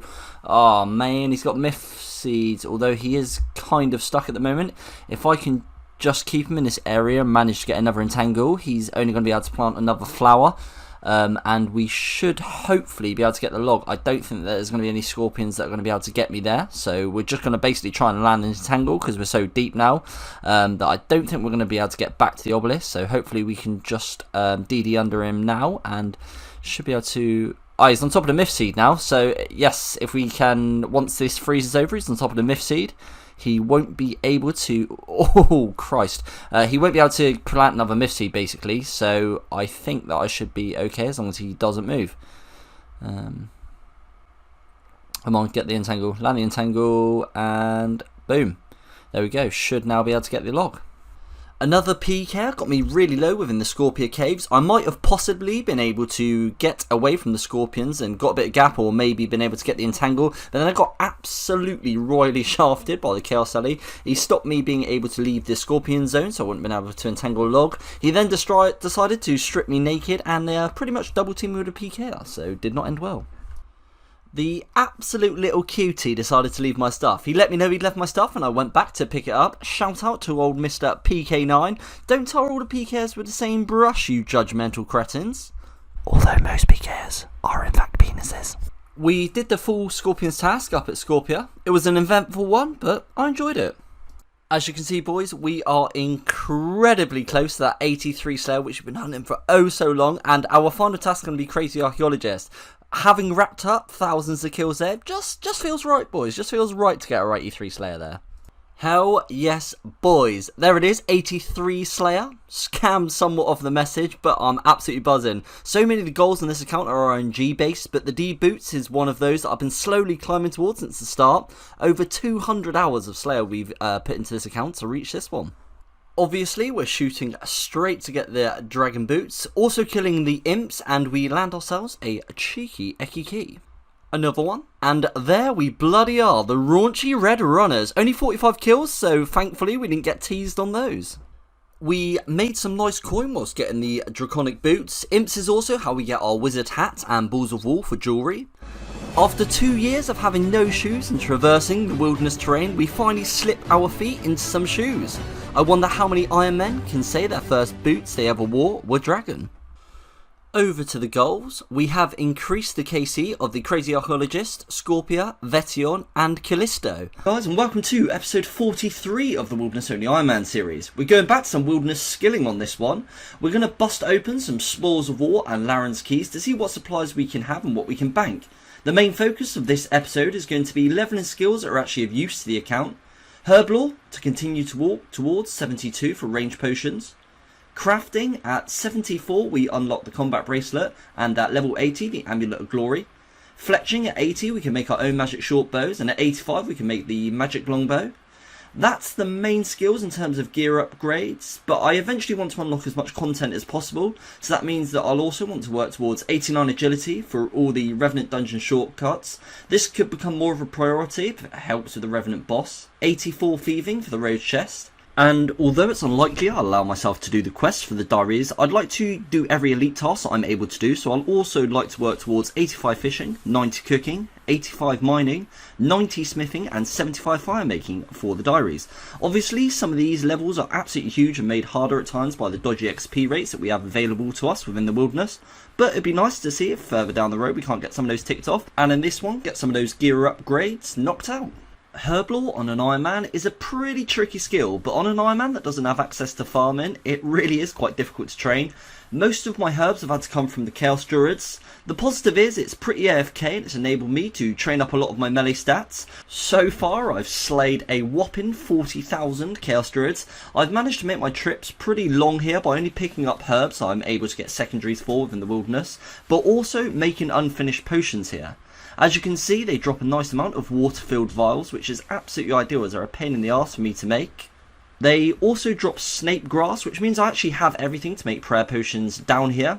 Whilst I can make unfinished potions, prayer potions and things, I'm able to bank less, which obviously means I'm able to get more kills per hour. Here are a bulk of our potions, or unfinished potions, and all the secondaries I've got for them. We're starting off at level 62 and seeing how close we can get to 72 with what we've already collected. 63. Level 64, oh, and that is 1400 total. 65, 66, that unlocks super defense potions. 67, 68 Herblore. We had snapdragons from killing Venenatus, so we're able to make our own super restores, which are going to be super handy potions, and that's going to get us 69, and that will be our final level. We're just 3 away from range potions. Next up is crafting. Our only viable way to train crafting really is cutting gems and making jewellery. We currently have a really solid amount of gems banked. 69 crafting. That's level 70 crafting. We can now make our own amulets of power if we wanted to. So the way in which we make jewellery is by taking some gold ore and gems out of the bank. As the furnace is a little walk away, I use that time to superheat the gold ore. We then make the jewellery at the furnace. I then either enchant it if I'm going to be using the jewellery, or alch it on the walk back. It's just to try and keep it somewhat efficient and do something whilst we're walking to the furnace there and back. I say efficient loosely in terms of wilderness efficiency anyway. So it looks like we're going to be getting around 20k crafting and 8 to 9k smithing XP an hour. And as you can see, we are just about to get ourselves level 71 from the tracker. Some of this jewellery is actually much better XP than I thought it was going to be, considering we have to run to the furnace. As you can see, making the Rings of Wealth, it looks like we're going to be getting around 34k XP an hour, which really isn't too bad at all. We are just about to come in with level 72 crafting. Chance to make a nice little bit of cash off of these bracelets. They actually out for 2,300 each, which is a really decent bit of coin. Coming in with level 73 crafting, which apparently is red d'hide van braces. I only wish we could make those, but unfortunately we've got no way of tanning the red d'hides. What is probably going to be just a few small strung together clips for you has taken me an astronomically long time, or so it feels. As you can see, sometimes we just keep getting attacked by the zombie and things, which is quite frustrating, you know, because it stops you in your smithing XP. But we are finally very nearly there, and we are just about to hit ourselves that level 74 crafting, which I'm absolutely ecstatic about. It now means we can make those combat bracelets. Here we are, about to make our first combat bracelets on the account, and that is going to provide us with an absolutely huge upgrade. We haven't been able to have any gloves on the account, so super stoked about these ones. What is one man's trash is another man's treasure, and I am absolutely over the moon with the combat bracelets. Have a look at those bloody stats. Decided to take a little break from skilling as we've been at for a while and head up to the Revenant Caves. This one is a voice-over. PK gets on us, and I just think with the new graphics it looks so cool. I know that HD has been out for a couple of weeks now, but I just think when you're PK with HD and his little pet and everything, I just think everything about this clip is really cool. I really like the look of the whole game. Revenant Caves, Ferox Enclave, it all looks absolutely awesome. Look at his little pet there. Also, we did manage to get the escape, so I don't look too silly voicing over this one. Well, that is pretty bloody mental. I've just noticed that we've just ticked over 20 million range XP. This clip's a pretty funny one. So the guy gets on me and he's outputting some really decent damage. He's completely maxed. He's a 126. He does have the 75 agility. I think he just has 75 agility. But we still go to use the agility shortcut because sometimes you can just sort of get gap over it and things like that. Didn't manage to land the entangle, so we go for the agility shortcut. He pulls out melee just as we jump over, so he just ends up moonwalking back and away from us. We get the gap and we run away. Quite enjoyed that one. So another guy gets on us, and to be fair to him, he's a very, very good PKer. He's really decent. But to not be fair to myself, this is some absolutely awful tanking. I doubly and prayer block myself. I then do it again and prayer block myself again. So I've managed to successfully prayer block myself twice, so I'm not able to get my protect prayers on, which is just absolutely awful, the fact that I did it not only once but twice. And unfortunately he's just putting out way too much damage, and at this point I'm literally just scrabbling all over the place. To be completely honest, since we got the 75 agility, we have been dying a lot less here. It's pretty infrequent that we do end up dying up here, but this guy just outputs, and I just thought this is quite a funny clip because just 1, how bad I PK'd, 2, how much I splash in tangles, and 3, it just ends up in my demise, and who doesn't like to see me go down?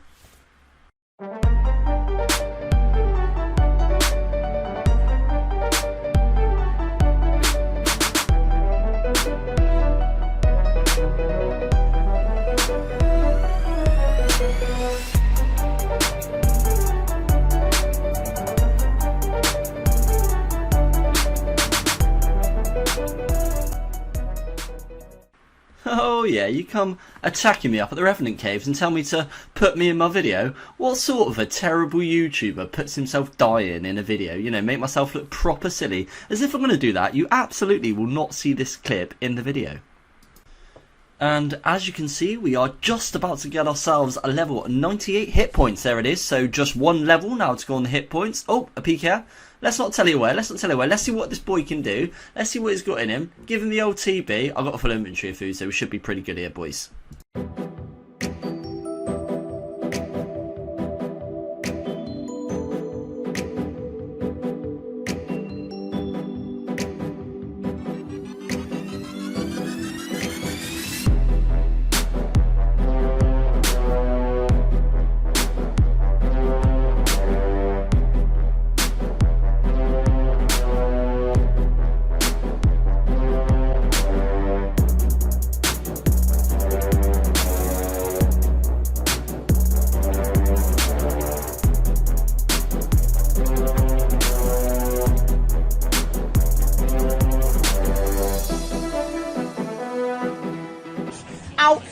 played. Out fucking played.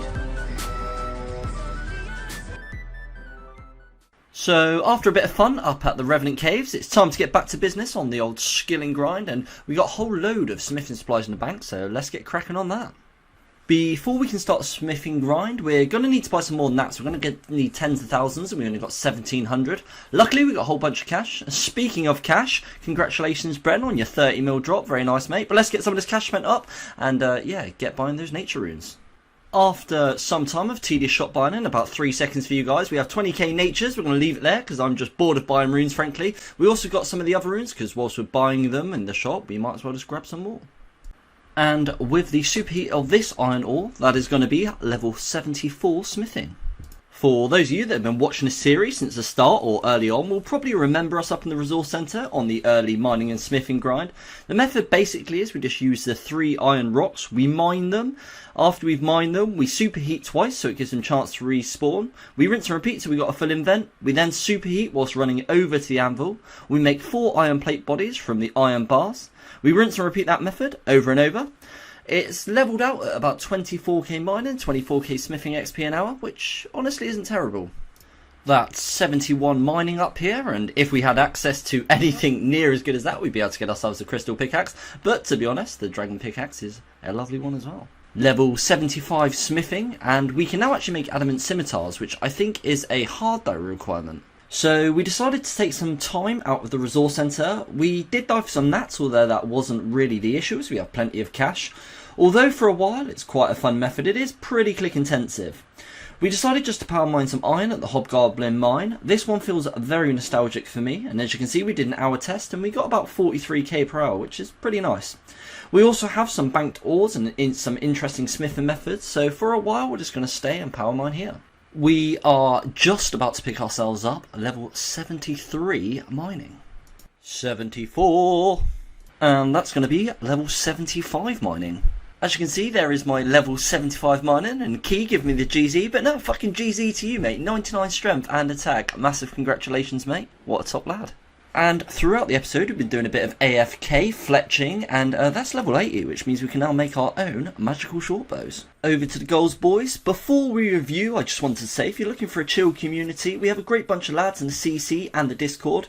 Recently, some of the members have been getting together and doing some events with prizes and all that sort of jazz, so feel free to hop in the CC or give me an ad on Discord and I'll throw you in our server. I'll stick all the information on the description of every video. But that being said, as you can see, we've now ticked off the combat bracelet and we're getting closer to that glory. It's really starting to fill up this sheet. We still have the chain mace to get, which is a pretty huge one. We still got 2 of the rings and the Elder Chaos Druid, which is pretty simple. I just haven't had the task ready, so other than that, it's all full up. Guys, and welcome to episode 44 of the Wilderness Only Iron Man series. As you can see, we are back at the Chaos Druids. We're 3 levels away from that 72 Herblore, which is one that I want to passively get. We're at about 45k kills of the Chaos Druids, which is quite a bit, but I don't think we're going to hit 72 till we've done about 55 to 60k, so we've still got a fair little bit to do.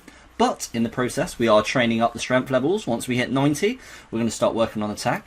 We do currently have ourselves a spider's task, and I'd like to get a nice bit of bossing done in this episode. So I think what we're going to do is head over to the Revenants to grab ourselves some ether to be able to do a Venenator's task, and then see what other things we can get, so we can get ourselves any juicy drops.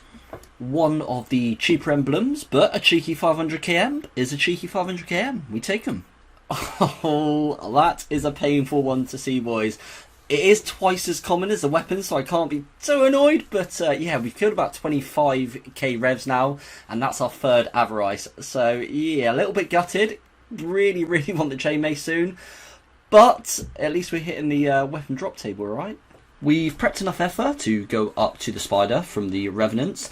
Now we just need to collect ourselves some Red DI bodies, and as you can see, it actually dropped the Odium Shard. We're over 100 dry of the Red DI body. Now we're getting ourselves a Malediction Shard. I must be the only man in the game that would trade one of these in for some Red D-Hard right now. As you can see, we've got the Odium and the Malediction pretty close together, both in the looting bag there. Hey, it might have took us about 5 times the drop rate at 150 kills, but there she blows. This PK has just sort of been stood here. I'm not sure if he's waiting for me to get the kill or whether he's hostile or not. I can't really tell. I mean, obviously the smart thing is just to telly out here. Seems to be another guy coming in. Is he going to attack me? Are they just waiting for me to get the kill, or what's happening? I should be able to get... Okay, so they are going to attack me. That was super weird, the way they just sort of stood there. Smart man would have tellied. I'm not saying I'm a smart man.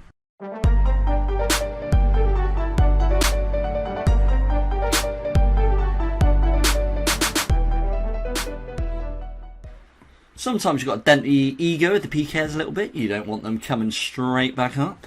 So I've started to use the plugin that tells you how quickly you get kills, how many per hour and things like that. And damn, that was a quick kill. 132, man. That is awesome. As you can see, if I just scroll up, not all are quite that quick. Got 310 and a 421, but a minute and a half to kill Revenant. I cannot complain at that, boys. They were like 20-minute kills when we first started. Few too many PKs spotted up at the big Spoda, so we're taking a break to get ourselves some more dehydrated bodies, and there is a Malediction Shard. Bish, bash, bosh. KC number 580, 23 left on the task. That's a Dragon Double-Hander. Yeah, boy. Just 3 kills later after the Dragon Two-Hander, we get ourselves a Draconic Pickaxe. So this is definitely a very different setup to how you've seen me kill the Crazy Archaeologist. I have done a couple of kills with the 34 there, with the VLS. As you can see, he does absolutely tear through this geezer. 47, very nice. The problem is his melee and range both hit very hard, and obviously I can't pray against them both, so I'm banking way more frequently. It's way less AFK, so overall I do much prefer the mage method, but it's fun to pull out the VLS for all sorts of different activities from time to time. And I mean, just look at my guy, look at how much of a champion he looks. D-legs, D-med, rune chain, it's a very nostalgic kind of look. And with the kill of this Crazy Archaeologist, that is going to be KC number 3000. That fight duration is definitely wrong, because it did not take me 11 minutes. But 3000 Crazy Archaeologist. Mental. Nice bit of dollar. Now we have the Herblore level to make the Super Restore potions. That 100 Grimy Snapdragon drop means so much more. So nice to see. And we are over 600 kills.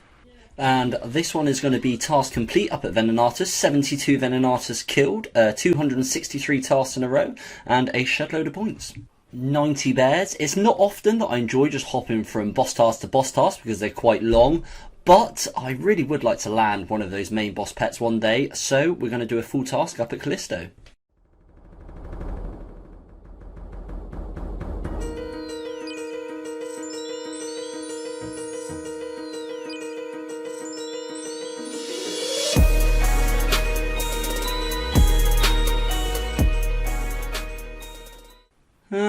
Loraniel, my old friend, and 420 KC. 5 kills later, and another.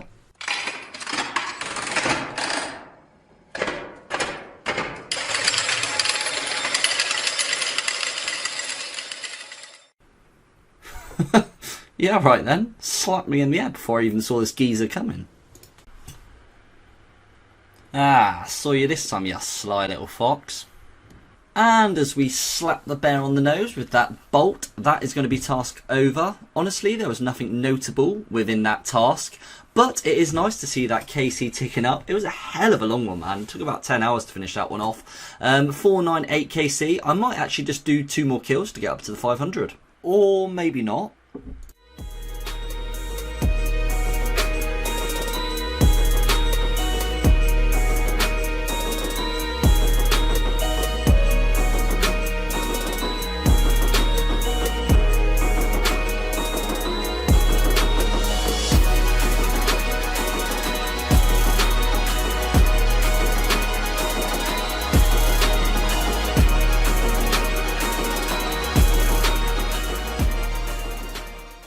Ask for boss tasks and Queen Crystalia will prevail.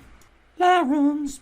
400 KC. This is going to be for 3 Admiral Pies. To the naked eye, it doesn't look all that good, but one day I think they're going to help me with the diary for fishing because, yeah, the only way I can get my fishing up is anchovies and shrimps, which is not quick, so getting to 82 is going to be a lot easier than getting to 85.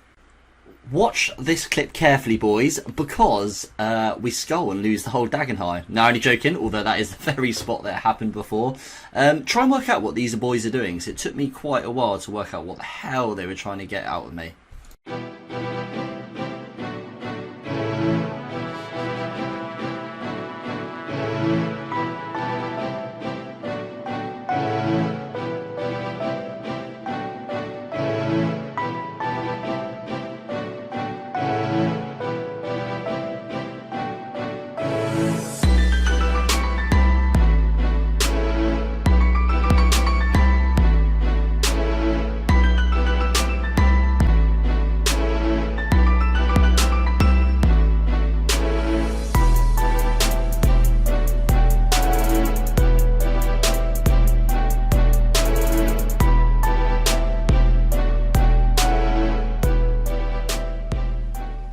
Did you get it, boys? So yeah, basically they were just trying to skull trick me. Maybe they knew exactly who I was because, yeah, we might have fallen for that one before. But luckily I didn't that time. Note to self and you boys, had I bought a lockpick in that situation, I would have survived.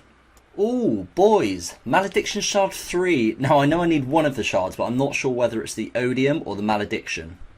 Right then, boys, which one is it going to be? Is it the Malediction that I needed, or is it the Odium? Oof. Turns out it is the Odium that I needed. We've now got 3 Malediction Shard 3s, 3 surplus shards.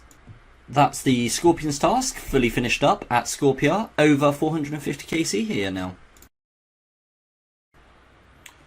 No fucking way.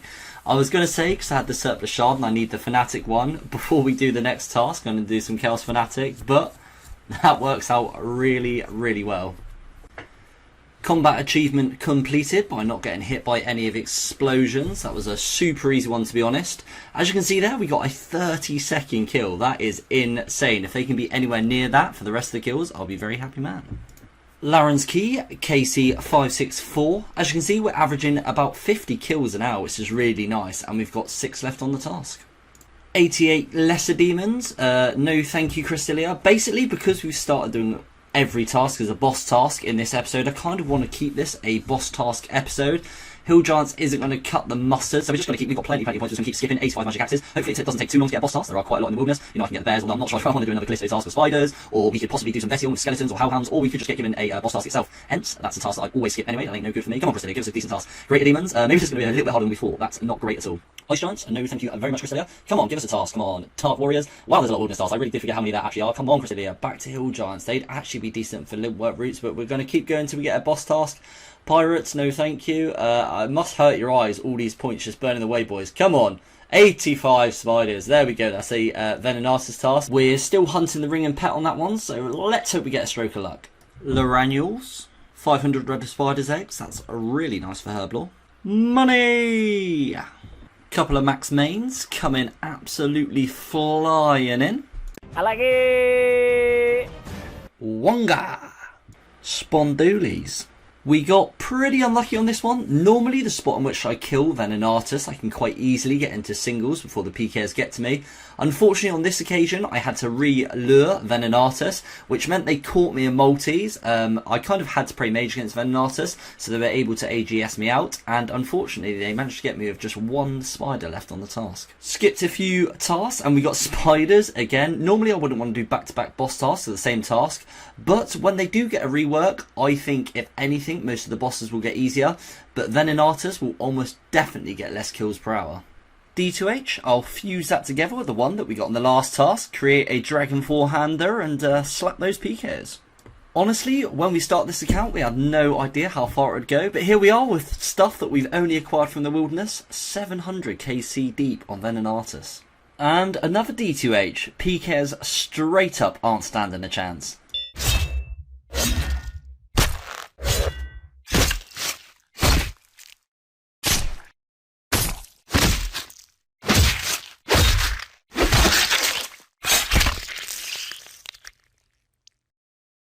After those foul beasts stole what was some of the last of my ether, I've come back to the Revenants to get some more, and we got ourselves an ancient crystal.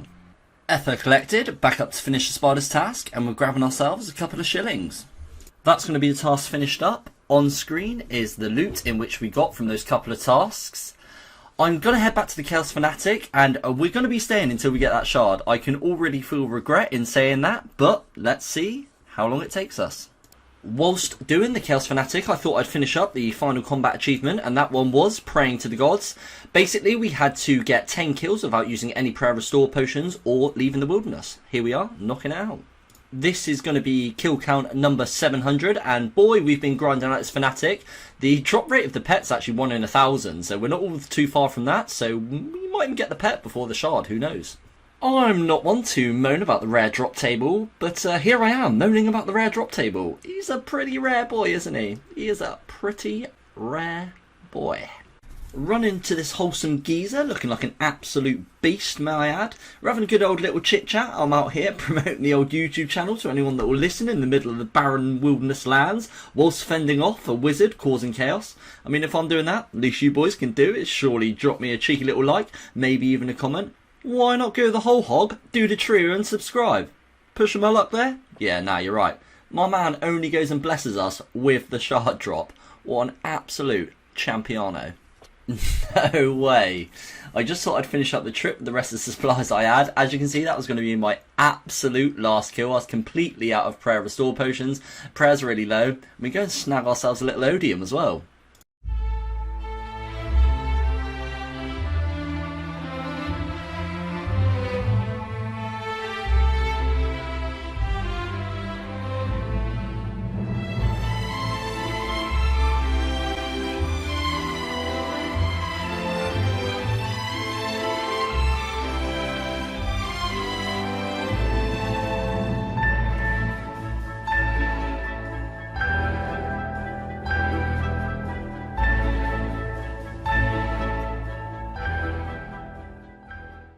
Before we get into the goals review, I want to give a very quick shout out to Good Grief. He's a content creator who has just started a Fremenic only UIM. He hasn't asked me for this, but he's a fantastic video maker, great storyteller. So I'll link his channel below and it is well worth a watch. I'd never push any content to you boys that I don't absolutely love myself.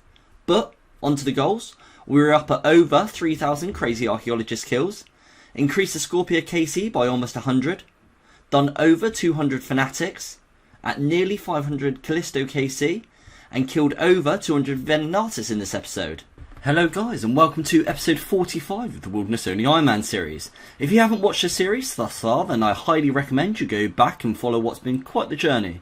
As you can see from the bank, we are pitifully low on Ethera, and this episode I really want to do something about that, whilst continuing to hunt that Vigorous Chainmace and second crossbow. So that first clip was recorded on the morning of the update, so I thought I'd come kill some Revenants whilst I wait for it. And here we are, boys, a system update, which means this is going to be the Revenant drop table buff dropping. I'm unsure, obviously by the time you see this video it would have been out for a while, but I'm unsure at the moment whether, I know that the Revenant boss isn't coming out, unsure whether the Avarice, or you know, whatever it's called, update is coming out with it, so that'll be interesting to find out. I'm almost certain that the Slayer Cave update isn't with this batch, but who knows. But by the time this video comes out, we will have already known, and we'll have some great content on it, obviously. This is future me. We're now aware of the update that's dropped, and well, it's bloody fantastic, quite frankly. Every Revenant now has 2 spawns instead of 1. The respawn timer has been increased by 33%, which means world hopping is no longer the meta. Hooray! Jagex, however, doing Jagex things. The Avarice was meant to be updated this week to have the Salve Amulet buff, but they just forgot to do it. It has been confirmed that it's coming next week. So for the first week, I'll be continuing to camp Unskulled Orcs and testing out the 2 spawns here. Once the update drops, I'll be doing lots of testing with the Avarice, which will obviously skull me. So you actually cannot write this. I got a genie lamp, and just to mess about, I typed, I wish for a Gora's Chainmace. Being a 1 in 44k drop Unskulled, this was just meant to be a bit of a joke. I'd never actually expect to land it.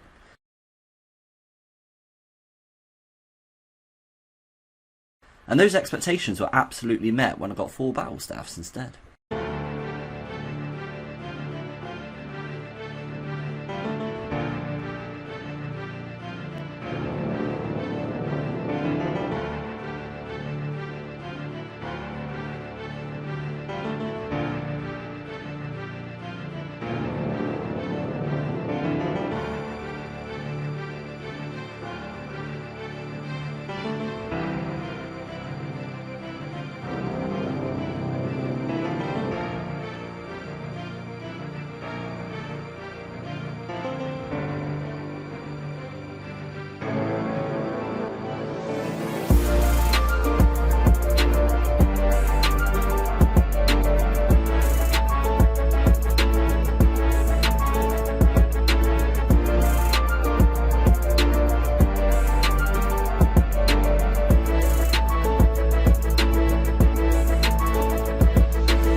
It really is nice seeing the Rev Cave so active. Despite it not benefiting me, I love the hustle and bustle of the wilderness. It's a great feeling to get away from PKs. It's even better when you're massively outgeared and levelled, but it feels the absolute best when you outplay a team that outgears, levels and numbers you. The boys obviously weren't happy as they hunted me down again. Whenever you get attacked within the Revenant Caves, you have to think on your feet every time because there's various different escapes. Some people have the agility level, others don't. Their gears are completely different levels, so you really got to think on your feet. I managed to entangle this lad, but unfortunately, as he got the last hit, I wasn't able to log. But I did manage to get a beautiful hug on the wall, which meant that I was able to log out. And that, gentleman, I made 2-0. Ancient crystal drop coming in. We got a fair few of him now, but he's still a pretty rare boy.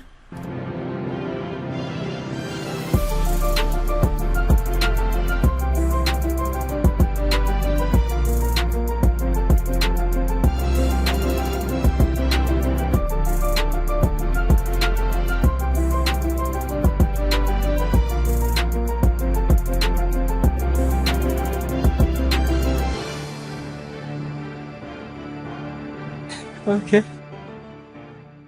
If I could offer you guys some advice for the wilderness, I'd say don't get chatty in there, because some guy might whip out some claws and decide to slice your fucking head off.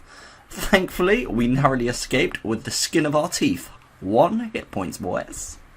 Whilst every PKer and their mum is currently at the Revenant Caves, I thought, why not try some Vetion, because that's normally a real PK hotspot, so we might get a little bit lucky with the PKs being elsewhere. We are just about to finish off this Vetion, and it's going to be 100 magic logs. I actually lost our first kill, which was some gems for crafting, which is always really nice, and a Laren's key, so yeah, 2 nice drops. And boys, you are not going to believe it. We get ourselves another genie lamp, and just like before, we rub it, we wish for the pet, and yeah, no, you already know it's never going to happen. But we do get ourselves 200 blood runes and some Herblore XP. 25 lint wet roots, which might not seem that much, but my god, we are getting close to that level 72 Herblore. It won't be long before we've got that, and also up to 60k here at Vetion now. Even though that you get 5 skeleton kills per Vetion kill, because you get 4 from the Hellhounds and 1 from Vetion himself, these tasks still take a hell of a long time. As you can see, that kill there took me 12 minutes. Pretty painful when you just see 18k on the ground. Little break from Vetion because we were getting very close to a very special level, not to mention its incredibly grindy task, but here we are, 99 hit points. That is the second 99 on the account. I'm absolutely chuffed to have that. I'm the hardest I'll ever be to kill in terms of hit points, so that's nice to know that. And just like the range cape, I won't be going to get the skill cape. I don't want to break my restrictions for that, but it is a super nice one to knock out. Just following the 99 hit points, Jagatz throws us a cheeky little 500k to say congratulations. There was a small clan at Revs that just kept hunting me down. I kept world hopping, but they kept finding me. I managed to get away a couple of times, but unfortunately, towards the end, we did meet our demise. And yeah, if they were just going to hunt me down, I thought, why not head back to Vetion and try and finish up this task. The thing I like about Vetion is you'll never ever get completely destroyed by teams with no chance of escape. It's a really fun place to be. I get super quick kills and I've pretty much never died here. No, but in all seriousness, I do risk little to nothing at Vetion, so deaths here, thankfully, are pretty painless. Back to the Revenants, and that is another 500k emblem. Oh, nice, what one's that? 2 million emblem, not too shabby at all. Money Ghost doing what Money Ghost do best. The Amulet of Avarice update has dropped today and I am super stoked. I'll pop on screen probably how it works for Revenants now, but it's been a really nice buff. I'd like to test out killing 500 of the Cyclops, the Demon and the Hellhound, all skulled with the Avarice. I'd consider these sort of medium level revs. Anything lower than that and the respawn time will be too slow. Anything higher than these Revenants, and without the crossbow the kills would just be way too slow. We started off with the Demon. We killed the Demon at around level 38 Wilderness. The reason that we used the level 38 Wilderness Demons over the ones that are sub level 30 is because it was far less busy. Also, if we got attacked, we had the 75 agility escape. In hindsight, I'm not entirely sure this was the best choice, as I found most PKs, PKing at that level, had the level 75 shortcut. I'm almost certain that you get more PKs in max at that level, as they're more confident about bringing barrage rather than TBs. This can be both a positive and a negative. One, you've got PKs and stronger gear, but you only have to tank 6 to 8 wilderness levels rather than having to tank a TB. Over the 500 kills I did at Demon, I averaged 65 kills per hour. The drop rate of a weapon is 1 in 26,840, which is absolutely huge. This is even whilst skulled, which means hunting a specific item would take an average of 413 hours, or for any one of the 3 weapons, 138 hours. A Bracelet of Ethereum drop is 1 out of 11.67, so that means I'd average about 5.5 bracelets an hour, which is roughly 1,375 ether an hour.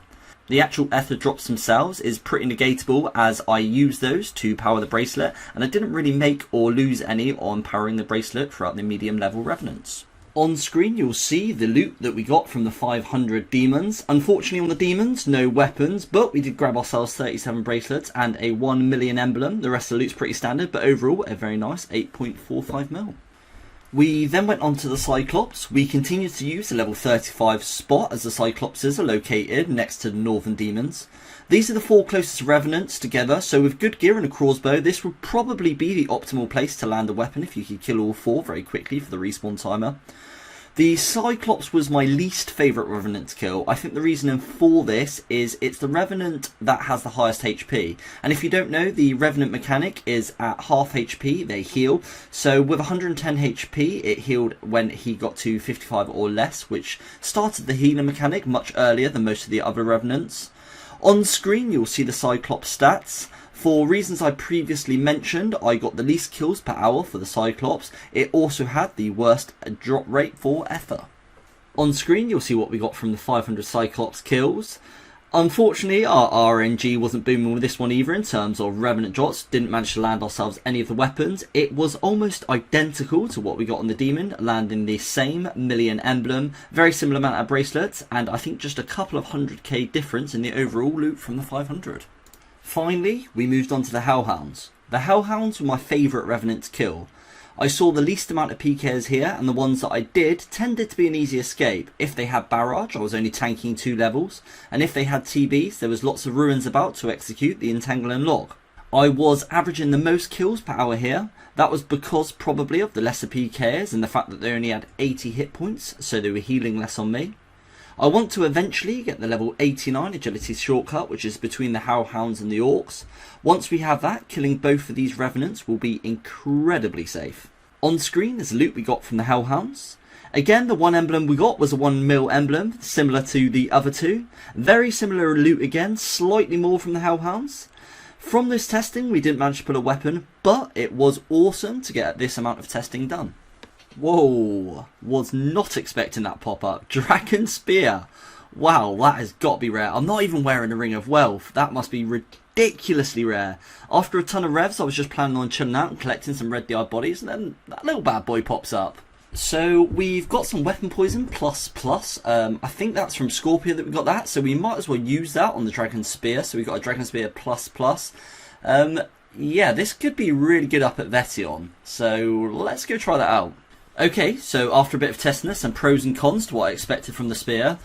Some of the cons are that Vetion cannot be poisoned, not a huge one, and something I could have just looked up. The bigger one was the lure for Vetion. To lure Vetion in place, you need to keep walking under him to get him out of his expected area. I assume this would be so much easier using the special attack from the D-Spear to just prod him in place. Unfortunately, I got a message telling me that it was too big to push back, so that was a bit of a stinker. However, a massive pro from the testing is it is way better than the D2H. Whilst it does have less crash bonus, the fact it's almost twice as fast, the DPS increase on the spear is actually huge. I honestly thought they'd be a lot closer than this, but the spear is way better. And as you can see, we are just about to grab ourselves 80 KC at Vetion for 10 Ogre Coffin Keys. And with the kill of this Vetion, that's going to be KC 94, 100 Grimy Ranelweeds. Ho! That is an absolutely stonking drop for number 90. I have really enjoyed testing with this Dragon Spear. It's been a lot better, and this is going to be KC 100 for... Oh, what's that? Task complete, 100 Veterinarian. Oh, so I think that, well, that's all the Wilderness bosses now that we've got 100 kills of. Only for coins on the 100th, but yeah, didn't expect to get 100 KC on Vetion, so that's really cool to see. In the spirit of using new weapons, we've pulled out Theremin Scepter, which we actually have some effort to use now from Revs. Without access to the Tomb of Fire, the max hit goes from 20 to 25 because of the Scepter's wilderness effect. The cost is really heavy with 1 Ether and Blood Rune, 5 Airs and 7 Fires. But we've gone from about 30 kills an hour to about 40, which is a massive increase. It's also actually really nice to use the damn thing for once. It's still massively underwhelming compared to its Wilderness Brother weapons, but just getting some use out of it does feel pretty cool. Although we're pretty darn dry on the old Red DI bodies, I can't complain about that one too much. We've got both the Odium and the Malediction Shard in that one loot and bag run. We have over 30,000 Revenants killed now, and over 15,000 of those have been the Orcs with no weapon, so hopefully we can get ourselves a weapon from the Orcs soon. A second crossbow would be really nice, because then I'd be happy to skull with one on the Orcs, but Vigorous Chain Mace would be the optimum. Stinky Theremin Scepter, please not another one, but at least we started using it. I've just pulled out some bits and bobs from the Revenants. If you remember at the start of the video, I think we had 3 bracelets and no ether, so yeah, we're packing like 60-70k for now, so it's looking really smart. Here's some stuff that we still got left from the Revenants that we haven't outed previously for VLSs and things like that. 137 mil. Can't complain at that really, can you? That is a hell of a lot of money for the Revenants. Just before we jump over to the goals, I just want to very quickly share some clips from the CC. And absolutely massive congratulations to our boy Ged, who recently got themselves a multitude of 99s together, one of which was Slayer, which is an absolutely epic one to get. He's getting awfully close to maxing, so keep grinding it out, man. He also threw a few bonds to the CC, so if you're looking for a chill CC or Discord to join, you can find the details in the description below all of my videos. Now let's head over to the goals. We have increased Boss KC and the Crazy Archaeologist and Vetion thanks to that lovely beast spear that we managed to land. We have plenty of effort, so I'm hoping that we might get the ring from Venenatus very soon. And hello guys, and welcome to episode 46 of the Wilderness Only Iron Man series. Yes, that's right, it might have taken us a hell of a long time, and with the kills that I did on mobile, we killed about 60,000 Chaos Druids. But we are still able to make our first range and potions, and I, for one, am super stoked about it. Here we finally are, taking a sip of that sweet blue juice. I can't imagine as many accounts that have hit nearly 25 million ranged XP before consuming a range potion. But it does now mean we can go from 99 to 112 range. Jagex giving me a little GZ and chucking me a 500k imp.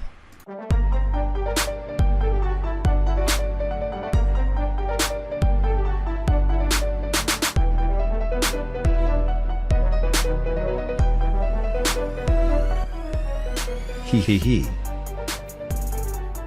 Fucking loser. I want to make some coin for some runes. As we started using the Theremin Scepter a bit more, we do actually burn through elemental runes with the Fire Wave. We use 5 airs and 7 fires at a time. So I'd just like to stock up on a tons of those and a tons of other runes like natures and things like that, because we'll have some big smithing grinds in the future. I've got a little bit of a hoarding issue with the rune items, so I don't really want to sell those because I'd love to stock up an insane amount and just look at them one day.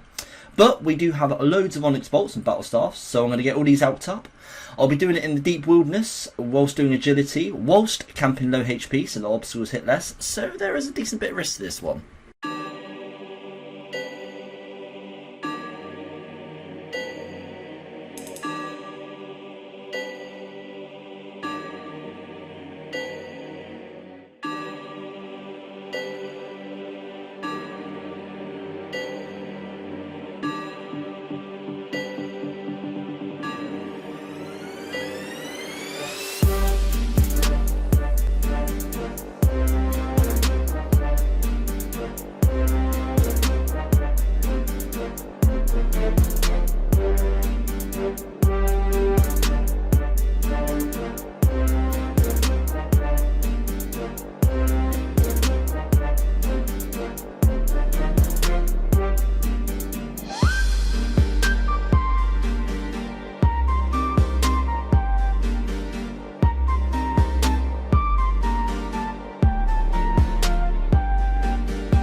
doing our agility got me very close to 99 mage, so with very short notice I called out a few of the gang and we went to lavas to get that 99. Like to keep everyone at the toes of these parties, nice little multi-spot, 38 wild, but super stoked to get 99 magic, and that's our third 99 on the Wildy Boy. We have now run around this course 2,500 times. We are completely out of alks now, so that's where we're probably going to leave agility, I think, because we've done plenty of run around in circles and we've got a very nice level coming up, which is level 80. We're all obviously trying to get level 89 for the hard Revenant shortcut eventually, but there it is, level 80 agility. So we have 20 mil cash after those alks, not too shabby at all, but I've pulled out a load of other stuff that could be raw GP if we didn't have a hoarding problem, and it is pretty bloody balmy. But anyway, time to buy some runes. Greetings, traveller. Would you like to buy some runes? Yes, please, mate. I need 20k fire waves, so I'm going to need 100k air and 140k fire runes. I'm sorry, traveller. I can only sell you 700 of each rune at a time. You could try hopping worlds for a fresh stock. Right, okay, so who do I speak to for this fresh stock? Me again, traveller. Hang on a minute, if it's you again, you clearly have the runes, so I'll just take the lot of you now. I can only sell you 700 of each rune, traveller. Try hopping worlds and speaking to me again. Mate, I've just spent ages running around in circles, turning items into gold with my bare hands. Just sell me the bloody runes. I can only sell you 700 of each rune, traveller. So we ended up spending hours and hours on the world hopping simulator and actually bought a load more runes than I'd initially intended. Reason for that is I went and I wanted to get 400k mind runes to get ourselves another 100k cast of the Slayer Dart. We had 38k bloods in the bank, so we now have a ton of runes for fire waves that I can use with the Theremin Scepter, along with 50k nature runes for the upcoming smithing grind, so thankfully we're pretty set on runes for a while. We were doing a bit of Slayer up at the Wilderness Slayer Caves and we got attacked by this gentleman. I can't wait for this place to be updated because we're going to get abyssal demons and whips and things like that, and it's going to be super cool. But for the time being, we were just hoping to sniff ourselves out some of those beautiful Lorenul keys. 70 skeletons, that's going to be some Vetion. I've started using Vetion to black the Hellhounds, as you can see, so we use a lot less prayer per kill now. Ooh, very nice. A Laren's key from one of Vetion's skeleton hellhound spawn. With this skeleton's task, each Vetion kill is equivalent to 5 skeleton kills as he spawns 4 hellhounds per kill and also Vetion himself. Kill of that final hellhound is task over. Whilst the kills aren't super speedy, my god are they a damn sight better with the spear than the 2H. On screen is the loot we got from the task. 90 bears means 90 Callisto. We've been up at the Revenants quite a decent amount post buff. Obviously we're still chasing that Vigorous Chainmace, which I really hope to get one day. But we are trying to build ourselves a nice Ether stack, which is the main reason we're there. I now have range potions, so I wanted to try and take the crossbow to Callisto and use it on this bear's task. See how frequently it hits with the range potions and whether it's pretty viable compared to the VLS. Always a great feeling when you get a maximum max on you and you manage to tank and escape him. That's going to be 1 million golden pennies to add to the bank. Within the same inventory, we also got another 500k emp coming in. Another day at the Enclave, some more dodgy dealings going in. This looks like a nice little lure being set up. So this is how the rev log is currently looking. We've killed over 33,000 revenants now, as you can see. About 17,000 of those have been unskulled orc. Drop rate for any weapon from the unskulled orc is about a 1 in 15k, and we haven't seen any from the orc yet, so I'm hoping to get one soon. On screen is the kills from the 5k post-buff Revenant kills I've done. I have a picture of 10k pre-buff rev kills, so I'd like to get to 10k post-buff and compare the two pictures. Once I've done that, I've decided that I'm going to start sculling up with the crawls and just risk it and pray that I don't make any silly mistakes. I've started dying a lot less anyway, and before I start sculling after the 10k kills with the crawls, I'm going to sesh out 89 agility to make it even safer. Famous last words. And with the kill of this big bear, it's going to be 500 for 100 grimy toad flags, so a really nice drop on 500.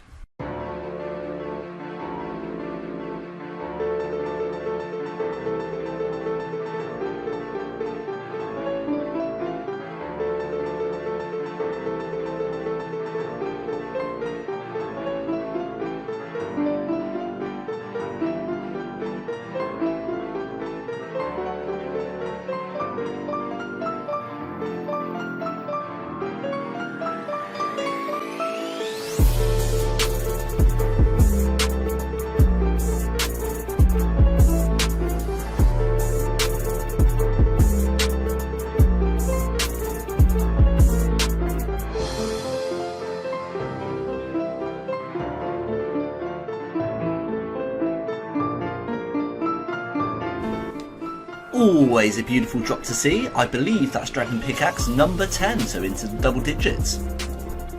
PK comes just as we're about to finish up Callisto, so we decide to quickly get away, bank, and go back to Callisto. I would absolutely love to be able to, with proper mechanics, be able to face tank these bosses, and I'm hoping next year when they update them I will. But this is going to be a prime example of a clip why face tanking them at the moment is just not viable whatsoever.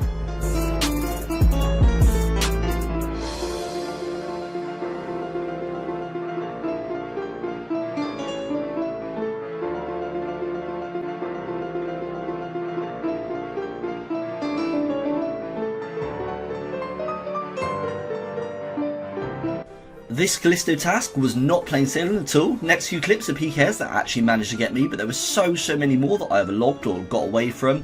It just seemed so insanely busy, and at one point I was only managing a couple of kills per hour.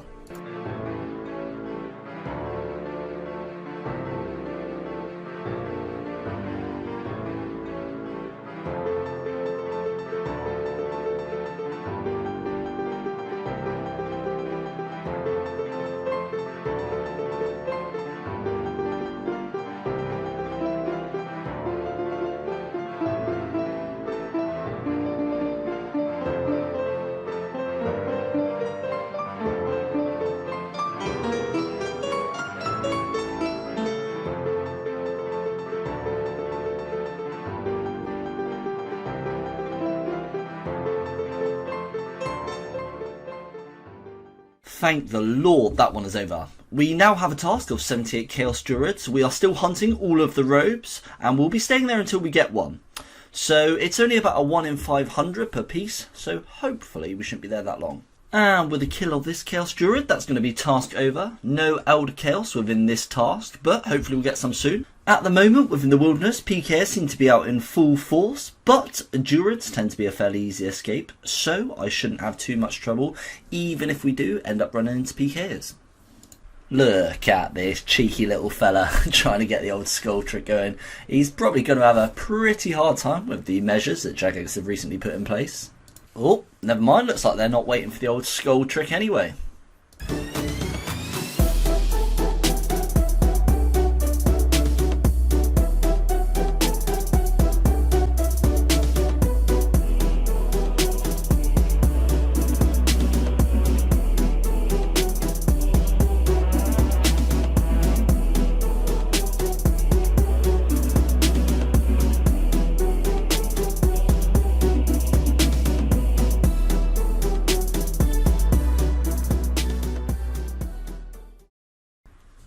Hey, there it is, Elder Chaos top, not a bad one to get, and finally we got one of the pieces. Ooh, snazzy. It's not really, is it? It looks a bit shit, but it's one ticked off the list. So I've had a request a few times to be showing the old bonk, and it's actually hit over 500 mil, which I think is pretty cool considering I only collect stuff within the wilderness, and it's the end of the year, so it will be nice to be able to compare to next year's. So I thought, hey, why not? Let's do a little clip of the bank. So as you can see, we are over 500 mil, a little bit of cash, always need a little bit of cash, some loot and bag notes. I'm not going to go through absolutely everything. If you want to pause or ask me about anything, if you're wondering, how do you get that? He says he got it in the wilderness, and I'm not sure how you can get that in the wilderness. I will be able to explain absolutely every item, apart from the molds, which we got at one of the early episodes as something we're allowed to make jewellery. But we've got tons and tons and tons of runes, as we bought in this episode. Oh, don't want to grab that one up. We've got some various foods, some strange foods in there, really, considering we're wilderness only. But some of that's going to be used to get kicking up later. We've got a load of rings, we've got some potions, various amounts of potions. Prayer Restore is the ones we use the most. Obviously we've got Super Strength, and we managed to unlock the Raging Potions this episode, which I'm really happy with. A load of bones, we need to do some prayer training soon, so yeah, I'm probably going to do a Green Dragon or Lava Dragon grind at some point to get a really nice prayer level. And then this is the second tab. This is kind of like our loot sort of tab, if you will. Obviously we've got the Scorpia pet. We've got 21 Slaren's keys. I'm hoping to collect 100 before I bust those open. Now we have the Dagon High, just just to see what we can get from 100 keys.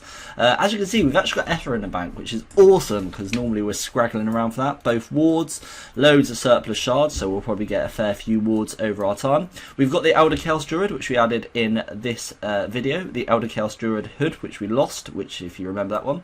9 dragon pickaxes, so I absolutely lied. We don't have the 10D picks at all. Obviously the dragon spear, which is coming really handy. Loads and loads of dragon and rune items and addy and armor and all that good stuff. We got a load of gems, ores, I guess you could call this sort of skilling stuff, because we do want to get 1500 total, so we're not that far away. Some ranging supplies, lots and lots of bolts and arrows and things like that. 29k cannonballs, only if we had access to a cannon. That would be really nice to be able to use, but we're never going to be able to use that.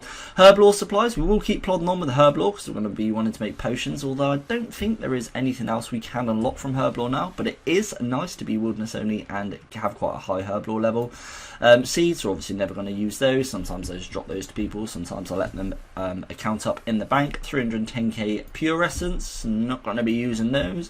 Logs, and then just some miscellaneous stuff. 57 long bones, that would be a nice bit of construction XP. So yeah, that's the bank. And as always at the end of the episode, we like to review our current goals and how we're getting on with them. We've had some boss KCs go up, as you've seen throughout the episode. We now have the Elder Chaos Druid top, so we've got one section of that ticked off. We actually, discluding the pet, only have 6 items left to tick off, but we do have a Season 2 in mind when the Slayer Caves and bosses and things get updated like that, with a whole new list of goals. That's going to be really exciting. Hello guys, and welcome to episode 47 of the Wilderness Only Iron Man series. I know boys, I know it's been a while, but we're starting things off with skeletons, which means Vetion. 2 of RuneScape's finest PKs get on me at Vetion. Realised I didn't have my recording software on, so in the midst of trying to tank these gentlemen, I pulled it up. As you can see from the TB timer, I'd already done some fabulous tanking, but unfortunately, being the absolute units that these 2 gentlemen were, they got me with time to spare. They told me to sit, but the joke was very much on them, as I was in fact already sat. They also thought I was a dog, but as you can hear, I am a human.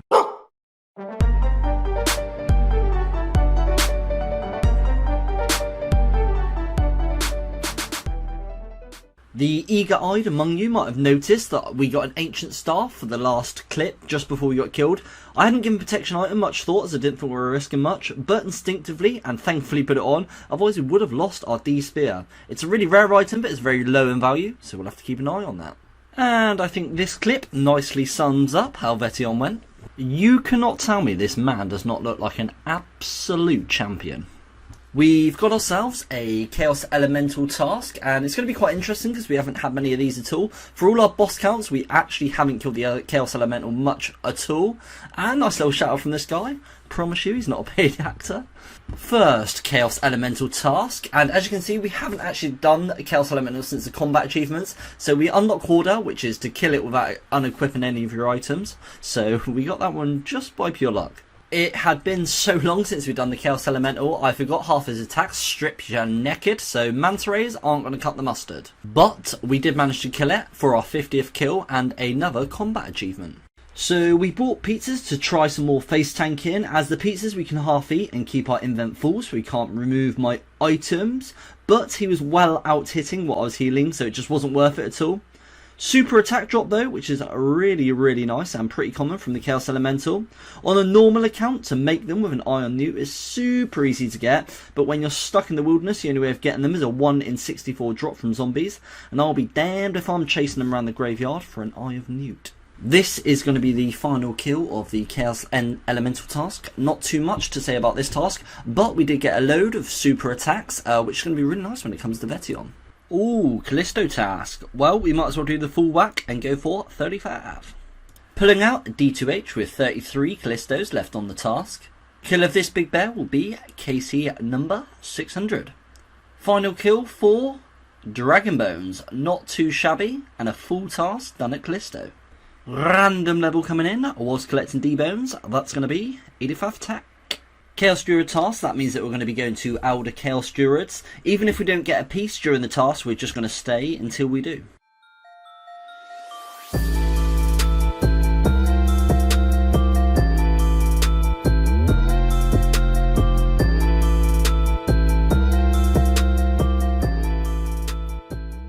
don't waste my fucking time. I'm really fucking busy. Well, shit me, finally. Elder Chaos Robe Top. Okay, it's a dupe. I was just about to pull up the recorder to whinge about the Rune Spear, because it's RDT, and I killed over 2,000 Druids after the task had finished, and that's about 4 times the drop rate for a piece, so glad to finally grab one. LARRANKEYY,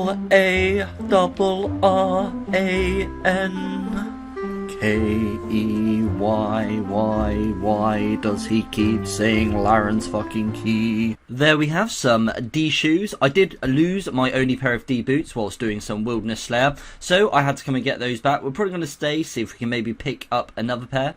For those of you that don't know, the crossbow counts as an armadillo weapon within the God Wars dungeon, which is really, really handy. I did kind of know that, but I sort of forgot, so that was a nice surprise when I got up here.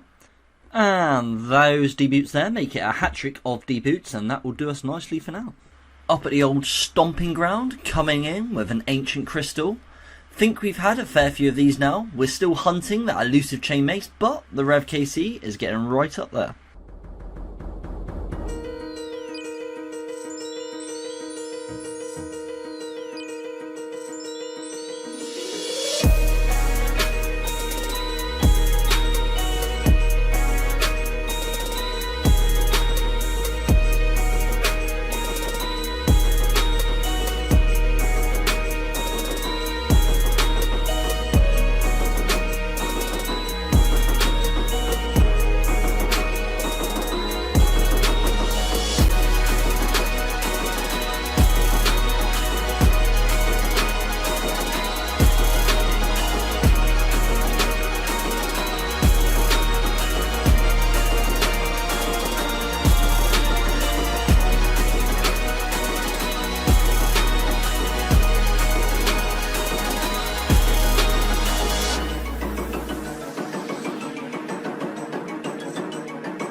I present to you Wildanator. Back to some Wilderness Slayer. Bear's task means awakening big old Callie. 100 grimy toad flax, 67 left on the task. You were dealing with proper scallywag. And with the kill of this big bear, that's going to be task over. These tasks do take a long old time, and nothing too much to report on that one. The ever-going red D-hide hunt goes on, but 3571 malediction shard. 3608 another malediction shard. Odium shard, and because of the next release, these odium shards have skyrocketed. 3766 another odium shard, and I think that's number 12 of those now. Still chasing rank 1 crazy archaeologist, which is 5k KC. Just got a spider's task, and the first kill is 60 onyx bolts. Not too shabby.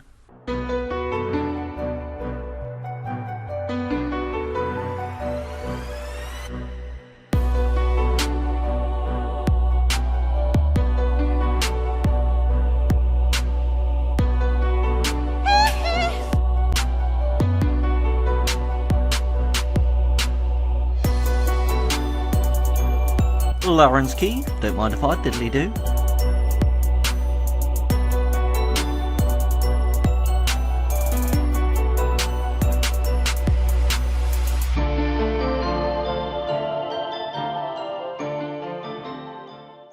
$100 diamond bolts and some sort of key. Money! And with the kill of this big spider, that's going to be task complete. 60 onyx bolt tips, nice one to get on the last kill. Although we finished the task, we are going to go to 1000 KC. KC 988, 100 snaps, that'll be lovely for some super restores. Almost at the 1k mark, and some more bolt tips. Very next kill, 100 grimy snapdragons, very nice. This is going to be kill number 1000. Alright, not for the best loot in the world, but it's so nice to see 1k kills on a main wieldy boss. Now, over to the goals list. As you can see, we still need 2 of the wilderness rings. Surprised we haven't got the Venom Artist one in 1000 KC, but we'll keep hunting.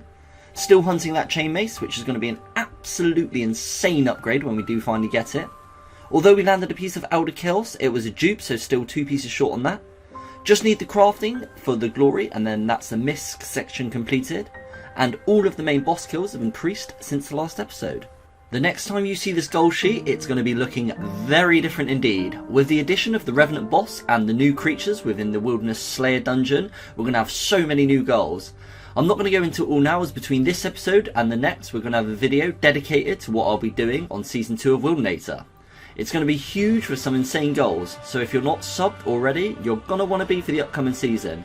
If you enjoyed the final episode of this season, a like is very much appreciated. As always, an absolutely massive thank you to my YouTube members, Air, Weezers, Mr. Pancakes, Guitar9, GBMF, ELUW2, Anime 202mil and Mr. Ian BT. I hope you all enjoyed this episode, and until next time, thank you all very much, and goodbye.